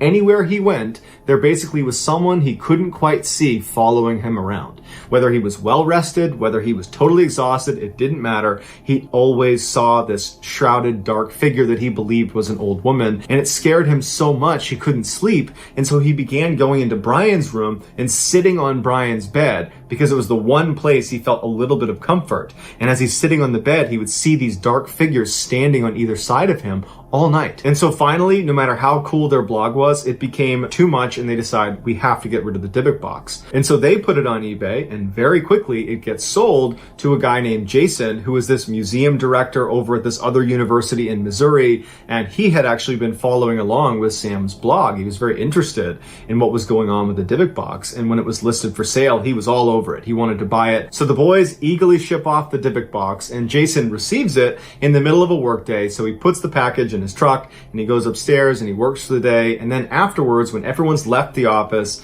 he goes downstairs, gets the package, brings it back up to his office, puts it on his desk, and he cuts open the packaging. Jason decided he wanted to evaluate the Dybbuk box the way he would evaluate any other antique or item that was coming into the museum that he was the director of. And so Jason starts by taking a whole bunch of pictures all around the outside of the Dybbuk box, and then he gets his blacklight out and he begins scanning around the outside, and he finds all these traces of wax all over the outside, which leads him to believe this was probably used in some sort of ritual. And then he takes a deep breath and he sits down right in front of the Dybbuk box and he pops off the lock. He gets ready and he opens the doors and the drawer slides out with that whole mechanical device. It all kind of comes open, and Jason's totally let down because nothing happens. And part of him thought, like, if this thing is haunted, as soon as you open it up, the haunting's going to begin. And nothing happened. And he's pretty let down about it. And so ultimately, after staring at it and looking at the pennies that are in there and the Shalom statue and the locks of hair, he's just kind of let down by it, and he decides, okay, I kind of got my hopes up for something. This was clearly a hoax. There's nothing going on here. It's just a random old chest. And so he closes it up and he puts it on another desk that wasn't the one that he worked at, but was just kind of another table inside of this office that he shared with some other people. And he figured it would be a good talking point to tell his colleagues about, and it would be kind of like a showpiece. So the next day, his colleagues come in and he explains what a Dybbuk box is and the history around it, that it's supposed to be haunted, and, you know, it makes people sick and gives people strokes, and, you know, there's been insects that have been known to come out of it and go into it. It's this very creepy thing. And his colleagues are like, wow, that's pretty cool. But they don't think much of it until all of the electronics inside of their office start to fail. Namely, their computers start crashing and their IT department comes up and they're like, we don't know why this is happening, but sorry, we can't recover it. And the light bulbs kept going out to the point where they went out and got this huge pack of extra light bulbs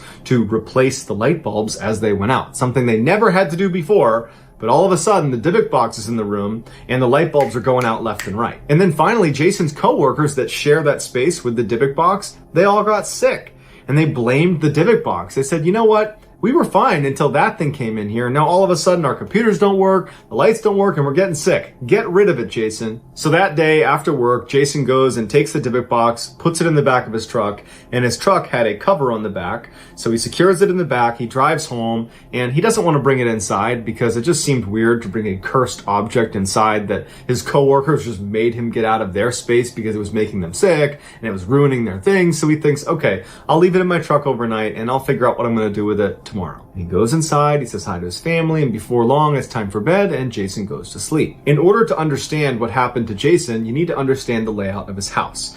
When you open the front door, you walk inside and there's a wall on your right-hand side. That's the side of the house. And you walk forward about 5 or 6 feet, and on your left is a staircase that goes up to the second floor.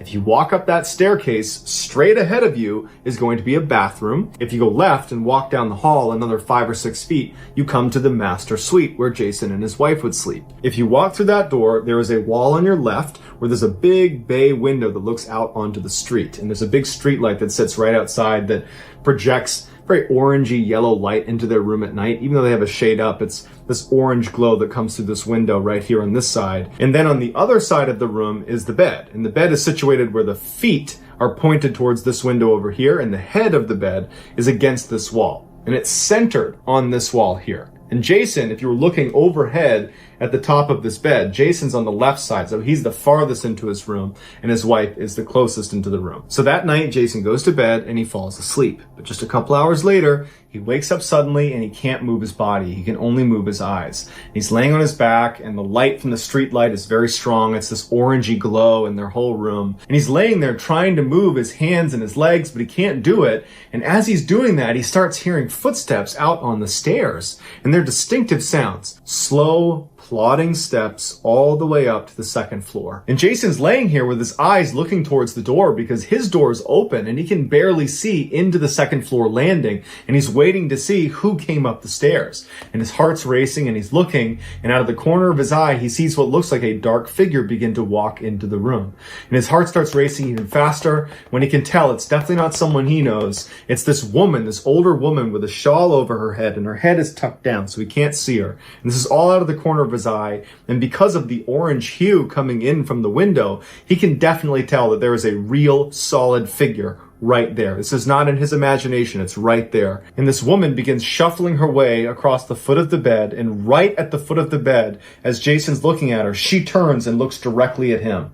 And then she runs around the corner and she looks down at him and she takes her fingers and she drives them into his eyes. And Jason thinks it's real and he's screaming in pain, and he wakes up and his wife is grabbing him and she's like, Jason, what's wrong? And he's like, what's going on? And she says, honey, it's just a bad dream. You're fine. And he's shaken up. His heart's still racing from this dream he's just had. And he's trying to think, like, that felt really real. And he's like feeling his eyes.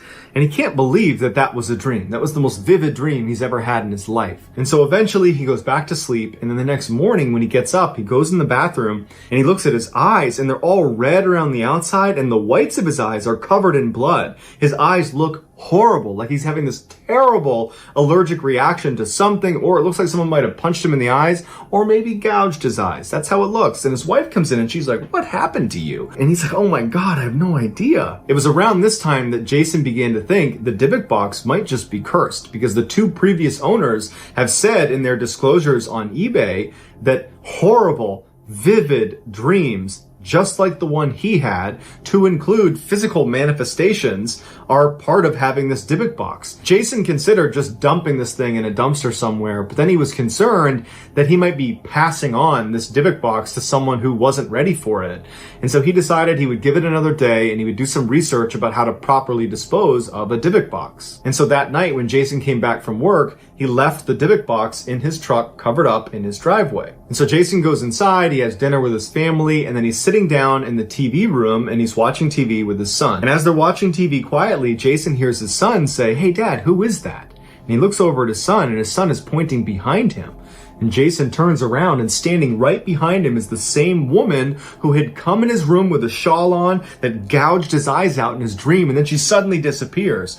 And Jason's looking at his son like, "You just saw that too?" And he's like, "Yeah, who was that?" And so Jason grabs his son, he yells for his wife and says, "We have to leave the house right now." His wife comes downstairs and she's like, "What's going on?" And he was like, "I will explain in the car, and we have to take your car." And so his wife sees how serious Jason is, and she says, "Okay," and they get into her car and they drive down the road. And that's when Jason explains what's going on with the Dybbuk box and how he and his son just saw the same woman that he had seen in his dream the night before that gouged his eyes, and his eyes were red, and his wife's starting to get really scared, and his son's really scared of what's going on. And so the solution they came up with was they were going to drive back to their house, drop Jason off, who was going to get in his truck where the Dybbuk box is still in the back. It's still locked in the back of the truck, and he's going to drive it a few miles outside of town to a rental property they owned that no one was staying in, and he was going to put it in the basement, and it was going to stay there until they figured out how to dispose of it, because they didn't like the idea of just dumping it somewhere, because they felt like if this is real and it's actually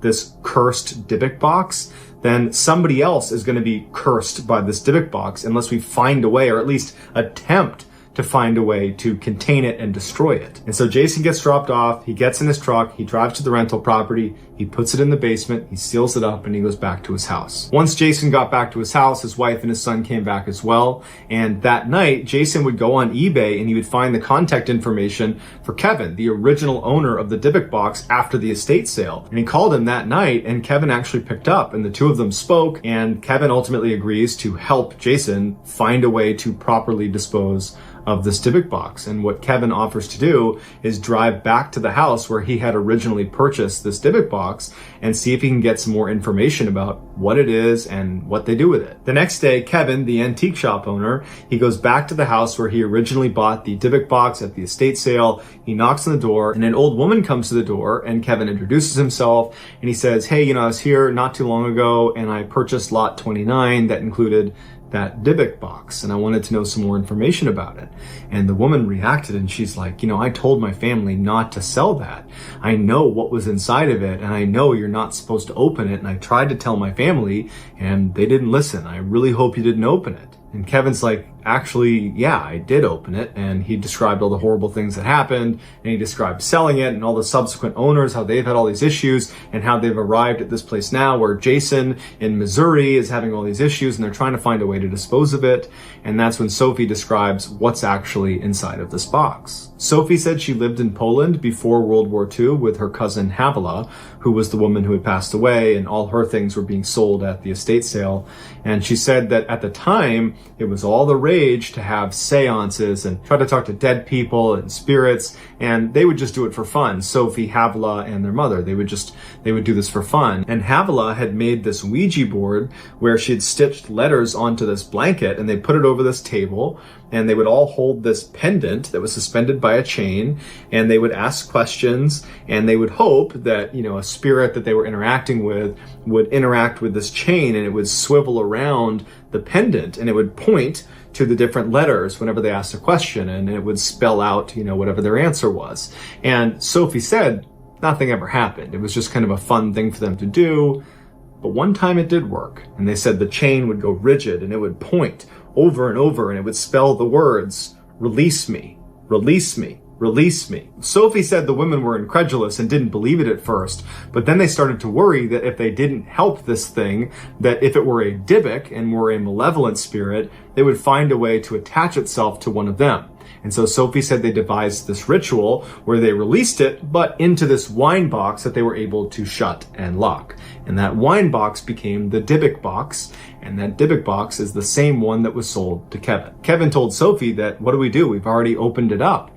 And she said, you need to contact a rabbi. And so they would call a rabbi, and apparently they were able to reclaim the Dybbuk inside of the box and lock it and put it away in a secret location where it's been since 2003. And apparently since it's been sealed off, Jason and Kevin have said they've experienced no demonic activity, and they never plan to tell anybody where this thing is because they don't want anyone else to have even the opportunity to reopen the Dybbuk box and have to deal with all the horrible things that they went through. So that's going to do it, guys. I hope you enjoyed today's story. If you found the secret in today's video, please tell us in the comments section and tell us where you found it. So what's the timestamp? And if you're the first to do that, we will pin you at the top of the comments section. If you enjoyed today's video and you haven't done this already, at the next solar eclipse, please give the like button a pair of cardboard flimsy children's 3D glasses and tell them with these on, you can look directly at the solar eclipse and be totally safe. Also, please subscribe to this channel and turn on all notifications so you don't miss any of our weekly 3, 4, even 5 video uploads. If you want to get in touch with me, you can direct message me on Instagram or on Twitter. My username for both platforms is the same. It's just JohnBallen416.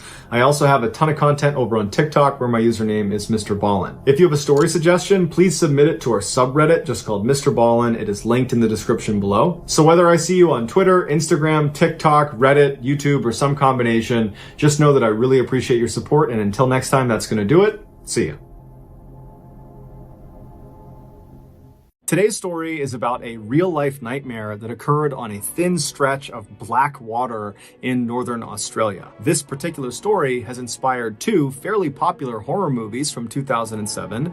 They are Blackwater and Rogue. But before we get into today's story, if you're a fan of the strange, dark, and mysterious delivered in story format, then you come to the right place because that's all we do, and we upload 1 or 2 times every week. So if that's of interest to you, the next time the like button asks for a snack, offer to get them one, and then proceed to heat up a cup o' noodles in the microwave for about 77 minutes, and then serve it to them in a flimsy paper cup. Also, please subscribe to our channel and turn on all notifications so you don't miss any of our weekly uploads. All right, let's get into today's story.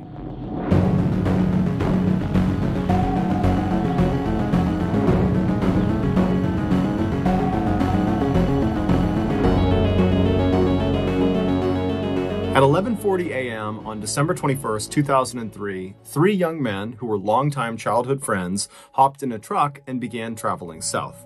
They were 22-year-old Brett Mann and 19-year-olds Sean Blowers and Ashley McGuff. They lived in a coastal city called Darwin, which is actually the capital of the Northern Territory in Australia. The Northern Territory, also known as the Top End, is located in the central north of the continent. It is 6 times larger than the UK, but has 280 times less people living in it. Specifically, the UK is home to roughly 70 million people, whereas the Top End is home to only 250,000 people, and half of them live in Darwin. There are many reasons why the Top End is so underpopulated, ranging from politics to poor infrastructure, but the most obvious reason that so few people choose to live in this part of Australia is because it is wildly rugged and dangerous. It is scorchingly hot year-round, and the weather in general is just unbelievably unpredictable and violent.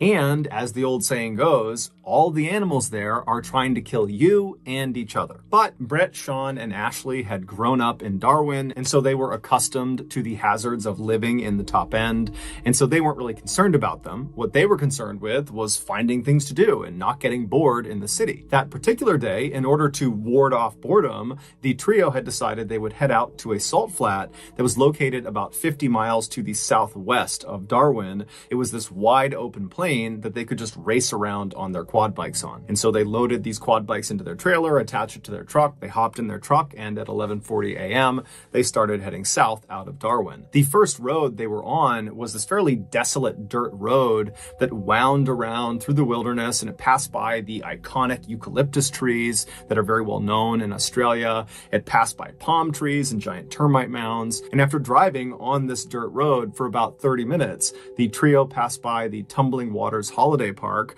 which is a vacation resort for adventurous families. And then beyond this park, there really was no more civilization. They were headed right into the outback of Australia. And so this was kind of like the last mark of civilization. And so the trio, they drive for another 30 minutes past the park.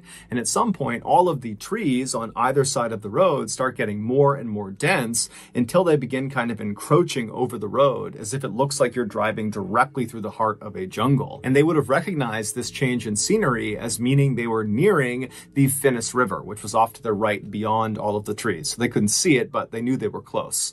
And the Finnis River was not a huge waterway. It was a 30-mile stretch that ran east to west through the Top End. And what it was known for was being very brackish and dark. You could not see into this water more than maybe an inch or two. So it almost appeared black. And so the trio continued driving along through this kind of jungle atmosphere until the left side of the road began to thin out again, and then it eventually revealed the salt flats up to their left. And so at that point, the trio pulled off on the right side of the road where the vegetation was still very thick. And then the trio hopped out of the truck, they went around to their trailer, they dropped the gate, and one by one, they pulled their quad bikes off, and then each of them hopped on and drove out onto the flats. That day, the flats were actually very muddy because it had recently rained really heavy in that area.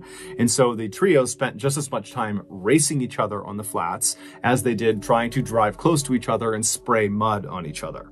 And so for hours, they were out there having a great time. And then at 4:30 p.m., they decided it was time to call it a day. And so they drove back over to the truck. They drove their quad bikes up onto the trailer. They locked it. And then they were about to get into the truck to head back home when one of them suggested, hey, let's head down to the water and rinse our clothes off and get all this mud off of us. Now, you need to understand, in the Top End, the place you want to spend the least amount of time in is the water. People in the Top End assume that in any natural water body that is not clearly designated as a swimming area has at least one animal lurking in it that will kill you. This is a literal precaution people in the Top End take. And so this section of the Finnis River that these three friends were thinking about going and jumping into and washing off inside of, this was not a clearly designated swimming area, and so it should be avoided. But you need to remember, these three guys, they grew up in the Top End. They were used to living in this kind of wild area,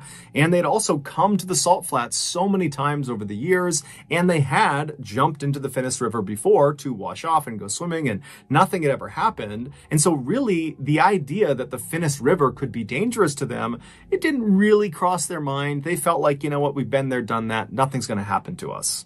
And so they left the truck and walked away from the salt flats into this mangrove forest that's only a couple of feet off the road and began walking towards this river. Normally, the trip from the road through the forest to the river bank, basically where the forest ended and you reach the river, it would take about 10 minutes. But after walking in this mangrove for maybe a minute, they were already standing in river water. It was only a couple of inches of this water, but it signaled to the guys that clearly the river is very swollen from all of the recent rains, enough so that it overflowed beyond its natural boundaries and it's flooded the mangrove forest.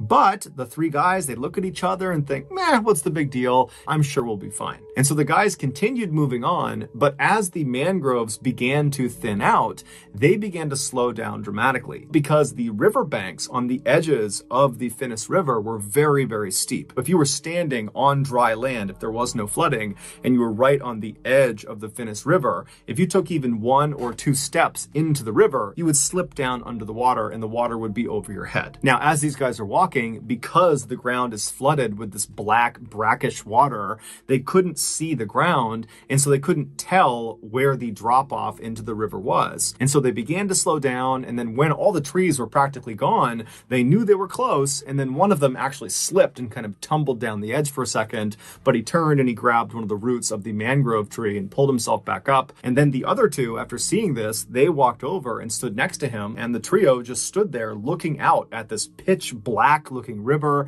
that was very clearly moving faster than normal because of all this excess rain. But they kind of looked at each other and thought, you know what, it's not that big of a deal. We'll hold on to the roots of these mangroves and lower ourselves over the embankment. We'll wash ourselves off, pull ourselves back up. No big deal. And so they each turned around and grabbed a root of one of the many mangrove trees that marked the edge of this forest. And while holding on, they would lower their lower half down past the embankment until they were submerged. They rubbed all the mud off of themselves, being very careful not to let go of the mangrove at any point. And then as they were about to finish up and pull themselves back up and get back to their truck, Brett loses his balance and somehow lets go of the mangrove root and slips down the steep embankment, and suddenly the current takes him away from his friends and out to the middle of this river, and before long he's getting pulled downstream.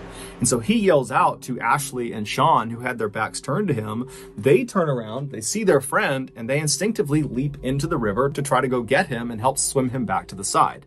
Now, all three of them were very competent swimmers, and so this was not a high panic situation. This was more like a inconvenience and maybe a little bit funny, and so that's why they leapt in no problem. They figured, worst case scenario is we'll drift somewhere down there and we'll get out and we'll walk our way back to our car. But as soon as Sean and Ashley were free floating in this river, they felt how strong this current was, and it was way stronger than they were anticipating. And so they actually started to get a little bit worried, and they looked up ahead of them, and Brett, who had been in the water for 10 or 15 seconds before they leapt in, he had already moved way farther downstream than them.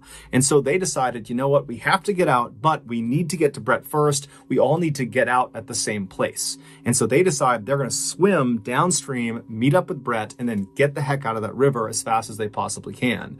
And so they yell out to Brett hey, we're coming to get you. And they start swimming as fast as they possibly can. And with the help of the current, they manage to get all the way up to Brett relatively quickly, maybe a couple of minutes. And when they reach him, Sean and Ashley go in front of Brett. And then the three of them, they stop actively swimming and they allow the current to just kind of carry them downstream. And as they're drifting, they begin scouting the left side of the river for a solid clump of mangrove trees they can swim into.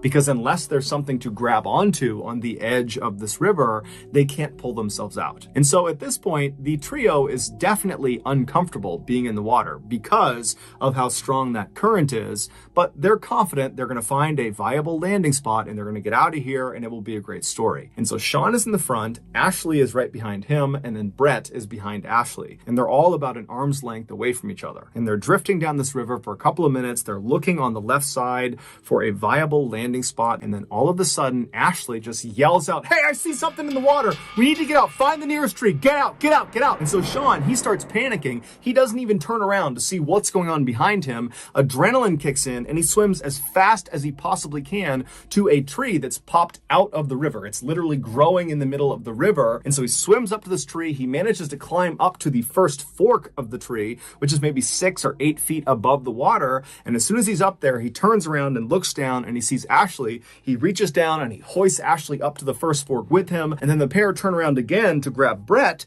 but Brett's not there. And so they look around, they're thinking, okay, did Brett not make it to the tree? Did the current pull him around? Is he at some other tree? They're yelling out for him, they're looking for him, but there's no Brett. And so they're talking to each other, Ashley and Sean. They're saying, hey, did he call out? Did you hear something? Did he give some indication about where he was going? And they're saying, no, I don't know where he is. And so they start climbing up the tree a little bit and trying to look down and up the river to see if maybe they can see him. And then all of a sudden, Sean notices something yellow flash beneath them in the water. And so he looks straight down and he sees this yellow thing down there. And so he nudges Ashley and he says, look. And so Ashley looks down, and as they're looking, they're about 10 feet off the water at this point. They see this yellow thing start rising up to the surface. Now, the water is so dark, they really can't tell what anything is unless it is at the surface. And so they're watching this yellow thing, and suddenly it comes out of the water, and they see it's Brett. He's got his yellow jacket on. That's what they saw. And Brett is in the mouth of a 13-foot-long saltwater crocodile. He is face down, and his left side is being held in this animal's mouth, and he's not moving. And so Sean and Ashley are so scared, they're just frozen. They're just staring at this monster that's in the water, that's holding their friend underwater, and they can't do anything about it. And for 2 minutes, they just stand there looking at this animal, wondering what's going to happen. And for those entire 2 minutes, the crocodile stared right back up at Ashley and Sean as if it was showing them what it was going to do to them once they got in the water. That I've done this to your friend, I'm getting you to as well. And so they're staring at this animal when suddenly it just kind of goes underneath the water, back down into the black abyss, and it, along with Brett, just disappear. Ashley and Sean are so terrified that they can't even grieve for their friend. They can't feel sad for him. It's like they just go into survival mode. And without saying anything to each other, they just start climbing up this tree as fast and as far as they possibly can. And they only manage to get up maybe a couple more feet to 2 more branches. One's at about 10 or 12 feet off the water, and the other is at about 15 feet off the water. And so Sean makes it onto the lower branch, and then Ashley makes it onto the slightly higher branch. And then once they're situated on their branch and one arm is firmly wrapped around the trunk of the tree, they're able to kind of breathe for a second and take stock of their situation. And even though, of course, the elephant in the room here is that their friend was just eaten by a crocodile, but it's like they can't process that yet. Instead, they start talking about, okay, well, our families, they're going to recognize our absence, and they're going to tell the police, and the police are going to launch a search, and they're going to come find us. Both of them were confident, or they acted confident, that that was going to happen, but they also knew that there was no timeline for this. It could be hours or days until this actually happened. And so as these two teens are sitting on their branches, the reality of their situation really started to come crashing down on them. Because yeah, they're safe in this tree, but how long can they possibly stay in this tree for? I mean, eventually they're going to need to fall asleep. And if they fall asleep, are they going to fall out of the tree and land in the water with this crocodile? I mean, they just didn't know how this was going to turn out. And so as the two began comforting each other, reassuring each other that, oh no, it's going to be just fine. Someone's going to find us tonight or tomorrow. We'll be just fine. As they're doing that, Ashley suddenly stops talking to Sean and just looks straight down. And so Sean realizes what Ashley's doing, and he matches his gaze. And he looks straight down, and at the base of their tree, in that black water, is the 13-foot-long saltwater crocodile. It's back, and it no longer has Brett in its mouth. They have no idea where Brett is. He's just gone. Saltwater crocodiles are considered the most aggressive and dangerous crocodiles in the world. And they are one of only 2 crocodile species that will actively hunt humans when given a chance. And so these 2 teens are helpless in this tree. All they have is some separation from the black water and this animal down below. And so they just find themselves staring straight down at this crocodile. And in turn, this crocodile just stares right back up at them. It's very clearly waiting for them. It wants them to come out of the tree so it can eat them. And so the crocodile just continuously repositions itself all around the tree. It's just keeping the top of its head out of the water so its eyes can look up at them. And so the teens are just praying that at some point it will grow tired of them and will leave. And after several hours, right as the sun is about to set, this crocodile does seem to give up on them, and it drifts under the water and disappears. After a couple of minutes, Sean, who was on the slightly lower branch, decides he doesn't want to be any closer to the water than he needs to be, and he's going to climb up to Ashley's branch. And so he very carefully stands up on his branch. He makes sure he's got solid footing, and then he reaches up and he grabs a branch with his right hand, and he kind of tests it, and he feels like it's pretty sturdy. And then he puts all his weight on it and tries to reach for another branch when this one breaks. And as soon as that branch broke, Sean tumbled 10 feet into the water. And so he hits the water, he goes all the way under, he sinks a few feet under, and immediately he's turned around and he's trying to swim as fast as he can to the surface, and he's just expecting at any moment this crocodile is going to bite him. He gets to the surface and he looks around. It's a little bit dark, but he can immediately see his tree, and he realizes the current has pulled him away from his tree.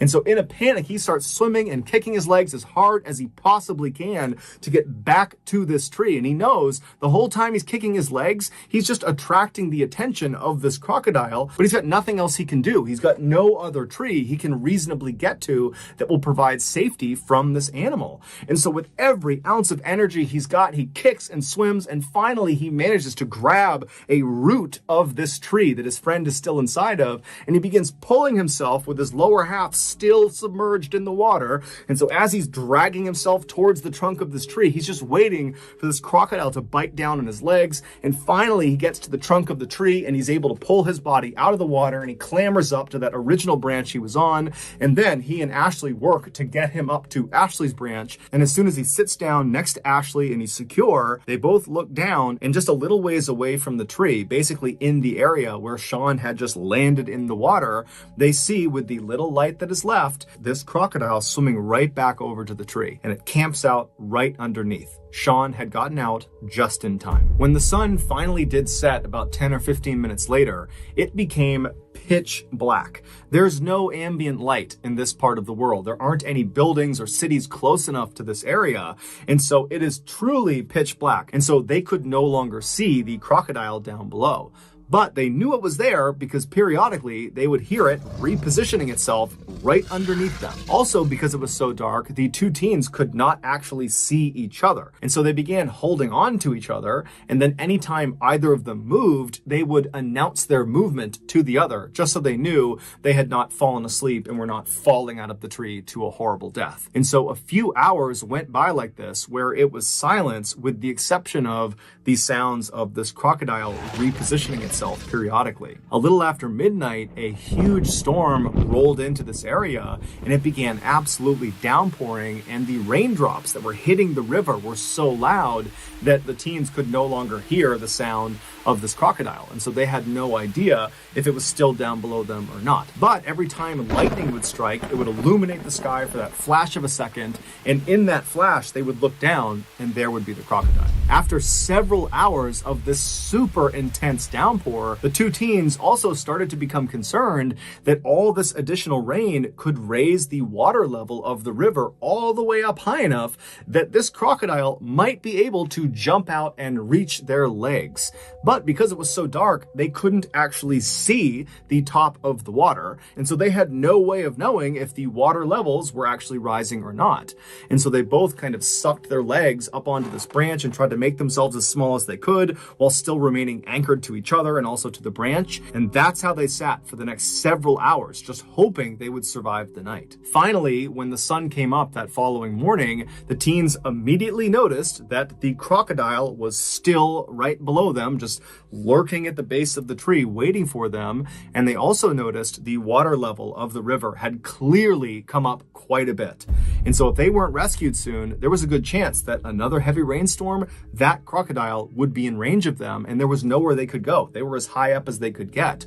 Not to mention the fact they were hypothermic, they were weak, they were tired, and if you fall asleep, you're going to fall in the water. And so the two teens, they knew they did not have much time left. Luckily, at 10 a.m. that morning, they heard the sound of a police officer who was out in the mangrove forest.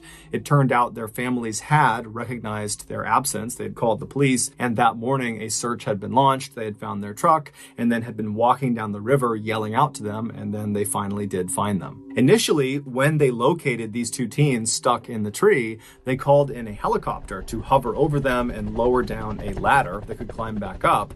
But when the helicopter got close to this tree, the rotor wash from the spinning blades, it practically blew the boys out of the tree, and this crocodile was still in the water. The rescuers could see it, the boys could still see it, and so there was this fear that the helicopter would literally send them into the water to their death. And so they had to abandon the helicopter approach. However, the blades of that helicopter did ultimately scare this crocodile, and the crocodile swam away. And so as soon as the helicopter was off station, they had a boat come in, and the boat got right underneath the two boys. They jumped down into it, and they were brought to safety. The two boys were brought to a hospital where doctors determined they were physically okay, but both of them were severely traumatized from what they had just been through. As for Brett, despite an exhaustive search of that river, they never found his body or any of his clothing or any belongings he had on him, and they never found the crocodile that killed him. So that's going to do it, guys. If you found the secret in today's episode, let us know in the comments section what it is and where you found it, so give us the timestamp. And if you're the first to do that, we'll pin you at the top of the comments section.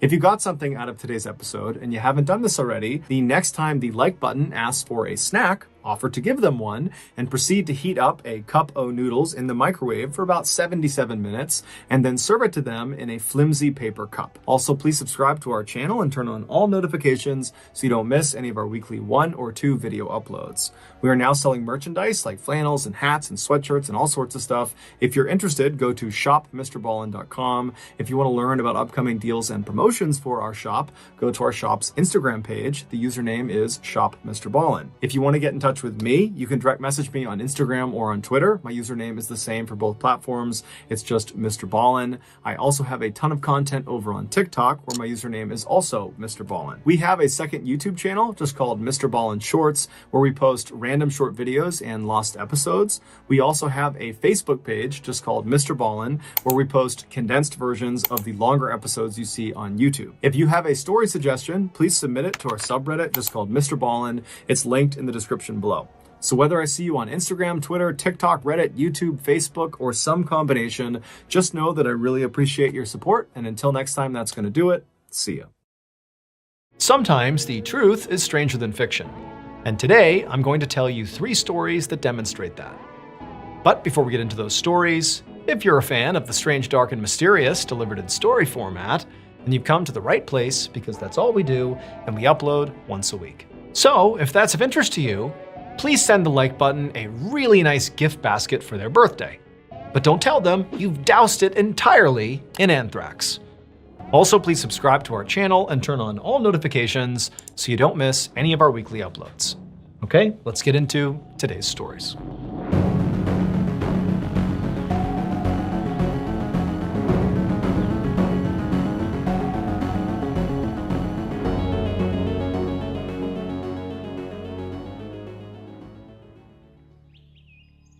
On the morning of February 20th, 1881, a police officer led a search party through the woods in Hill County, Texas, which at the time was a very rural farming community with lots of dense, undeveloped woodland.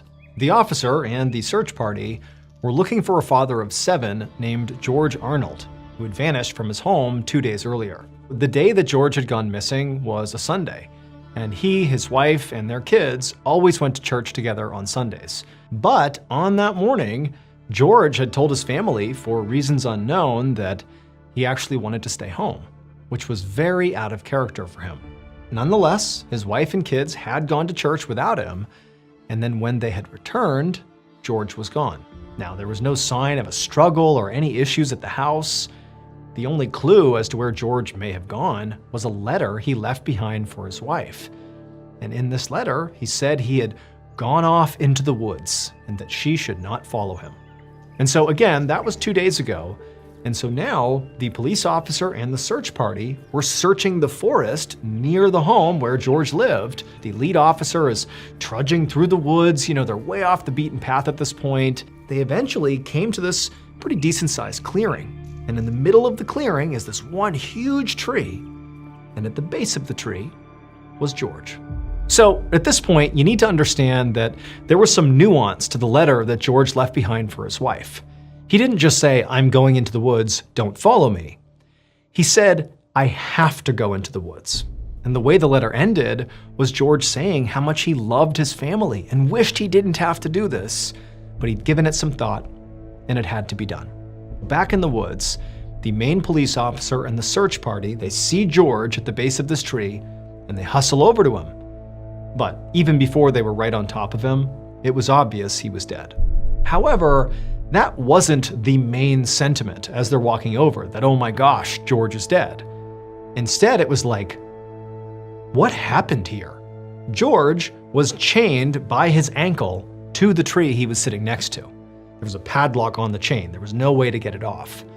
George was also completely naked, but his clothes were sort of tattered up and sitting in a pile right next to him. And George was covered in all these scrapes and cuts, and they looked like teeth marks, but not teeth marks from animals, teeth marks from a human's mouth.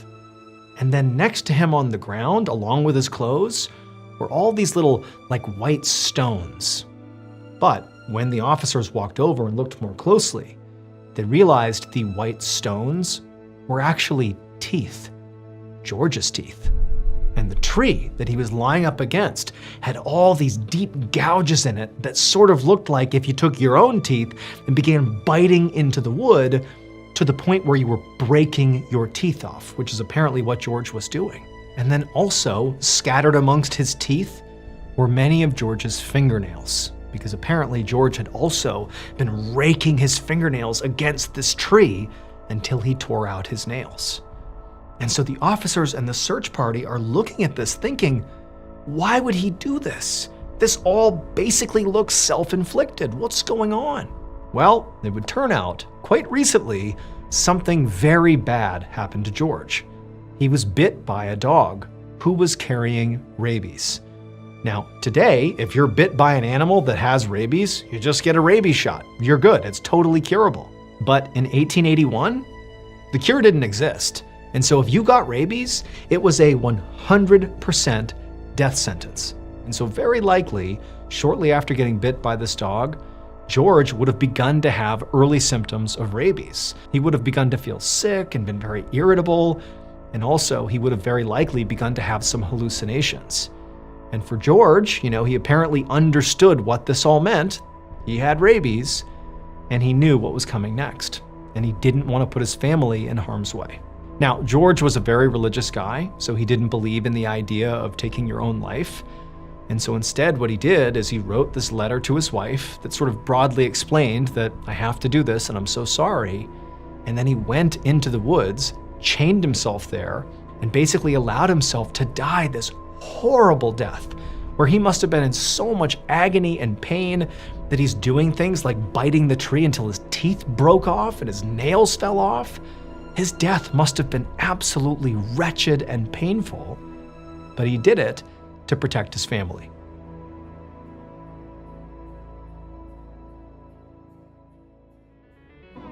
BetterHelp is the paid partner of today's video. You know that feeling when you know you're about to do something like a bad habit and you just can't stop yourself? You see it happening and you know you're not supposed to, but it's like you can't stop. And eventually, if this continues to happen to you and you don't make a change, you start looking internal and saying, like, what's wrong with me? Even though the reality is there's nothing wrong with you. This is part of being human. When I was in the military, I definitely developed some bad habits. And when I transitioned back to being a civilian in 2017, a lot of those bad habits followed. And I definitely found myself in that cycle of like, what's wrong with me? Why can't I stop? Well, let me just tell you, this cycle, these patterns I'm describing, they're not random. The reason this happens is because you have some sort of unresolved issue or issues, and you really need to talk to somebody about it. This is where BetterHelp comes in. BetterHelp makes it really easy to access credentialed therapists. BetterHelp also accepts both HSA and FSA cards, making it even easier to prioritize your mental health. In 2024 alone, over 137,000 people used their HSA or FSA benefits for therapy through BetterHelp. So be sure to use yours before they expire. You've been fighting these patterns alone for long enough. Maybe it's time someone actually helped you understand them. Click the link in the description or go to betterhelp.com/MrBallen to get 10% off your first month.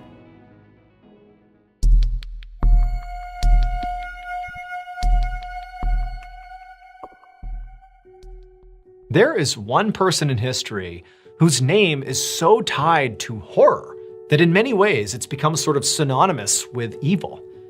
This person committed some of the world's worst atrocities. And in fact, they could have committed many more that we don't even know about. And part of the reason we don't know about it is because they got away with it. And even worse, they never came out and said why they did anything. There's no motive, there's no manifesto, there's virtually no communication with authorities or the public or anything. However, there is one time that this killer, for whatever reason, did reach out and communicate with somebody. And this interaction is simply known as from hell. On the evening of October 12th, 1888, a 49-year-old businessman named George Lusk walked into his upscale home in East London. He grabbed the mail that his housekeeper had set out on the table by the door, and he began sifting through it. And at first, all he saw were a couple letters from friends, and he saw a couple of invitations to upcoming parties. And then he got to the bottom of the mail pile, and he stopped. Because at the bottom of the mail pile, there was a postcard and a letter. Over the past 2 months, 4 people had been killed in George's neighborhood. And in fact, the most recent victim was a middle-aged woman who had been killed about 2 weeks ago, really not far from George's home. And on this mail, on these 2 pieces of mail, the return address was the name of this uncaught serial killer. George was so scared of this killer, as he should be, that he had formed this neighborhood watch group to go out and try to catch this killer. And in fact, just recently, when George was just looking out his front window onto the road, just kind of looking around, not part of his neighborhood watch group, but just kind of scanning the area, he had seen this kind of sketchy looking guy with a big thick beard standing on the other side of the road, and he was kind of in this alleyway. And this guy, it looked like he was staring right at George, very intently so. And George at first returned the stare, but then felt so uncomfortable that he drew the blinds and kind of hid from his window. Because again, he's thinking, there is a killer on the loose, maybe that's him. George actually had been so scared at seeing this guy that he had actually gone to the police and filed a report and said, I don't know, I think that guy could have been the killer. But the police really couldn't do anything because all they had was a sort of generic description of some guy standing on the road not doing anything. So nothing was ever done. And so George, even though he was scared, he opened up these letters, and it was even more alarming than he could have thought. Because whoever wrote this, whether it was the killer or not, they were basically taunting George, saying, yeah, I know you stood up the neighborhood watch group. I don't care. I can do whatever I want. I can kill with impunity. In fact, I'm gonna kill 2 people tomorrow night, and there's nothing you can do to stop me. George just gathered up the letter and the postcard. He left his house right away and literally ran to the police station.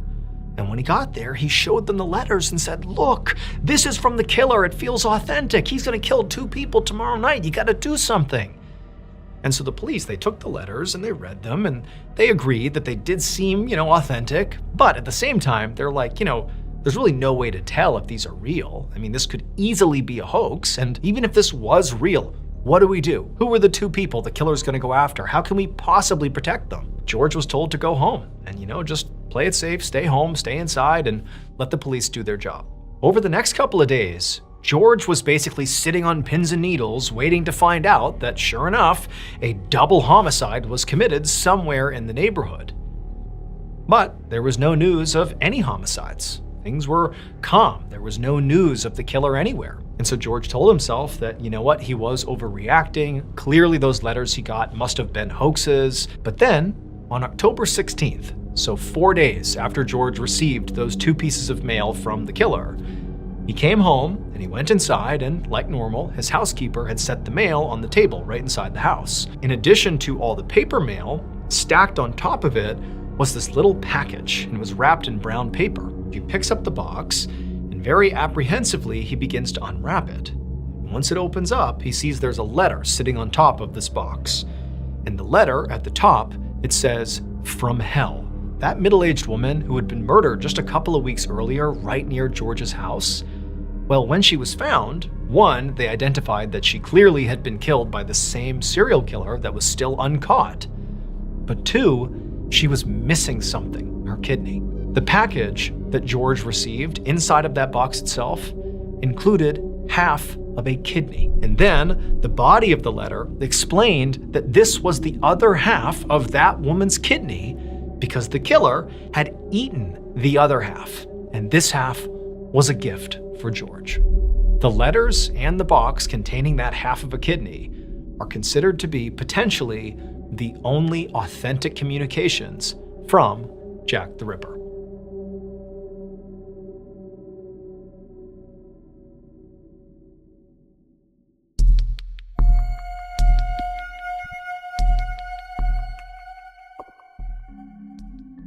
Around 7 p.m. on May 21st, 1985, a 17-year-old boy named Jason Finley sat on the edge of his bed in his grandmother's spare bedroom in the suburb of Scotch Plains, New Jersey.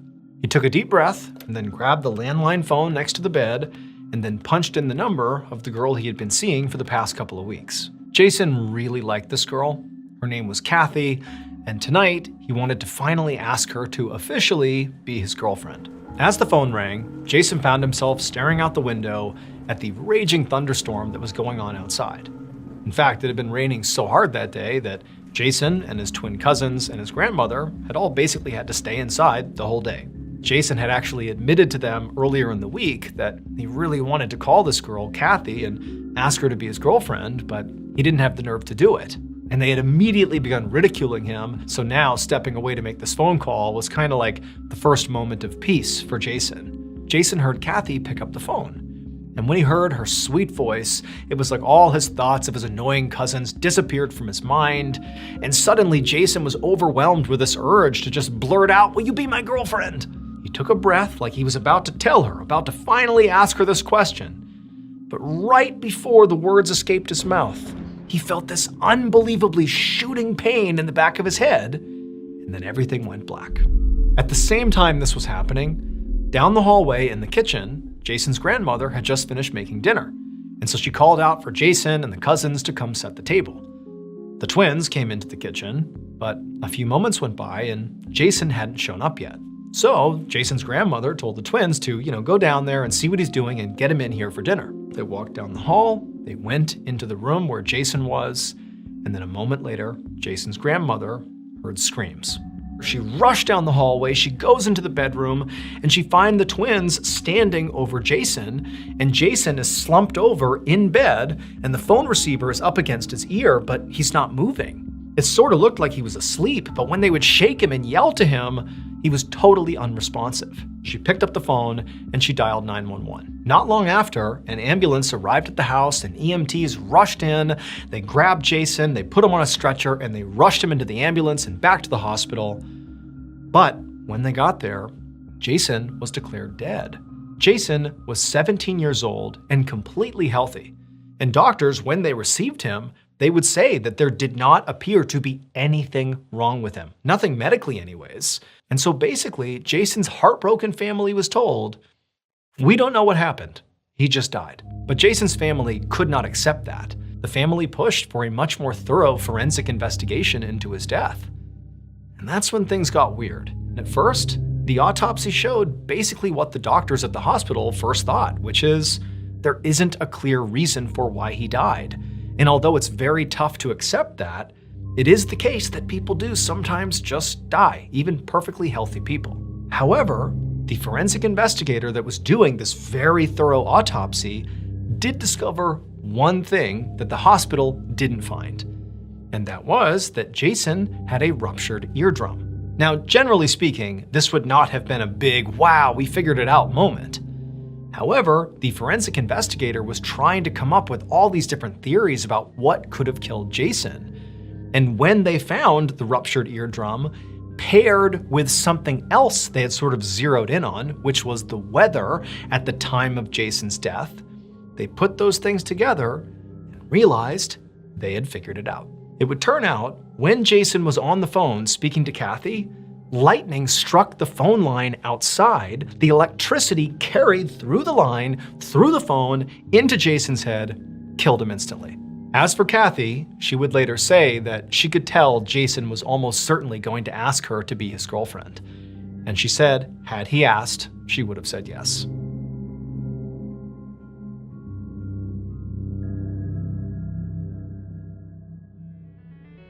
Thank you so much for watching. Let me know what you thought of today's episode in the comments. And remember, we have hundreds of videos for you to binge right now.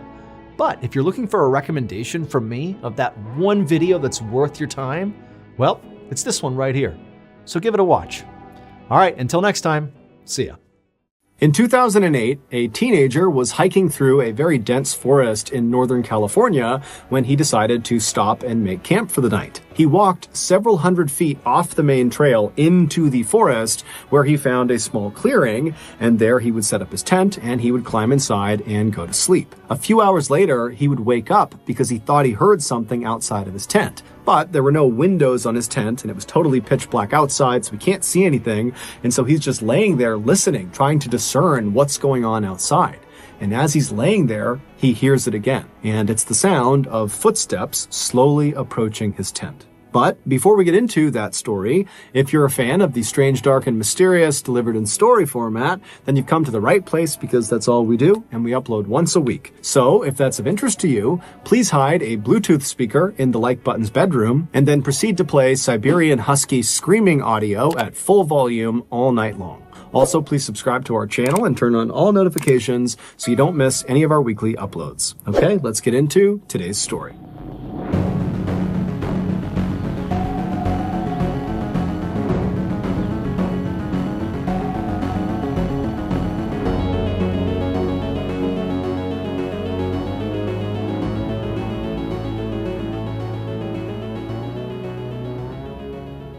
In 2007, the now famous cult classic movie, Into the Wild, was released to movie theaters for the first time.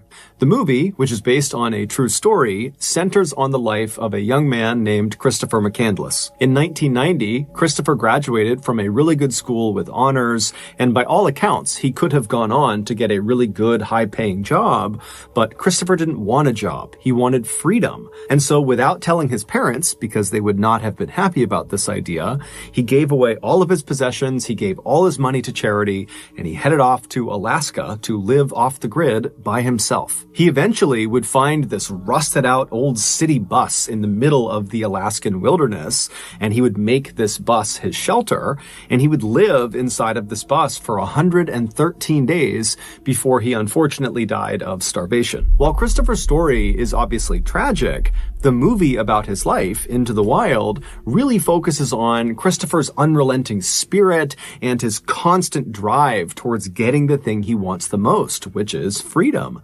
And so at the end of this movie, the audience is left feeling not sad, but inspired. Inspired to take big risks in life and seek out adventure before it's too late. One audience member who was totally inspired by Christopher McCandless's life story was an 18-year-old young man named Matt Higgins who lived in Oregon. Matt was about to graduate high school, and unlike a lot of his peers, he had no idea what he should do after graduation, whether it was get a job or go to school. But after watching Into the Wild, a third option appeared to him, which was to head off into the wild, just like Christopher McCandless had done, except not permanently. Matt quickly fell in love with this option. He viewed it as a chance to kind of take a break from reality and go find himself, and then at the end of his stint in the wild, he could come back and, get a job or go to school. And so Matt's official Into the Wild plan was that he would graduate in 2007, and then in the spring of 2008, he would hike the entirety of the California section of the infamously rugged and beautiful Pacific Crest Trail. And he would do this all on his own. This section of the Pacific Crest Trail that he planned on hiking was roughly 1,700 miles long. It began on the border of Mexico in Southern California, and it wound its way north up to the border of Oregon. The trail cut through deserts and up and over mountains, and there was lots of dangerous wildlife to contend with.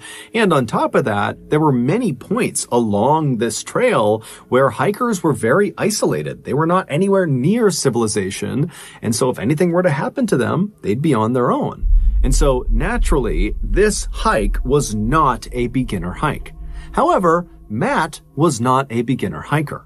He had grown up hiking and camping all over Oregon and the western United States. He had spent time in totally well-marked and safe areas, and he had also spent time hiking around very dangerous and isolated areas where there were cougars and bears and unmarked cliffs everywhere. And so Matt felt like, with his experience in the outdoors, he was perfectly suited to take on this big of an adventure. And in many ways, that was true. However, something was going to happen to him while he was out on the Pacific Crest Trail that no amount of hiking or camping experience could have prepared him for. So Matt graduated from high school in 2007, and in keeping with his plan, in the spring of 2008, he packed up his stuff, he headed to the airport, and he flew south to Southern California. And when he got there, he made his way all the way south to the border of Mexico, and there he picked up the start of the Pacific Crest Trail, and he began heading north. For the first few weeks of his hike, Matt would spend the entire day hiking as far as his body would allow him, and then at night, when it got too dark or when he got too tired, he would just set up his campsite right off the edge of the trail, and then after a quick bite to eat, he'd climb inside of his tent and he'd go to sleep. And then the next day, he'd get up early and he'd do it all over again. During those first few weeks, the only real adversity that Matt ever faced, beyond just kind of normal fatigue from long-distance hiking, was at one point he got a little dehydrated, and another time he almost stepped on a rattlesnake. So besides those two things, really the hike had actually been fairly routine by Matt's standards. But when he reached the Lassen National Forest, which is a very dense forest in Northern California, located about 150 miles from the end of his hike, so the border of Oregon, when he got there, this hike of his would become anything but routine. Not long after stepping foot in Lassen Forest, Matt found himself walking along this winding dirt path where the trees on both sides of this path were pressed tightly up against the edges of this trail, and because of how densely packed the trees were together, it was almost like he had these walls on either side of him that extended 100 feet into the air. And so it was very quiet and it was very dark as he was walking along, but Matt was enjoying it. All he could hear was the chirping of birds and the insects buzzing around him. It was peaceful. And so Matt's just kind of meandering his way through the forest. He's in no rush. And at some point, the trail he was on banked hard to the right. And so he makes this turn, and as he does, he looks up, and what he sees kind of startles him. About 20 feet away from him, off to the right side of the trail, is this big boulder, and sitting on this boulder are two middle-aged people, a man and a woman. They were both dressed head to toe in white. They both looked very dirty and disheveled. The man had this big, unkempt beard, and both of them were just staring daggers at Matt. And so Matt felt awkward, and he immediately looked down as he continued walking towards them. But as he got within a few feet, he looked up and kind of awkwardly smiled at them and waved and said hi, and they didn't respond. They just continued to stare at him with no discernible expression on their face, and they watched him as he walked right past them. And so after Matt walked past these two people in white, he felt really uncomfortable because he knew they were still definitely staring at him as he walked away, and he didn't want to turn around and meet their eye contact. And so he's just kind of walking away, feeling that uncomfortable feeling of someone staring at him, and he's thinking to himself, why didn't they at least wave or acknowledge him in some way? Especially considering the fact that on the Pacific Crest Trail, people go days without seeing other people. Matt, in fact, had not seen another person in days until he saw these two. And so he's thinking, how rude is that to just completely not react when another person walks past you on this trail? But Matt told himself, you know what? I don't know these people. I don't know what their issues are. For all I know, they're foreign and they didn't understand what I said. And so maybe that's why they didn't say hello back. Who knows? But you know what? It's none of my business. And so Matt just continued walking along. He never turned around to look back at these two people in white. He just carried on. A few hours later, when the sun was starting to set, Matt was still walking along this winding trail with these huge trees on either side of him, and so visibility was getting pretty poor, and so he began looking for a place to make his camp. But because of how close these trees were to the edge of this trail, and considering how dense these trees were, there was no spot for him to make his campsite without completely blocking the trail. And Matt did not want to block the trail for other people. And so what he did is he left the trail and he walked 300 feet or so into these thick trees where he found this little clearing, and that's where he set up his tent. Once it was all set up, he made some food for himself on his little stove, and then after he was done eating, he packaged up all of his leftover food inside of a waterproof bag. Then he sealed that up, and then he tied some cord to the bag and threw the bag up and over a branch of a nearby tree and kind of tied it off so the bag was sitting well off the ground. This was to make sure no bears could get to his food. And so after his leftovers were secured high up in a tree, it was totally pitch black outside, and so Matt just climbed into his tent, he zipped it up, climbed into his sleeping bag, and he fell asleep. The next morning, Matt got up right as the sun was starting to rise, and so it was still pretty dark outside, but there was a little bit of light. And so Matt unzipped his tent and he looked outside, and the first thing he noticed was his bag of food that he had put up in the tree was gone. And so Matt stepped out of his tent and he looked around thinking, maybe it fell to the ground or something, but it wasn't there. It was just gone. And so Matt thought to himself, I didn't hear anything last night, but I guess a bear must have come into the campsite, found the food, and run off with it. And so Matt began walking over to the tree where he had strung the food up to begin looking on the ground for bear prints to confirm his theory that that was who took his food. And so he walks over, he's looking around, he doesn't see any bear prints, but he does see 2 sets of human boot prints, neither of which were his. And before he could even process that, he realized these prints, these human prints, were not just underneath this tree where the food was. These prints, as he looked around him, extended all the way up to his tent and all around his tent and all over his campsite. And so as Matt is looking at this crazy trail of human prints all over the place, he's thinking to himself, how is this possible? I went to bed last night when it was already pitch black outside, and I got up basically right at sunrise, so it was still dark outside. So these 2 people that were walking all over my campsite and cutting my food down, they somehow navigated here 300 feet off the main trail in the middle of nowhere. They navigated here in total pitch blackness, and they did it silently without waking me up. How is that even possible? And so after running through this thought process, Matt realized the only logical conclusion was that the 2 people he saw on the rock, the people in white, had followed him after seeing him. They saw where he left the trail, and they had waited until he fell asleep and then snuck out and robbed him. As Matt's thinking about this, he suddenly realized that maybe they're still around. Maybe he's still being watched. And so he began whipping his head around, looking in all directions, almost expecting to see the man and the woman in white kind of poking out from behind a tree. But when he looked around, he couldn't see anyone. However, he started to get that sense that he was being watched. And so feeling really uncomfortable, he quickly packed up his campsite and walked as quickly and calmly as he could toward the trail.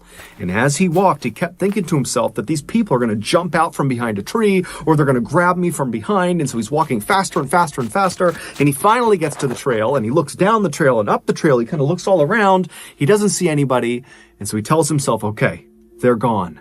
So he took a deep breath, he composed himself, and he started walking north again along the trail. Matt walked for several hours, periodically looking over his shoulder, again expecting to see the man and woman in white, but he never did. And eventually, this narrow path kind of cutting through the dense forest opened up to this big, beautiful field. And by that point, the sun was high in the sky. And so Matt's walking in this very beautiful open area. He can see in all directions. There's sunlight beaming down on him.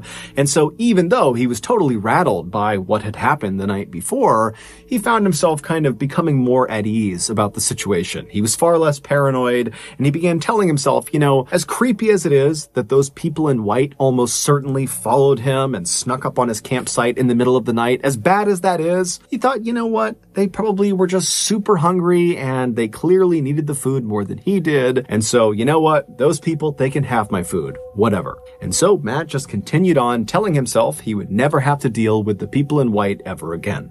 However, he would be wrong. Over the next 3 days, Matt continued making his way north through the Lassen forest, and the trail he was on would weave between those big, beautiful open areas back inside those very densely forested areas where the trees were practically right on top of you. And during those 3 days, Matt did not see the people in white. He did not have any nighttime encounters with anybody. Nothing got stolen. And so that only reinforced the idea that, he had been a target of opportunity. They had taken what they wanted from him, and they were no longer following him. But on the 4th day after the food stealing incident, things would get spooky for Matt again. On that fourth night, Matt was once again forced to leave the trail he was on. He was in one of those very densely forested areas and walk well off the trail to find a clearing for his tent.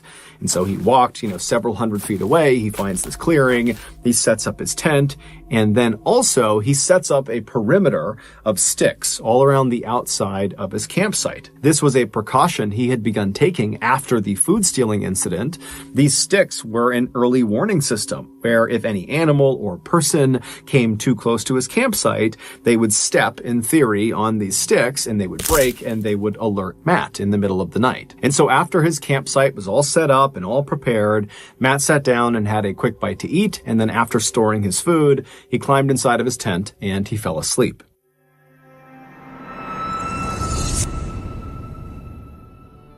Before we finish the story, I want to tell you about today's sponsor, HelloFresh. Are you tired of spending hours and hours in the kitchen preparing the perfect fermented walrus tail and cobra heart soup, only to be met with looks of disgust from your dinner guests? Hi, I'm Mr. Ballen, and I had the same problem you did until I realized fermented walrus tail and cobra heart soup is just gross, and you should not be serving that to your dinner guests. Instead, serve them a meal from HelloFresh. HelloFresh is a meal service that sends actually good-tasting food right to your doorstep. Between menu items like cheese-stuffed burgers with pesto aioli and grilled salmon with balsamic tomatoes, you are bound to finally wow those finicky dinner guests at your next summer barbecue.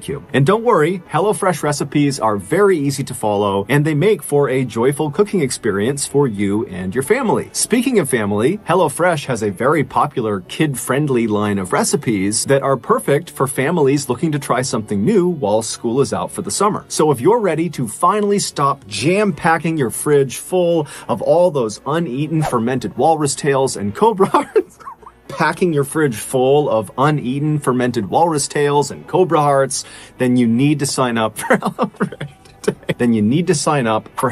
Today. To do that, go to HelloFresh.com and use code MrBallen's16 for up to 16 free meals and 3 surprise gifts. Again, go to HelloFresh.com and use code MrBallen's16 for up to 16 free meals and 3 surprise gifts. Okay, back to the story. A few hours later, Matt suddenly woke up. Now, when he woke up, he opened his eyes, but it's pitch black in his tent, there are no windows in his tent, and it's pitch black outside. So even with his eyes open, he can't see anything. And so he's just laying there with his eyes open, but it's total darkness, and he's just listening intently, because he doesn't really know why he woke up, if something startled him, or if there's no reason at all. And so he's just laying there and he's listening, and as he's listening, he hears the distinct sound of something stepping on one of the sticks in his perimeter. And so he hears the stick break and his heart just starts racing, because he knows that an animal or a person is just a few feet away from him. And so instinctively, he kind of begins to pull his arm as quietly as he can out of his sleeping bag, and he reaches over and he grabs his hunting knife. And as he grabs the handle of the knife and he brings it closer to him, he hears the sound of more footsteps. Whatever has stepped on the stick has not slowed down at all. They don't care about the sound they just made. They're still moving towards his tent. And so Matt's starting to get really freaked out, because he knows that, it could be an animal, but just a couple of days ago, 2 people were in his campsite stealing his food and walking all around his tent.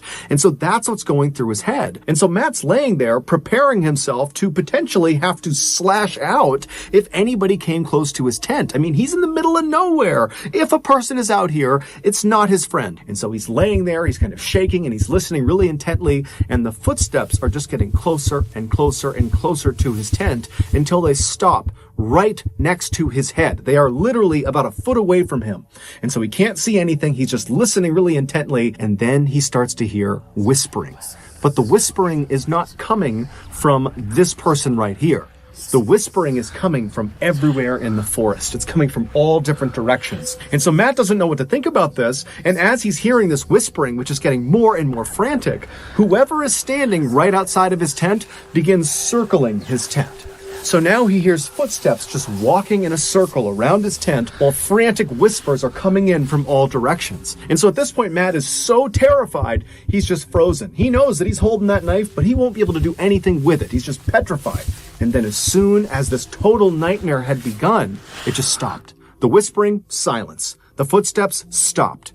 And so in a way, it was kind of relieving, but in another way, Matt's laying there thinking, I want to hear the sound of footsteps retreating into the forest, leaving, but I haven't heard that. It went from footsteps all around the tent and whispering everywhere to silence, as if whoever is out there is still out there. And they're just standing there waiting for him. And because it's so dark, he can't even look. He can't look outside and see. And so he's left just laying in his tent, wondering if 1, 2, 3, 4, 5, 10 people are just waiting outside of his tent. He's got no idea. And so finally the sun would come up in the morning. And again, Matt has not heard the sound of retreating footsteps. And so maybe they're still just standing outside. But once the sun had totally come up and there was some light outside that he could see through his tent, Matt decided he just had to check. And so he reached over and he quickly unzipped the flap of the tent and he looked outside. He didn't see anyone. He leapt outside with his knife, ready to confront anyone who was out there, but there was no one. And so Matt, he's not thinking, oh great, they're gone. He's thinking, are they just like a few feet away, hiding behind trees? And so for a few minutes, Matt just began looking all around his campsite, kind of expecting to see, those people in white or other people. He doesn't know, but he doesn't see anyone. And then Matt starts thinking to himself, was this just a nightmare? Did that not even happen? Am I imagining this?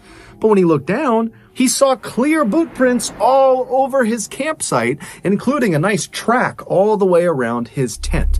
And so this nightmare really had played out in real life. And so he quickly gets everything back into his pack, he throws it on his shoulder, and he just starts running back towards the trail. And when he got to the trail, he continued running north. And as he's running along and looking over his shoulder the whole time, he's telling himself, I just need to get out of Lassen National Forest. I need to get out of the people in white's turf, get away from this place, and I'll be left alone.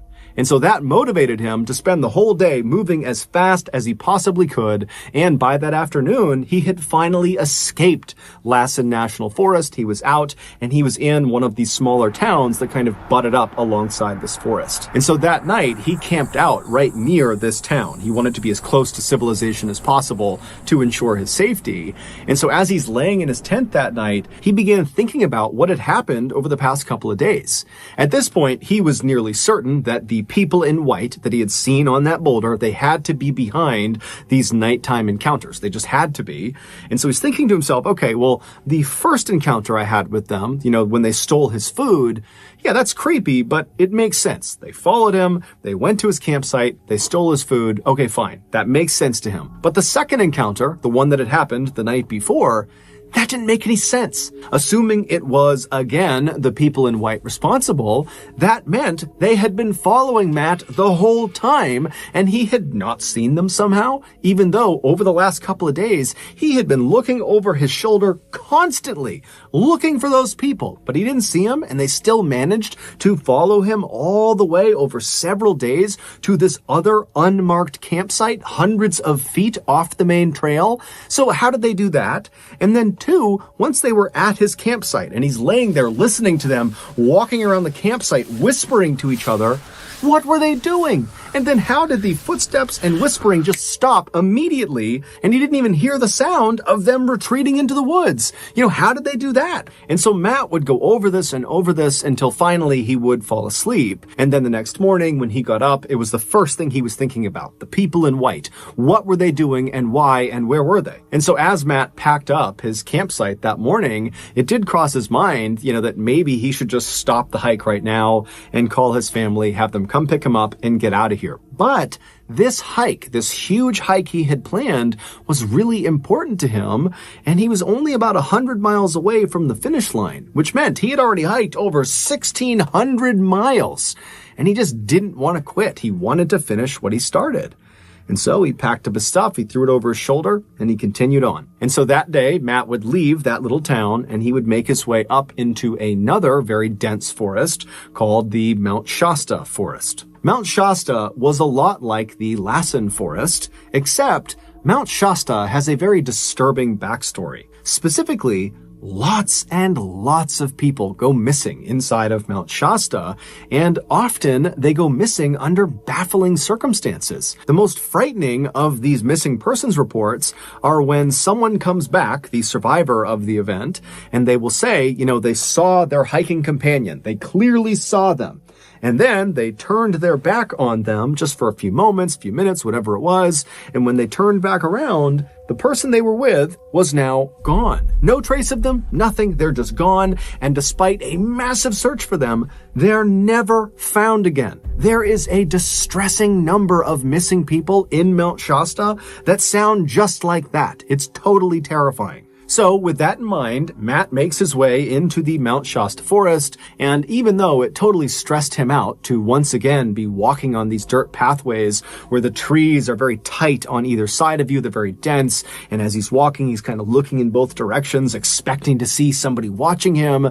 Despite feeling that way, Matt just continued to stay focused and kept telling himself to just continue on, because you're so close to the end. And so the first 3 days that he was in the Mount Shasta forest, Matt would just keep his head down and very stoically every day he would just hike as far as he possibly could. In the evening, he would set up his campsite either right off the trail or maybe a little ways off the trail in a clearing, and he didn't have any run-ins with the people in white or anybody else for that matter. He was totally left alone. But on his 4th day in the Mount Shasta forest, all that would change. On that 4th day, Matt found himself not inside one of those very dense forested areas, but rather in this very open trail that was up on the side of this mountain. And because this trail was fairly high up in elevation, the tree coverage was fairly sparse, and so there was great visibility. He could see miles ahead of him, and when he turned around, he could see miles behind him. And so Matt is just walking along this trail, kind of enjoying the day. It's beautiful outside, and at some point, he turns around and looks behind him. Now, all day he'd been doing that, and he had not seen anyone. But this time, when he turned around, he saw 2 little white dots, miles and miles back, slowly making their way along the trail that he was on. It was the people in white. They were back. At this point, Matt was at least 50 miles or more away from that first place he had walked past the people in white when they were sitting on that boulder, which meant, 1, Matt was right. These people in white really had followed him and almost certainly were responsible for the nighttime visits he was getting. And 2, for reasons unknown, they were still following him. Matt suddenly didn't care at all about completing his big hike. He just wanted to get the heck away from those people. And so very quickly he pulled out his map and he looked, and to his horror, he realized he was in one of the most isolated portions of the entire hike. He was at least 25 miles away from the nearest civilization, a little town called Castella, California. And so without a better option, Matt put the map back in his pocket. He took one last look at the people in white who were making steady gains on him, and then Matt just turned away from them and began booking it down the trail. And Matt would run for hours and hours and hours without stopping. Even when he turned around and could no longer see the people in white, he just kept on running. And then when the sun set and he could barely see the trail, he just kept on running. It literally wasn't until it was so dark outside that he actually couldn't see the ground anymore that Matt finally, totally exhausted, came to a stop. And then from there, he turned and left the trail and walked way away from the trail, hundreds of feet deep into the forest to get as far away from these people in white as he possibly could. And so finally, he found this clearing very far away from the trail. He set up his tent right in the middle of it, and then he very diligently laid out his perimeter of sticks around his campsite, making sure there were no gaps. And then he climbed inside of his tent, he zipped it up, and then keeping on all of his stuff in case he needed to make a run for it, he got inside of his sleeping bag, and he just laid there with no expectation that he was going to sleep. He was terrified.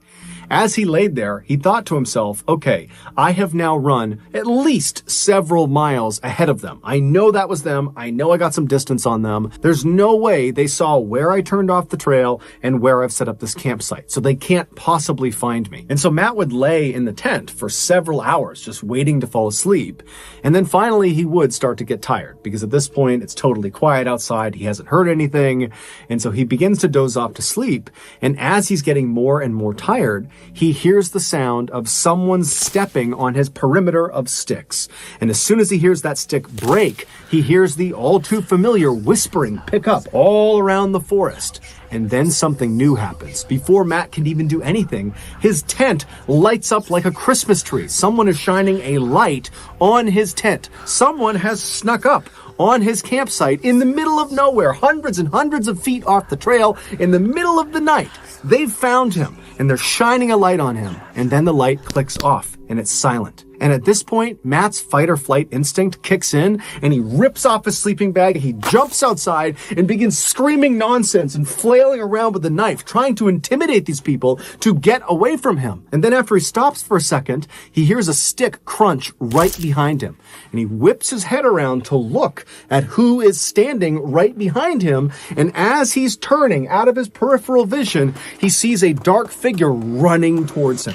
He doesn't think twice, he just turns and begins running away from the campsite. Now remember, it's pitch black in the forest. There's trees everywhere. And so Matt's smashing into trees, branches are hitting him, he's falling to the ground, but he is on a pure adrenaline high, and he is just sprinting as fast as he possibly can away from this person who is likely still chasing him. And after 5 minutes of running, he stumbles and falls forward and kind of lands at the base of this fallen tree. The tree had landed in such a way that it was kind of propped on a rock. So there was a small gap underneath the tree. And so Matt, thinking quickly, kind of slid himself underneath this log and positioned himself so he was looking back in the direction he was running from. And as he laid there, he saw in the distance this light bobbing around. These people are looking for him. They're searching the forest for him. And so he watched in horror, tucked underneath this log, as whoever had the light and whoever else was with them, they moved closer and closer and closer, but they did not find him tucked underneath the log. They just walked right on past him. And so Matt would remain underneath this log all night until finally the sun came up. And at that point, even though it was fairly obvious that whoever was looking for him, they were now gone, Matt was still terrified. And so he stayed under the log for several hours until it was about early afternoon. And then he finally pulled himself out from under the log and he looked around. He couldn't see anyone. And then instead of going back to his campsite and getting his gear, he just totally abandoned it. He was worried that these people in white or whoever it was, that they were still going to be there. And so he just turned and continued running away from his campsite back out to the trail. And once he got the trail, he continued running on the trail all the way to Costella, California. And when he got there, he hitchhiked his way to the town of Mount Shasta.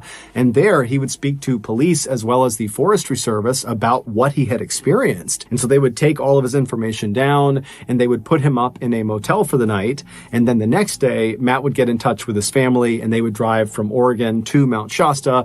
They would pick him up and they would take him back home. Months later, Matt would contact the Mount Shasta police and the Forest Service and would just follow up and say, hey, have you learned anything else about these people in white? Have you caught them? Has anybody else come forward? And the police would say, they did have a number of people coming forward saying that things had been stolen from their campsites. These are people that were in Mount Shasta, in Lassen Forest, and the surrounding forests. But Matt was the only one who had reported being terrorized by this mysterious couple in white. And so to this day, Matt has no idea who those two people were, what they wanted with him, beyond obviously the food they took. I mean, they continued to stalk him for nearly 100 miles. And he has no idea how they were able to keep finding his campsites that were hundreds of feet off the main trail in unmarked areas that they would somehow navigate to in total darkness without alerting Matt. It's all a big mystery. So that's going to do it. If you got something out of today's episode and you haven't done this already, please hide a Bluetooth speaker in the like button's bedroom and then proceed to play Siberian Husky screaming audio all night long. Also, please subscribe to our channel and turn on all notifications so you don't miss any of our weekly uploads. We now have a podcast called the MrBallen's Podcast, where we upload brand new, never before heard podcast exclusive stories on Monday mornings. And then on Thursday mornings, we upload remastered audio from some of our most popular YouTube videos. Again, the podcast is just called Mr. Ballin Podcast, and you can find it on Spotify, Apple Podcasts, Amazon, Google, anywhere you find podcasts, you can find it there. We also have 2 additional YouTube channels. One is called Mr. Ballin Shorts, which just posts random short videos and lost episodes. And the other channel is called Mr. Ballin en Español, and it's a Spanish language channel. We also post near daily content on our Facebook page and our Snapchat channel. Both of those are just called Mr. Ballin. If you want to get in touch with me, please follow me on any major social media platform and then send me a direct message. My username on all platforms is just at Mr. Ballin, and I really do read the majority of my DMs. We also have some really cool merchandise, so head on over to shopmrballin.com to have a look. If you have a story suggestion, please submit it to our subreddit, just called Mr. Ballin. It's linked in the description below. So whether I see you on Twitter, Instagram, TikTok, Reddit, YouTube, Facebook, other YouTube channels, the podcast, wherever, just know that I really appreciate your support. And until next time, that's going to do it. See ya. No matter whether you believe this tragedy is the result of something paranormal or something normal and rational and explainable, no matter which way you feel, or maybe somewhere in the middle, the details of the story itself, the actual facts of the story, are horrifying. What actually happened to this poor family in the 1920s it's just one of the more terrifying ordeals that I've ever come across, and it's crazy to me that it's a true story. Without giving too much away, someone or something shows up on this farm and it doesn't leave. One of the maids starts hearing strange sounds. They start looking for this person or this thing. They start seeing things moving around in their house, and there's every indication that someone is in the farm. Someone has snuck into the farm and is terrorizing us. And then on March 31st, 1922, whatever it was, finally attacks. This is the story of the Hinterkaifeck murders. Before we get into today's story, if you're a fan of the dark, strange, and mysterious delivered in story format, well then my channel is the one for you. That is literally all I do on this channel, and I upload 3 to 4 times every week. So if that is of interest to you, I would ask you to gently 360 no-scope the like button, subscribe, and turn on all post notifications so you don't miss any of my weekly uploads. All right, let's dive in. Back in the 1920s, there was a farmstead called Hinterkaifeck Farm that was located in southern Germany in a very rural, isolated, heavily forested area. So the occupants of the farm were the live-in maid and the Gruber family. The Gruber family was Andreas, his wife Azelia, their daughter Victoria, and Victoria's 2 children, Joseph and Azelia as well. And everything was going fine for the Gruber family and for their farm until the winter of 1921. When some very strange things started happening on their property. The first one to notice strange things happening around their property was their live-in maid. She spent the majority of her time in the main house, and she was alone a lot of the time. And she started to notice when she was alone that she would hear tapping, what sounded like in the walls. Not someone in another room tapping, but literally something in the walls. And she would go up and she would listen, and it would still be tapping, but she couldn't make sense of it. And then she started hearing a combination of disembodied voices and footsteps in the attic. And when she started hearing those footsteps and voices coming from the attic, she ran and told Andreas to say, hey, someone's in your attic. Andreas would go up. Even though he was skeptical, he'd go up to the attic and he would look, and not only is no one there, but it was this totally open space up there. There wasn't really anywhere to hide. There was no one up there, and there was no sign of anybody having been up there. There was no food. There was nothing. And so over the course of several weeks, the live-in maid kept saying that at night she'd be laying in bed and she would hear footsteps and voices from the attic. She'd hear tapping in the walls. She would tell Andreas, and then Andreas, he'd be frustrated with her because he didn't really believe her, and he'd go charging up into the attic and nothing would be there. And so she was just not having it. She'd been working with this family for a long time. She did not feel convinced that no one was there. She really thought this place was haunted. And so she ultimately tells the Gruber family, like, I'm sorry, but I can't stay here another night. Whenever I'm here, I feel like I'm being watched. And at night, I can't sleep because of the footsteps in the attic and these voices. I know you've checked, but I can't be here anymore. And so she quits. And it really catches the Gruber family by surprise because they rely on her help. And so they're kind of thrown for a loop because they have to replace her. And so she leaves, and now they need to go find a replacement. Over the following 6 months, they would not find a replacement, and it would create an increased workload for basically everybody on the farm, which led to a higher stress level. Everybody's kind of on edge. You know, the departure of the live-in maid was a really big deal. And so you got to put that in perspective as you hear what happens over the next 6 months. At first, after the live-in maid had left, no one reported hearing any strange sounds around the house. You know, they were so busy that they didn't even have time to consider if there was any sounds in the house that they didn't recognize. But eventually, Andreas would later admit that he started hearing the tapping sounds and the footsteps in the attic and the disembodied voices, and no one's there. And so now he's becoming paranoid, and he shared his paranoia with the rest of the family, who's now also hearing these sounds and these disembodied voices and the footsteps, and despite checking and now searching the whole property. Like, they've begun to actually do a full-blown investigation. Everyone's just stressed. They don't know what it's coming from. They're mad at each other for becoming paranoid. And so they just continue on with work and try to put it out of their mind that they're hearing these strange sounds. But the activity in the house would only intensify. What was initially just strange tapping sounds and what they thought were disembodied voices turned into things going missing around the house. Most notably, a set of their house keys went missing. And there's only so many people there. There's really not a good answer as to why they might go missing, and they only have a couple sets. It's a big deal to lose a set of keys, and they went missing and they couldn't find them. Once the keys went missing, the family couldn't stop thinking about the strange sounds in their house and wondering if there really was someone hiding in their house. And it was terrifying. And then when young Azalea, one of the grandchildren, suddenly went missing one night, the whole family is in full panic. They go out looking everywhere for her. They're yelling in the forest. They can't find her. And then finally they find her, and she has no idea how she got out, where she went, and what even happened. She just was like, I don't know why I'm here. I don't know how I got out. She was exhausted. She was confused. They brought her back to the house, and they're trying to get her to explain why you were doing that, and she can't.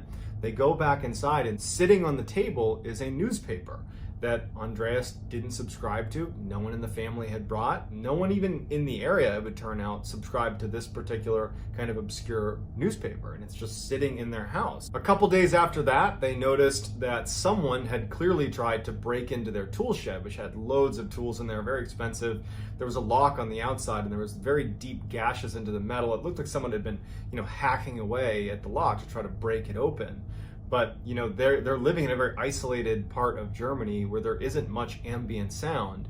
And so it was strange to them that someone had been so violent with this lock, hacking at this metal lock, presumably with something metal, and no one had heard it or reacted to it. None of the dogs had heard it, nothing. So just very confusing stuff is starting to happen around the property. But it would be what Andreas sees in the spring of 1922 that pushes he and his family over the edge from general paranoia to outright panic. So Andreas wakes up in early March of 1922. There was this huge snowstorm the night before. He gets up early and he goes to the back door of his house and he opens it up, and he can clearly see that there are footprints that have walked from the forest, which is pretty far away from his property. They have quite a bit of acreage. There's footsteps that are clearly coming out of the forest all the way up to the door that he has now just opened.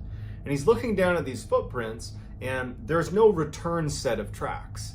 And so he's thinking to himself, well, whoever walked up to my house came into the house. So he shuts the door and locks it and immediately goes and wakes up his family and says, hey, why are there footprints leading up to the back door? Because there's no footprints going away. Someone came to the back door and apparently came inside. His wife, his daughter, the grandkids, no one has a clue. The maid, nobody knows. They say, hey, we've been asleep. We have no idea. So now Andreas, he's obviously thinking about the strangeness that's happened in his house over the past couple of months. And so he's worried. So he opens the door back up and he looks and he's studying these footprints and he's like, I just don't get it. You have to turn around and walk back. Otherwise you're here, you're at the house. He shuts the door and he walks around his house. He looks at all of the different exits to his house. So he looks to see if there's exiting footprints, which is scaring him thinking about it, which means someone would have come into the house and jumped out a window or gone out another door, but he's just checking. And as soon as he makes sure there's no other footprints, he does a scan of his entire house, because now he's convinced that someone's in his house. He goes to the attic. He goes all around. He's yelling. I mean, he's looking everywhere. There's nothing. There's no one in the house. The family's concerned, but there's no one in the house. So he keeps everything locked, and he goes outside and he starts tracking these footprints back to where they came from. And he walks all the way to the forest, and they just kind of stop abruptly. Like they just started kind of magically at the edge of the tree line and walked right up to his house, but there's no clear origination besides it's just in the forest somewhere. And there's also no clear sense of what happened once they arrived at the door. So after doing one more loop around his property, he goes in the barn, he goes in the shed, he goes back in his house, he's checking the attic, he's looking everywhere, and he can't find any indication that some stranger is here. He finally decides that he's going to tell someone about what's been happening at his property. And so they did have a neighbor, Lorenz Schlittenbauer, who was his closest neighbor, who was not really that close, but a couple hundred yards away. And he goes over and he tells Lorenz everything. I've been hearing sounds. My maid quit because she was hearing sounds. We looked in the attic. We couldn't find anything. Then we started hearing sounds. The keys go missing. There's this newspaper in my house. My granddaughter's running out in the middle of the night. She's disappearing. She doesn't know what's going on. These footprints. I can't make sense of it. And so Lorenz, also not knowing what to make of it, suggests like, hey, I have extra weapons. You want to take an extra rifle and arm yourself, protect yourself? And Andreas just says, you know what? No, I'm good. I'm going to pass on the rifle. I'm probably overreacting anyways, and I'm sure we're just fine. But it would turn out he was not just fine, and he probably should have taken up Lorenz on the offer. So just a couple of days after speaking with his neighbor about the weirdness happening on his property, the Gruber family got a little bit of good news, which was they finally were able to locate another maid, a live-in maid, to come stay with them to replace the one who had left because she believed the place was haunted. And so a few weeks later, on March 31st, 1922, this new maid shows up to Hinterkaifeck. But unfortunately, this would also be the same date a horrible tragedy unfolds at the Hinterkaifeck farm. Over the course of 24 hours, someone or something was in the barn on Hinterkaifeck and was able to silently lure in members of the Gruber family one by one. Without telling anybody else what they were doing, they would walk over almost like in a trance into the barn, where they would be struck in the head by something called a mattock, which is kind of like an axe. Blow to the head and they're down. As soon as they're down, whoever was in there, whatever was in there, would take their bodies and move them to the corner and lay them down, kind of square them up against the corner of the barn, and then cover them with hay. And then as soon as they were deceased, he would go, whatever it was, would go back and lure in the next person. So over a whole day, each of these members of the family were being lured into this barn where investigators, nobody knows what it was that was luring them in. They weren't scared when they went in. Their guard was down, and they would go in and then get hit in the head with this mattock until there was 4 people stacked up in the corner. And at that point, the remaining 2 people on the farm were still in the house sleeping, and whoever was doing this went into the house and used the mattock to end their lives as well. 4 days later, on April 4th, a repairman who was scheduled to come to the Hinterkaifeck farm shows up to repair the feeding machine. He goes to the door, he knocks on the door, and it's locked, and he can see lights on inside, he can hear the dog barking inside, but no one comes to greet him. Now, the feeder was outside of the main house, and it was actually on basically a public area of the farm, so he didn't need them to physically get to the feeder, and he knew how to fix it. So after trying the front door, going to the back door, looking in the windows and seeing lights, hearing the dog, but everything's locked, he just said, you know what, I'm just gonna do the job. So he goes into the area where the feeder is, he does the repair, and as he's leaving, he notices that the dog that was barking, that was inside the house, is now outside the house tied up. And so he goes over to that section of the house thinking, oh, well, now I'll knock on the door. Someone's sure to see me. And again, no one comes to the door. And the back door, that clearly must have just been opened to let the dog out, is locked again. And so he's like, man, that's odd. And so instead of just leaving, he finishes the job with the feeder, and he goes over to Lorenz Schlittenbauer's house, the neighbor, and he says, hey, just so you know, I was just over at the Gruber family's farm. I fixed their feeder like they wanted me to, but no one was there, but maybe somebody was there because the dog was inside, then it was outside. Don't know what's going on, but can you just let them know that I was here because I couldn't get in touch with them. But it prompts Schlittenbauer to go check on the Grubers because they haven't seen him in a couple days anyways, and so they figure they'll swing by and just make sure everything's okay. So they go over to Hinterkaifeck, and the lights are on in the house. The dog, sure enough, is outside. The doors are locked, and they see that the barn is actually open. So they go over to the barn, and in the barn, at first they don't see anything, but in the back corner underneath some hay are 4 of the bodies of the Gruber family. They go inside and they find the remaining 2 bodies, and no one else is there. Although there was signs of someone recently eating in the kitchen. The fire was lit, it was like the house was being lived in at that very moment. Although to Schlittenbauer and anybody that was there, they have no way of knowing that it's been days since the Gruber family had passed away. And so they end up leaving and getting in touch with authorities. So the police show up and they're able to determine with relative certainty that the tragedy took place on March 31st. But for 4 days afterwards, someone lived in the Gruber house, slept in their beds, ate their food, lit fires, lounged around inside. They played with the dog. They milked the cows. I mean, they lived in this house. They ran the farm for 4 days. And other neighbors would even say that, we saw smoke coming out of the chimney on, April 3rd and April 2nd. And so it was confirmed that someone had been staying in this house, which is so creepy. And so the police are a little bit baffled, and they're like, okay, well then it was probably a drifter. Target of opportunity. They probably saw this isolated farm, and they probably were going to rob them, stay there a little bit, and then leave. But when they searched the farmhouse, there were large sums of cash that were just out practically in the open, barely hidden, that had not been taken. And anybody that was robbing the place would have taken the cash. And so probably wasn't a robbery, which leaves maybe a crime of passion, but they were like, what's the motive? And unfortunately, Andreas was not particularly well liked in the town that was nearby. And so there was lots of people that didn't like Andreas, which made it really hard to whittle it down. So they started just interviewing like crazy. They're talking to hundreds of people that were in connection with, that could be connected to this, but they're getting nowhere. They did feel like Lorenz Schlittenbauer was probably the best suspect, because he's right there, he's right next door, he's their neighbor. And in fact, he had wanted to marry Victoria, the daughter, and Andreas had told him outright no, and they thought that could be a reason. But the big issue with Lorenz Schlittenbauer being the primary suspect is, he had a farm to keep and a family to take care of. And so how could he have committed this crime and then ran the Hinterkaifeck farm for 4 days and lived there and slept there without his family knowing? And his family's like, no, he's been here with us. And so the police, they aren't able to solve it.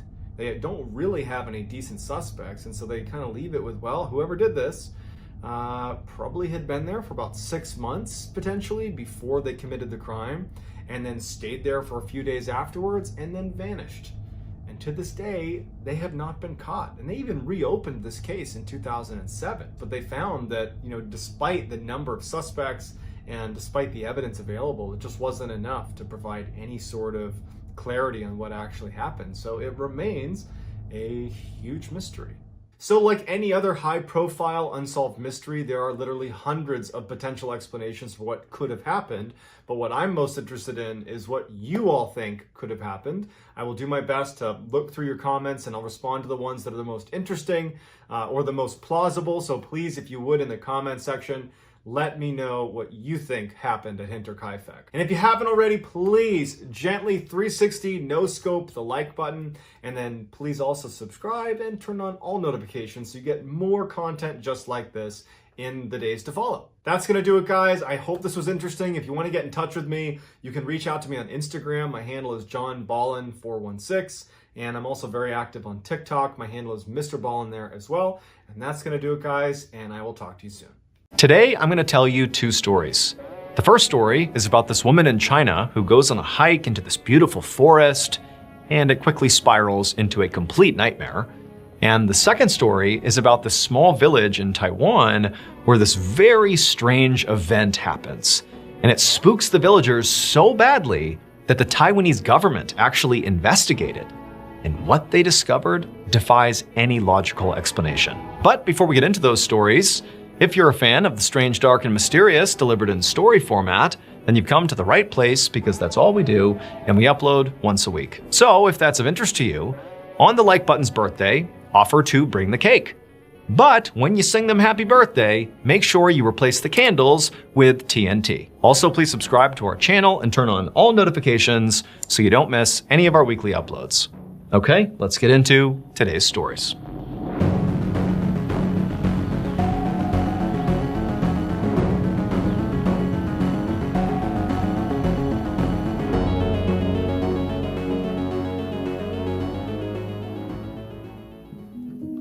Early on the morning of February 16th, 2020, a 39-year-old woman named Faye stepped out of a convenience store in a small village in China.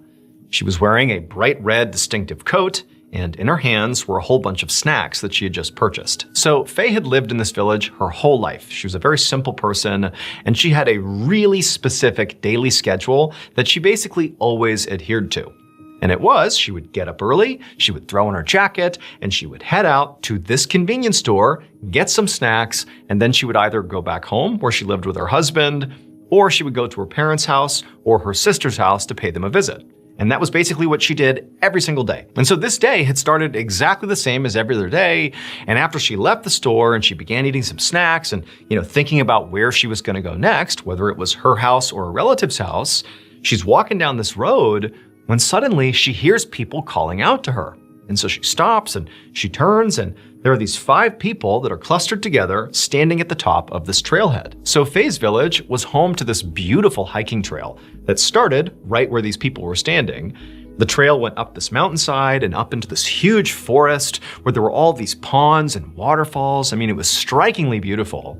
And that area, the forest with all the ponds, was called the 18 Ponds of the Dragon King. It was called that because there were literally 18 ponds sort of scattered throughout this forest. And then also the village where Faye lived that was right up against it, well, it meant Dragon King in Chinese. But even though Faye had grown up here, she had never once gone on that hiking trail. She had heard about it, and loads of her friends and family had all been up there and talked about its striking beauty.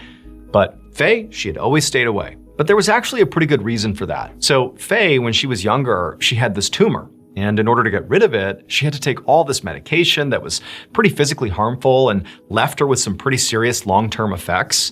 And even though the tumor, did go away and she recovered, that process of recovering and taking all those medications and going to the doctor, it sort of instilled in her this mentality that she was frail and delicate and that she shouldn't take any chances and risk getting hurt. And so she really never did anything that was even remotely risky or even perceived to be risky. Like, for example, hiking up into the mountains. Too risky for her, and so she avoided it. And instead, she kind of developed this really simple, safe daily routine of getting snacks and visiting family, and that's all she ever did. And while in some ways this did, keep Faye safe, it also made her very isolated and lonely. She didn't really have any friends or do anything. She was just kind of stuck in her ways. And so Faye is on this road, and these villagers, these 5 villagers over at the trailhead, have just deliberately called to her by name. They're saying, "Hey, Faye, over here." And Faye's turned and she's looking at them, and they're clearly getting ready to go hike up into the 18 Ponds of the Dragon King. And they tell her, "Hey, come with us, come hiking with us, come check it out." And for Faye, this was so unusual. This was not even remotely how her life went, that there was something in her that for a second just felt really excited. I mean, she did sort of rely on her schedule and her discipline of doing the same thing every day. It kept her safe. But this sudden invitation from these people, these villagers, it just felt like, why not? Why not do something different for once? And she's also thinking, how dangerous can it be? I'm with other people. They seem really competent. Maybe this is a good idea. Maybe I'll just go with them. What the heck? See what happens. And so Faye found herself just sort of drifting over to these very friendly 5 people and saying, what? What the heck? Yeah, I'll come with you. I've never been up there. I'm sure it's great. Let's go. And so sure enough, Faye and her newfound 5 friends from the village, they begin hiking up this trail. And over the next couple of hours, Faye is seeing a beautiful landscape that she was so close to her whole life that now she's seeing for the first time. And it's revelatory. She can't believe that she's lived this close to this majesty for so long and she's never seen it. This was a life-changing experience for her. And so her mood is just so good. And these 5 people are so wonderful, and they're all chattering and talking about their lives. And, Faye's opening up about hers and her health scares and all these different things. And eventually they make their way into this forest, which is really dense, But they eventually reach one of these ponds, one of the 18 ponds, and it's got this huge clearing and all the sunlight's pouring in and there's a waterfall leading into the pond. I mean, it's truly stunningly beautiful. And Faye's friends, they all take a seat right on the shore of the pond and they break out some snacks. And Faye, she sits down, she's got those snacks she bought from the convenience store. And they basically have a picnic right on the shore. And for Faye, it was like this was the most amazing day, potentially, of her whole life. She had broken out of her comfort zone. She had met these wonderful people who were so inclusive. And here she is experiencing this unbelievable natural beauty, like the day couldn't get any better. But as she was sitting there on the side of the pond, enjoying this beautiful scene, she started to feel really intensely fatigued. And at first she's thinking, oh, of course, I don't really get out much and exercise much, and I just hiked up this mountain into this forest. Of course I'm tired. But she felt herself kind of slumping back on the rock she was on and almost like positioning herself like she might lay down and sleep. And then before long, it was like the world around her began getting hazy and, she could see her friends still talking and they weren't really looking at her. They're just kind of enjoying their food. And then it was like Faye just could not keep her eyes open and she put her head down, closed her eyes, and she fell asleep. When Faye woke up again, she was still laying in that same spot, but now it was dark. And also, her 5 friends were gone. She was all alone next to this pond in the middle of this forest. And for Faye, it was like immediately this jolt of panic rocketed through her. She starts looking around for these, friends of hers. They've got to be here somewhere. They wouldn't just abandon her. They were so nice. How could this possibly be? But she's looking around and all she can see is just darkness. I mean, there's some moonlight coming through the clearing over the pond, but when she looked into the tree line, it was just all dark and there's no one. All she can hear is birds and insects, night sounds. And remember, Faye is not somebody who would ever find herself in this position. This is so far out of her comfort zone. Alone at night in this forest, in this austere environment, suddenly it felt very austere, and she's terrified. And at the same time, her mind starts telling her, oh my gosh, this whole thing was a trap. Those 5 people weren't my friends. They brought me up here. They tricked me. They drugged me, or maybe they've left and they're gonna come back and hurt me. And so she's thinking like, oh, I'm in danger. I have to get out of here. And she turns and she looks at the trail that brought them up here. And all she sees is just this dark tree line. And there's this cut path through the trees that's basically pitch black. And she's thinking, I have to walk through that alone in the middle of the night. She didn't have a light or anything that would help guide her way out of here. But as she's sitting there panicking, she's thinking, I have to go right now, like it's life or death. And so she stands up and immediately she feels really weak on her feet. Like she's super fatigued still, but it's like adrenaline is coursing through her body. She's got to get out of here.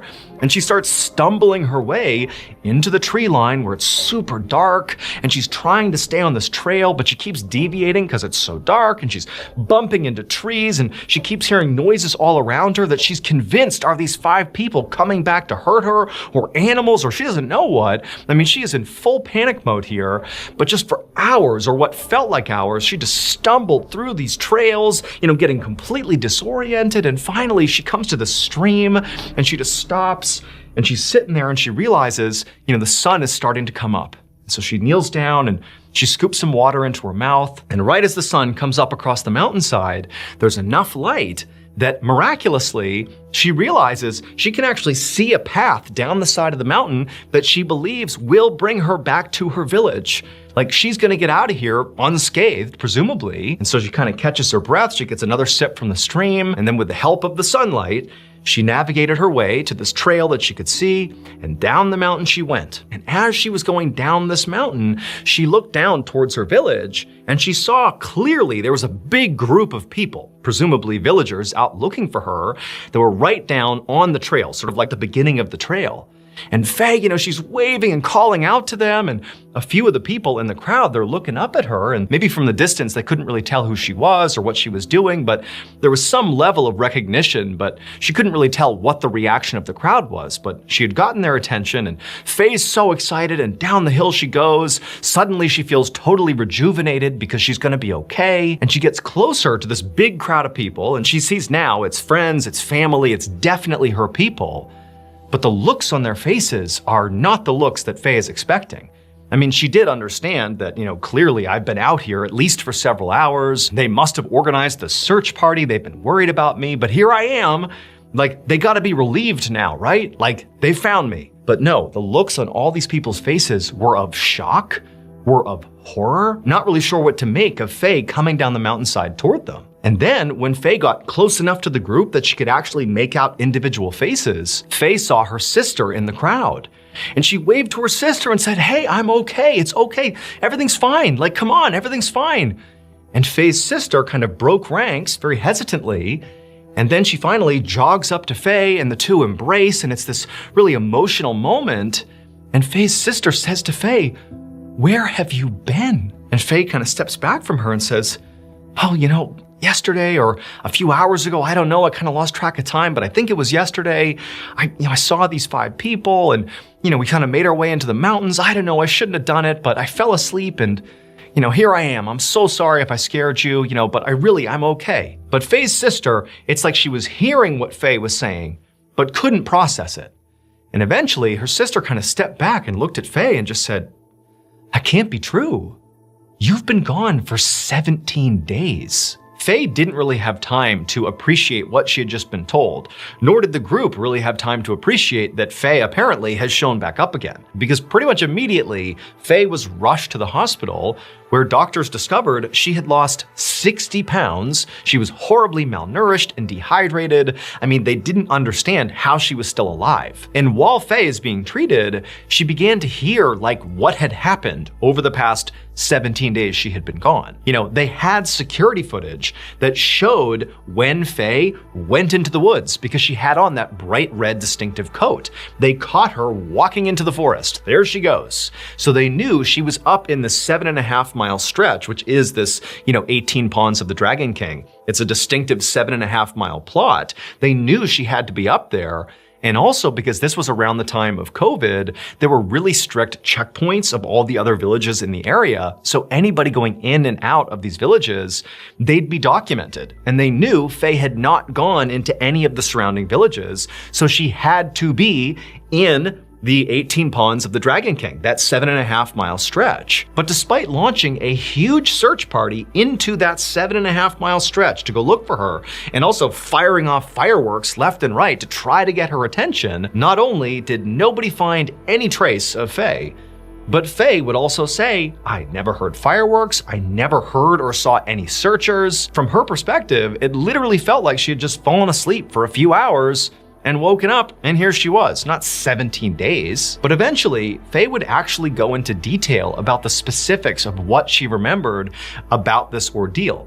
Namely, she would talk about those 5 people, her new friends, who sort of encouraged her to go up into the 18 Ponds of the Dragon King. And she remembered their names, what they looked like, she remembered discussions she had with them, and she painted them as wonderful people, but it's like she just woke up and they were gone. And so she thought, maybe they had tricked her and, maybe they drugged her and that's why she can't remember this stuff, or she didn't know what, but she couldn't reconcile the fact that they seemed like such nice people, but must have had something to do with what's happened here. But after Faye said that, her family, they kind of looked at each other like, "Faye, those can't be the 5 people you were with." And Faye's like, "Why?"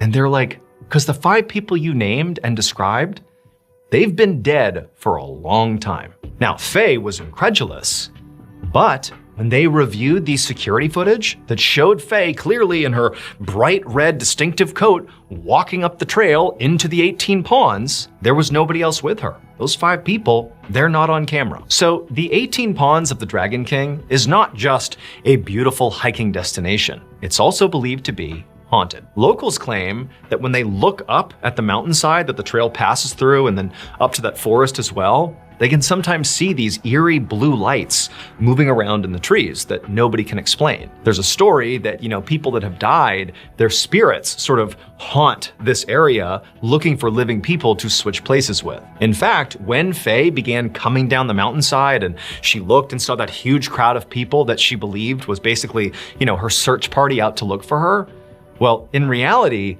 that wasn't the case. One of the locals had looked up and seen what he thought was another one of those lights, not a blue light, but a red light. It was Faye's red jacket. He had seen this red thing bouncing around off in the distance, and he thought it was, one of these strange lights, a ghost, let's say. And so he had told people in the village, and everybody was really excited, and they ran out to go see what it was, and it sort of was a ghost. It was Faye, who'd been gone for 17 days coming down the mountain, and nobody could believe it. They were so shocked. And so to this day, nobody knows what actually happened to Faye. All we know is we have her on camera disappearing into this trail, into this forest, in the mountainside, and then turning back up 17 days later. Keep in mind, before this, the longest anybody had survived out there after getting lost was 12 days, and it was this young man who was really fit, who barely survived. Faye was in horrible shape, and she was out there for 17 days, but somehow she showed up alive. Faye still lives in the village today, and her story, at least from her perspective, has never changed.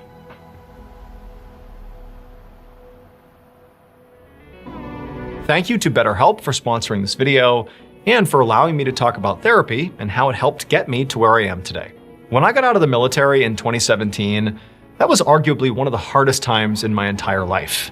You know, even though I was surrounded by friends and family and everybody wanted me to be successful as a civilian, I just wasn't able to kind of reacclimate back into the civilian world. It was like my mindset was still trapped in the military and I just couldn't make the jump. And so as a result, I kind of bottled up my emotions and sort of got easily frustrated with everybody around me. I was mad all the time, but I was kind of blind to it. I actually thought I was just fine. It was not until my friends and family intervened and told me, like, you really need to get some serious help here. Like, you're kind of falling apart. You need some help. And I took their advice and I did go see a therapist. And honestly, that changed my life. In early 2018, when I actually saw a therapist, you know, the thing that really did make the change in me was the therapist was able to kind of give me perspective on my life and kind of show me really kind of where I stand and what was going for me and what I needed to work on. And it really helped guide me towards making better decisions. And today, you know, I still rely on therapy because, you know, I'm in this world of content creation where there's so much pressure on you to, you know, keep your views up and look the part and be happy and successful and all these different things. But like, I'm a human. I have a lot of stuff going on behind the scenes that I need to work out as well. And luckily, my therapist kind of keeps me grounded and keeps giving me the perspective that I need to keep me grounded. And so if you're struggling right now, either because you know you are, or because maybe your circle of friends and family have kind of clued you in that maybe you could use some help, consider giving therapy a try. And a great starting point for therapy is BetterHelp. If this sounds helpful, you can go to betterhelp.com/MrBallen to get 10% off your first month of therapy.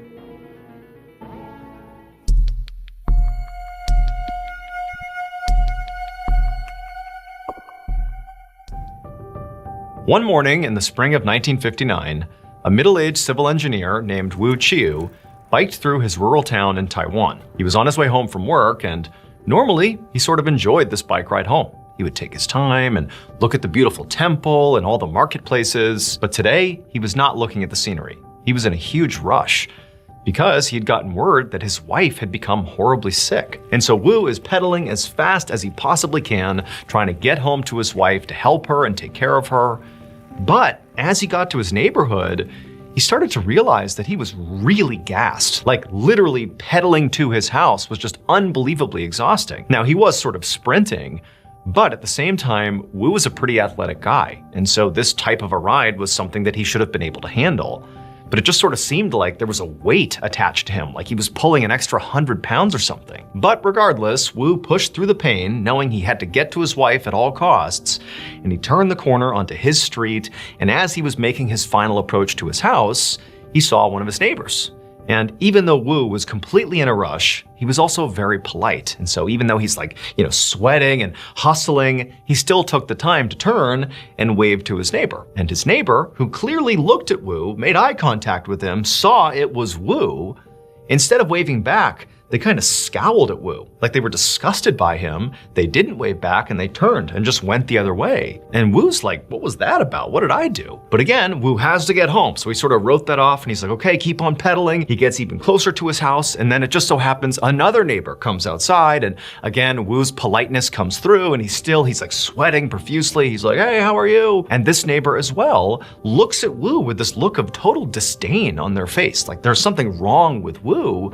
And Woo's like, what did I do? What's going on here? And so that neighbor does not wave back. They go back inside their house. But again, Woo really can't focus on this weirdness with his neighbors. He needs to get home to his wife. And so again, with his heavy legs, he finally gets to his house, parks his bike, and runs inside to see his wife. Woo would find his wife in their bedroom, in bed, and she was looking very pale and sick. Her name was Lin Wang Yao. She was 37 years old, and generally speaking, she was a pretty frail person who was sort of prone to minor illnesses all the time. And so, Woo was sort of accustomed to her not doing so well.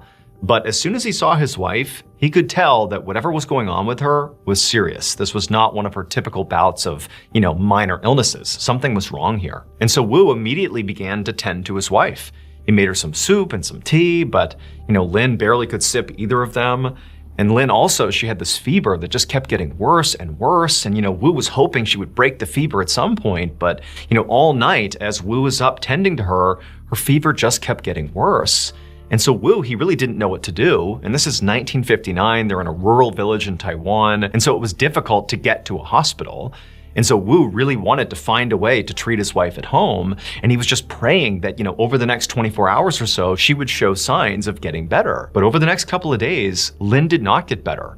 Her fever never broke. She basically stopped eating and drinking. And it was like she was drifting in and out of consciousness. And then finally, after 3 days of this, Woo knew, if I don't get my wife to a hospital, no matter how hard it is to do that, she might not make it. The primary hurdle for Woo to get Lin to the hospital was actually just transportation. He didn't have a car, but he did know that one of his neighbors on his street had a donkey cart. And so he could maybe load his wife into that, and they could get her to the hospital in the cart. And so Woo, he went outside and he found the neighbor who happened to be outside, actually with their donkey cart, and he flagged them down and he asked them if they'd be willing to transport Lin to the hospital in their cart. But just like a few days earlier, when Woo had been biking on his street and his neighbors had been totally weird to him and sort of looked at him with these obvious looks of disgust, this neighbor, who knew Woo really well, looked at Woo and basically gave him one of those looks, like, you gross person, and he turned around like he wasn't even gonna talk to Woo.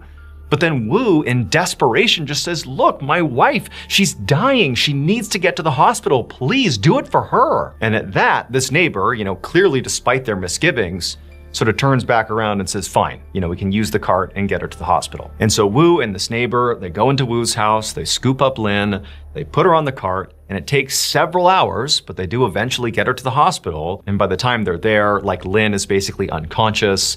They rush her inside, and the doctors and nurses, they try to do everything they can to stabilize Lin. But as soon as she was admitted, it was like her condition only got worse and worse.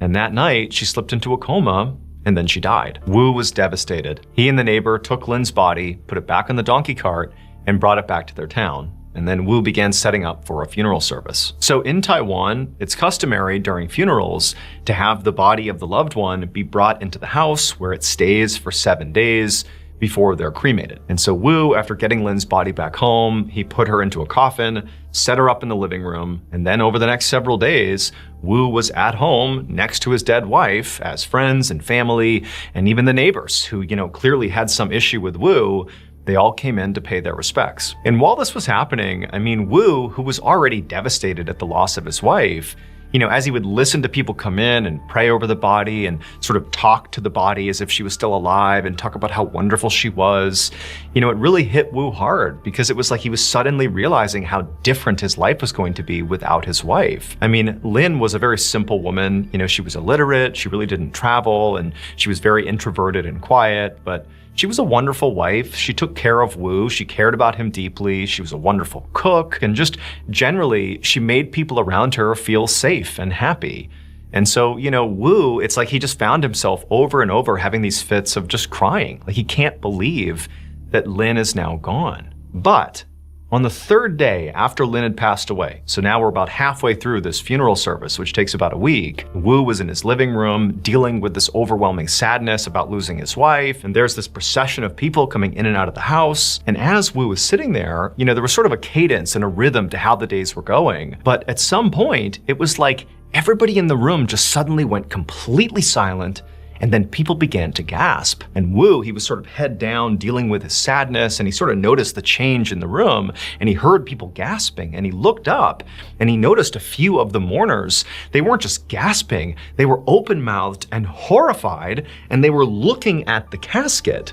And so Wu went from the mourners, and he looks over at the casket, and there, in this open casket, is Lynn, except now she's sitting upright, looking around the room, clearly alive. Now, at first, Wu's reaction was, oh my goodness, my wife must have just slipped into a really deep coma, so deep that the doctors could not distinguish it from death. And so this is a mistake. Like, she was never dead. She's just, waking up from her coma. But at the same time, as Wu's having this immediate reaction to seeing his wife sitting up in her coffin, he's thinking, but over these 3 days that I've not left her side, I've been with her body the whole time. She's not moved, she's not made a sound, she's certainly not had anything to eat or drink. Like, this just doesn't seem possible. And so Wu and the other mourners, after the shock of seeing this sort of wore off, everybody kind of jumped into action, and they rushed over to the casket, and they very gently lifted Lynn out of the casket, and they carried her over to her bed, and they laid her down, and Lynn immediately kind of gestured for water. She was too weak to speak. She had lost a bunch of weight, but she's gesturing for water, and so they give her some water, and she sips the water, and everyone's looking at Wu like, we have to get her to the hospital. Like, what else can we possibly do? But Wu, he's looking at his wife, and she's so frail. She really seems like now she is on the precipice of dying here. And he's thinking, she can't survive another donkey cart ride to the hospital. And so we have to keep her here and hope that she, recovers enough that maybe in a day or two we could bring her to the hospital, but certainly not now. And so over the next couple of hours, Wu, along with some friends and family, just stayed by Lynn's bedside, constantly checking on her, making sure she really was alive. And, she was, albeit, very subdued, but she continued to drink water and had a little food. And amazingly, over the span of only a few hours, Lynn went from basically literally being dead to actually seeming to get a whole lot better. In fact, to the point where, Lynn was actually sitting up in bed and, stretching and moving around as if she was completely fine. In fact, in Wu's opinion, it almost seemed like within a few hours, she was actually physically almost better off than she was normally when she was alive. Like, it was a miracle how quickly she was recovering. And so by that night, when Lynn really did seem like she was effectively back to her normal self, the mourners all left and said, okay, well, I guess Lynn's okay. And they left, and then it was just Wu and Lynn. And Wu had no idea how to handle any of this. He was just so grateful that his wife was alive, even though, again, none of this made any sense. Like, this is so shocking, but he's just grateful that she's alive. The next day, when they woke up, Lynn was so much better that she was out of bed, walking around the house, really excited to face the day. And Wu's like, dude, you were dead yesterday. Like, what's going on here? But Lynn said to him, hey, I want to go out on a walk. You want to go on a walk with me, go to the temple? And Wu, he's looking at Lynn, still like unable to comprehend what's happened here. But he's thinking, she does seem like she's in great health right now. And if she wants to go for a walk, great, I'll go with her. And so the two of them went outside and they began to walk. And as they're walking, Wu, he's a pretty athletic guy, remember? He found himself barely able to keep pace with Lynn, who was like speed walking towards the temple. And on top of that, as they're walking and Wu's like, gassed as he's trying to keep up with his wife, periodically neighbors would, wave to Lynn and Wu, and for just a brief second they would chat. And as Wu listened to Lynn speak, he began to notice something really strange. That Lynn, maybe he didn't notice it before, but he was definitely noticing it when she was speaking to other people. She just sounded different. Like, her accent was different. It did not sound like his wife. And the weirdness around Lynn's miraculous recovery only got more weird over time. Before Lynn died and came back to life, she had been illiterate. But now, she was not only able to read, but she could also read and speak fluent Mandarin, a language she didn't know before she died. Also, Lynn used to be a really skilled cook who loved cooking meat dishes in particular. But now that Lynn has recovered, she no longer wanted to eat meat. She said she was a vegetarian and basically stopped cooking. Also, Lynn began speaking with real authority about the professions of accounting and bookkeeping. And then also she advised her husband to quit his job as an engineer and open up a building materials shop in town because there was a real need for it and he'd make real money that way. And believe it or not, like Wu, he doesn't understand what's going on with his wife, but she really seemed like a force to be reckoned with now. And however she had gained all this extra knowledge, it really seemed like she was sharp these days. And so he was like, all right. And he quits his job as an engineer, opens up this building materials shop, and really quickly, he and his wife began making real money, more money than they had ever made before. And while all this was happening, Wu and Lynn became the biggest curiosity in town.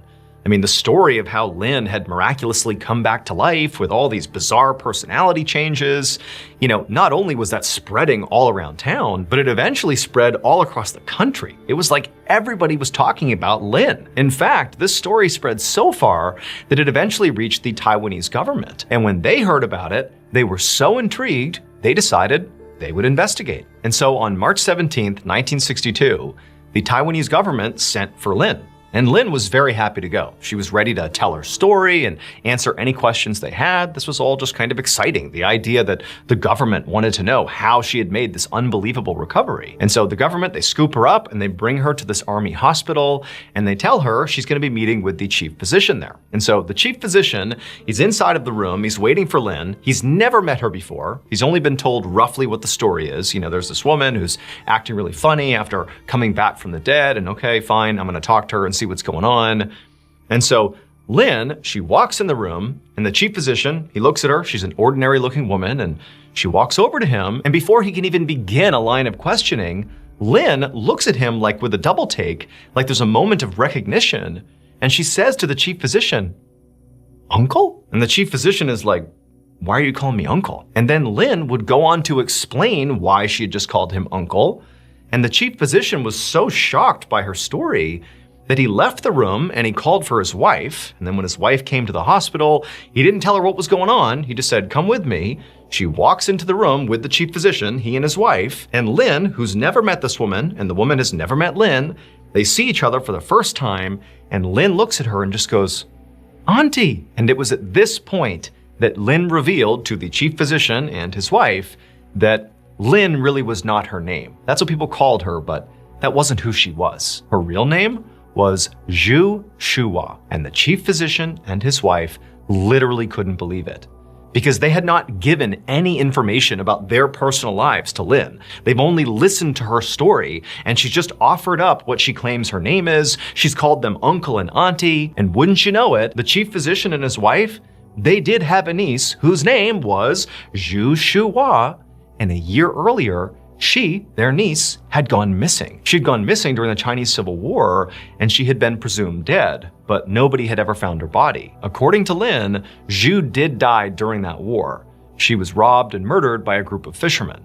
And then after she was killed, her spirit was sort of stuck in this purgatory for some time. But then, a year after Zhu's death, when Lynn died, Lynn said that Zhu's spirit entered Lynn's body, and thus, she came back to life, Zhu did, but in a different body. And so Lynn basically was telling the chief physician and his wife that she was Zhu. She had been reincarnated in Lynn's body. And as crazy as this story sounded, the chief physician and his wife couldn't help but notice that as Lynn was speaking, her accent was exactly like Zhu's. In fact, just generally speaking, Lynn was acting exactly like their niece. She really did seem like the reincarnated version of Zhu. And then when they dug deeper and spoke more to Lynn and also her husband Wu, the physician and his wife learned that, Lynn, when she woke up and was reincarnated, suddenly she was a vegetarian, just like Zhu. Suddenly, Lynn was interested in accounting and bookkeeping. Well, that was something that Zhu was interested in. And also, the biggest one was that Lynn had been illiterate, but then she wakes up and suddenly she reads and speaks Mandarin fluently, the language that Zhu read and spoke. And so the chief physician, he couldn't help but start to believe that maybe Lynn was telling the truth here. Maybe this really was his niece's reincarnated spirit. And so as sort of strange as it was, he told the Taiwanese government that you know what? There's something weird happening here. And, I can't help but believe that maybe there's some truth to this story. But if we really want to pressure test it, Lynn claims that she knows who killed my niece. Like, she knows who killed her, because now she's Zhu. She said it was this particular group of fishermen.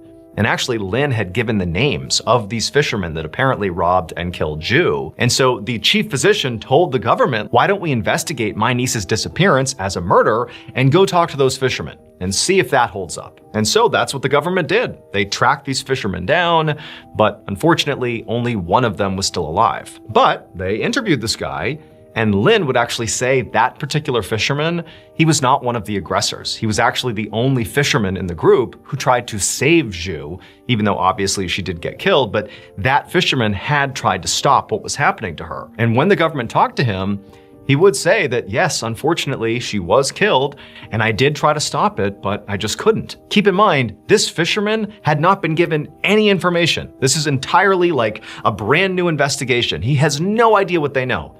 But he basically exactly mirrored what Lynn said happened. And so based on this, they actually closed Zhu Shua's case. It was labeled a disappearance. They changed it to a murder, and they labeled her killers as the fishermen who were deceased at the time. But they were labeled as her killers, and they closed the case based entirely on, a reincarnated spirit's testimony. And there's one more thing. Back in the beginning of the story, when Wu is hustling home, biking as fast as he can to get to his sick wife, and he has those weird encounters with his neighbors, well, it would turn out when those neighbors were interviewed, they would say that the reason they gave those looks to Wu, those looks of disgust and disdain, is because, one, they knew Wu was married to Lin, and they were also aware that she was sick in bed. But here comes Wu pedaling up the road, and he's got this woman sitting on the back of his bike that is clearly not his wife. And so everyone's reaction to that is, Wu is having an affair on his poor wife who's sick in bed. What a horrible person. Now, Wu swore there was no woman on his bike, but he would recall that the bike did feel really heavy, like he was pulling extra weight at the end there. Later, Lin would say that actually Zhu's spirit had come down and hopped on the back of Wu's bike, and it was her basically riding along, hitching a ride up to their house. She was the woman that the neighbors were seeing. But Wu, he was so focused on getting home, even though he felt that heavy weight, he never turned around, and so he didn't see her. And then once Lin passed away, Zhu's spirit, who was now at the home, sort of waiting for this to happen, she switched places with her. For the rest of her life, Lin would live as Zhu, and she would become a community and spiritual leader. And she would pass away in 2018 at the age of 97, and at her funeral, there would be banners hung that actually said both names, Lin and Zhu. And so if reincarnation is real, this story might just be one of the most credible cases ever recorded.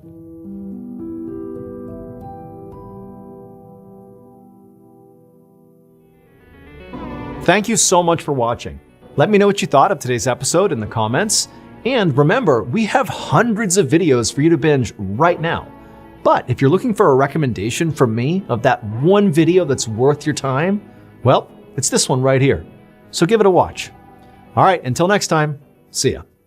In 1985, a group of hikers were making their way down a trail in this big forest in Southern California when one of them looked through the trees off to their side and they saw there was a stream running down parallel to the trail they were on. And in this stream, the hiker saw something that just didn't look right. And so the hikers left the trail and made their way down to the stream. And when they actually saw the thing that stood out to this hiker that was in the stream, they just stopped and stared at it. It would take investigators another 3 years before they would finally understand what the hikers had just found. But before we get into today's story, if you're a fan of the strange, dark, and mysterious delivered in story format, then you've come to the right place because that's all we do, and we upload once a week. So if that's of interest to you, the next time the like button is having a bad day, offer to make them a cup of tea. But make sure you put the milk in before the water and use Splenda instead of sugar. Also, please subscribe to our channel and turn on all notifications so you don't miss any of our weekly uploads. Okay, let's get into today's story.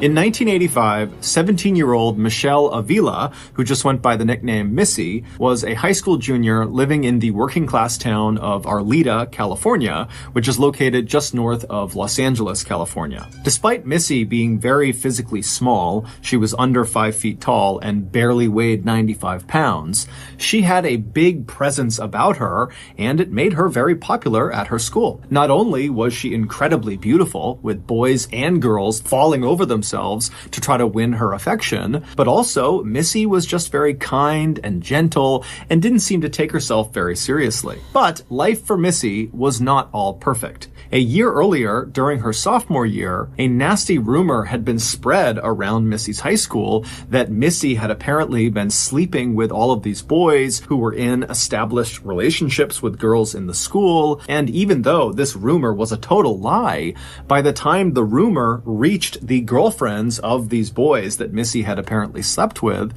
these girls believed it. And so to get their revenge on Missy, one day after school when she had walked outside, this group of girls ganged up on her and beat her really, really badly. In fact, the beating was so severe that when Missy came home, her family immediately pressed charges on the girl that seemed to kind of lead the attack. Her name was Sonia Bond. But despite Missy and her family immediately filing these charges, the case dragged for months and months and months. But finally, by October 1st, 1985, so at the beginning of Missy's junior year, Missy was within a week of actually going to court and taking the stand and testifying against Sonia. And while Missy was certainly nervous about going to court and testifying, she knew deep down she was making the right decision. On October 1st, so a week before Missy is set to testify, Missy came home from school and she told her mom that she had plans that afternoon to go hang out with her friends. This was fairly routine for Missy, who had a big circle of friends,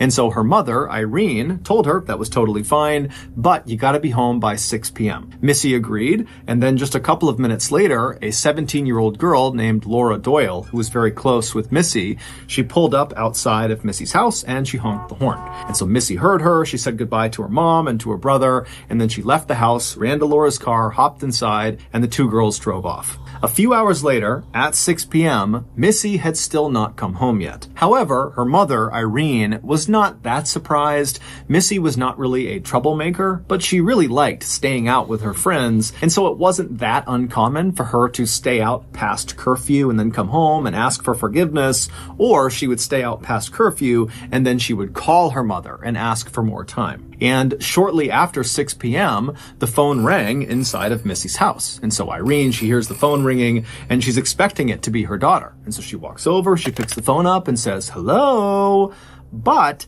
it's not her daughter. It's another young girl's voice. It's Laura's voice, the girl who had picked Missy up after school to go hang out with friends. And before Irene could ask Laura why she was calling, Laura kind of awkwardly asked Irene, "Hey, is Missy home?" And Irene would say, "Laura, she left with you. Isn't she with you?" "No, she's not here. She's running late. Why? What's going on?" After Irene said this, Laura began to panic, and then she proceeded to tell Irene what happened that afternoon while she was out with her daughter. She said after she picked Missy up, the two of them just kind of drove around town, which they did all the time, and then at some point they made their way over to Stonehurst Park, where Missy and Laura and a bunch of their friends would often go and hang out. And so they drove over to Stonehurst, they made their way into the parking lot, and as soon as they were in there, Laura began looking around for other cars that she recognized to see if maybe their friends were there. But after looking around, she didn't recognize any of the cars, and so Laura just reflexively began turning the car around to leave the park. But as she was doing that, Missy stopped her and said, "Wait a minute, I know the guys over there. I want to go say hi." And so Laura stopped the car and she looked in the direction that Missy was pointing, and on the far side of the parking lot were these two guys who appeared to be maybe in their late teens, early 20s. Laura did not recognize either of them, and they were standing outside of this blue car, a blue Camaro.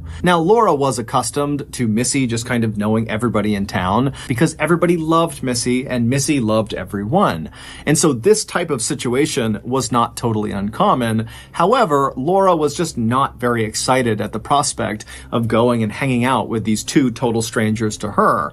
But she could tell Missy really wanted to, and so she turns to Missy and says, okay, go out there, go say hi to them, and I'm going to park and I'll meet you in a second. And so Missy, she hops out of the car and she begins walking over to these two guys and she's waving to them and they're waving back and smiling at her. And Laura, meanwhile, pulls the car into a parking spot. She throws it in park and she's about to get out when she notices her gas gauge is below empty. And so she calls out to Missy, who's now halfway to these two guys, and she says, hey, I'm going to go fill my car up with gas and then I'll come back and I'll meet you. And so Missy turns around and she's like, okay, bye. And so Laura puts her car back in drive and she pulls out of the lot and she heads into town to get some gas. A few minutes later, when Laura pulled back into the Stonehurst parking lot, she looked in the direction of where the blue Camaro and the two guys were and where Missy was headed, and they're all gone. Missy is nowhere to be seen. Now, this was 1985, so Laura could not just call or text Missy to see where she had gone, and so instead, Laura just sat in the parking lot looking at the vacant spot where the blue car had been, kind of going over in her mind what she should do. And eventually, she told herself that, you know what, Missy was a big girl, she can handle herself, she knew those guys,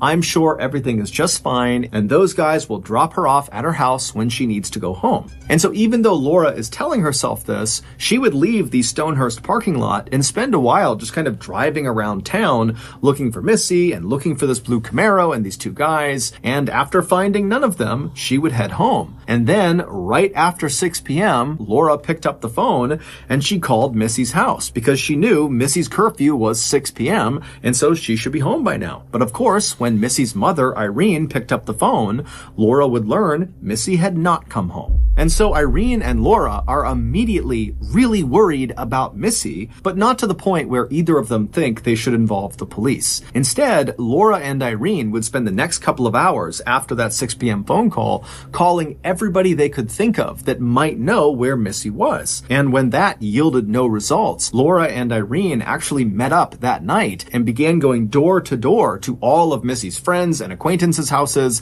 asking the occupants if they knew where Missy was. But by late that night, no one had given them any information about Missy's whereabouts, and so still feeling very concerned about Missy, Laura and Irene decided the best thing to do was just to go back home and go to bed and hope in the morning Missy turned up or someone contacted them with information about where Missy was. But the following morning, Missy had still not turned up and no one had heard from her, and so that morning Irene went to the police and told them what was going on. Immediately, the police honed in on Laura and began going over every single detail of what that blue Camaro was doing, what those two guys looked like, what did Missy say about these two guys? Did she give any information about where they might go or who these guys were? And Laura, she was totally guilt-ridden and emotional about being the last person to see Missy before she has apparently vanished. And she sat there trying to give every bit of information she possibly could about what had happened that day. But unfortunately, she was just too far away from these two guys and their vehicle. She could only give them a sort of basic physical description,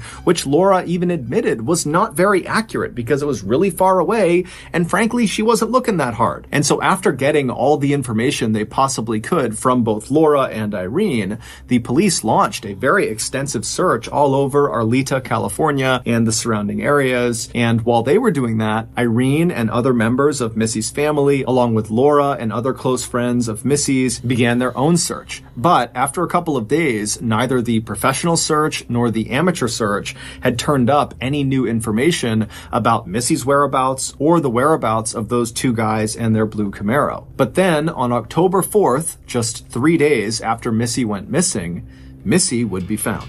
However, it would take investigators another 3 years to finally make sense of what actually happened to her. Based on eyewitness testimony, here is a recreation of what happened to Missy on the day she vanished. On that day, which was Tuesday, October 1st, 1985, Missy came back from school. She told her mother she wanted to go out and hang out with her friends. Her mother told her, okay, be home by 6. And then a couple of minutes later, Laura pulled up outside and honked the horn, and Missy ran outside, hopped in the car, and they drove off. The pair would drive around town for a few minutes before making their way to Stonehurst Park. Now, to understand what happens next, you need some context. Missy had two best friends. One of them was 17-year-old Laura Doyle, who she was with, and the other was another 17-year-old girl named Karen Severson. These three girls had met when they were in grade school, they lived basically on the same street, and they spent virtually every second of every day together. However, a month earlier in September, the trio had had a falling out, because a month earlier, another rumor about Missy sleeping with boys who had girlfriends began circulating around the school, except this time, the girlfriends in the rumor were Laura and Karen. Now, of course, Laura and Karen were well aware of the fact that a year earlier, Missy had been accused of something similar and it had all been a big lie. And so going into this new rumor, Laura and Karen knew that the likelihood of it being real was very slim. But because this rumor directly involved them and their boyfriends, they felt a little concerned. And so Laura and Karen went to Missy and they said, "Hey, we don't think it's true, but is it true? Did you sleep with our boyfriends?" And Missy immediately is like, "Are you kidding me? No, I didn't sleep with your boyfriends. Did you see what happened last year? It's the same thing. It's a lie. It's just a rumor. I can't believe you would think I would do that to you." And so pretty quickly, this discussion escalated to a full-blown fight between the girls. Or more specifically, it turned into a full-blown fight between Karen and Missy. Because Laura, she was worked up about it, but pretty quickly she was able to calm down. But Karen, she didn't calm down. Because apparently Karen had seen Missy at some point flirting with her boyfriend, and so when this rumor began to circulate, Karen felt like, you know what? It could be true. She might have had sex with my boyfriend. And so eventually, the three girls just stopped fighting. Not because they had reached some sort of compromise, but rather because Missy just tried to turn around and walk away. And when she did, Karen wound up and slapped her across the face. And as soon as that happened, all three girls knew a line had been crossed, and now their decade-long friendship was potentially ruined. Over the next couple of weeks, Missy and Laura were able to come together and patch things up, but Missy and Karen continued to avoid each other. However, the distance between them really wore on both of them, and so finally, on the morning of October 1st, Karen would reach out to Missy and she would apologize. And Missy was really touched by this, and before long, Missy and Karen and Laura had made plans for that afternoon to meet up at Stonehurst Park to have a good day together, just like old times. So that afternoon, Laura picks up Missy from her house,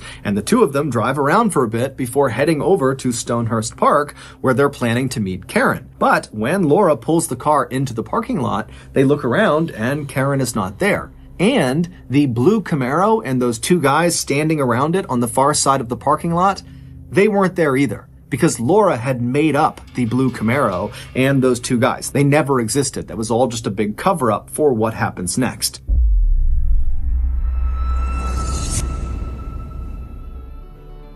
A few years ago, I was told that my anger issues were actually tied to something much bigger. I was depressed. But despite agreeing with this conclusion, it was still really difficult for me to go out and get help. I just felt really uncomfortable at the notion of walking into some doctor's office and telling some stranger about my feelings that I didn't even understand. But with the encouragement of my family and friends, I did seek out a therapist, and honestly, it saved my life. So if you have a lot on your mind right now, but you've put it off because it's too uncomfortable to go out and get help, then today's video sponsor, BetterHelp, is for you. BetterHelp is a highly reviewed online therapy platform, which means you don't ever have to walk into the doctor's office and have some super intense in-person conversation about your feelings. Instead, you can get the help you need from the comfort of your own home. On BetterHelp, all 20,000 plus therapists, without exception, are licensed, trained, experienced, and accredited psychologists, marriage and family therapists, clinical social workers, or licensed professional counselors. They also all have a master's degree or doctorate degree in their field, and they possess at least 3 years and 1,000 hours of hands-on experience. Therapy really does work, and BetterHelp is the most accessible, affordable, and convenient therapy option out there. Visit betterhelp.com/MrBallen. That's better, H-E-L-P, and join the over 2 million people who are taking charge of their mental health with the help of an experienced professional. Special offer for you, get 10% off your first month when you go to betterhelp.com/MrBallen.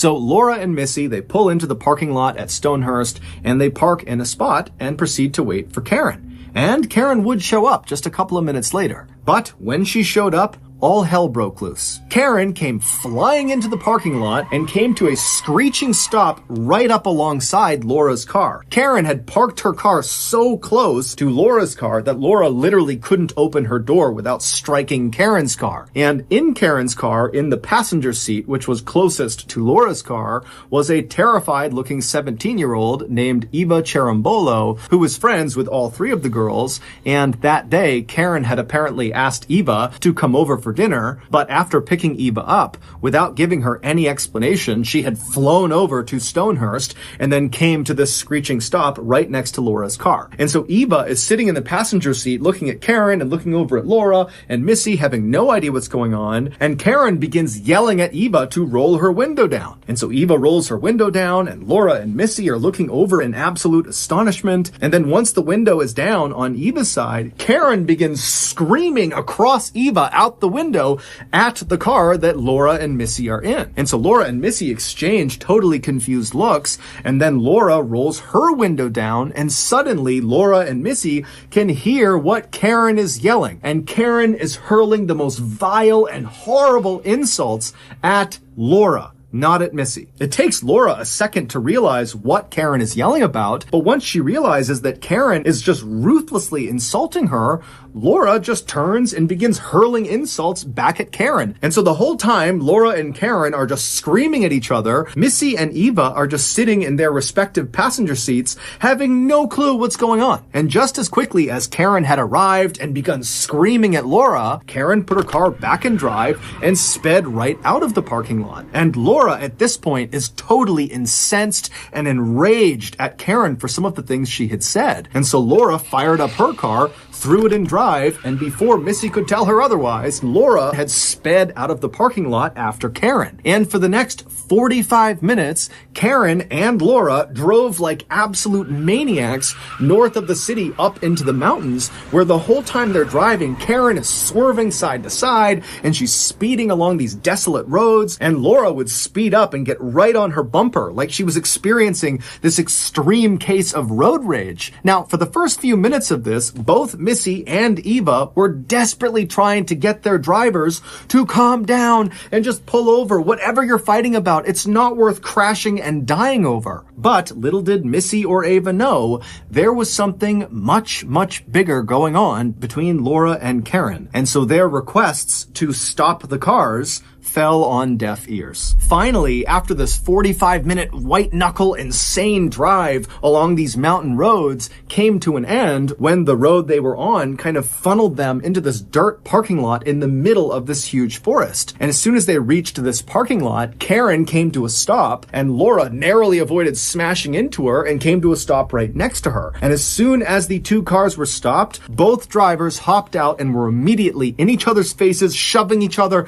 screaming at each other, just continuing this awful fight. Eva just stayed in the passenger seat and did nothing. She was just hoping that whatever was going on would eventually end and they could leave. But Missy, she's looking out there at her two best friends who seem like they're about to kill each other. And so Missy decides she's going to get out and try to separate them. And so she begins to open her car door, and the second she does, both Karen and Laura, who were maybe 5 or 6 feet away from her car door, they both immediately stopped fighting. It was like a switch had been thrown, and whatever was going on had come to a complete and total stop. And at the same time they have suddenly stopped fighting, both girls simultaneously turn and look at Missy. And before Missy could say or do anything, Karen and Laura ran over and positioned themselves right outside of Missy's door. So Missy could no longer shut the door, and Missy could not get out of the car. She was totally trapped. And as soon as Karen was in position right outside of the car, Karen kind of got down and got right in Missy's face, and with a very menacing and hissing voice, she looks at Missy and says, "You know, this whole thing was a joke. Me and Laura, we weren't actually fighting. We're not mad at each other, but we are mad at someone.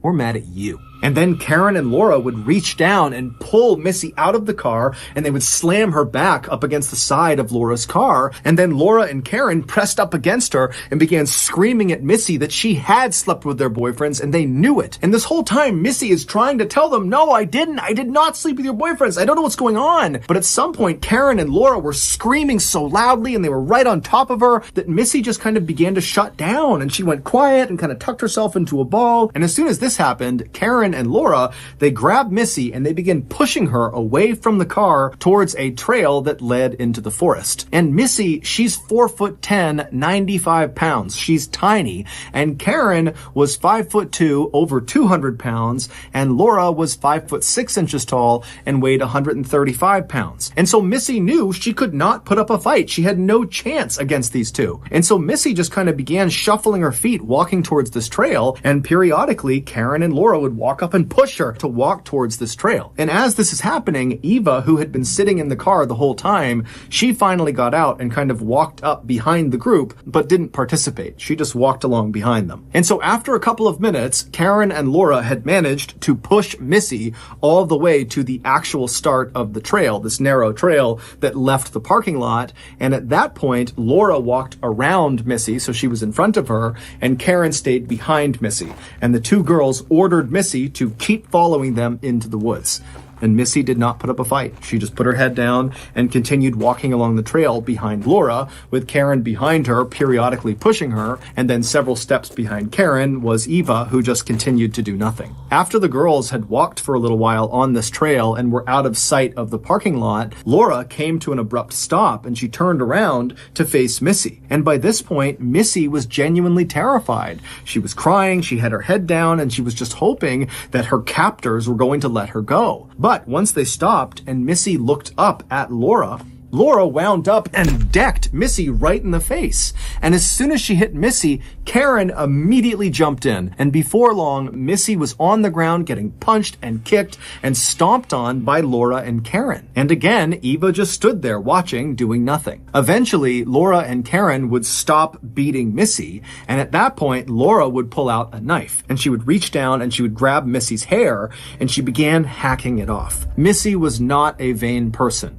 but she loved her hair. It had to be perfect anywhere she went. It was her prized possession, and Laura and Karen knew it. And so Laura, she begins hacking off the hair with her knife, and Karen, who wanted to get involved but didn't have a knife, just began grabbing Missy's hair and ripping it out with her fists. Finally, after much of Missy's hair had been hacked off of her head, Laura and Karen stopped and just stood up and looked down at Missy, who was now in the fetal position just crying to herself. But Laura and Karen were not done. At this point, they got out restraints and they tied Missy's hands behind her back and they gagged her mouth. And again, Eva did nothing. Once Missy was completely restrained, Laura got up and began walking towards a nearby stream that was about 10 feet away from them down a hill. And so Laura gets down to the stream, she wades in about halfway where the water comes up about 8 inches on her leg, and then she turns around and she looks up the hill at Missy and Karen and Eva, who's off to the side. And Laura, while staring directly at Missy, she reaches down and begins running her fingers through the water and says to Missy, "Why don't you come down and get in the water with me?" When Missy didn't move, Karen, who was standing next to her, hauled her up and then pushed her down the hill. And Missy doesn't have the ability to brace her fall because her hands are bound, and so she slams down on her face and she rolls down to the edge of the water, and there she stops. And before Missy can get up, Karen and Laura had descended on her, they'd grabbed her by the shoulders, and they began dragging her out into the water. And so Eva, who's watching this happen, again does nothing, and just turns around and begins running down the trail back towards the cars. When she gets to the cars, she discovers they are both locked, so she can't go anywhere, and she was too far away from anywhere to walk, and so her only choice was just to go back down the trail to where her friends were. And so Eva goes back to this trail, and she begins walking in the direction direction of the stream, and as she's walking, before she can see any of the girls, she hears a terrifying, blood-curdling scream coming from somewhere deep in the forest. And Eva was so terrified that she stopped where she was, she turned around, and she ran back to the cars. Eva would sit down on the ground between the two cars, and she would begin to rock back and forth. After nearly an hour of doing that, Karen and Laura suddenly emerged from the trailhead, soaking wet and laughing. Missy was not with them. After Ava had turned around and run away from the stream to go back to the cars the first time, Laura and Karen had grabbed Missy, dragged her into the water, and laid her on her stomach in the 8 inches of water. And so Missy is trying desperately to keep her head out of the water, but Laura comes around and grabs her legs and presses them into the water, and then Karen comes around and grabs the back of Missy's head and forces her head down into the water. Missy would start fighting for her life, trying to wriggle her way out of the water, and at some point she would manage to get out from under their grasp, and as soon as her head cleared the water, she took in a big breath and then let out that piercing, horrifying scream that Ava heard as she was walking back down the trail, which scared her and caused her to run away again. And after Missy let out that primal scream, Karen readjusted her grip and pressed her head back into the water. Missy would continue to squirm and fight against Karen and Laura, and periodically she'd get her head up out of the water just enough to get a little gulp of air, and then she'd choke down a bunch of water and have her head pushed down into the water again. Until finally, Missy's strength just started to ebb. And when Karen and Laura sensed that Missy was on the verge of death and she was very weak, they seized the opportunity and they leapt off of her just long enough to run over to the side of the stream where there was this big, heavy log, which investigators would later determine weighed over 100 pounds. So it weighed more than Missy, and Karen and Laura, they'd pick this log up, they'd walk back into the stream, and they dropped the log directly on the back of Missy's head, forcing it down into the water permanently. A few minutes after drowning Missy in the stream, Karen and Laura walked out of the trail, they got into their cars, Eva climbed into Laura's car, and the girls just left the parking lot and drove back home, leaving Missy in the woods. 3 days later, a group of hikers were in that forest near where Missy had been killed, and they spotted her body in the stream. When police arrived, they found cigarette butts, a beer bottle, and men's overalls lying out near where Missy was found. These items were there entirely coincidentally. They had nothing to do with what happened to Missy, but they somehow made the lie about Missy being with those two guys in their Camaro before she vanished seem more believable. Mostly because when Laura described these two guys to police, she kind of made it seem like they were bad boys or troublemakers, like the type of guys who would go off into the woods and smoke and drink for fun. And so the police just continued to chase down this two guys and a blue Camaro lead until the murder case went cold. But 3 years after Missy was murdered, Eva, who had been threatened by Karen and Laura never to say a word about what she knew, finally came forward to police and told them that Karen and Laura had killed Missy. When Karen, Laura, and Missy became teenagers, Missy really blossomed into this beautiful young woman who everybody seemed to adore. Meanwhile, Laura and Karen had the opposite experience. They felt awkward in their bodies and felt like no one really liked them. And so in time, they became very jealous of Missy, and that jealousy turned into resentment, and that resentment turned into hatred. And so in 1984, it was Karen and Laura who started that rumor about Missy sleeping with all these boys who had girlfriends. And that lie would get Missy attacked and beat up really badly. But that wasn't enough for Karen and Laura. They felt like Missy deserved worse. And so the following year, in September of 1985, Laura and Karen decided to kill Missy. Their plan began with spreading another rumor about Missy, about how she was sleeping around with boys with girlfriends, except this time the girlfriends in this rumor would be Laura and Karen. They did this knowing this rumor would start a fight between the three of them, and they knew that Missy just would not be able to be mad at her friends. She would want to make up with them. And so Karen and Laura, they start this rumor. It does cause a big blowout fight between the three of them. But then after this fight, Laura very intentionally makes up with Missy and kind of says, hey, let's make things right again. And so she pretends to be friends with Missy. And then a couple of weeks later, on the morning of October 1st, Karen would contact Missy. She would tell her how sorry she was. And she asked her, hey, do you want to get together today, all three of us, just like old times? And Missy fell right into their trap because she was so excited at the prospect of getting to spend time with her two best friends who she really did love.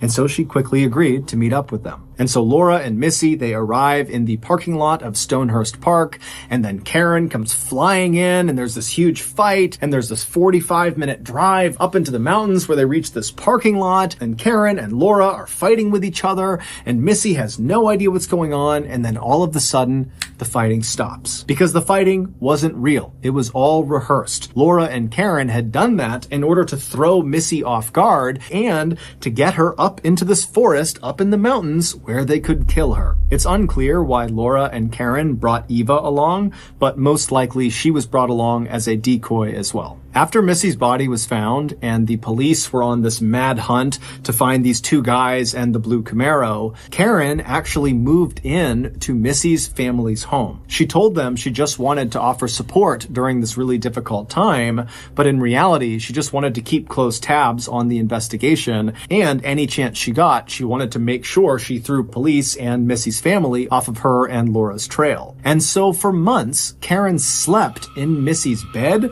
She ate at the same dinner table where Missy would eat with Missy's family, and Karen would spend hours out in the car with Missy's mother, Irene, and other members of Missy's family driving around looking for clues about where Missy could have gone or who really was responsible for Missy's death. When the truth finally came out 3 years later that Karen and Laura had been the ones who killed Missy, Missy's family could not believe that their daughter's killer was literally living with them the whole time. Ultimately, Laura and Karen would be found guilty of killing Missy, and they would each be sentenced to 15 years to life in prison. Karen Severson was paroled in December of 2011, and Laura Doyle was paroled a year later in December of 2012.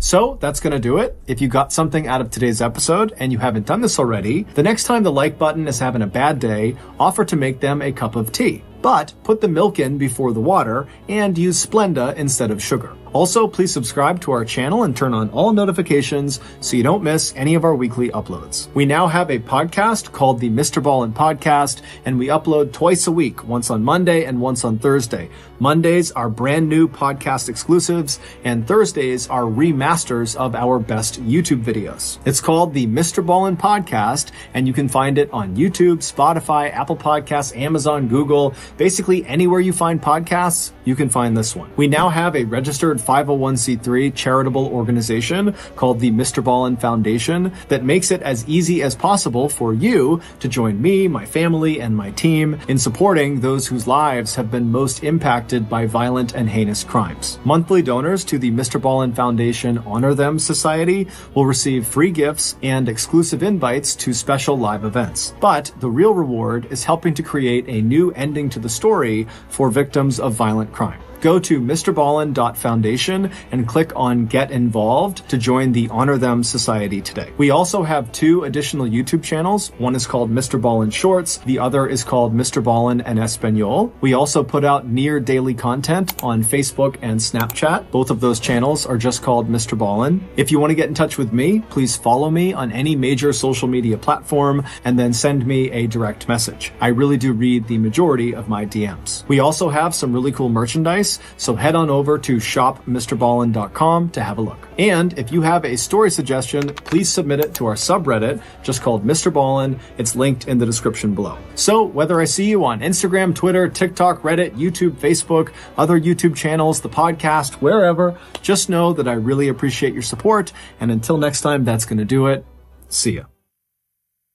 Sometimes the truth is stranger than fiction, and today we're going to look at 3 stories that demonstrate that. But before we get into those stories, if you're a fan of the strange, dark, and mysterious delivered in story format, then you've come to the right channel because that's all we do, and we upload 3, 4, even 5 times every week. So if that's of interest to you, please offer to take the like button out on your boat for a scuba diving trip, and once they get off the boat and they go underwater, just turn your boat around and head back to shore.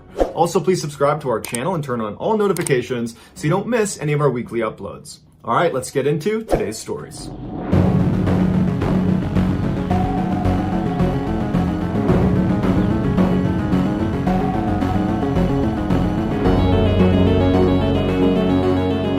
A 28-year-old Russian man named Artyom Sidorkin started having severe chest pains, and at first he tried to ignore it, but it got so bad he could barely stand up, and then he began coughing up blood, and so finally he went to the emergency room. When he got there, even before the doctors examined him or gave him an x-ray, just based on the way he presented to them, being pale in the face and hunched over and very sick looking, they assumed this must be something very serious. So that day they brought Mr. Sidorkin in for an examination, and after talking to him and hearing about all of his symptoms and just looking at him, the assumption was he probably has a tumor in his lungs. And so they sent him in for an x-ray, and afterwards the radiologist looked at the x-ray and confirmed that, yep, there is a mass growing inside of your lungs. And so before they went to just start removing huge pieces of his lung, they told him that they would like to do a biopsy where they remove a small piece of the tissue and test it to see if it's cancerous or not. And so Mr. Sidorkin is terrified, but he says okay. He schedules his surgery. He goes in a couple days later, and the surgeon pulls out a piece of his lung tissue,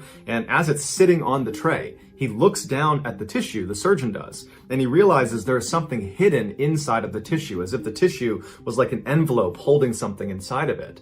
And so he opened it up, and there, growing on the side of his lung, was a small fir tree. It was 5 centimeters long, it was green, it looked very lively, it was just a thriving little tree. The doctors believed Mr. Sidorkin, who was a botanist, had inhaled a seed of a fir tree, and it got lodged inside of his lung tissue. And then as it grew, its pine needles began piercing his blood capillaries, causing him to cough up blood. After the discovery of what was inside of his lung, a spokeswoman for the Royal Botanic Gardens in London said that it is possible for a seed to germinate inside of the dark, damp conditions inside of a lung, but it is unbelievably bizarre. When doctors informed Mr. Sidorkin that he did not have cancer, he had a tree, Mr. Sidorkin was shocked, and he said, I never got the sense that there was a tree growing inside of me. But more than shocked, he was just relieved that he was cancer-free. There is a picture of this tree inside of his lung tissue, but it's a bit graphic, so if you want to see it, go ahead and Google tree in lung, and I'm sure you'll find it. Growing up, Pauline Dakin always suspected that there was just something off about her family. And years later, she would find out she was right. In 1970, when she was 5 years old, her parents, Ruth and Warren, separated. And to Pauline, it wasn't that much of a shock because her father, Warren, was a heavy drinker and he was extremely violent. But after they separated and Pauline, her mother, and brother had moved into another house on the other side of Vancouver, Canada, Pauline noticed her mom started to act really anxious all the time, but she never knew why. When Pauline was 9, her mother told her and her brother that they were going to go on a vacation to Winnipeg, which is 1,000 miles away from Vancouver. And so they loaded up the van, they hopped in, and they drove all the way to Winnipeg. And when they got out, they went inside their new vacation home, and Ruth informed her children that they were actually never going back to Vancouver. And when Pauline and her brother said, why? Dad's still back in Vancouver. I want to see Dad. But Pauline said, sorry kids, this is the way it has to be. And when you're old enough, I'll explain everything. Confused and sad, Pauline and her brother began starting a new life in Winnipeg. Over the next 4 years, Pauline never saw her father, and so she lost touch with him. But she started making a couple close friends in Winnipeg, and she was starting to feel like this was home. But right as she was starting to feel normal, her mother told her and her brother that they needed to move right now all over again. This time they were going to go all the way to New Brunswick, the far east side of Canada. Their mother made them swear they would tell no one about this move. But later that day, when Pauline was with her best friend Wendy, she let it slip that she was moving, and so when Ruth came to pick Pauline up from Wendy's house, the two girls had to affect these sort of breezy goodbyes to each other so that Pauline's mother wouldn't suspect anything. Once in New Brunswick, the family did put down roots and they stayed there for many years, but Pauline's mother still was just incredibly anxious and paranoid about something. The kids just had no idea what it was. Fast forward to 1988, when Pauline was 23 years old, She had moved 2 hours away from the family home in New Brunswick and was living with her boyfriend and was working as a reporter at a local newspaper. And during that time, her mother called her and said, "Hey, I'd like to meet you at a motel. I'm finally ready to tell you everything about your childhood." Pauline was really intrigued and excited. This was a conversation that was literally decades in the making. And so Pauline eagerly went to the motel. She saw her mother waiting outside, kind of pacing around, looking very anxious. And so she walks up to her mom and she waves and she's about to speak when her mother just looks up at her and puts her finger over her lips, telling her to be quiet. And then she jams an envelope into Pauline's hands. And on the envelope, it just says, "Don't say anything. Put your jewelry inside of this envelope. It's probably bugged. I will explain everything inside. Just please don't speak." And so now Pauline's really confused, but she did as she was told. She took her jewelry off, put it in the envelope, and gave it back to her mother. And then the two of them silently walked into the motel, into the room where Pauline's mother was staying. When they went inside, there was a man sitting in the middle of the room that Pauline immediately recognized. It was the reverend of their church when they used to live in Vancouver. His name was Stan Sears, and Pauline's mother had been his secretary the whole time they'd gone to that church. Pauline always knew her mother and Stan were close friends, and in fact had kept in touch after they left Vancouver and were in Winnipeg and then New Brunswick. In fact, Pauline remembers periodically seeing Stan show up in Winnipeg and New Brunswick to visit with Pauline's mother. So it was a surprise, but not a total shock, when Pauline's mother confessed to her that in fact she and Stan had fallen in love. And in fact, they had had a secret relationship from the time they lived in Vancouver. But this revelation was nothing compared to what Pauline heard next. Her mother explained that the reason they had had to move so many times during her childhood was because Pauline's father, Warren, was actually a mobster and was a key member of an organized crime syndicate in Vancouver. Right after they separated, Pauline's mother found out she had a hit put on her head because the mob now believed that the husband could not control her anymore and she knew too much. Stan also found out that he had a hit on his head because Ruth discovered that the mob wanted to kill him too because they knew about their relationship. And then also, apparently Stan was counseling a man that was in his congregation that wound up being a mobster, and so the mob believed this man had given up critical information to Stan, making him even more of a liability. At first, Stan said he didn't believe any of this, but when he found out the man he had been counseling had been assassinated, he knew it was true. They decided not to tell the police and instead go into hiding together because Pauline's mother knew what happened to families that snitched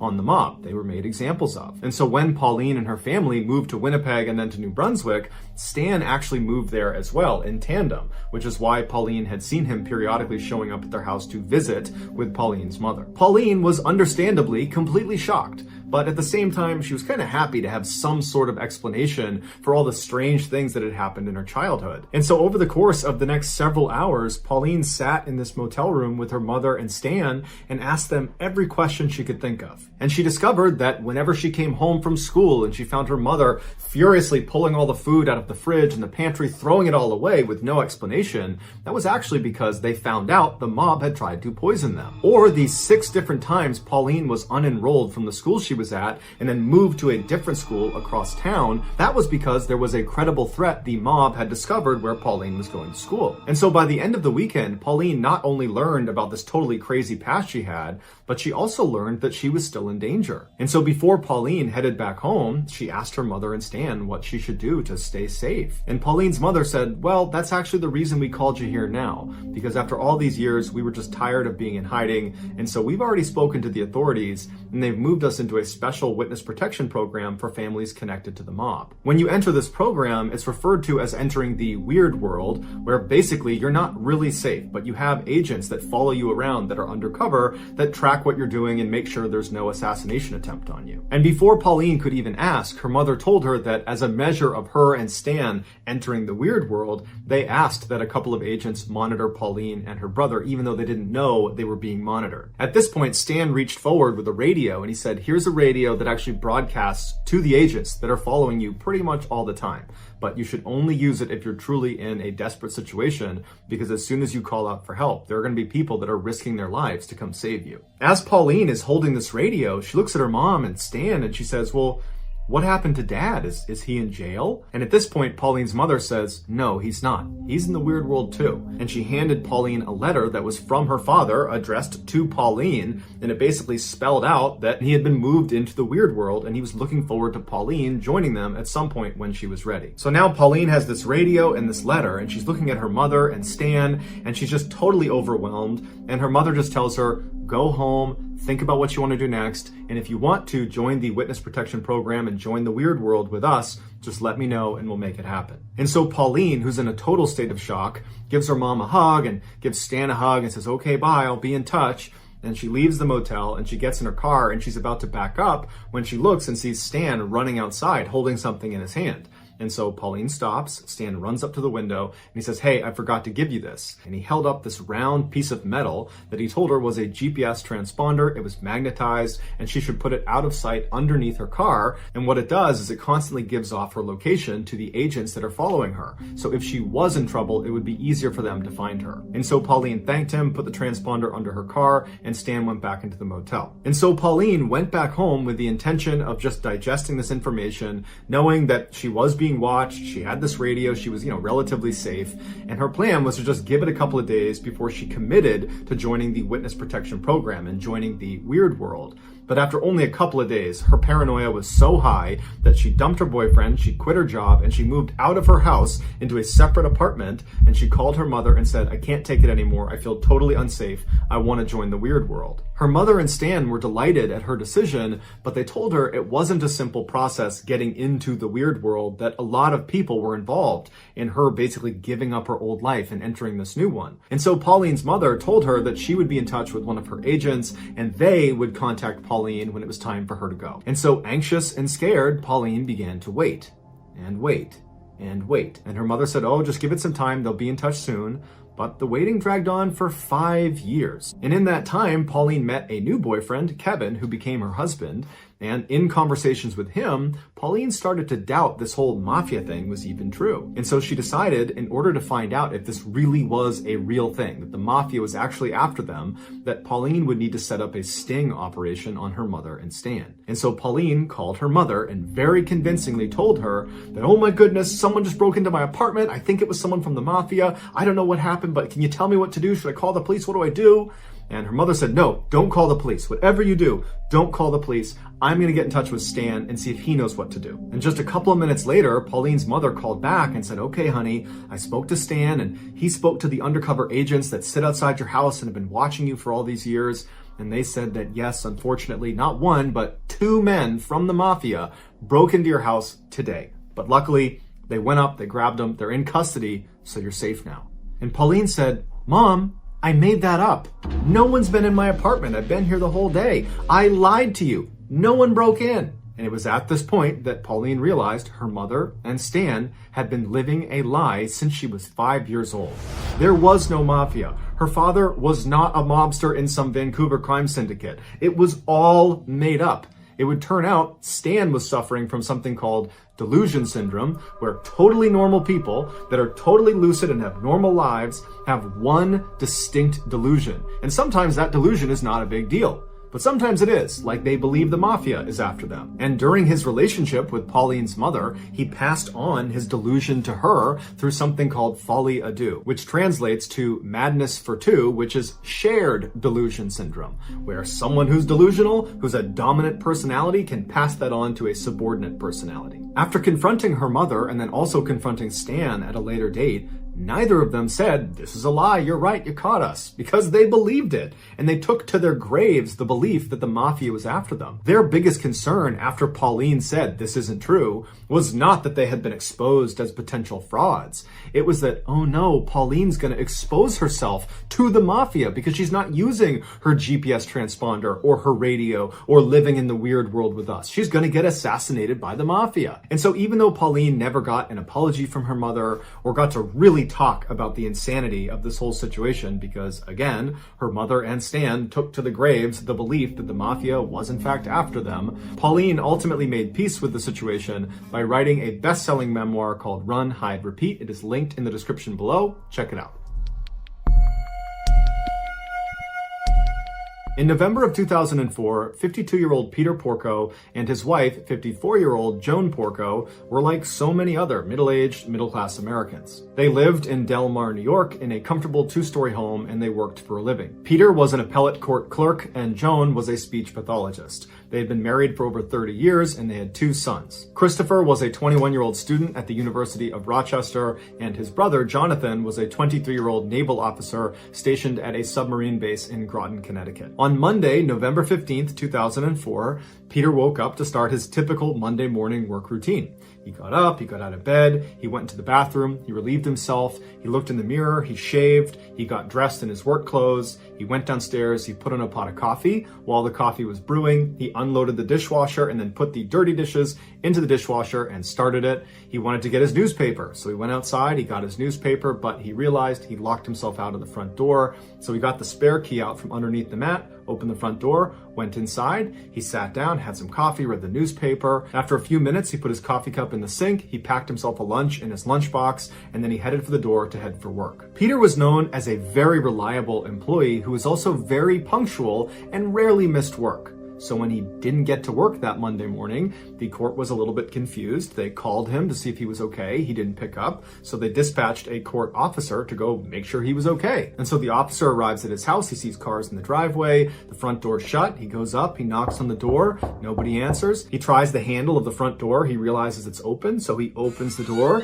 and he yells out, "Hey, I'm just looking for Peter." And the door hits something on the ground. He pokes his head inside and looks down, and there on the ground, the thing blocking the door, is Peter Porco's body. He's clearly deceased, and he clearly has a massive head wound. The court officer steps outside immediately, calls 911, local police show up, they go inside, and sure enough, Peter is dead. They go upstairs and they find his wife, Joan, in bed, also with a massive head wound, but she was still alive. Joan was rushed to a hospital where she underwent emergency surgery and then was put into a medically induced coma. Meanwhile, the police began their investigation into who could have done this. They quickly discovered that the home's alarm system had been smashed and a phone line, because there still was landlines at the time, had been cut from the outside, and a screen in one of the windows had been slashed that looked like the way someone climbed into the house. However, nothing appeared to have been stolen because police almost immediately found Peter's wallet with money inside of it still sitting in the house, as well as very expensive jewelry that belonged to Joan still sitting in the house. As they continued to search the house, they discovered a fireman's axe that belonged to the Porcos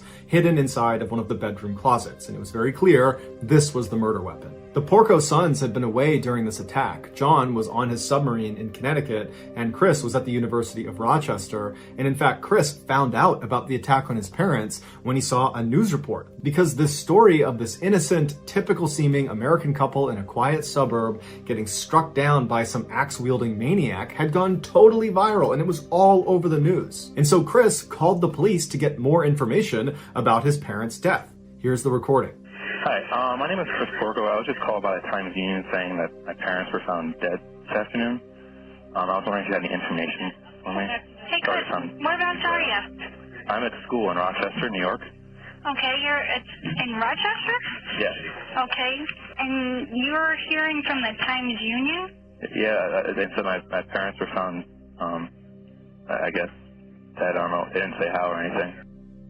So you will be here probably, you're going to go right to Albany Med? I don't know. I don't even know where my mom is, but... Yeah, she is at Albany Med. Okay. Do you know her condition? No, because I haven't talked to her. Let me give you my pager number. As you can tell, Chris is extremely emotional. He's beside himself. He can barely speak. He's so upset about what's happened to his parents. No, actually, he sounds as calm as if he's ordering a pizza, because Chris Porco was actually a psychopath, and he was the one who attacked his parents with the axe. As it turns out, Chris was failing at school and taking out huge loans in his father's name by forging his signature, and his father found out about it. So Mr. and Mrs. Porco write their son a strongly worded email where they tell him this behavior has to stop, and they're very disappointed in him, but they love him and they will help him get back on his feet. Chris responded by driving home in the middle of the night, sneaking into his house and attacking his parents with an axe. While this case is already disturbing and horrific and tragic, It's what happens to Chris's father after the attack that makes it one of the most brutal cases of all time. After being struck 16 times in the head and laying unconsciously in his bed as his son snuck out of his house, Peter suddenly sat up and began his morning routine. He got dressed, he went to the bathroom, he shaved, he went downstairs, he made coffee, he did his chores, he went outside to get the newspaper, he got locked out, he got the key from under the mat, went back inside, he packed his own lunch. When he was finally ready to go, he headed for the door and then he collapsed and he died.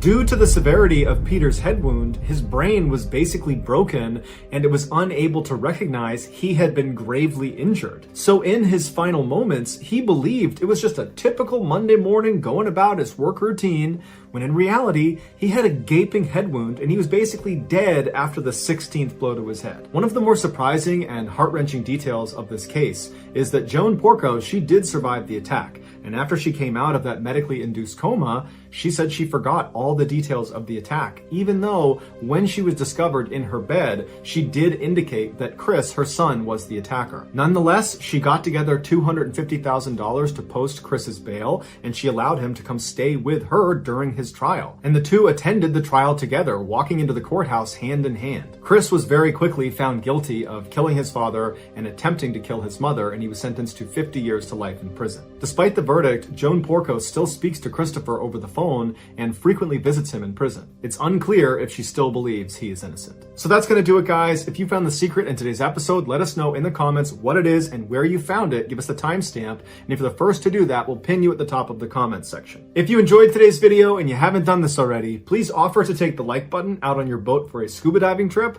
Once they get off your boat and they're underwater, turn your boat around and head back to shore. Also, please subscribe to our channel and turn on all notifications so you don't miss any of our weekly 3, 4, even 5 video uploads. If you want to get in touch with me, you can direct message me on Instagram or on Twitter. My username for both platforms is the same. It's JohnBallen416. I also have a ton of content over on TikTok where my username is MrBallen. I also started a second YouTube channel called MrBallen Shorts where I post short videos. If you have a story suggestion, please submit it to our subreddit just called MrBallen. It's linked in the description below. So whether I see you on Twitter, Instagram, TikTok, Reddit, YouTube, or some combination, just know that I really appreciate your support, and until next time, that's going to do it. See ya. I don't know about you, but I am far more interested in mysteries that have occurred in the relatively recent past. I think it's easier to relate to the people involved because they probably lived their lives kind of similar to how you're living now. Different, but similar, right? You know, and also like the information, if you're looking at a case that happened 50 years ago or less, it's easier to fact check that information, and there's probably more information about that case. Whereas if you're looking at something that's happened, let's say hundreds and hundreds of years ago, while certainly there are people involved and being a human being, I can relate to them in that sense, but the way they lived is a lot different than we live now. And so it's very difficult to kind of put myself in their perspective because my experience living on the earth is so much different. And of course, information, even if it was diligently transcribed at the time, it's taken hundreds of years to arrive in front of me now. And so the opportunity for information to change or to be passed down inaccurately or to just be a straight up embellishment is much higher. So the accuracy of information in older cases, it's a little bit up for grabs. So I tend to be interested in more recent mysteries. But there is one case, in fact, it is the oldest unsolved mystery in American history that I have been fascinated with ever since I heard about it in grade school. And the reason I'm talking about it now in this video is not only have I found it fascinating, but there has been some recent discoveries, as recent as 2011, that totally changed the theories about what could have happened in this particular case. And the case I'm referencing is the lost colony of Roanoke. The too long didn't read version of the story is when England first tried to colonize America, they set up a colony on Roanoke Island, which is right off the coast of North Carolina. And when it wasn't going very well and the early colonists, they needed more supplies, they sent their leader back to England to get more supplies. But when he came back, the colony was gone. All 115 people gone without a trace. And all that was left were two strange messages. One was on a tree and one was on a fence post right in where the colony used to be. And for centuries, historians and amateur sleuths alike have debated what those messages mean. But a recent discovery in 2011 completely changes people's interpretation of what happened at Roanoke. Before we get started, if you are a fan of the strange, dark, and mysterious delivered in story format, well, you've come to the right channel because that is literally all I'm going to be doing, and I post 3 to 4 times a week. So if that appeals to you, if you would, please gently assassinate the like button and then turn on all notifications so you don't miss any of these cool stories. All right, let's dive in. By the late 1500s, England wanted to colonize America. And in the early 1580s, an Englishman by the name of Sir Walter Raleigh was basically given a permit to go colonize America. Basically, it said, okay, it's 1580, and you have until 1591 to colonize somewhere in America. If you can't do it by then, you're going to lose your permit. He starts getting funding together. He starts, looking on a map to figure out where's a good spot to land. And by 1584, he's ready to launch his first reconnaissance mission to America. So in 1584, 2 ships make their way to North America and they land somewhere in the Outer Banks in North Carolina. They land and they actually quickly befriend the local Native Americans that are there. And in fact, they invite these English people to come to their village, which was on Roanoke Island, also in North Carolina, not too far from the Outer Banks. And so these early English settlers are brought to this village and they're able to coexist with the Native Americans really beautifully. They're sharing trade secrets, they're learning how to hunt, they're learning how to do all the things that you would need if you were going to live in this new land. And again, they're being embraced by the local population, which was huge. So after 1 month of this reconnaissance mission, that group of early settlers is really excited about the possibilities of settling in America. So they make their way back to England and they share their findings with Sir Walter Raleigh, and preparations are immediately began to launch an actual colonization effort into Roanoke.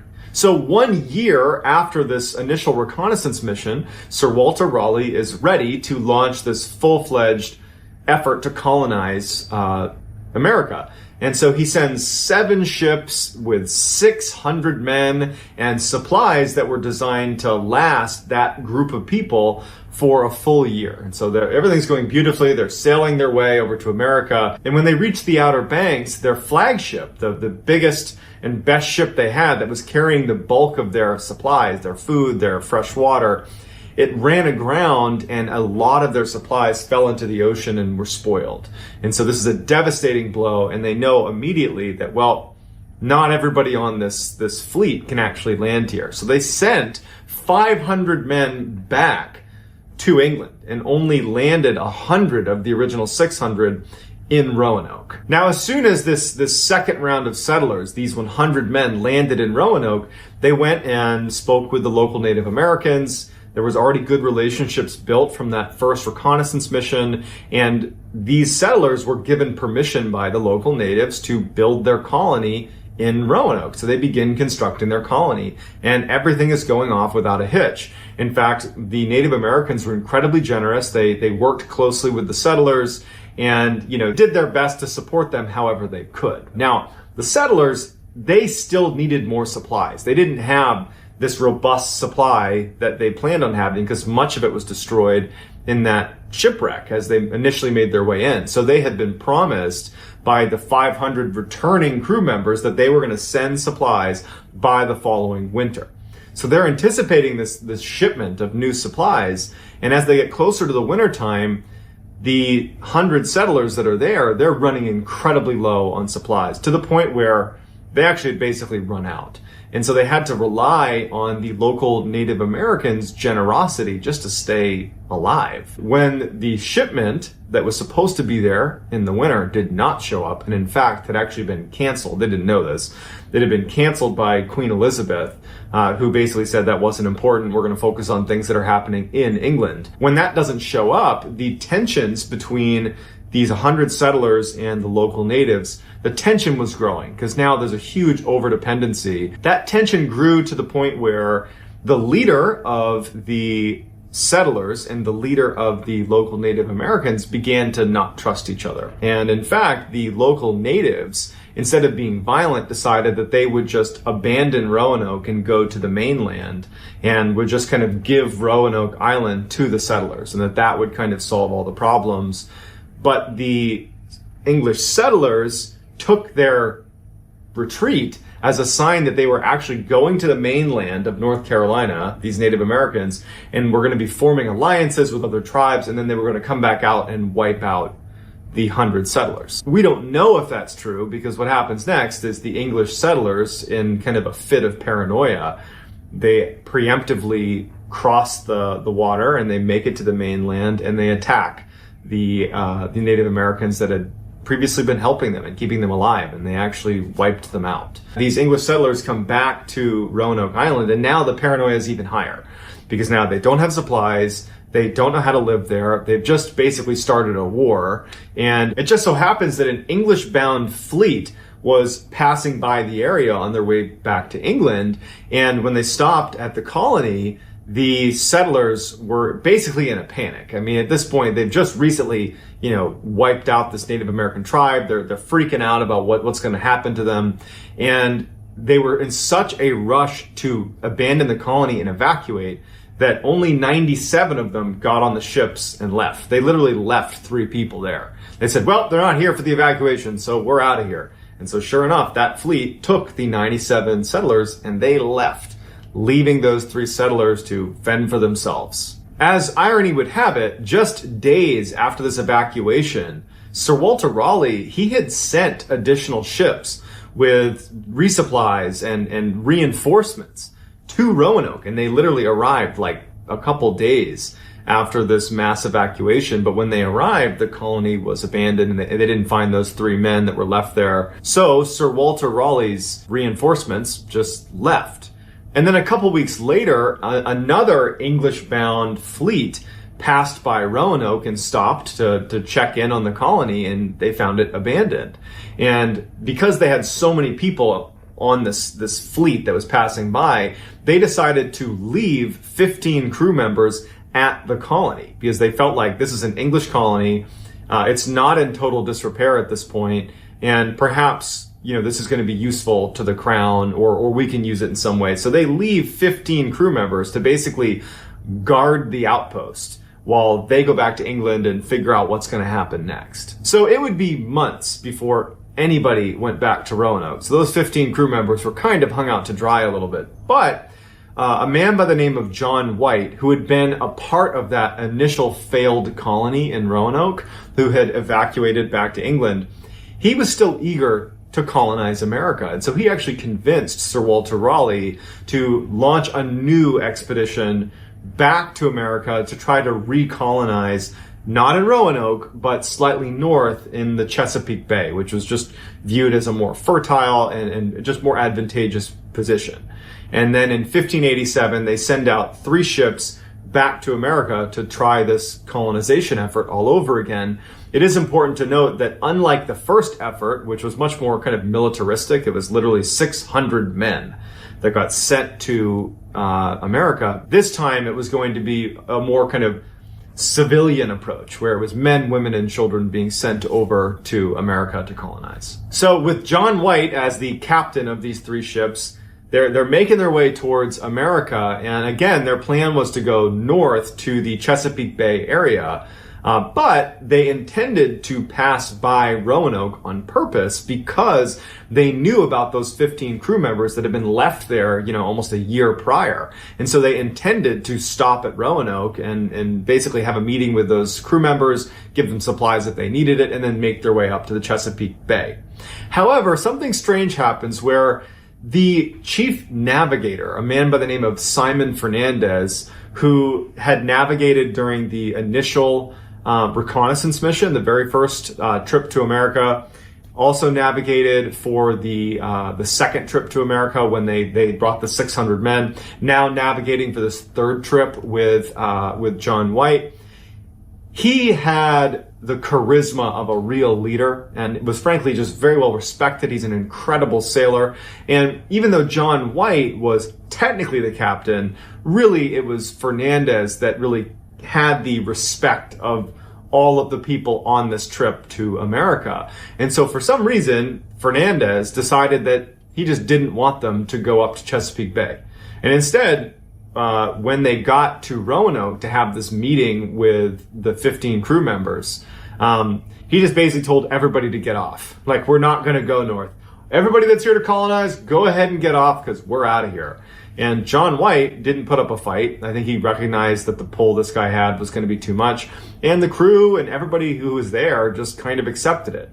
And so even though it was a total deviation, they just begin to colonize Roanoke, even though, again, that was never their plan. So as they're literally descending upon Roanoke, they're getting ready to meet with these 15 crew members who they're really hoping are still alive, but there's no sign of them. There's no sign of the crew that were left behind, and all they find is like a little pile of bones. And John White speculated that, perhaps this is a sign that the crew members were, attacked by, the Native Americans that were seeking revenge because they had been wiped out from that initial group that had been here, the initial English settlers. John White's suspicions would actually be proven true when just a few days after the 100-plus group of colonists that kind of began setting up camp in Roanoke, a man by the name of George Howe was, away from the colony a little bit, and a group of Native Americans surrounded him and shot him with 16 arrows. So it was kind of like a message to the settlers that, like, you're not welcome here. Your predecessors that wiped out an entire tribe, yeah, we haven't forgotten about that. So you're not allowed to be here. It was not a good start for John White and his new colony. Feeling like the colony was kind of doomed from the start, the colonists actually told John White, hey, if this is the way it's starting, we need more people here, we need more supplies, like this is not a good start. We are not set up for success here.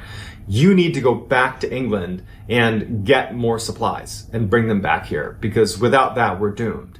And it just so happened that Fernandez, the guy that had kind of ditched them, he hadn't left the Outer Banks yet. He had anchored at the Outer Banks, and he was basically still available to take people back. And so John White initially was against the idea because he didn't want to be viewed as someone that was kind of abandoning the colony when he got back to England. And John White's daughter, who was pregnant, was there. She was one of the early colonists. She was there in Roanoke, and he didn't want to abandon her. But ultimately he says, okay, I'll go. And he goes and gets on Fernandez's ship, and they go back to England. Now, unfortunately, when he got back to England, England was in the middle of a war with Spain. And so the Queen had ordered any English ship was basically not allowed to leave England because they needed to be able to defend themselves against the Spanish Armada. And so he wasn't able to leave England to go back to Roanoke, whether he had supplies or not, for 3 years. And so 3 years go by, and he finally, with the help of Sir Walter Raleigh, is able to be put on a convoy of ships that is going back to America with the necessary supplies. And so he heads off. So it's 1590, 3 years since John White has left Roanoke, left his daughter, and to go back for supplies. Now he's back, and he's got the supplies, and they get to the Outer Banks, and they get in their small boats to make their little journey up around to the north side of Roanoke so they can actually get on the island and go check out what's happening at Roanoke. And when they land on the north side of Roanoke, they start yelling to try to get anybody's attention. There's no answer. As they walk up into the woods, they notice that there are some fresh footprints right on the beach and then in the woods itself. But again, no one's coming to greet them, which is a bit of a bad omen, because if there are fresh tracks, either it's an English settler, in which case they would be eager to come see them, they'd be running out to meet them, or it's a Native American, which could mean they don't trust the English settlers, right? They don't want to show themselves, or they don't want to be seen, which is also kind of ominous. They start moving in to where the Roanoke colony was, and they see 3 letters on a tree. It just says CRO on a tree as they're making their way into the colony. And again, they're yelling the whole time, trying to get anybody's attention, and no one's calling out. There's no sign of life anywhere. So they see CRO on the tree, and then they keep moving closer, and now they break out the colony. And the colony, when they left, had not been heavily fortified. Now it was very heavily fortified with big pikes, basically like wooden pikes lining the outside of this basically looked like a fort. And on one of the wooden posts that was kind of fortifying the outside of Roanoke was the word Croatoan. There is not only nobody inside of this heavily fortified colony, this kind of fort, if you will, it looked like no one had been there in years. The grass was overgrown. Basically anything of value had been looted effectively. The only things that were left were like really heavy objects that would have been difficult to move. But there was also no sign of a struggle. There was not like human remains anywhere. There wasn't a clear sign of struggle. I mean, obviously it's this well fortified area, which leads you to believe that they were at least anticipating some sort of attack. But there was no sign of a struggle. They're just gone. John White, he would write about this experience when he arrived and just discovered the colonies vanished. 115 people just gone, right? He wasn't actually concerned because the writing that he saw on the tree and on the wooden post to him meant something really specific. Before he left to go back to England to get the supplies, he had spoken with the people that would be staying there and said, look, if you need to abandon Roanoke for any reason, we need to have a system worked out to where if I come back and you're gone, I need to know what happened. And so you need to leave me a clue. You need to write a clue somewhere of where your destination is. If you're going by choice, just write the destination. If you're being forced, write the destination with a cross. And that will, to me, signify that you've left in distress.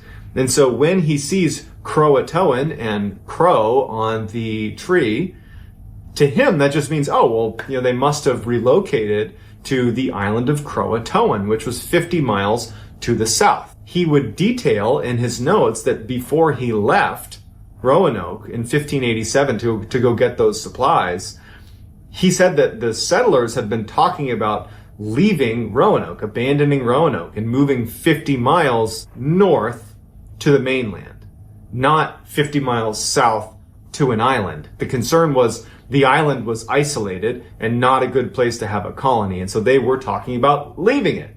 And so he just kind of casually mentions in his notes, they were thinking about leaving to go 50 miles to the mainland, so that might be why they're at Croatoan Island. But that doesn't really make any sense because you're just kind of abandoning one problem set for another. Like, you want to leave an island because an island has unique problems. Why would you go to another island? You would go to the mainland. So that was kind of problematic. So John White believes they've just up and relocated to the Croatoan Island.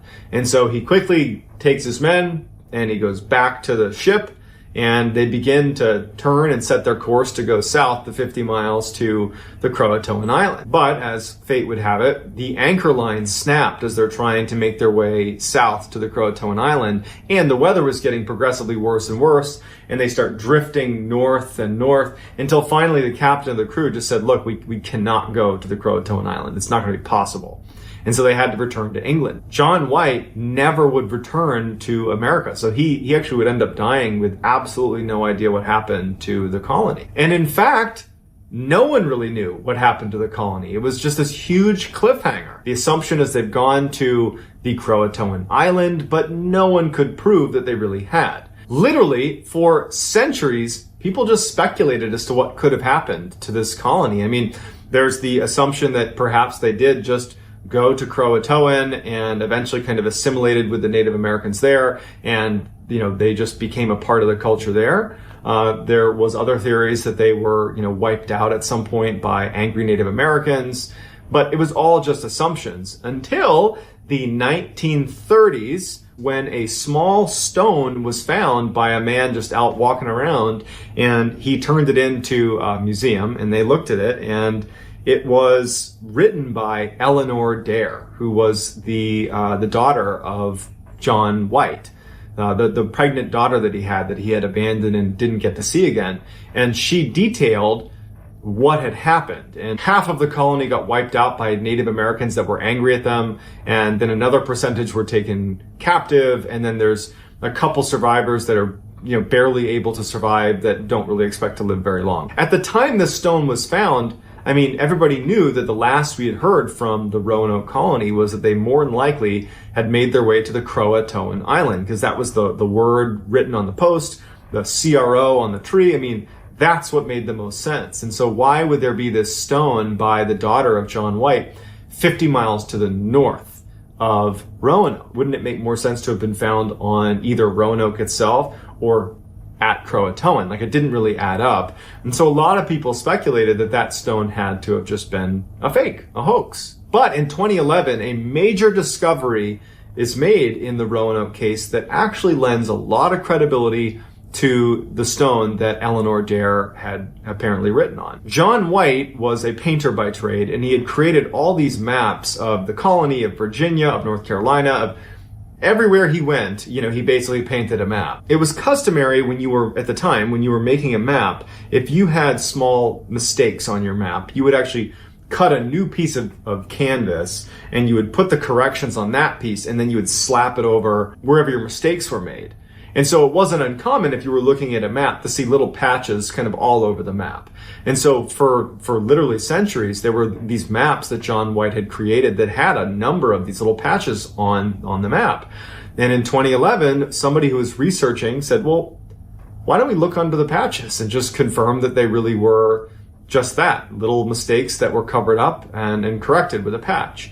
And it turned out that on one of the maps, there was a patch over a section of land 50 miles to the north of Roanoke, around the area where that stone had been found.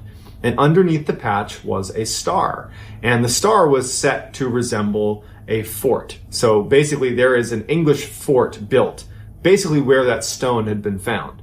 But it had been covered over with a patch, as if the fort was a mistake, right? Like, oh, whoops, shouldn't have been a fort there. And they put a patch over it. But upon closer inspection, the patch that had been put over that X on the map that signified a fort right where that stone had been found, well, on the patch, there was literally hidden ink where someone had drawn a similar X to denote a fort, and they'd put that over the obvious fort symbol that they were covering up. One could maybe make the case that they wanted to signify to someone that was maybe looking for invisible ink. They wanted to signify that that was where the fort was, but they didn't want someone who intercepted the map, for example, the Spanish, because they'd just been at war with the Spanish. They did not want them to know where a location of a fort was. Researchers began calling that site where there was that patch Site X. Now, Site X is 50 miles to the north of Roanoke. And if you recall from what John White had put in his description when he was describing finding the writing on the tree and the post when he returned to Roanoke in 1590, he had referenced that the colony was planning to move 50 miles north to the mainland because that was a more suitable place to live. But of course, with the writing on the trees, everyone thought, oh, well, they end up going to Croatoan. Well, now as Site X, that is a location that lines up with what they had originally said they were going to do. And you have that stone written by Eleanor Dare at the same location. And so archaeologists descended upon the area that was Site X, and while they haven't confirmed that there's a fort or they haven't found a fort in the area, they have found metal and pottery that is potentially indicative of an English settlement. And in fact, right now, they're still doing all sorts of archaeological digs and research to try to determine if that is where the Roanoke colony went. But even if that is the answer to the mystery, that in fact, it was just this hidden map and this stone that said, yep, they went 50 miles north, it doesn't really answer the question, which is what everybody thinks of when they think of the Roanoke colony, of why was Croatoan written on the fence post? Why was Crow written on the tree? Why were they there? And how is it that with all these eyes and all this interest in this case, dating back to literally the 1500s, how has no one ever found even one of the remains of the 115 colonists that apparently just vanished into thin air. So it's a fascinating case with recent developments, which makes it even more fascinating. And I would love to hear if you have any theories about what could have happened to the colonists, to leave it in the comments so we can discuss it. So that's going to do it. If you want to be in touch with me, you can hit me up on Instagram. My handle is JohnBallen416. Also, I post quite a bit on TikTok. My handle is MrBallen there. And that's going to do it, guys. Until next time, I'll talk to you guys soon. Around 3 a.m. on September 5th, 1981, a woman drove through a housing development in Lakeland, Florida. With her was her two friends, who had both agreed to spend the night at her duplex. And for this woman, this was a massive relief, because the idea of spending a night alone in her house right now was just terrifying, because the night before, there had been a murder committed right nearby. But before we get into today's story, if you're a fan of the strange, dark, and mysterious delivered in story format, then you've come to the right place, because that's all we do, and we upload 2, 3, even 4 times a week. So if that's of interest to you, please sneak into the like button's house and hide open cans of tuna in all their vents, and then turn on the heat at full blast. Also, please subscribe to our channel and turn on all notifications so you don't miss any of our uploads. Okay, let's get into today's story.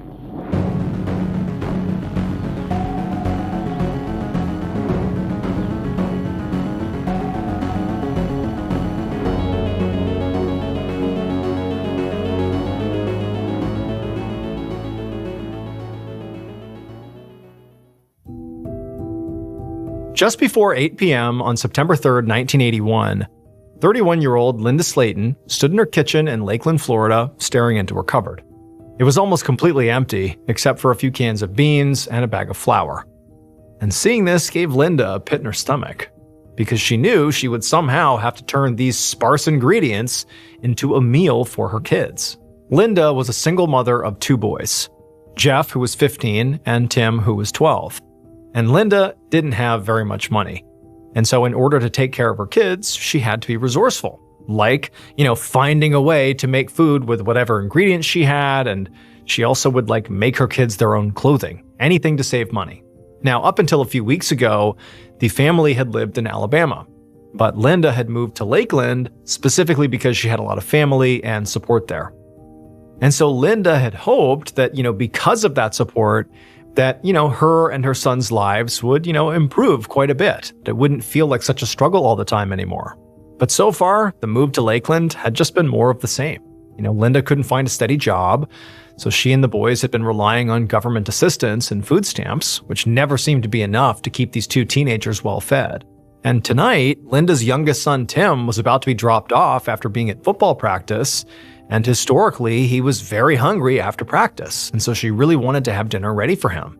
And on top of that, Linda was hopeful that Tim and her other son Jeff would eat fast enough that they would have enough time to make it to a neighbor's housewarming party later that night. So all the neighbors around Linda were basically as new as she was, since the complex they lived in had only been open for about 3 weeks. It was the sprawling development with about 80 one-story duplexes that were technically government-subsidized housing, but it felt more like classic suburbia, since the units were on cul-de-sacs with neat lawns where all the kids would go outside and play. Now, Linda's sister also lived in this complex, so Linda already knew at least one person. But to Linda, making friends of her own was also pretty important to her. She was an outgoing person by nature, and also she was newly single and wanted to take her mind off her ex-boyfriend.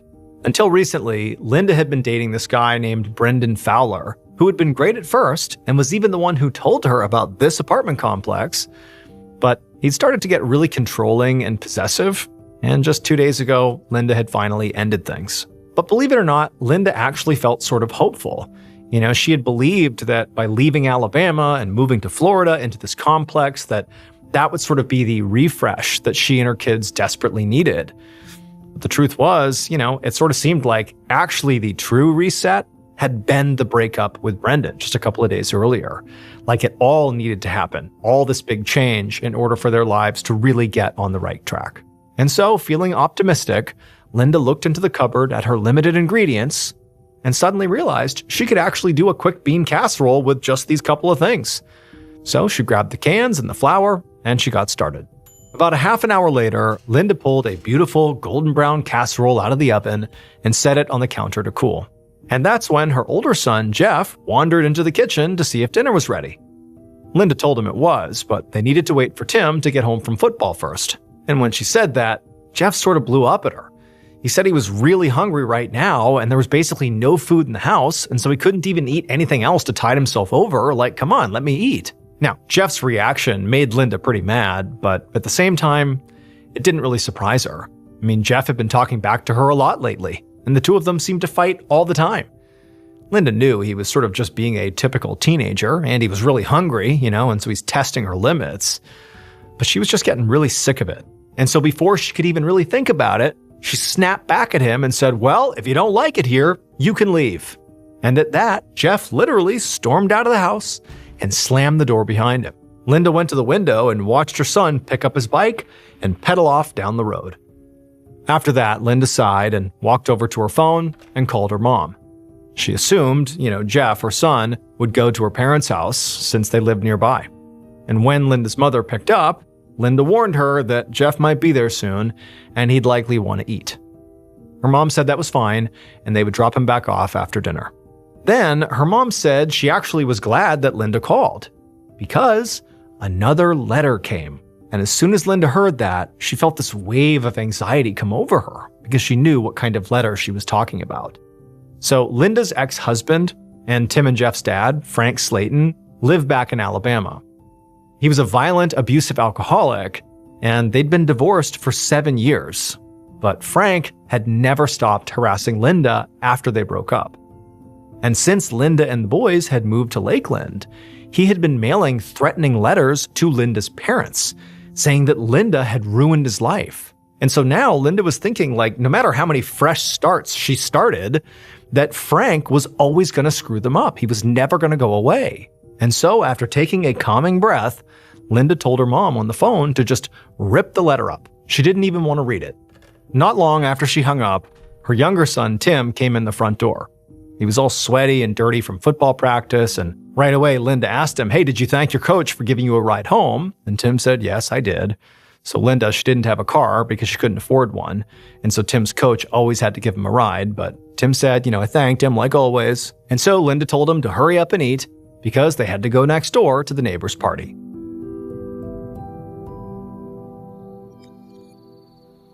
Hours later, after 11 p.m. that evening, Linda and Tim walked home from the party through the dark apartment complex.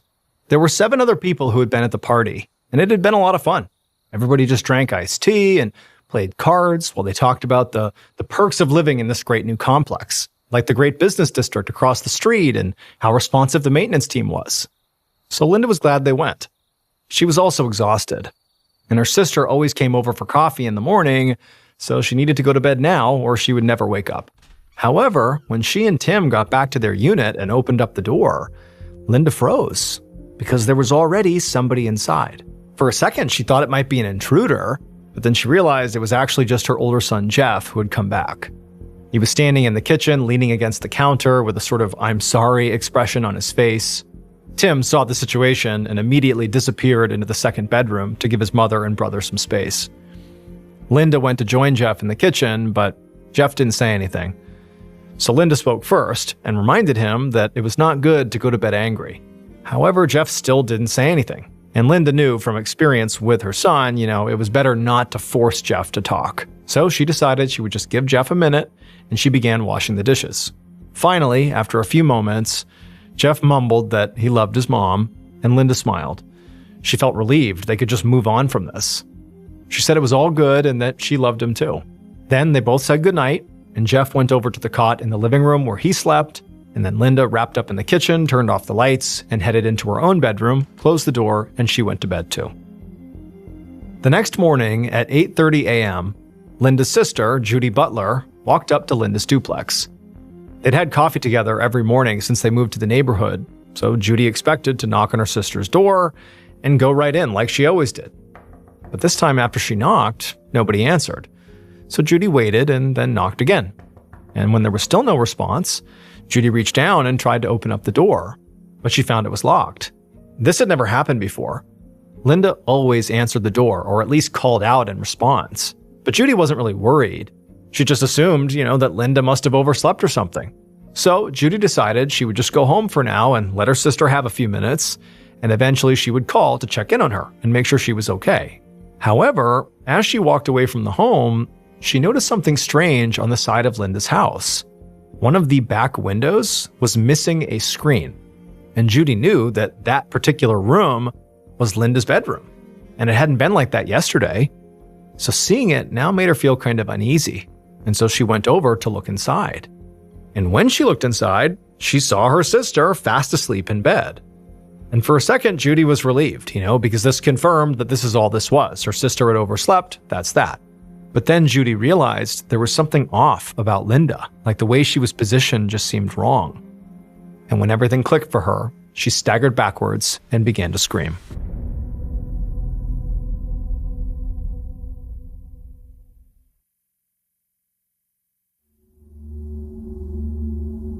By 9 a.m. on September 4th, 1981, a crowd of reporters and police officers surrounded the duplex in a Lakeland, Florida housing complex where a woman had reported seeing a dead body.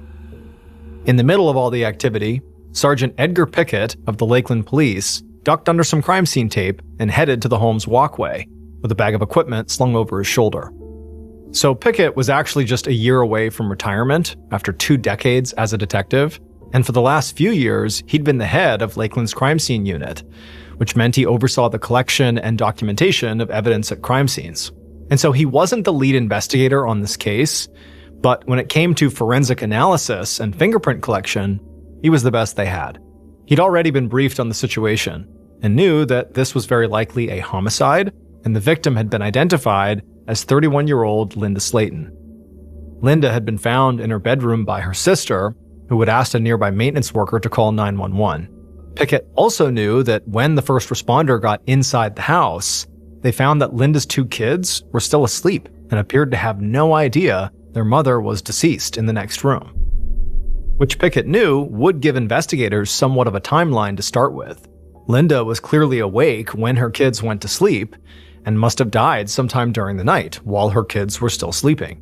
As Pickett walked up the walkway, he passed by 2 teenage boys sitting in their pajamas on the ground. He assumed these must be the sons, and one of them just sort of stared ahead, seemingly in complete shock, while the other sort of sobbed into his brother's shoulder.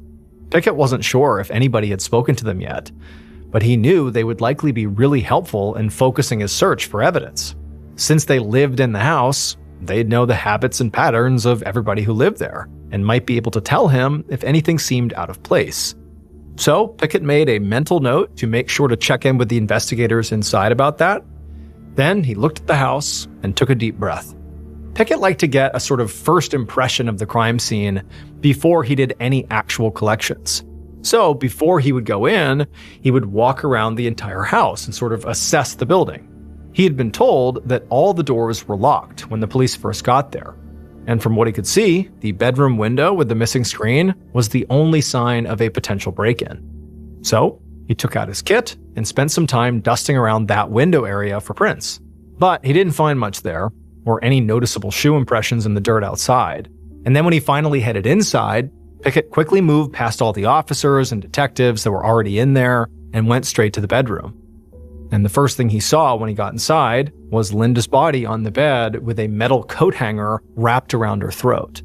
The sheets around her were covered in blood, and she was shirtless, and the bottom of her dress was pulled up. And when Pickett got closer, he saw where the blood had come from. There were long, very deep scratches on Linda's neck, which he guessed were from her nails as she tried to pry the hanger away. He'd have to wait for the autopsy, but it was clear from her wounds that the hanger had been used to strangle her. And considering she was partially naked and the positioning of her clothes, he guessed she had also been likely sexually assaulted. Pickett stepped back and looked around the room, trying to decide where to start. He needed to find as much forensic evidence in this room as possible. So the first thing he did was try and guess what happened and how the killer might have interacted with the crime scene. That way he could follow their sort of imagined path with more intention. He figured the killer must have come in through the open window, since that was the only entrance into the house that was obviously tampered with. Linda's purse and jewelry were still on the dresser, and the drawers were all closed, as opposed to open and rifled through, so it didn't seem like the killer had touched any of that stuff, which also meant this likely was not a robbery gone wrong. In fact, it seemed like the first and only thing the killer had done was come in through the window and attack Linda. Because aside from the bloody bed, Pickett didn't see any signs of a struggle. So Linda was likely caught off guard by a very fast attack and unable to really fight back quickly, because if she did, the room would be a huge mess. But then Pickett caught a glimpse of Linda's closet, and he noticed the clothes were all hanging on metal hangers that looked identical to the one that was around Linda's neck. And that's when it hit him. The killer must have at some point been in the closet, hiding. He supposed the killer could have broken in first and then grabbed a hanger once the attack started, but that would have taken too much time and also given Linda a chance to get off the bed or fight back or yell out and maybe wake her sons up. It was much more likely that the killer had broken in earlier, hid in the closet, and then waited until Linda was in her bed asleep to come out and attack. If Pickett was right about that, this became definitely a premeditated, thought-out murder, which meant the killer must have either known Linda personally or had been watching her, since they would have known when to sneak into the room and not be detected. At this point, Pickett took out his gear and began thinking how he was going to begin looking for evidence. He figured he would start at the window and spend some time there, and then he would go to the closet. Those would be his two primary areas. And so once he had that plan in mind, he went to the window and he began looking for evidence, and sure enough, after only a few minutes of dusting, he smiled. Because there, on the ledge, was a very clear, well-defined handprint.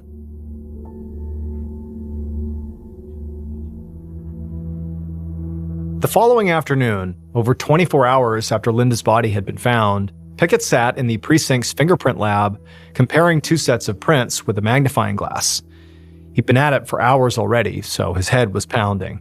After processing the crime scene yesterday, Pickett had gone back to the station to review the evidence he'd collected. And while he was there, he decided he would go check in with the detectives to get an update on the case.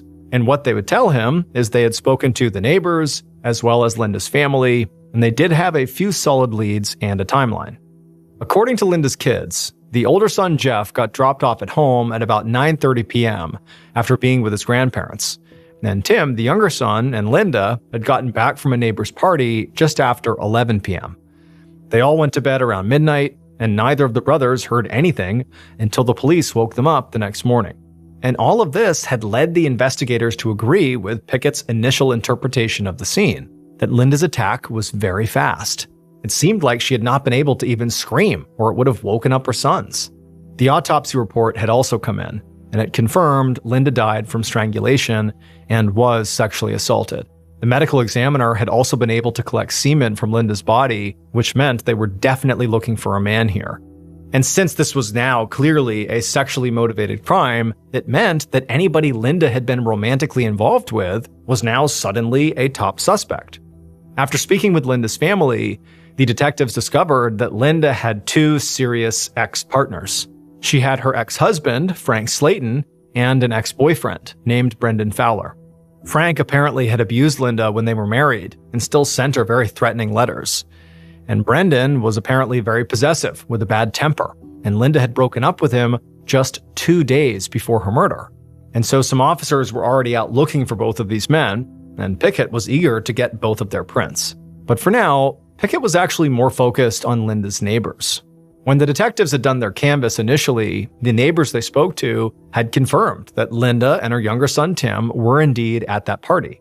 And since these neighbors were some of the last people to see Linda alive, they weren't just witnesses, they were suspects. And so Pickett had collected fingerprints from all the men at that party who didn't have an alibi for the period of time after Linda went home. And that's what he was working on now, comparing those prints to the print he had found on the windowsill. So far, none were a match, but they had also gotten blood samples from the neighbors, and so Pickett would have to test those as well. So in 1981, DNA testing didn't exist yet, but investigators could figure out somebody's blood type through bodily fluids. So Pickett and his team could test those samples against the genetic material found on Linda's body and rule out suspects that way. But Pickett had another reason for wanting to be diligent when it came to testing the people who lived in the complex. It was because after Linda's murder, like in the last 24 hours, there had been signs that the killer might actually still be in the area. At 3 a.m. that morning, one of Linda's neighbors had called in to say a stranger had broken into her house. And even though that person was gone by the time the police arrived, they could see her back door had clearly been forced open. And then another neighbor had called in to say that the screen on their window was pried open as well. None of them were violent assaults like Linda's, but the timing was very suspicious. And it made Pickett wonder if there was a serial predator living in the complex. The department had ordered some patrols in the area, and Pickett was supposed to get fingerprints for whoever they got calls about. So he was working with his radio right next to him. Pickett leaned back in his chair to give his eyes a rest. He knew he was getting pretty tired and would need a break soon. But just seconds later, a detective barged into the lab and told Pickett they needed him on standby for fingerprinting because they just brought Linda's ex-boyfriend, Brendan, in for questioning. Moments later, Pickett was standing outside of an interrogation room, listening as some detectives spoke with Brendan Fowler inside. Even though he couldn't see Brendan, Pickett could tell by his voice that he was not happy to be here. He sounded argumentative and defensive as he insisted he really had nothing to do with Linda's death. And when he was asked about where he was the night she died, he had an alibi. He said he was at home with his family, and he stayed there the whole night. He even gave detectives his mom's phone number and said they should call her to confirm it. Pickett heard the detectives confer in hushed voices. Then they asked Brendan if he'd be willing to take a polygraph test and let them take his fingerprints. And to Pickett's surprise, Brendan said, yeah, go ahead. And as soon as Pickett heard that, based on experience, he went right inside the room and got Brendan's fingerprints before Brendan could change his mind.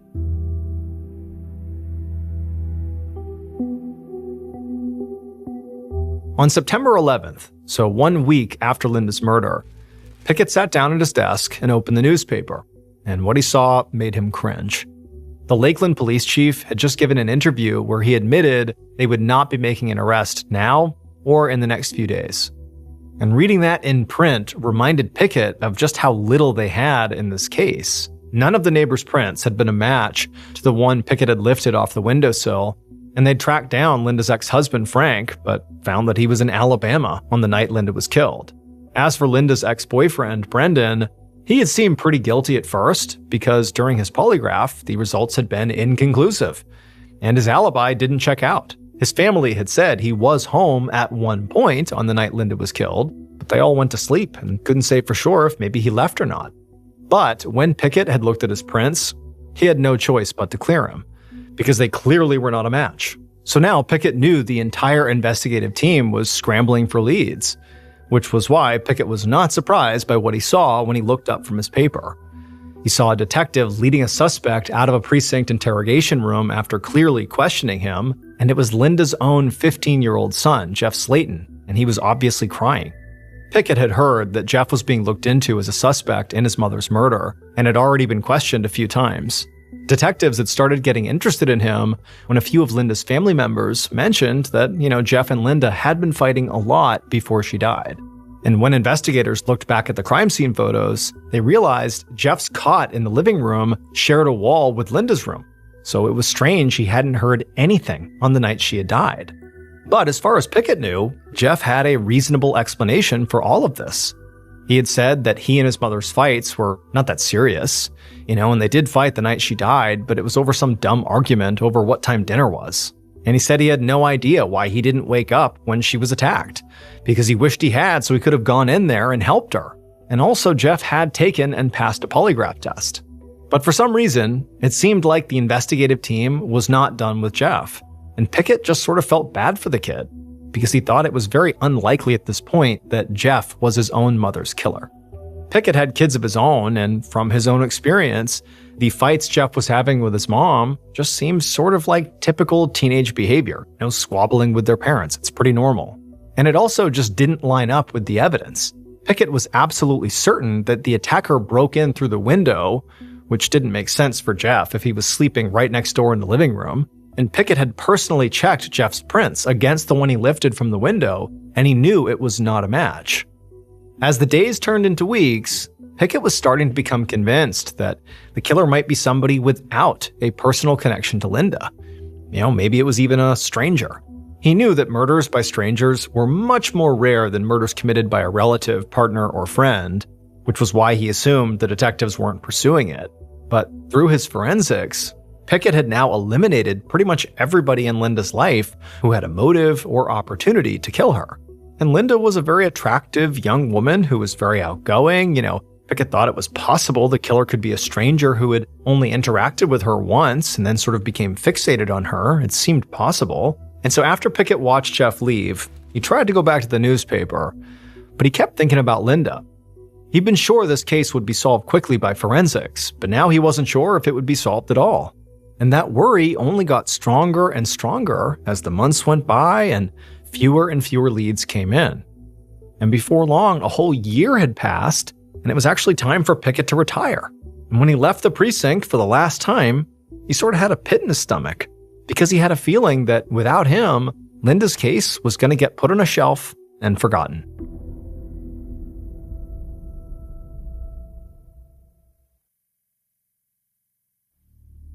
One afternoon in the fall of 2001, so 2 decades after Linda Slayton was murdered, Detective Brad Grice sat in his office at the Lakeland Police Department reading over Linda's cold case file. For the last 4 years, Grice had been sorting through the department's cold cases and choosing which ones to reopen. And this had been a really slow process, because he had to do that and juggle his active caseload. So even though he'd technically been working on Linda's case for years, he was just now starting to really dig into it.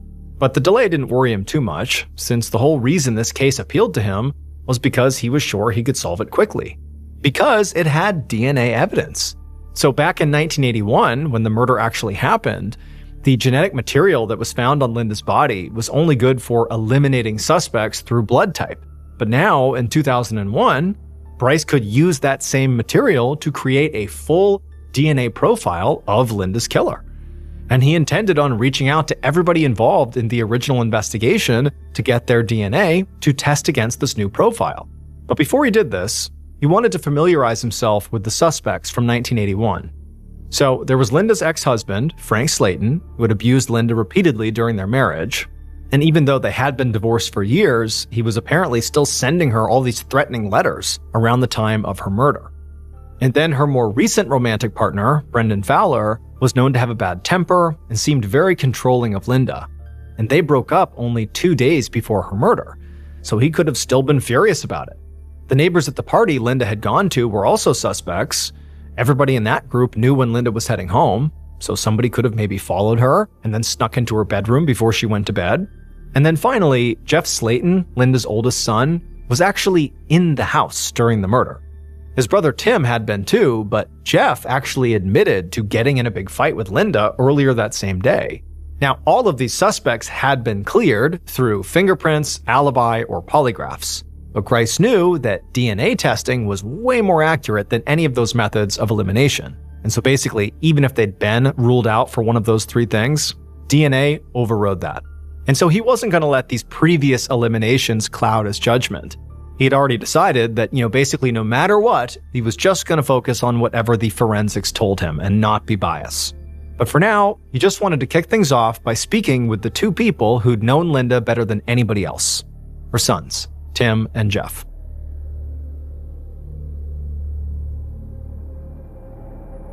A few days later, Grice walked into a meeting room at the precinct where he'd been told Jeff and Tim Slayton were waiting. And as soon as he saw the brothers, he just started laughing because he realized he knew Jeff Slayton. They had bowled together for years, but it hadn't occurred to Grice that this Jeff was that Jeff. And Jeff recognized Grice at the same time. So they spent a while talking and laughing about what a crazy coincidence this was. And so when Grice finally sat down with Jeff and with Tim at the same time, Grice's first line of questioning was actually just pretty emotional. It just was like, hey, how are you guys holding up after this horrible thing? And for the next few minutes, the mood got pretty heavy as the 2 brothers spoke honestly about how terrible the last 20 years had been. After their mother had been killed, they both said they were terrified that, they were going to get hurt too, because the killer was never caught. They felt like, who's next? Jeff said he slept with a knife under his pillow, and he eventually got so depressed, he dropped out of high school. And Tim admitted he also struggled, but he took a different path. He relied on his football team and friends for support and kept pictures of all of them around his room to remind himself to stay positive. After that, the brothers shared what they could remember about the night their mother had died. But it was obvious to Grice that, Tim and Jeff didn't really have any information he didn't already have inside the case file. So instead of continuing to question them about details of the case, Grice explained that this murder was going to be solved through DNA. And because of that, he needed to collect samples from every person involved in this case, which included both of them. The brothers looked surprised for a moment, but then said, of course. So Grice stood up and said he would send a tech inside. But before he left, he promised them that he would find their mom's killer, and he was not going to retire until he did. Later that month, Grice sat in front of a screen in the station's computer lab, reading a police report from 1982. Since speaking to the two Slayton brothers, Grice had collected DNA from dozens of people who were involved in the case from 1981. Jeff, Tim, and also Linda's ex-husband Frank Slayton and her ex-boyfriend Brendan Fowler. He'd also tested the blood samples that the original investigators got from Linda's neighbors, but none of them matched the DNA profile for Linda's killer, which was disappointing because it meant that Grice had to basically start from scratch.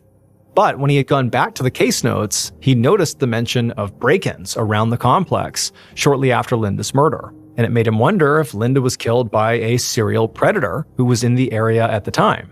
And if that was true, then this person would not have just hurt Linda, they would have other victims too. So Grice had run the killer's DNA through the FBI's database. And when it didn't match anything in there, he had reached out to the county sheriff's department to see if they could send him any cases that, felt similar to Linda's. And they had sent over the report that he was reading right now. And it felt incredibly promising. So in 1982, a year after Linda's murder, a man named Jimmy Ulmer was arrested for climbing through a 10-year-old girl's bedroom window, then assaulting and strangling her. And according to his file, Jimmy had this long history of home invasions and very violent behavior. And as soon as Grice finished reading the report, he jumped up and went to go find one of his officers. He wanted to dig up as much information on Jimmy as he possibly could, and see if maybe they could go track him down.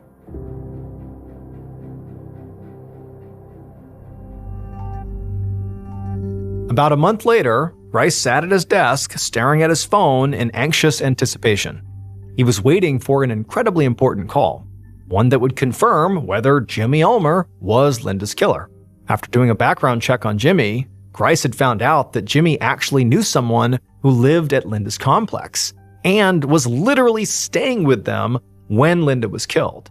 Now, Jimmy was not alive anymore, but they had gotten in touch with his mother, who gave them her DNA, which they were testing now. So this DNA would not be an exact match to the killer's DNA, but it would show if she was at least a relative to the killer. And as Grice waited for the lab to call, his heart was pounding, because for the first time since he'd picked up Linda's case, everything finally made sense now. Jimmy was this violent serial home invader who had probably seen Linda while staying at his friend's house and maybe stalked her until he saw an opportunity to attack. And then after he killed her, he must have compulsively kept breaking into other homes to find more victims. Just then the phone rang, and Grice picked it up, and he could feel his mouth going dry as he heard it was the lab on the other side. He was going to get an answer here. But just a second later, they told him it was not a match. Grice's stomach dropped, but he thanked them anyway, and he hung up. He couldn't believe it. Despite all the suspects and forensic evidence that they had, this case was once again at a dead end. Still, Grice kept pushing forward.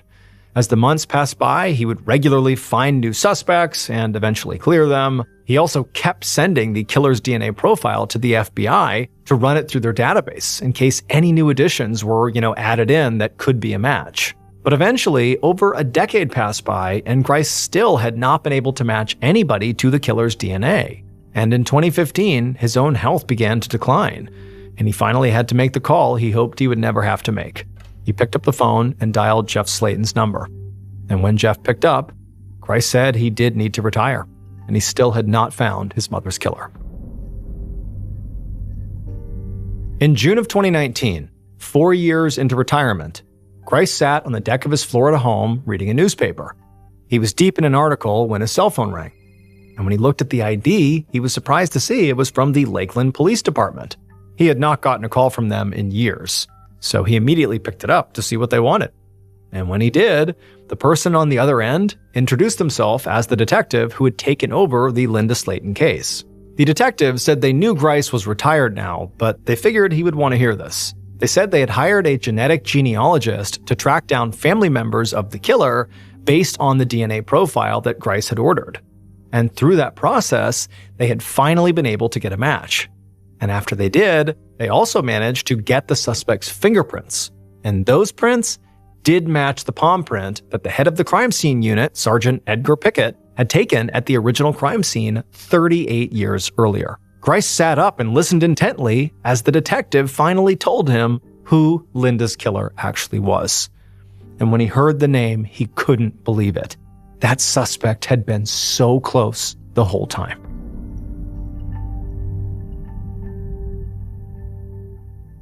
Based on DNA, forensic evidence, and 38 years of police investigation, the following is a reconstruction of what police believe happened to Linda Slayton in the early morning hours of September 4th, 1981.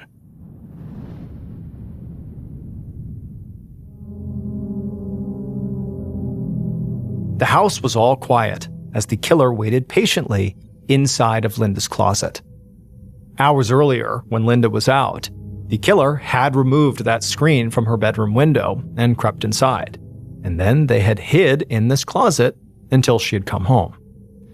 The killer had been watching Linda for a while now and finding ways to get close to her and her family. But Linda never really acknowledged them or paid any attention to them at all. Tonight, though, the killer was determined to show Linda that she was not the one in control. They were. And now, the killer stood in the dark closet, holding their breath as their heart pounded, and as they listened to Linda open her bedroom door and walk inside. And the killer continued to wait anxiously as they listened to the sound of Linda getting ready for bed and getting changed, and then eventually they heard the sound of the springs of the bed compressing as Linda laid down to shut her eyes for the night. And then after the killer was sure Linda was in bed, the lights are off, it's quiet in the room, they waited even longer just to make sure Linda was asleep and her children were asleep. And then finally, when the killer felt like they had waited long enough, they grabbed a coat hanger off the hook in the closet and then burst out of the door. And then before Linda could do anything, make a sound, even react, she's totally caught off guard, the killer was on top of her and had wrapped the coat hanger around her throat. Linda struggled and clawed at her throat to try to get this thing off of her, but the killer was so much stronger than her, and there was nothing she could do. It didn't take long for the killer to have their way with Linda, and then after they were done, they strangled her until she was dead. And once the killer was done, they hopped off the bed and just climbed right back out the same window they had come in through and wandered off into the night. And the killer would get to replay this crime over and over in their head all day the next day until it was time for football practice. It would turn out Linda was murdered by her son's football coach, Joseph Mills. Joseph was a fixture in Tim's life and would drive him to and from practice every day because Linda didn't have a car. But while Tim saw Joseph as a mentor in his life, Joseph had apparently just developed a total fixation on his mother. And during all those trips to her house to drop off her son, Joseph was planning out how and when to attack her. Back in 1981, Joseph was interviewed by police over the phone a day after Linda's murder, but he was never really considered an actual suspect.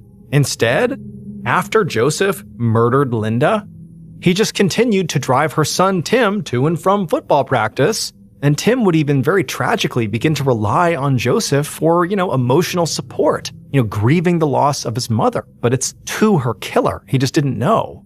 And then even more tragically, as time went on and Linda's case went cold, one of the pictures that Tim hung in his bedroom to remind himself to stay positive was of his football team. Tim had no idea that his mother's killer was literally standing right behind him in the back row in that picture. In December of 2019, Joseph was charged with first-degree murder and sexual battery and was eventually sentenced to life in prison without parole.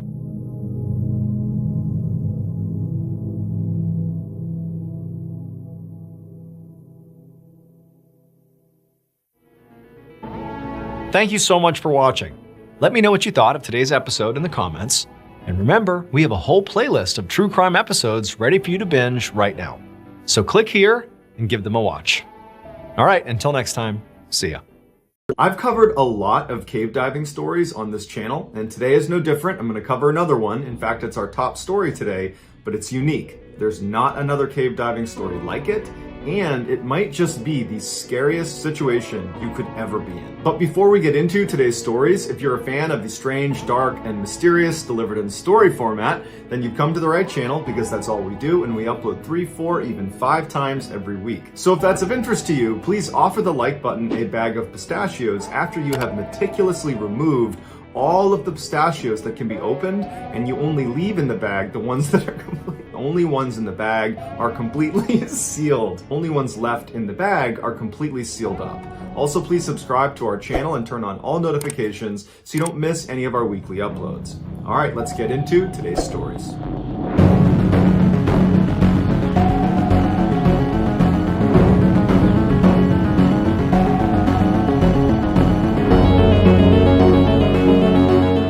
Mount Fuji is the highest mountain in Japan, rising up to 3,776 meters, and it's actually a volcano. It's dormant. The last time it erupted was in 1707, but geologists still classify it as active. Tourists are allowed to climb Mount Fuji, but only between July and September, because in the winter months, the mountain gets completely treacherous. There's snow and ice, and the wind picks up. It's very, very dangerous, so it's off limits. Now, thrill seekers, if they really wanted to, they could climb Mount Fuji in the winter, because there isn't a security guard posted up at the bottom of Mount Fuji checking people in and out. It's on you. If you want to climb it when it's off limits, well, then you're climbing at your own risk, because basically it's a terrible idea. But if you have the right equipment and you have all the right training, it is doable. One thrill seeker, a 47-year-old named Tetsu, decided he wanted to hike Mount Fuji in the winter of 2019. He wanted to live stream his entire journey to the summit. Now, Tetsu might have been a thrill seeker, but he certainly wasn't a mountain climber. He did not have the experience, nor did he have any of the equipment necessary for a climb up Mount Fuji in the winter. Wearing only street clothes and carrying nothing more than climbing poles and his smartphone, he turned on his live stream and he began hiking up the Shubashiri Trail. Viewers began tuning in as Tetsu happily made his way up this ash-covered trail, and then the ash turned into light snow, and then light snow turned into really heavy snow and ice and wind, and then Tetsu began complaining about how cold he was and how he couldn't feel his hands, and his viewers are egging him on to, keep going, keep pushing through it, and probably because of the pressure he felt from his viewers, he kept going when really this would have been the moment to turn around. When you're realizing that you don't have the right equipment and it's getting really cold and you're probably not even halfway up, that's the time to turn around, but he didn't. He pressed on. As he moved up the mountain, the path he was on continued to narrow and become increasingly more covered in ice, and the guard fence that straddled the side of this path was getting to the place where it comes to a stop, signaling the most dangerous section of the hike, which is the last leg up to the summit. He gets to that point where the fence comes to an end, and now he's on this narrow stretch where the wind is just whipping across and it's all ice, and he's trying to walk across the ice with this totally inappropriate footwear. He should have had on at least crampons, the metal spikes that go on the bottom of your shoe to grip ice. He just had tennis shoes on, and so he's slipping and sliding as he's walking up this icy trail, and then he finally staggers and falls, but he catches himself. And you can hear him laughing on the live stream, joking with his audience how dangerous and slippery it is, and his viewers begin to change their tone a little bit, and they're like, hey, you might want to consider turning around now, but Tetsu is totally focused on getting to the top. So he stands back up and he continues to kind of shuffle his way towards the summit on this stretch of ice. He finally gets right up below the summit to where on his live stream you can actually see the top of Mount Fuji. And you can tell that his footwear at this point is basically not able to handle how slick it is. He's basically constantly stumbling. And you can see he notices a little stretch of small rocks that seem to almost make stepping stones up to the summit. And he begins walking over very carefully on the ice to try to use these rocks to get himself up to the top. And right as he's trying to step for one of these rocks, he loses his balance. And on camera, he says, wait, I'm slipping. And then he falls and begins rocketing down the side of this mountain. Now, when you fall on a steep mountain, you have 1, maybe 2 chances to self-arrest. So for example, if you had an ice pick and you were like Tetsu and you start falling, you would want to roll over and dig the head of that ice pick into the ground and basically anchor your knees and elbows and drive everything you can into the snow to stop yourself from falling.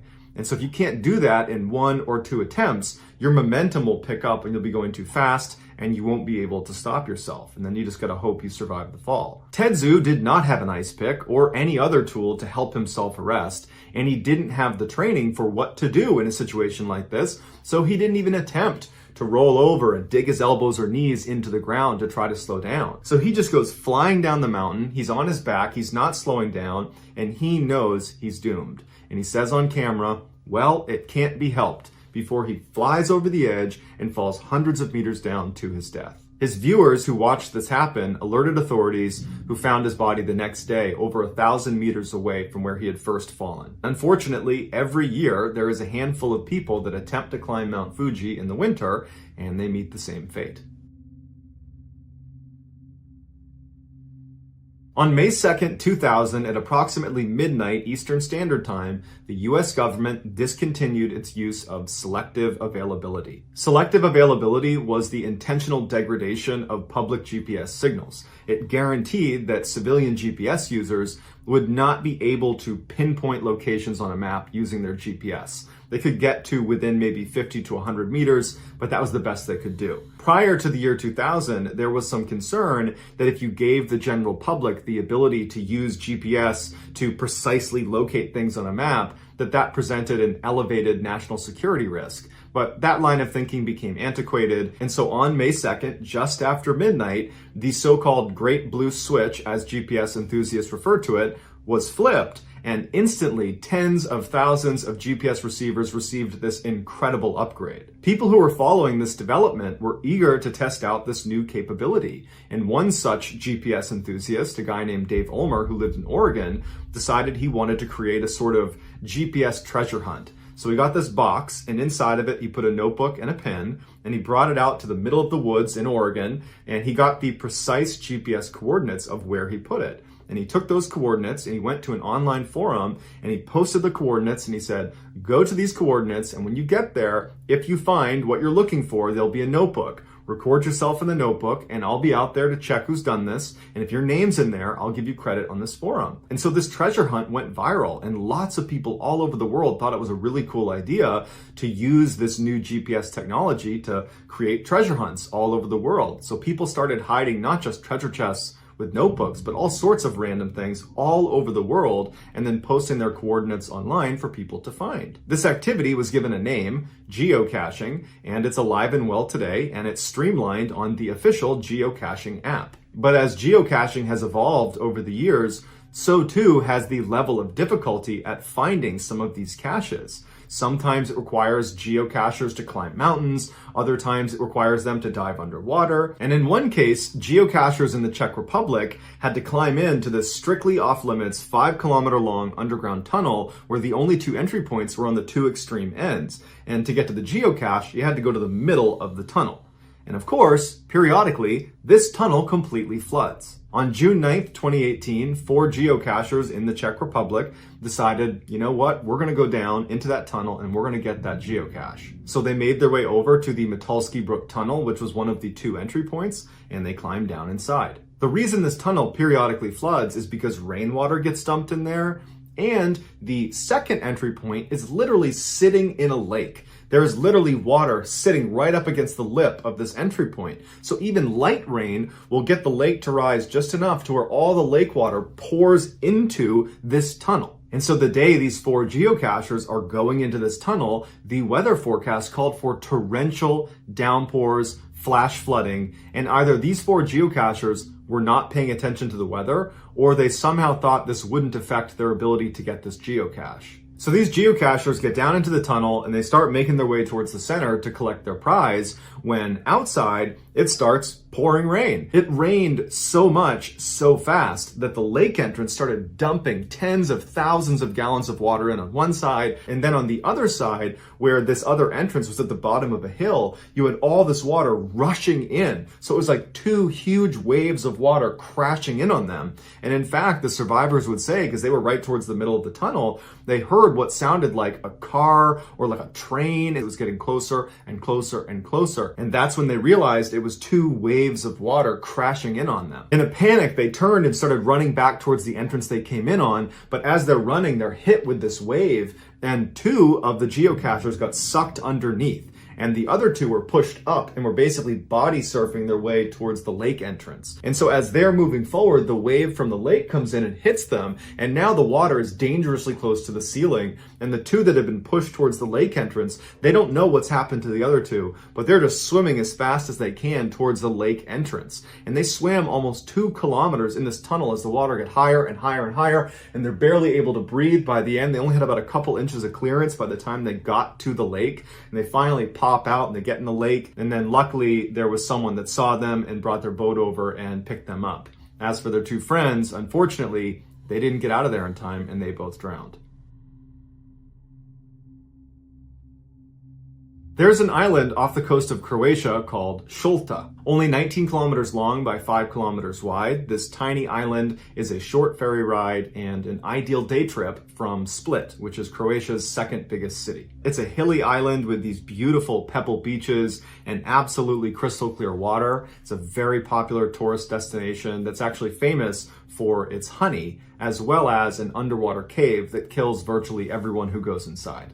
On September 10th, 2002, 31-year-old Miroslav Kuklis was enjoying a vacation with friends on Šolta Island. It was a little after 8:30 in the evening when one of his friends suggested they go scuba diving. Because of its beautiful clear waters, Šolta Island is a very popular scuba diving destination. And so as such, scuba diving takes place really at all hours around Šolta Island, but the vast majority of it takes place in these safe, little alcoves where it's not very deep and you can see fish and wildlife and it's very controlled. But Miroslav and his friends didn't want to do regular scuba diving. They wanted to check out the underwater cave they had heard about just south of Šolta Island in Poganica Bay. They had heard this cave was extremely dangerous and only expert divers were allowed to go in there. And even though they were not expert divers, they were barely novice divers, they thought, you know what, how bad can it be? Let's go check it out for ourselves. So they convinced one of the boat drivers to drive them out to the area in Poganica Bay that sat over where this cave entrance was. And so they put on their gear, they hop in his boat, they drive out,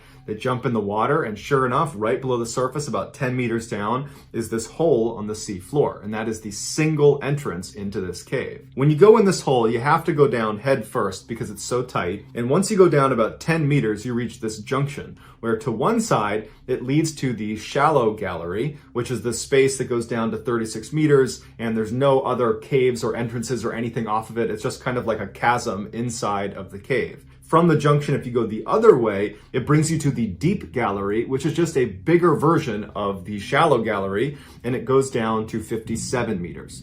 Inside of the deep gallery, however, at the very top on the ceiling, there is a very thin air pocket. Now, there's a few reasons why this cave is so dangerous, beyond just being an underwater cave, which in and of itself is quite dangerous. The first one is the visibility inside of the cave is basically zero.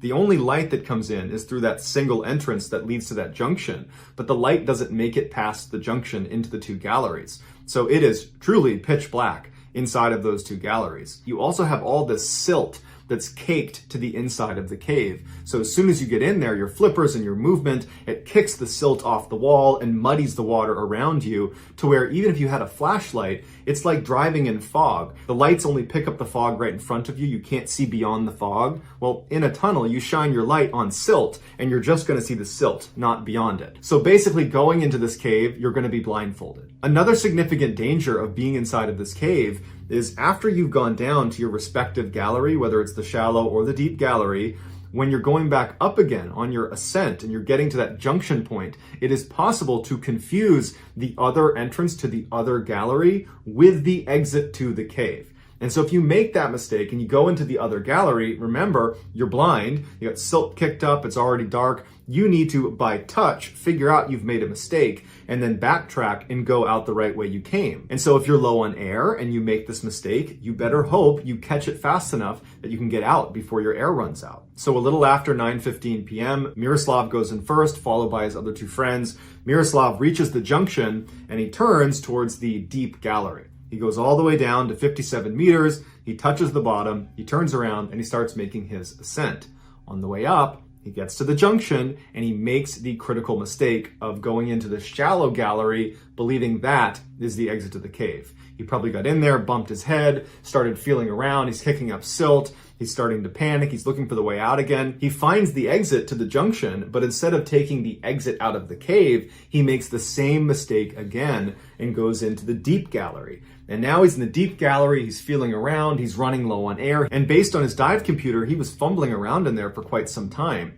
And having spent some time underwater myself in the pitch black as a Navy SEAL, I can tell you that it's very easy to imagine, it'd be so easy to stay calm and have your bearings and know where you are. But when you are completely in total pitch black underwater, it actually is hard to tell what's up, what's down. You can feel the pressure in your ears. That's a good way to tell where you are in the water. But, realistically, it's totally possible to get completely disoriented underwater. And my guess is Miroslav was totally disoriented. And so he stopped and he's trying to make sense of what's happening. And at some point, Miroslav must have looked at his air gauge and realized, I'm out of air now. And he made one last push to try to get to the surface, but he hit a ceiling.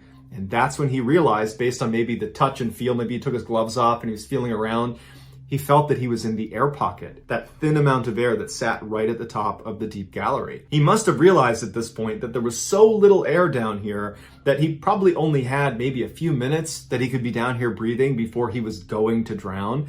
And in terms of making his ascent to the surface on a breath hold, the only place where there's an air pocket is the deep gallery. And so probably he knew that. And so he's thinking, I'm, maybe 40, 50 meters under the surface right now, and I can barely catch my breath now. I'm not going to be able to hold my breath to the surface. And so staring down a certain horrific drowning death, he pulled out his dive knife and he plunged it into his heart. And when they did his autopsy later, it would show he did not drown. He died because he had a knife in his heart. Back on the surface, the other two divers had gotten out successfully and they're in the boat and they're waiting for Miroslav. But after over an hour went by and he hadn't surfaced, they contacted the police. The police show up and they send two special divers down into the cave to look for Miroslav. One of those divers was a 25-year-old named Oliver Marich. And so these two divers go down and they're looking for Miroslav and they can't find him and they're running out of air. And on their ascent, Oliver Marich makes the same mistake that Miroslav did and gets trapped inside of the shallow gallery. The other diver initially made that mistake but managed to get out again, but Oliver went back and forth between the deep and the shallow gallery until he too drowned in that cave. It would take 3 days for the police to find and remove Miroslav and Oliver from this cave. And to this day, the police warn divers not to go in this cave unless they're experienced enough to be going in there. But year after year, inexperienced divers try their luck inside of this cave and they make that same mistake. They get trapped and they die. So that's going to do it, guys. If you found the secret in today's episode, let us know in the comments what it is and where you found it. So give us the timestamp. And if you're the first to do that, we'll pin you at the top of the comments section. If you enjoyed today's video and you haven't done this already, please offer the like button a bag of pistachios, but beforehand, meticulously go through and ensure the only ones left in the bag are of the sealed variety. Also, please subscribe to our channel and turn on all notifications so you don't miss any of our weekly 3, 4, even 5 video uploads. If you want to get in touch with me, you can direct message me on Instagram or on Twitter, where my username is the same. It's JohnBallen416. I also have a ton of content over on TikTok, where my username is MrBallen. If you have a story suggestion, please submit it to our subreddit just called MrBallen. It's linked in the description below. So whether I see you on Twitter, Instagram, TikTok, Reddit, YouTube, or some combination, just know that I really appreciate your support. And until next time, that's going to do it.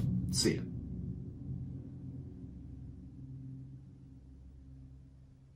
Today, I'm going to share with you 3 progressively more disturbing stories, and at the end of each of them, I'm going to share with you the video that is famously associated with them. But before I get into today's stories, if you're a fan of the strange, dark, and mysterious delivered in story format, then you've come to the right channel, because that's all I do, and I upload 3, 4, even 5 times every week. So if that's of interest to you, please offer the like button a ride home from soccer practice, but then don't show up. Also, please subscribe to this channel and turn on all notifications so you don't miss any of my weekly uploads. All right, let's get into today's stories.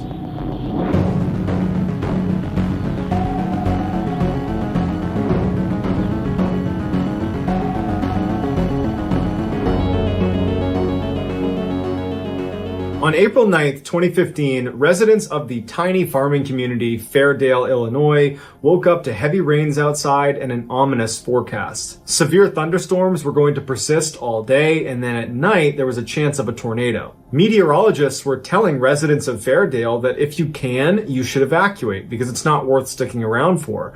But if you're going to ride out the storm, make sure you've taken the necessary precautions and make sure you have a plan for how to get to a shelter if the storm gets really bad. That morning, some forecasters were saying this tornado could prove to be one of the biggest in Illinois' history. But most of the 152 Fairdale residents had lived here their whole lives, and they'd seen bad storms before, even tornadoes, and they had ridden them out before. How could this one be any different? You know, most of the time, the worst that happened was maybe a power line comes down and you lose power for the day. But unlike previous storms, this one was getting worse and worse by the minute, and by 6 p.m. that night, forecasters were no longer theorizing that this could be a huge tornado. They were outright pleading with Fairdale residents to evacuate while you still can. But despite these warnings, the vast majority of Fairdale residents stayed put. They were committed to riding the storm out. By 7 p.m., meteorologists were saying this tornado is imminent and it looks as big or bigger than the last major tornado that came through Illinois that killed 8 people and leveled an entire town. This tornado tonight is going to kill people. Just 15 minutes later at 7:15, the tornado finally touched down right outside of Fairdale. It was this massive, almost mile-wide tornado with over 200-mile-an-hour winds, and unlike other tornadoes of that size that typically move at about 30 miles an hour, this one was traveling on land at about 15 miles an hour, meaning it would be sitting over the areas it was devastating for longer amounts of time, making it even worse than some of the worst predictions that meteorologists had for this tornado. 15 minutes later at 7:30 p.m., 84-year-old Fairdale resident Clem Schultz and his wife Jerry Schultz, they were at home because they had decided to ride out the storm. As Clem is sitting in the living room watching the Weather Channel, kind of waiting for the last possible second to go into their basement, he hears his wife yell out from the kitchen to come in here and look at this. So Clem goes into the kitchen and she's pointing out the back window, and he looks out and he sees this massive tornado coming right at them. It's less than a mile away and it is way bigger than he thought it was going to be. But from their perspective, because the tornado was spinning counterclockwise, it kind of looked like it was spinning away from town into this empty field. And Clem says to his wife, Jerry, you know what? It looks like it's going to miss us, but we're probably going to lose power. So I'm going to go up into the attic and get some lanterns ready. So Jerry stays in the kitchen. Clem goes up into the attic. And as he's fishing to get out the lanterns, he hears what sounds like a freight train barreling through town. And he had this little window at the edge of his attic. So he goes over and he looks out, and the tornado had not veered off into the open field. It had continued straight towards his house, and it was ripping off roofs right in front of him. And he figured, I don't have enough time to go down into the basement. I have no time to do anything. So he takes out his phone and he begins recording.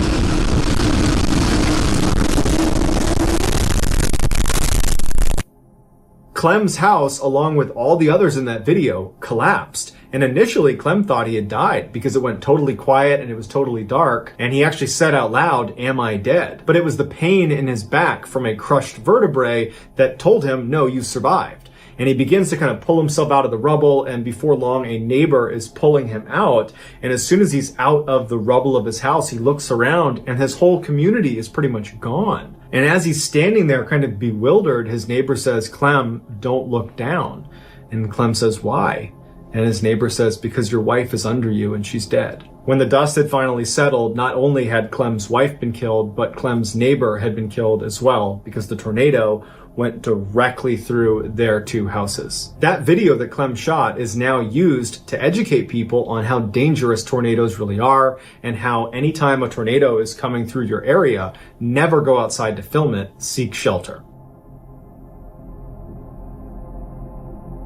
On Sunday, February 12th, 2017, Abigail Williams was over her best friend, Liberty German's house for a sleepover. Abby and Libby were 13 and 14 respectively. That night, as they're laying in bed, they were looking out the window hoping they saw snowflakes come down, because there was apparently this huge storm that was going to roll through the next day, and they were hoping that if it did, school would be canceled the next day. But when they woke up the next morning, it hadn't even snowed. However, they found out that in Delphi, Indiana, where they lived, school had been canceled preemptively in anticipation of this big storm that never really amounted to anything. So the girls got a free day off where they could actually go outside and enjoy it. So the girls start talking about how they're going to spend their extra day off, and Libby suggests, well, why don't we go check out the Monon High Bridge? It was this abandoned bridge that crossed over the stream, and a lot of their classmates would take pictures on it and post it to their social media, and the girls figured this is a great day to go do that. So Libby asks her grandmother, Becky, who was her primary caretaker, if it would be okay if they went for a hike over near this bridge. Becky gives them permission, but with the caveat that they would find their own ride there and back. So Libby convinces her older sister, Kelsey, to give them a ride there, and Libby speaks to her father, Derek, and he says he can pick them up,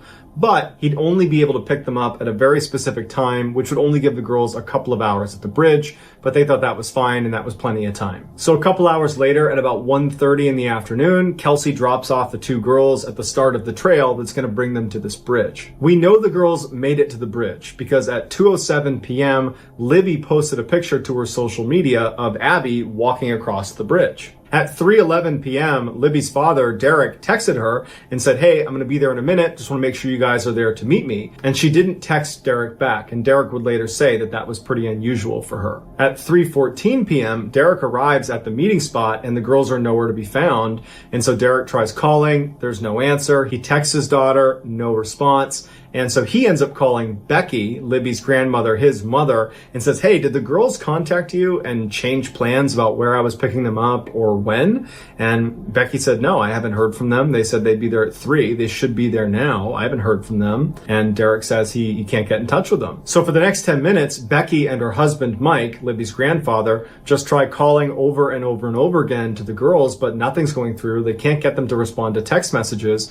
So Mike leaves and meets up with Derek in the parking lot, and the two of them begin walking the trail to try to find these girls. At this point, the family's not suspecting foul play. They're thinking, the girls probably got lost, or they lost track of time, or their phones just ran out of batteries, or, maybe they did get hurt and they can't move, but it's probably not that serious. They're creating scenarios in their head to rationalize what's happening.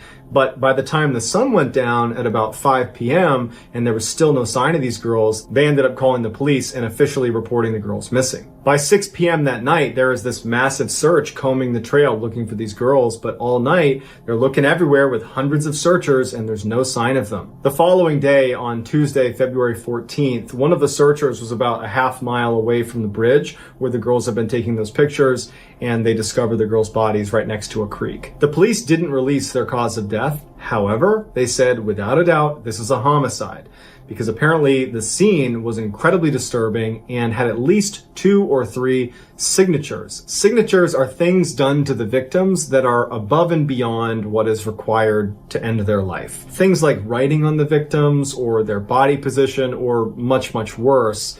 And usually you only see signatures when you're dealing with a serial killer. 3 days after the bodies were discovered, police were able to extract some video from Libby's phone. It turns out when Libby was taking those pictures of Abby on the bridge and had just posted it to social media, apparently this guy had come on the bridge and Libby must have sensed danger and she began filming him. Now, there is apparently a video that starts from the bridge and lasts all the way through the girls' final moments, but the police would release a very small snippet of this recording because it showed who they believe is the killer walking towards them with his hands in his pockets looking down, and he says to them, guys, down the hill. Guys, down the hill. Guys, Despite thousands of tips pouring in as soon as this video was made public, they still don't know who this guy is, no arrests have been made, and the case remains unsolved.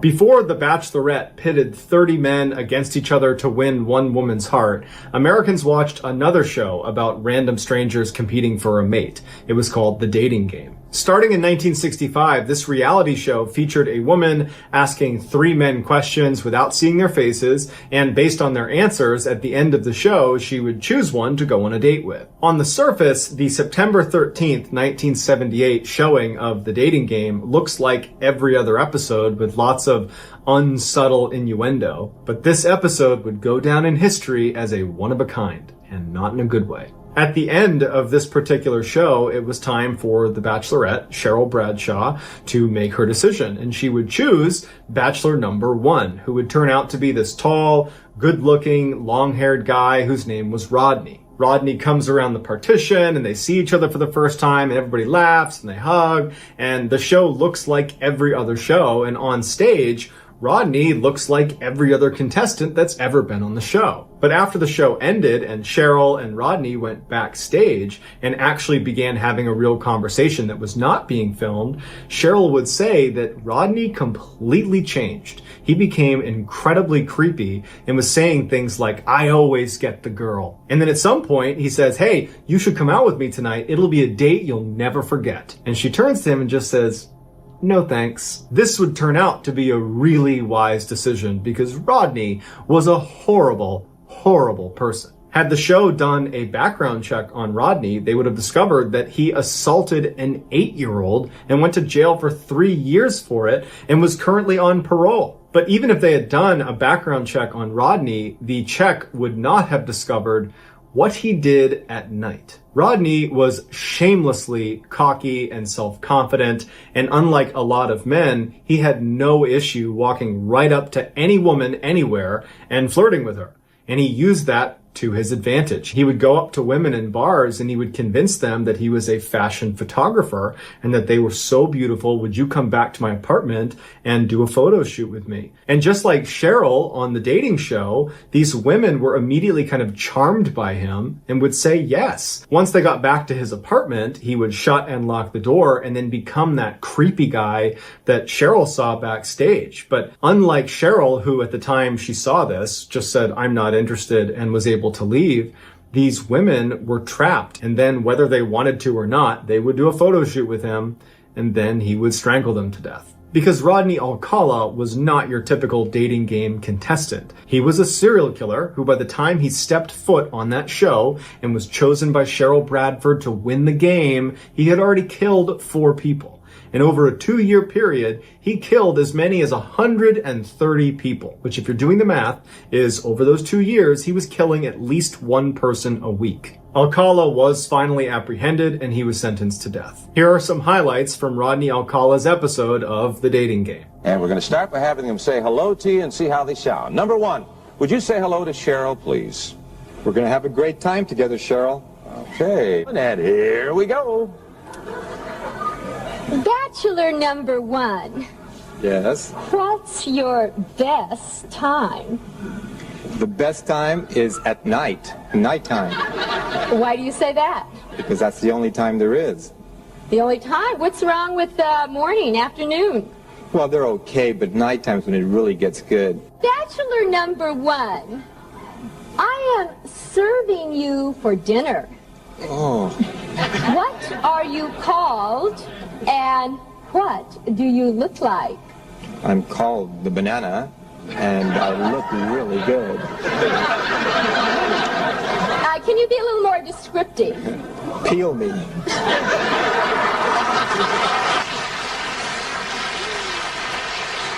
I'm going to ask you a question. Will that date be Bachelor number 1, Bachelor number 2, or Bachelor number 3? Who gets the date? Well, I like bananas, so I'll take 1. Number 1, Bachelor number 1, all right.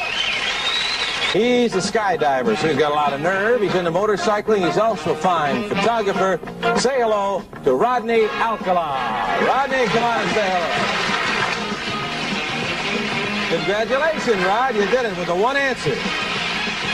So that's going to do it, guys. I hope you enjoyed today's stories. Let me know what you thought in the comments, and I will pin the best comment at the top of the comments section. If you enjoyed today's video and you haven't done this already, please offer to give the like button a ride home from soccer practice, but don't show up. Also, please subscribe to this channel and turn on all notifications so you don't miss any of my weekly uploads. If you want to get in touch with me, you can direct message me on Instagram or on Twitter. My username is the same for both platforms. It's just JohnBallen416. I also have a ton of content over on TikTok. My username over there is MrBallen. If you have a story suggestion, please submit it to our subreddit just called MrBallen. It's linked in the description below. So whether I see you on Twitter, Instagram, TikTok, Reddit, YouTube, or some combination, I just really appreciate your support. And until next time, guys, that's going to do it. See ya. Today's story is about a murder, but it starts to feel like it's sort of a typical true crime case until you get to the end. I'm telling you right now, you will not be able to guess who the mastermind was. But before we get into today's story, if you're a fan of the strange, dark, and mysterious delivered in story format, then you've come to the right place because that's all we do, and we upload 2, 3, even 4 times every week. So if that's of interest to you, please log in to the Like Button's computer and change all of their passwords. Also, please subscribe to our channel and turn on all notifications so you don't miss any of our weekly uploads. Okay, let's get into today's story.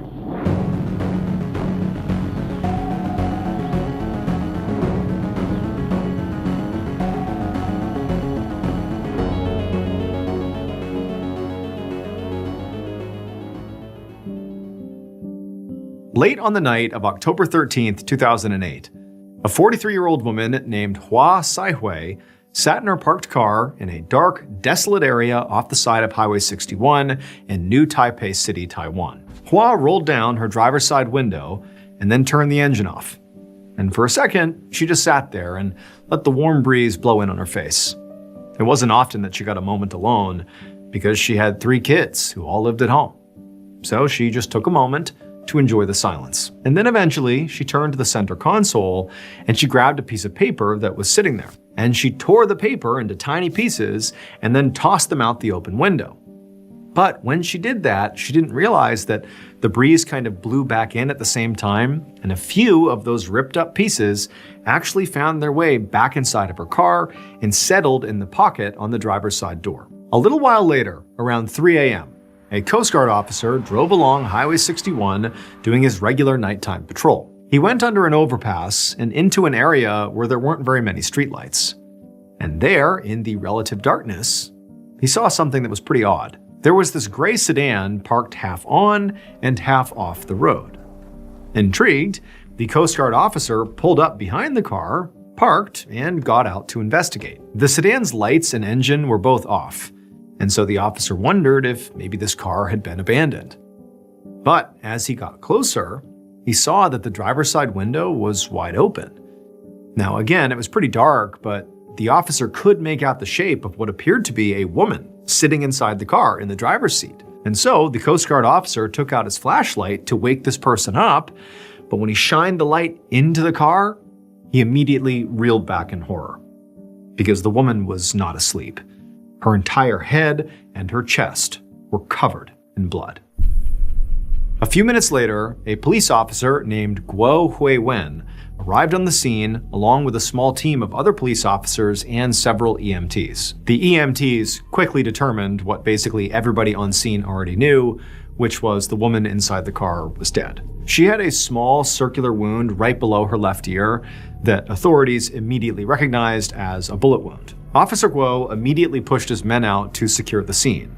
And then once the cordon was in place, they began investigating. The first thing Guo did was just to look more closely at the woman's body. He saw there was a bullet casing on the ground nearby, and also what appeared to be some bullet fragments in the car, like little bits of shiny metal, like copper.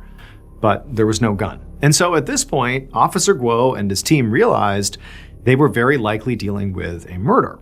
But as he stood there sort of taking it all in and looking at the car and the body, he started to realize that the whole scene just seemed off. First, there were no skid marks behind the car's tires, so it appeared like the woman must have pulled over in a controlled way, not like she'd been, forced off the road by another car. Second, her window was all the way down. The driver's side window was completely down, which meant either she'd been driving with the window down to begin with, or after she had pulled over, or while pulling over, she had rolled it down. And then thirdly, there was no evidence of a struggle, or really any sign that this woman had been panicked in any way before she was ultimately shot.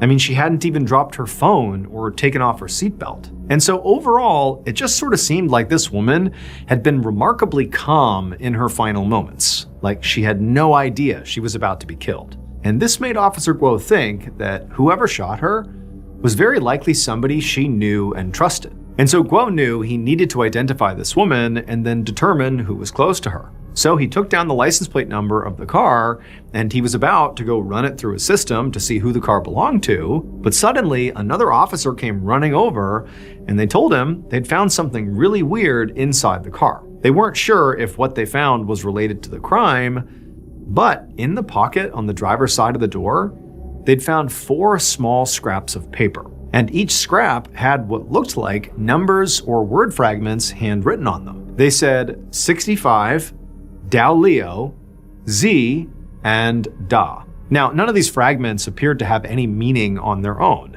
They likely, needed to be a part of a bigger piece of paper to make sense. In fact, honestly, the words were just pieces of words rather than actual full words themselves. And also, when they began sort of arranging the 4 pieces to see if they could, find meaning in these words and this number, they couldn't do it. It just was all sort of nonsense. And so Officer Guo, he figured these scraps were likely just garbage, but as a precaution, he had his officers bag them up as evidence just in case. Let's take a moment to say thank you to our sponsor, Sherwin-Williams. Choosing a paint color can be easy when you have the right tools. Sherwin-Williams offers several solutions for finding the perfect hue, including color chips, peel and stick samples, and color to go samples, so you can try color before you buy and find your perfect color with confidence. Your neighborhood Sherwin-Williams store delivers color and project expertise, a product for every need, and personalized customer experience. So my wife and I have been renovating our basement to make it our primary hangout space for the family. And in the basement is a custom entertainment center that we had installed, and it was supposed to get painted by professional painters, until my wife said, well, hey, why don't we make this our big project over spring break to paint it ourselves? Now, of course, I was thrilled, as any good husband would be, and so what we did is we went to our local Sherwin-Williams store, and let me tell you, the entire experience really was awesome. The staff was very knowledgeable, and they helped us pick the right paint color and finish, the amount of paint, all the supplies we would need, and they even gave us some how-to painting tips. And so my wife and I get home from Sherwin-Williams, and we start our one-day project that quickly evolved into a multi-day project. But at the end of those days, it came out great, and we could not have done it without the help of Sherwin-Williams.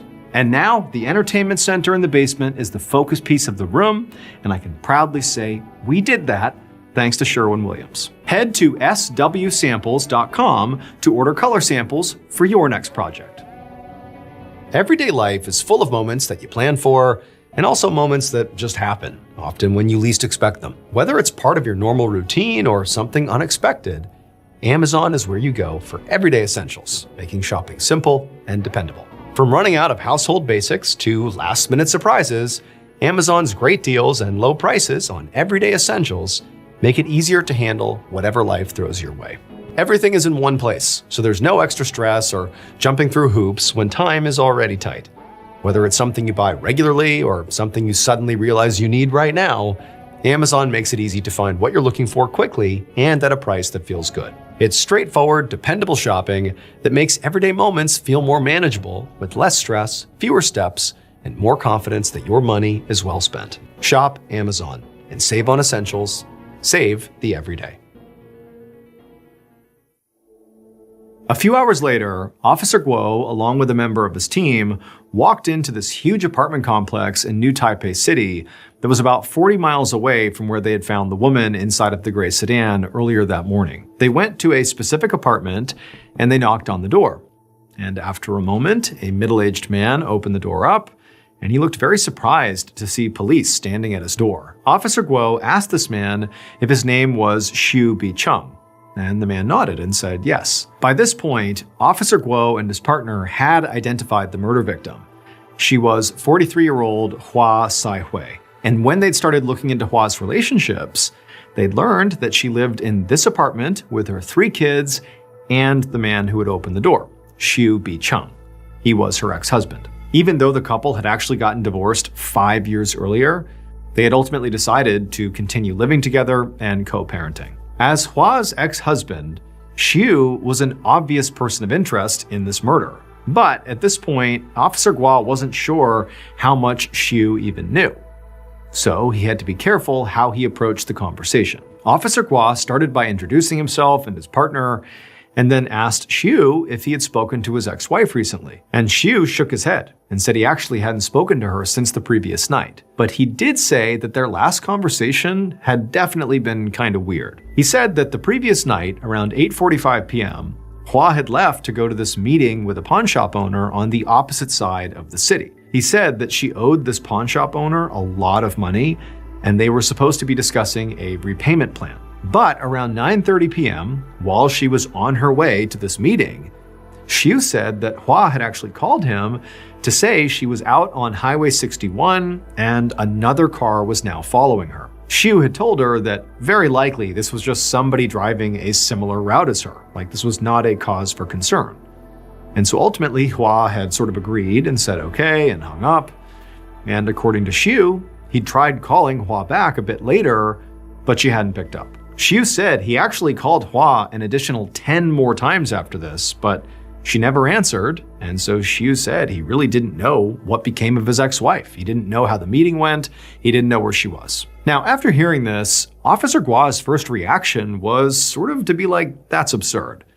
You know, if Xiu knew that Hua was potentially being followed, at night no less, while she's out by herself, going to this relatively high-stakes meeting with this pawn shop owner, and then she suddenly stops answering her phone, why wouldn't Xiu have eventually called the police? Or at least tried to go look for her? Instead, he'd just called Hua a bunch of times, and then when she didn't answer, he just shrugged the whole thing off. You know, the mother of his kids, he just sort of said, oh, no big deal. It just felt like a really bizarre way for somebody to react to this situation. So, Officer Guo watched Xiu very carefully as he told him, what happened. He said he was very sorry, but early that morning, they'd found his ex-wife murdered inside of her car on the side of the highway. When Xiu heard this, his eyes went wide and he began to tremble.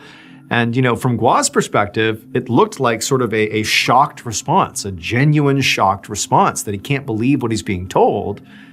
But he also really couldn't read the guy. He couldn't tell if this was genuine or if he was just performing. Either way, Guo knew what he needed to do next was follow up on Xiu's story and see if maybe he could poke some holes in it. Following this interview, Guo and his team asked the manager of the apartment complex for any available surveillance footage so they could see if Hua really did leave the apartment when Xiu said she did. And the manager was able to recover some footage from inside the apartment complex elevator.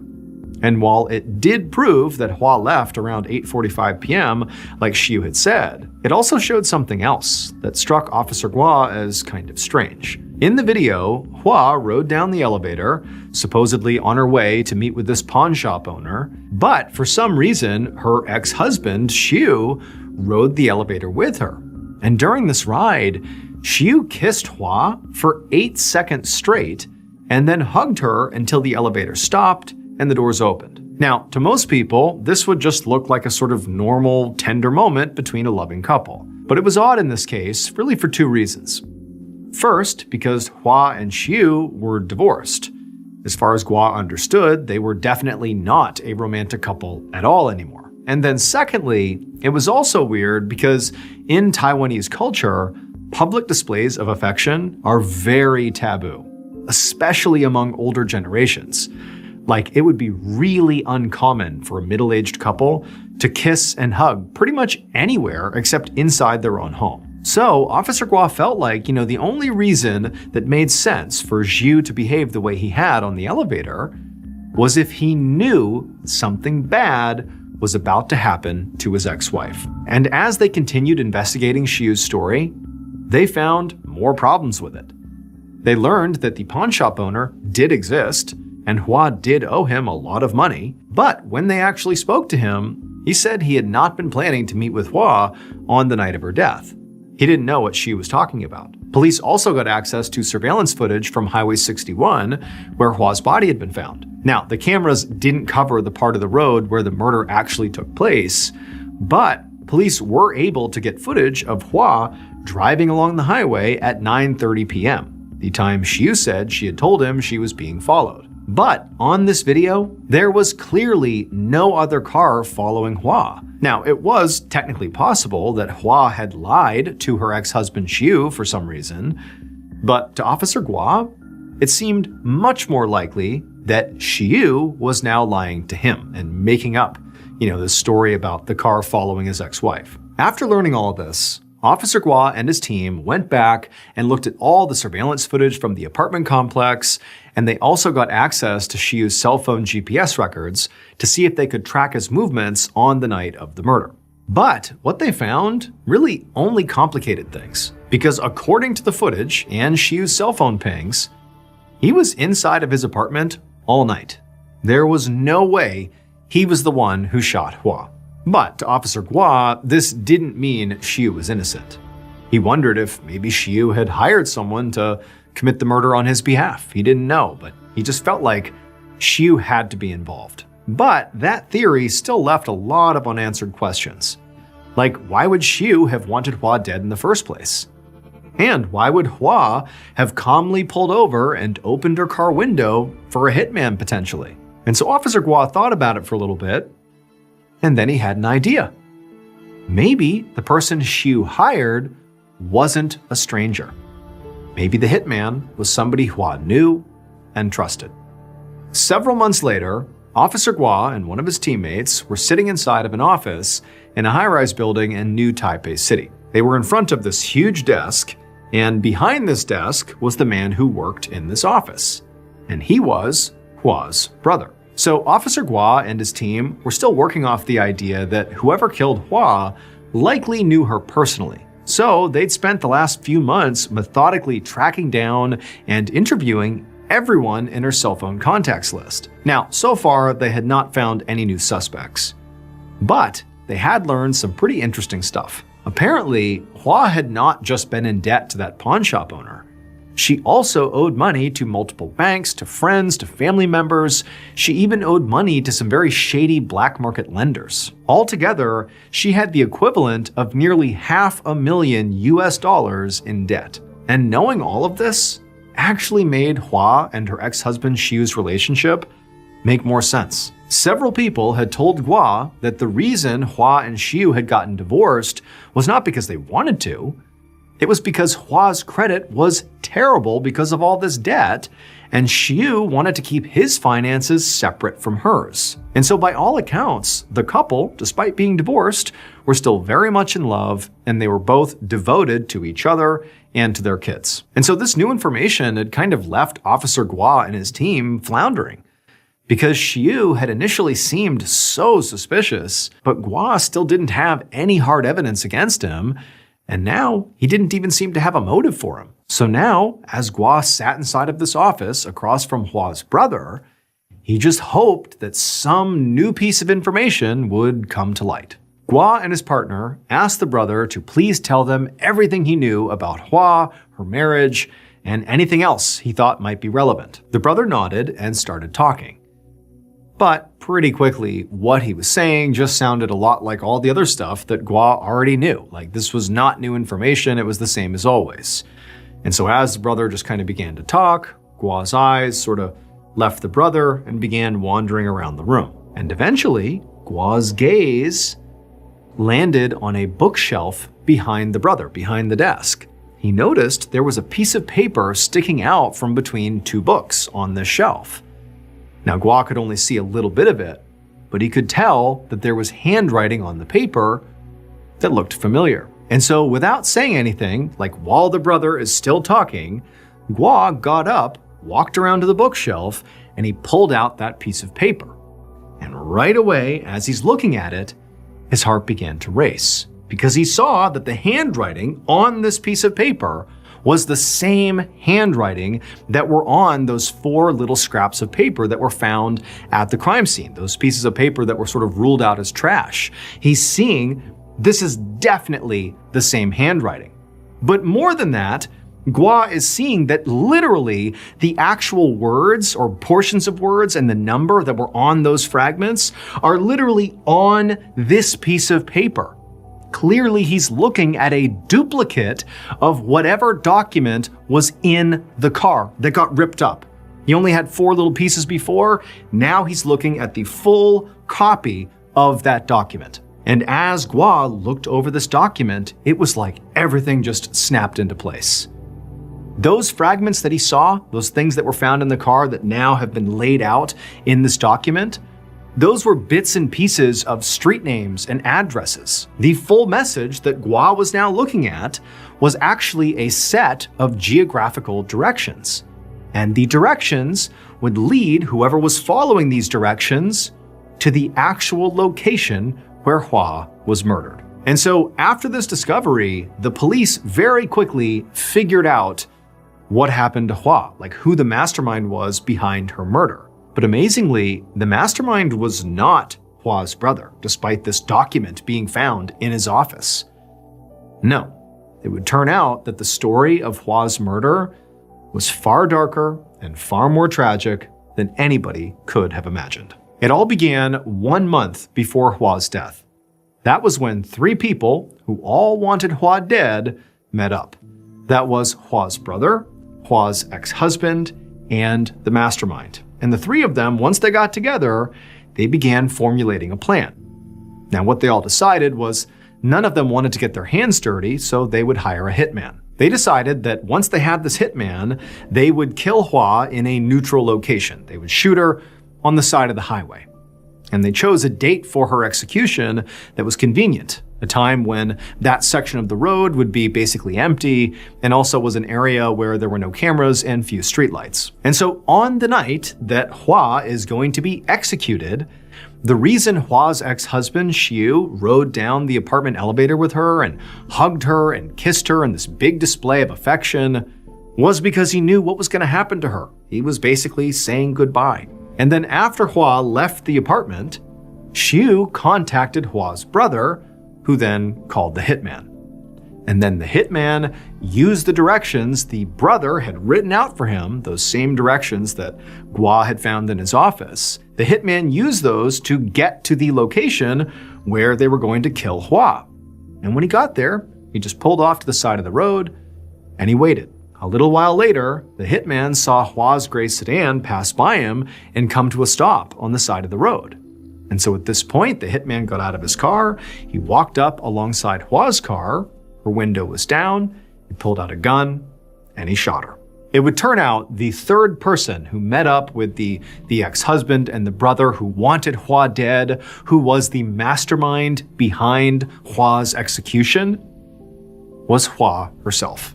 The reason Hua had those directions in her car that she ultimately ripped up at the end and tried to dispose of is because she needed directions to go to the place where she was going to get killed. It's why the hitman got out of the car, walked right up and killed her with no fight. She had rolled down the window and was waiting. Police later determined that Hua had taken out a life insurance policy on herself that was worth so much money it would pay off all of her debt and leave her family with a lot of money left over.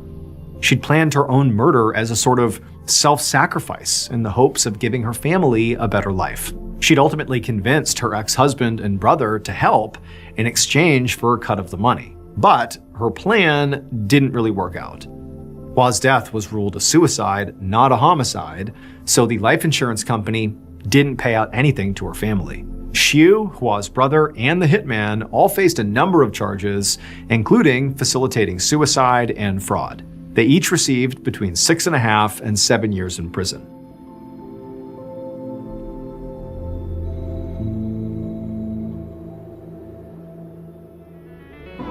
Hey everyone, just a reminder, I'm going on tour this year, which means if you go, you can experience never before heard stories from me live and in person. We did this in 2024 and people loved it. So get your tickets today at tour.ballenstudios.com right now before they sell out. That's tour.ballenstudios.com. I can't wait to see you all at the shows. Thank you so much for watching. Let me know what you thought of today's episode in the comments. And remember, we have hundreds of videos for you to binge right now. But if you're looking for a recommendation from me of that one video that's worth your time, well, it's this one right here. So give it a watch. All right, until next time, see ya. On a Monday morning in February of 2003, a man in suburban France got a phone call from a number that he recognized, so he answered it. But instead of the familiar voice he expected, all he heard on the other end was static and muffled voices somewhere in the background. He put his phone on speaker mode so his wife could listen, and the two of them listened closely to figure out, who's calling me? What is this? And as they listened, they were able to barely make out a conversation happening between two women who they didn't know. And these two women were clearly talking about a murder. And one of the women said they needed to come up with an alibi.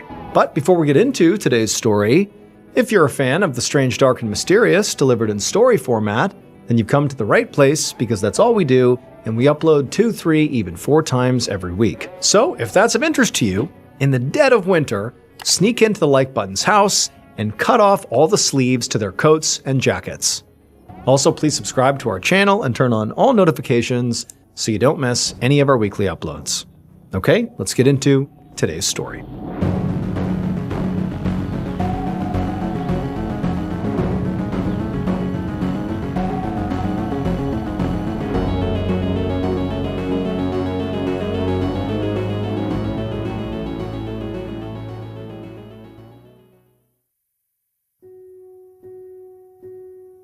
On the afternoon of Friday, February 7th, 2003, a 52-year-old woman named Monique Lejeune cleared the table after lunch at her house in Cologne, France. Her husband, Claude, and 2 of her adult sons, Franck and Pascal, were at the table.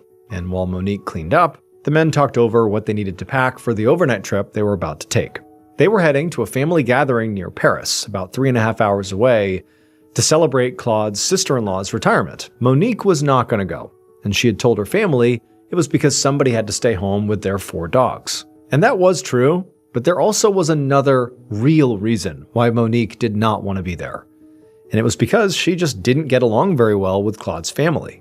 So Monique and Claude had gotten married almost 20 years earlier, but at the time they both already had multiple kids from previous marriages. Monique had 3 boys, and Claude had 5 girls. And for a while, the two halves of the blended family had gotten along quite well.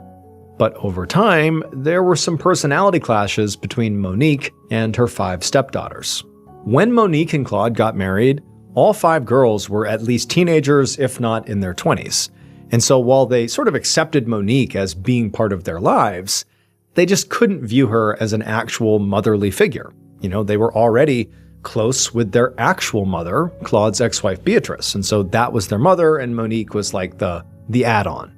Then, in 1993, one of Claude's grandsons, so one of his daughter's children, had accused Monique's eldest son, Jean-Luc, of sexually abusing him, and that had completely ripped the family apart.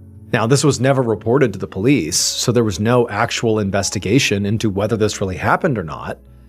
But Claude's 5 daughters and Claude's ex-wife Beatrice had fully believed the grandson.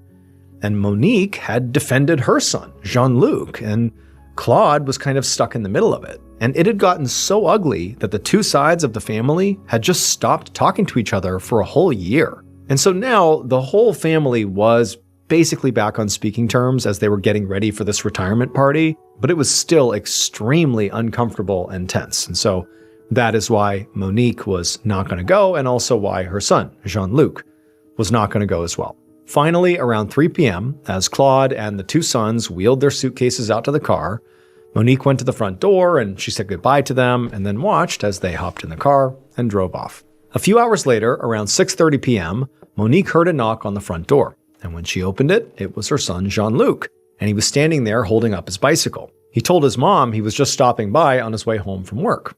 And she said, "Great, come on in." And so Jean-Luc left his bike outside and he walked in, and as he was taking off his coat, he mentioned to his mother that her neighbor across the street, whose name was Henri, had clearly been watching Jean-Luc when he rolled up, like he was basically spying on him. And Monique actually kind of was spooked by that, because Henri was a bit of a loose cannon. For example, anytime anybody parked their car in front of Henri's house, he would shamelessly vandalize their vehicle by slashing their tires or pouring oil all over their car. I mean, the guy just didn't care. In fact, over the years, there had been several heated arguments between Monique and her sons and Henri about parking.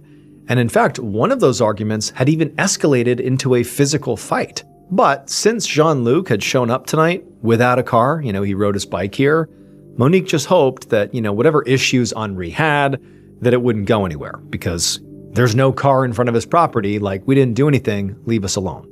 Monique led her son into the kitchen, where she poured 2 glasses of sparkling wine, and then the two just sat there and chatted for about half an hour, and then Monique gave her son a haircut, and then around 7:05, Jean-Luc said goodbye to his mom. He went outside, hopped on his bike, which had not had its tires slashed by Henri, and he left to go to his apartment with his wife to have dinner. After Jean-Luc was gone, Monique just sort of went about her evening. She corralled the dogs behind a baby gate at the base of the stairs and then fed them, and then she went into the kitchen and began cooking dinner for herself. But then, a little while later, at around 7:30 p.m., Monique heard another knock on the door, and she knew it very likely was not her son, and so as she walked down the hallway to answer it, she just hoped it wasn't Henri. The following morning, the woman who lived next door to Monique woke up feeling pretty tired. She hadn't slept well because someone's dogs in the neighborhood had been barking all night. She got out of bed and walked over to the window and opened up the blinds, and as her eyes adjusted to the light that was flooding in, she looked down from her second-floor window into the yard of the 2-story white house that was next door, Monique's house. And the neighbor saw there was something dark in the middle of the walkway that led to the front door of Monique's house. And so the neighbor, she put her face right up to the window and she squinted to get a better look. And she realized what she was seeing was a body lying face down on the pavement. And so in a panic, this woman ran out of her room, grabbed the phone, and called the police. A couple hours later, Judiciary Police Captain Anne Preem pulled up in front of a white 2-story house with crime scene tape and a medical examiner's van right out front. As Preem got out of her car, a police officer walked over to her and led her to where the body of a woman was lying out in the front yard. The officer told Preem that the victim, Monique Lejeune, had been discovered exactly like this by her neighbors earlier that morning. And based on the progression of rigor mortis, the medical examiner estimated that Monique had likely died between 8 p.m. and midnight the night before. Preem bent down to get a better look at the body, but even before getting up close, she knew this woman had sustained just gruesome injuries. There was blood all over Monique's face and her clothes, and her torso appeared completely ripped apart by what appeared to be stab wounds. Preem guessed, just from looking at the scene, that this woman must have been murdered and likely was stabbed, just at first glance, at least a dozen times. Preem also noticed pretty obvious defense wounds all over Monique's hands and forearms, which certainly suggested again that she was murdered and that Monique had put up a pretty good fight against her killer. And so after a few more moments of just kind of looking over the body, Preem stood back up and asked the officer if the neighbors had seen or heard anything unusual the night before. And the officer said no, aside from the fact that Monique's dogs, she had 4 dogs, had been barking nonstop really the whole night, starting at around 8 p.m. Preem nodded and thanked the officer, and then she made her way over to the front door of the house to look to see if there was any signs of forced entry as the door was closed. When she got there, she didn't see any signs, but she did see a bloody handprint on the outside wall near the door. And then when Preem turned the handle of the door and opened it up, she saw this hallway inside that was absolutely covered in blood. And so Preem very carefully stepped inside, trying to avoid stepping in the blood or tracking any prints anywhere. And she began walking down the hallway very carefully and looking in other rooms.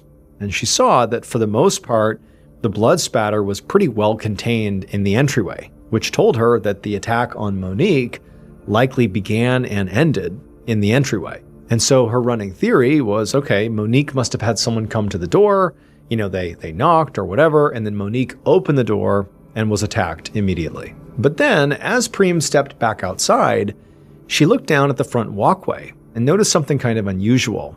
Despite all the blood right inside the front door, there was no blood at all on the walkway between the door and the spot where Monique's body was found. And just from the amount of blood that the victim had clearly lost inside the house, Prem doubted that she would have been capable of running out into the yard after the attack.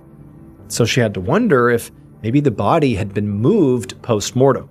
And Monique was a large woman, so if her killer had been able to overpower her, one, and then also move her body such a far distance after she was dead, Prem assumed that whoever her killer was likely pretty strong. In fact, Prem just kind of assumed that the killer had to be a big, strong man. However, what Prem didn't understand was why would the killer want to drag a corpse out into the yard where the neighbors could see them? Unless for some reason, they wanted Monique to be found as soon as possible. And since at least at this point, it appeared like Monique likely had gone to the front door and opened the door for her killer, Prem thought that the killer must be someone that she knew.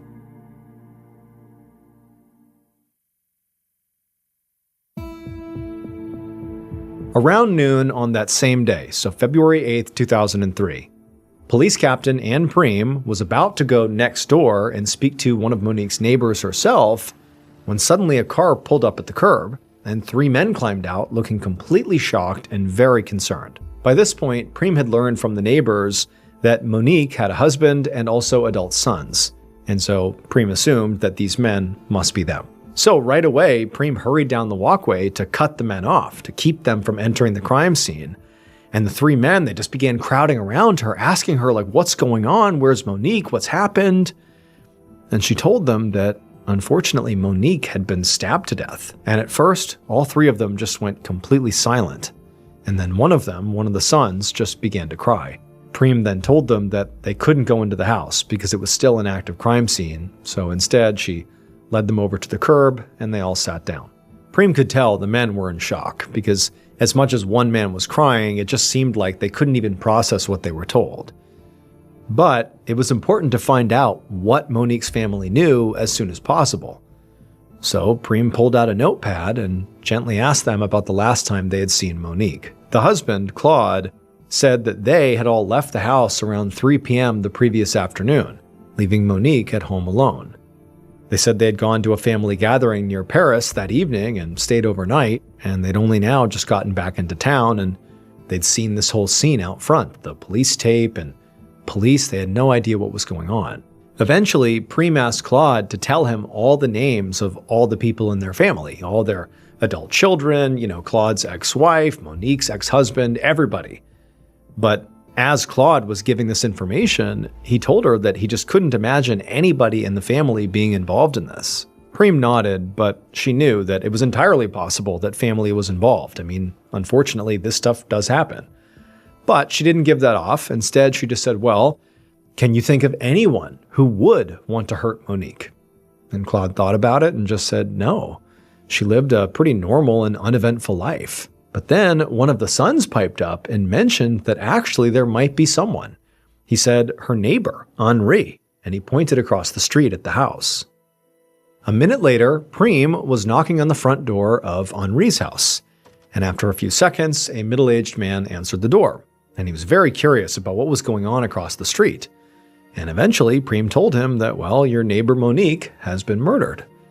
And when she said that, Henri smiled. So immediately, alarm bells are going off in Prem's head. She's thinking this guy is very suspicious.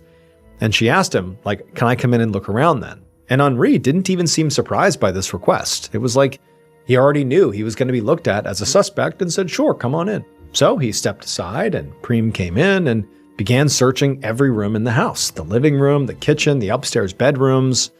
But despite looking everywhere, she didn't find any traces of blood or really anything else suspicious or unusual. So eventually, Prem made her way back into the living room where Henri was waiting, and she asked him, where were you the previous evening? And he told her very casually that, well, he and his wife were home. They were here. Prem thought this was a pretty weak alibi, but she made a mental note to follow up with the wife and confirm it later. Next, Prem asked Henri if he had seen or heard anything out of the ordinary the night before. And Henri said no, except that maybe around 7 p.m., he had seen one of Monique's sons leaving her house on his bicycle. And at this, Prime perked up because the family had told her that Monique had a third adult son named Jean-Luc, who had not gone to that party in Paris. And if Henri was telling the truth, it meant that Jean-Luc was very likely the last person to see Monique alive. And maybe he was even the killer. The next morning, Prime led a forensics team up the stairs of a rundown apartment building in a sketchy part of town. She knocked on the door to Jean-Luc's apartment, and a moment later, a young man answered. After confirming that he was Jean-Luc, 2 officers led him away to be questioned back at the station. Meanwhile, Prime went in with the forensics team to search his apartment. And pretty quickly, as Prime was walking around the living room, one of the other officers called her over to look at something. And so she walked over to him, and she saw he had his flashlight out and he was pointing it at something on the wall. And when she got close enough, she could see that what he was highlighting were what appeared to be tiny drops of blood. And so Prime pulled out her flashlight, and she too began scouring the walls and the floor near the stairs, looking for any more blood. And she found a few more red droplets near the doorknob to a closet. And so she opened the closet up, and inside was a bike. And she shined her flashlight on the bike, on the wheels and the frame, and she saw all these reddish-brown splatters all over the underside of it, as if whoever had ridden this bike last had basically drove through a puddle of blood. An hour later, Prime walked into an interrogation room at the police station where Jean-Luc was sitting with his head in his hands. He looked up as she entered, and he had this very scared and confused expression on his face. Prime sat down across from him and right away asked him what he had been doing at his mother's house on the night of February 7th. Jean-Luc said he had just stopped by after work, as he often did, and he only stayed for maybe half an hour before riding his bike back home. When Prime asked him if he had gone straight home afterwards, Jean-Luc said no, he hadn't. He explained that his wife's brother, Christophe Gressier, lived in the same apartment building as they did on the floor right below them. So before going up to his own unit, he said he just stopped by to chat with Christophe for a few minutes, and then after that, he spent the rest of the night in his own apartment with his wife. However, to Prime, she felt like there had to be more to this story because they had found what appeared to be droplets of blood sort of scattered throughout Jean-Luc's apartment, and then, there was blood, or at least what appeared to be blood, on the underside of his bike. And so she figured, maybe if she pushed hard enough, she might be able to get him to change his story. So she told him point blank they had found blood in his living room, and they were now sending it to the lab for analysis. And when Jean-Luc heard this, his face went bright red, and he began stammering that the blood was very likely from a neighbor who had injured himself while visiting a few days earlier. Prime nodded, but then told him, they'd also found blood sort of all over his bike. And Jean-Luc, he sort of hesitated and stuttered and stammered, but really couldn't come up with any way to explain that. At this point, Prime felt like she had Jean-Luc right where she wanted him. So she just told him to be quiet for a second and just roll up your sleeves so she could look at his arms. Prime knew, based on the defensive wounds on Monique's body, that she likely had fought back really hard, and she must have left at least a few scrapes or bruises on her killer. However, when Jean-Luc finally, rolled up his sleeves, Prime didn't see a single scratch or bruise on his hands or arms. A few minutes later, Prime left the interrogation room and walked to her office. Despite the lack of defensive wounds, Jean-Luc was definitely still acting suspicious, and she was not ready to let him go. But she also didn't want to get tunnel vision and completely ignore any other suspects, in case the blood inside of Jean-Luc's apartment did turn out to just be a big coincidence. So she sat down at her desk, and she opened up a file, and she began flipping through the notes of interviews that her team had already done with the rest of Monique's family and her neighbors. Monique's sons had mentioned in their interviews that there was definitely some tension between Monique and her 5 stepdaughters. But officers had spoken to all the stepdaughters as well as their husbands, and even though some of the women had admitted they still had an issue with Monique, they all had alibis, both the women and their husbands, for the night that Monique was killed. Also, several other family members had mentioned that Claude's ex-wife, Beatrice, definitely did not get along with Monique. But officers had tracked down Beatrice, and she just didn't seem like a very strong suspect. Beatrice had said, for the most part, she and Monique, even if they didn't get along, they just stayed out of each other's way, and that they hadn't seen each other in over a month. And also, Beatrice was remarkably tiny and frail. She was barely 4 foot 9 inches tall and 58 years old and just seemed really weak. So it just seemed almost impossible that she could have overpowered the much larger Monique and inflicted the injuries that were inflicted on her and then dragged her out to the front yard. It just seemed sort of impossible. And so, even though she wasn't totally ruled out, for the most part she was. Just then, there was a knock on Preem's door. And when she looked up, she saw there was another officer standing there. And he told her there were 2 people here who wanted to speak to her. Preem nodded, and then a moment later, a very nervous-looking middle-aged man and woman came into the office. They sat down across the desk from Preem, and the man said they had information that could help with the Monique Lejeune investigation. Preem sat up and grabbed a notepad and said, "Okay, tell me what you got." And she began writing as the man explained that he was a co-worker of Christophe Gressier. And Preem immediately recognized that that was the name of Jean-Luc's brother-in-law, the one Jean-Luc said he had visited on the night Monique was killed.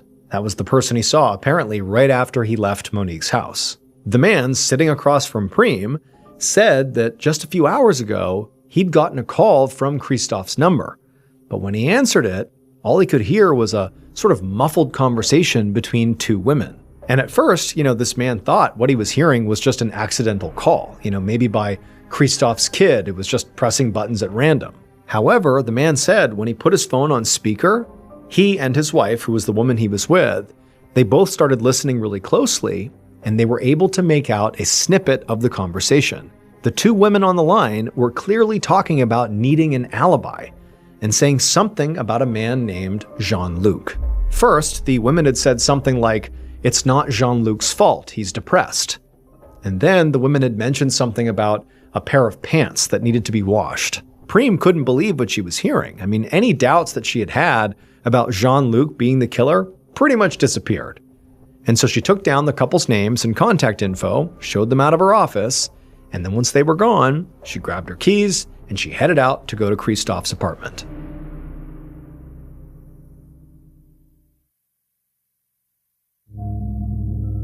Now, by this point, Christophe had already been taken into custody and questioned, and he had completely denied knowing anything about Monique's murder or the phone call that was apparently made from his number. But Preem hoped that maybe a search of his apartment would tell a different story. She walked through each room of the apartment until she found the washing machine. And there, she put on a pair of latex gloves, and she reached inside the washing machine and she pulled out a pair of pants that were still damp, as if they had just been washed earlier that day. And she held these pants up and kind of put them in the light, and she could see clearly there was a brownish stain on them. She also noticed that these pants looked like they'd be way too small for Christophe, who was a pretty tall and burly guy. But they definitely looked like they would fit a guy like Jean-Luc, who was much smaller. Later that same day, so this is on February 10th, 2 days after Monique's body was found, Captain Preem was in her office when her phone rang.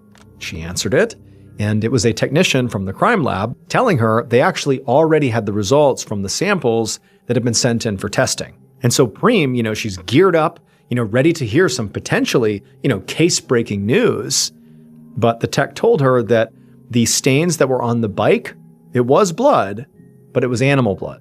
He went on to say that the other little droplets of blood that were in Jean-Luc's apartment, like on the walls and near the door handle of the closet, it was blood, but not a match for Monique's. And then also those pants that had been found, that stain on the pants, that wasn't blood at all. That stain was just grease. Preem was very frustrated because in her mind, she had sort of zeroed in on Jean-Luc. It really seemed like he was their guy. But now they really had no physical evidence against him. And as for that bizarre phone call to Christophe's coworker, they really had no way of knowing who those 2 women in the background were, or even if the coworker and his wife had actually overheard the conversation correctly, about the alibi and about Jean-Luc being depressed. Who knows if they actually heard that. So Preem thanked the lab technician for calling with the update, despite how disappointing it was, and she was about to hang up when he told her to wait, because he had one more piece of news for her. He told her that during Monique's autopsy, the medical examiner had actually found DNA under Monique's fingernails, and it was very likely skin cells from her killer that had been scratched off during the struggle. The technician said it would take at least another few weeks to analyze it, but once the results came back, they could definitely test it against DNA samples from any of their suspects, and maybe it would be a match. This definitely gave Preem some hope. And after she hung up, she began making a list of everyone they would need to get a DNA sample from so they could test against it. She definitely knew she would need one from Jean-Luc and Christophe, and then also that neighbor Henri seemed like a strong suspect too. Preem had actually spoken to Henri's wife and confirmed that, at least according to her, they were together that whole night Monique was killed. But she also knew that spouses were very likely to lie for each other, so it was a flimsy alibi. So at this point, Preem felt like she definitely had 3 good potential suspects to get DNA from. But realistically, that was where her list ended. The rest of Monique's family had been ruled out by this point, and none of the other neighbors really seemed like suspects.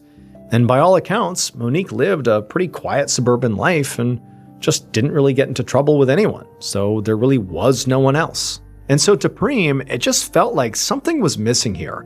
Like, in the time I have between now and when the analysis is done on that DNA underneath Monique's fingernails, I need to see if there's something I've missed.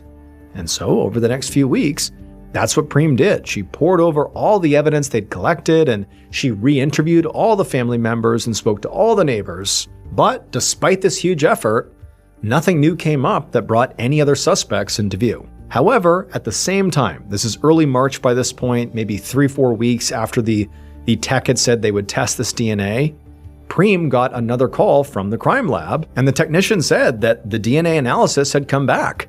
And even before they tested it against any specific suspects, the results were already enough to narrow down the field significantly. And when Preem heard what the tech had to say about the analysis so far, she realized that this was, in fact, the missing piece of information that she needed. Based on this revelatory DNA evidence and also an eventual confession by the killer, this is what police believe happened to Monique Lejeune on the night of February 7th, 2003. The killer walked up to Monique's front door and knocked, and a few seconds later, the door opened and Monique was standing there. But instead of inviting the killer inside, Monique just kind of crossed her arms and stared. At this point, the killer began to speak. However, what was supposed to be a polite conversation quickly escalated into an argument, with both of them hurling insults back and forth. And then at some point, Monique slammed the door in the killer's face, but before she did, she said one last thing that was apparently so inflammatory that it pushed the killer over the edge. And so without even stopping to consider what they were doing, the killer, after having the door slammed in their face and hearing this totally inflammatory line, they stormed over to their vehicle, which was parked nearby, and they grabbed the knife they kept under their seat for self-defense. And they carried that knife right back to the front door and knocked again. And as soon as the door opened, the killer pushed their way inside, and with a surge of rage, they just started stabbing. But Monique was very strong and big, and she knocked the killer to the ground and actually pinned them there. But the killer managed to wrestle their arm free that was holding the knife. But Monique, she kept fighting back. I mean, this was an epic struggle. And also, the whole time this is happening, Monique's 4 dogs have basically come over to the gate, which butted up against the entryway, and they're watching this happen. And they're barking like mad, and Monique is screaming out in rage and panic and pain, until finally they were able to break away from Monique, who kind of had them pinned, despite, getting stabbed repeatedly. And then once the killer was free, they turned and bolted out of the house. The killer ran across the yard, got in their vehicle, began pulling away, and as they did that, they saw Monique stumble out the front door. She took a few steps down the walkway and collapsed to the ground. But the killer didn't wait around to see if she was really dead. Instead, they sped away. And then they stopped at a supermarket parking lot and threw the murder weapon, the knife, in a trash can. And then the killer went home, and they burned their blood-stained clothes in their stove. They thought that would be enough to destroy any evidence linking them to this crime, especially considering the fact that they knew they were like the last person anybody would suspect of such a horrible, violent murder. It would turn out the killer was the 4 foot 9 inch tall, tiny, frail, Beatrice Matisse, Claude's 58-year-old ex-wife. In her confession to police, she claimed she had gone to Monique's house that night to finally, bury the hatchet after years of feuding between the two sides of Claude's family. But she said the bad blood ran way too deep, and when Monique apparently insulted Beatrice's daughters, that was the last inflammatory line as she shut the door, Beatrice said she snapped. Beatrice had actually been ruled out as a suspect primarily because she was really, really small, like too small to have overpowered Monique and then to have potentially moved her body out to the front yard. But it would turn out Monique's body was not moved at all. She stumbled out herself. Monique was apparently so full of adrenaline after getting attacked that she had managed to, chase Beatrice out of the house before she collapsed and died. And keep in mind, she did that after being stabbed over 50 times and losing an immense amount of blood inside. And because Monique had fought back so fiercely, she had managed to get traces of Beatrice's DNA under her fingernails. And so right away, the DNA analysis showed that their killer was a woman. And further testing eventually confirmed that it was a match for Beatrice. Investigators never figured out who made that bizarre phone call to Christophe's coworker, but their best guess was that the women that were heard on the phone call were Christophe's mother and sister. And it was just an innocent conversation about Monique's murder that the coworker misinterpreted. Beatrice Matisse was arrested on March 29, 2003, and she confessed to the murder immediately, although she later recanted the confession. She was eventually found guilty and sentenced to 15 years in jail. Hey everyone, just a reminder, I'm going on tour this year, which means if you go, you can experience never before heard stories from me live and in person. We did this in 2024 and people loved it. So get your tickets today at tour.ballenstudios.com right now before they sell out. That's tour.ballenstudios.com. I can't wait to see you all at the shows. Thank you so much for watching. Let me know what you thought of today's episode in the comments. And remember, we have a whole playlist of true crime episodes ready for you to binge right now. So click here and give them a watch. All right, until next time, see ya.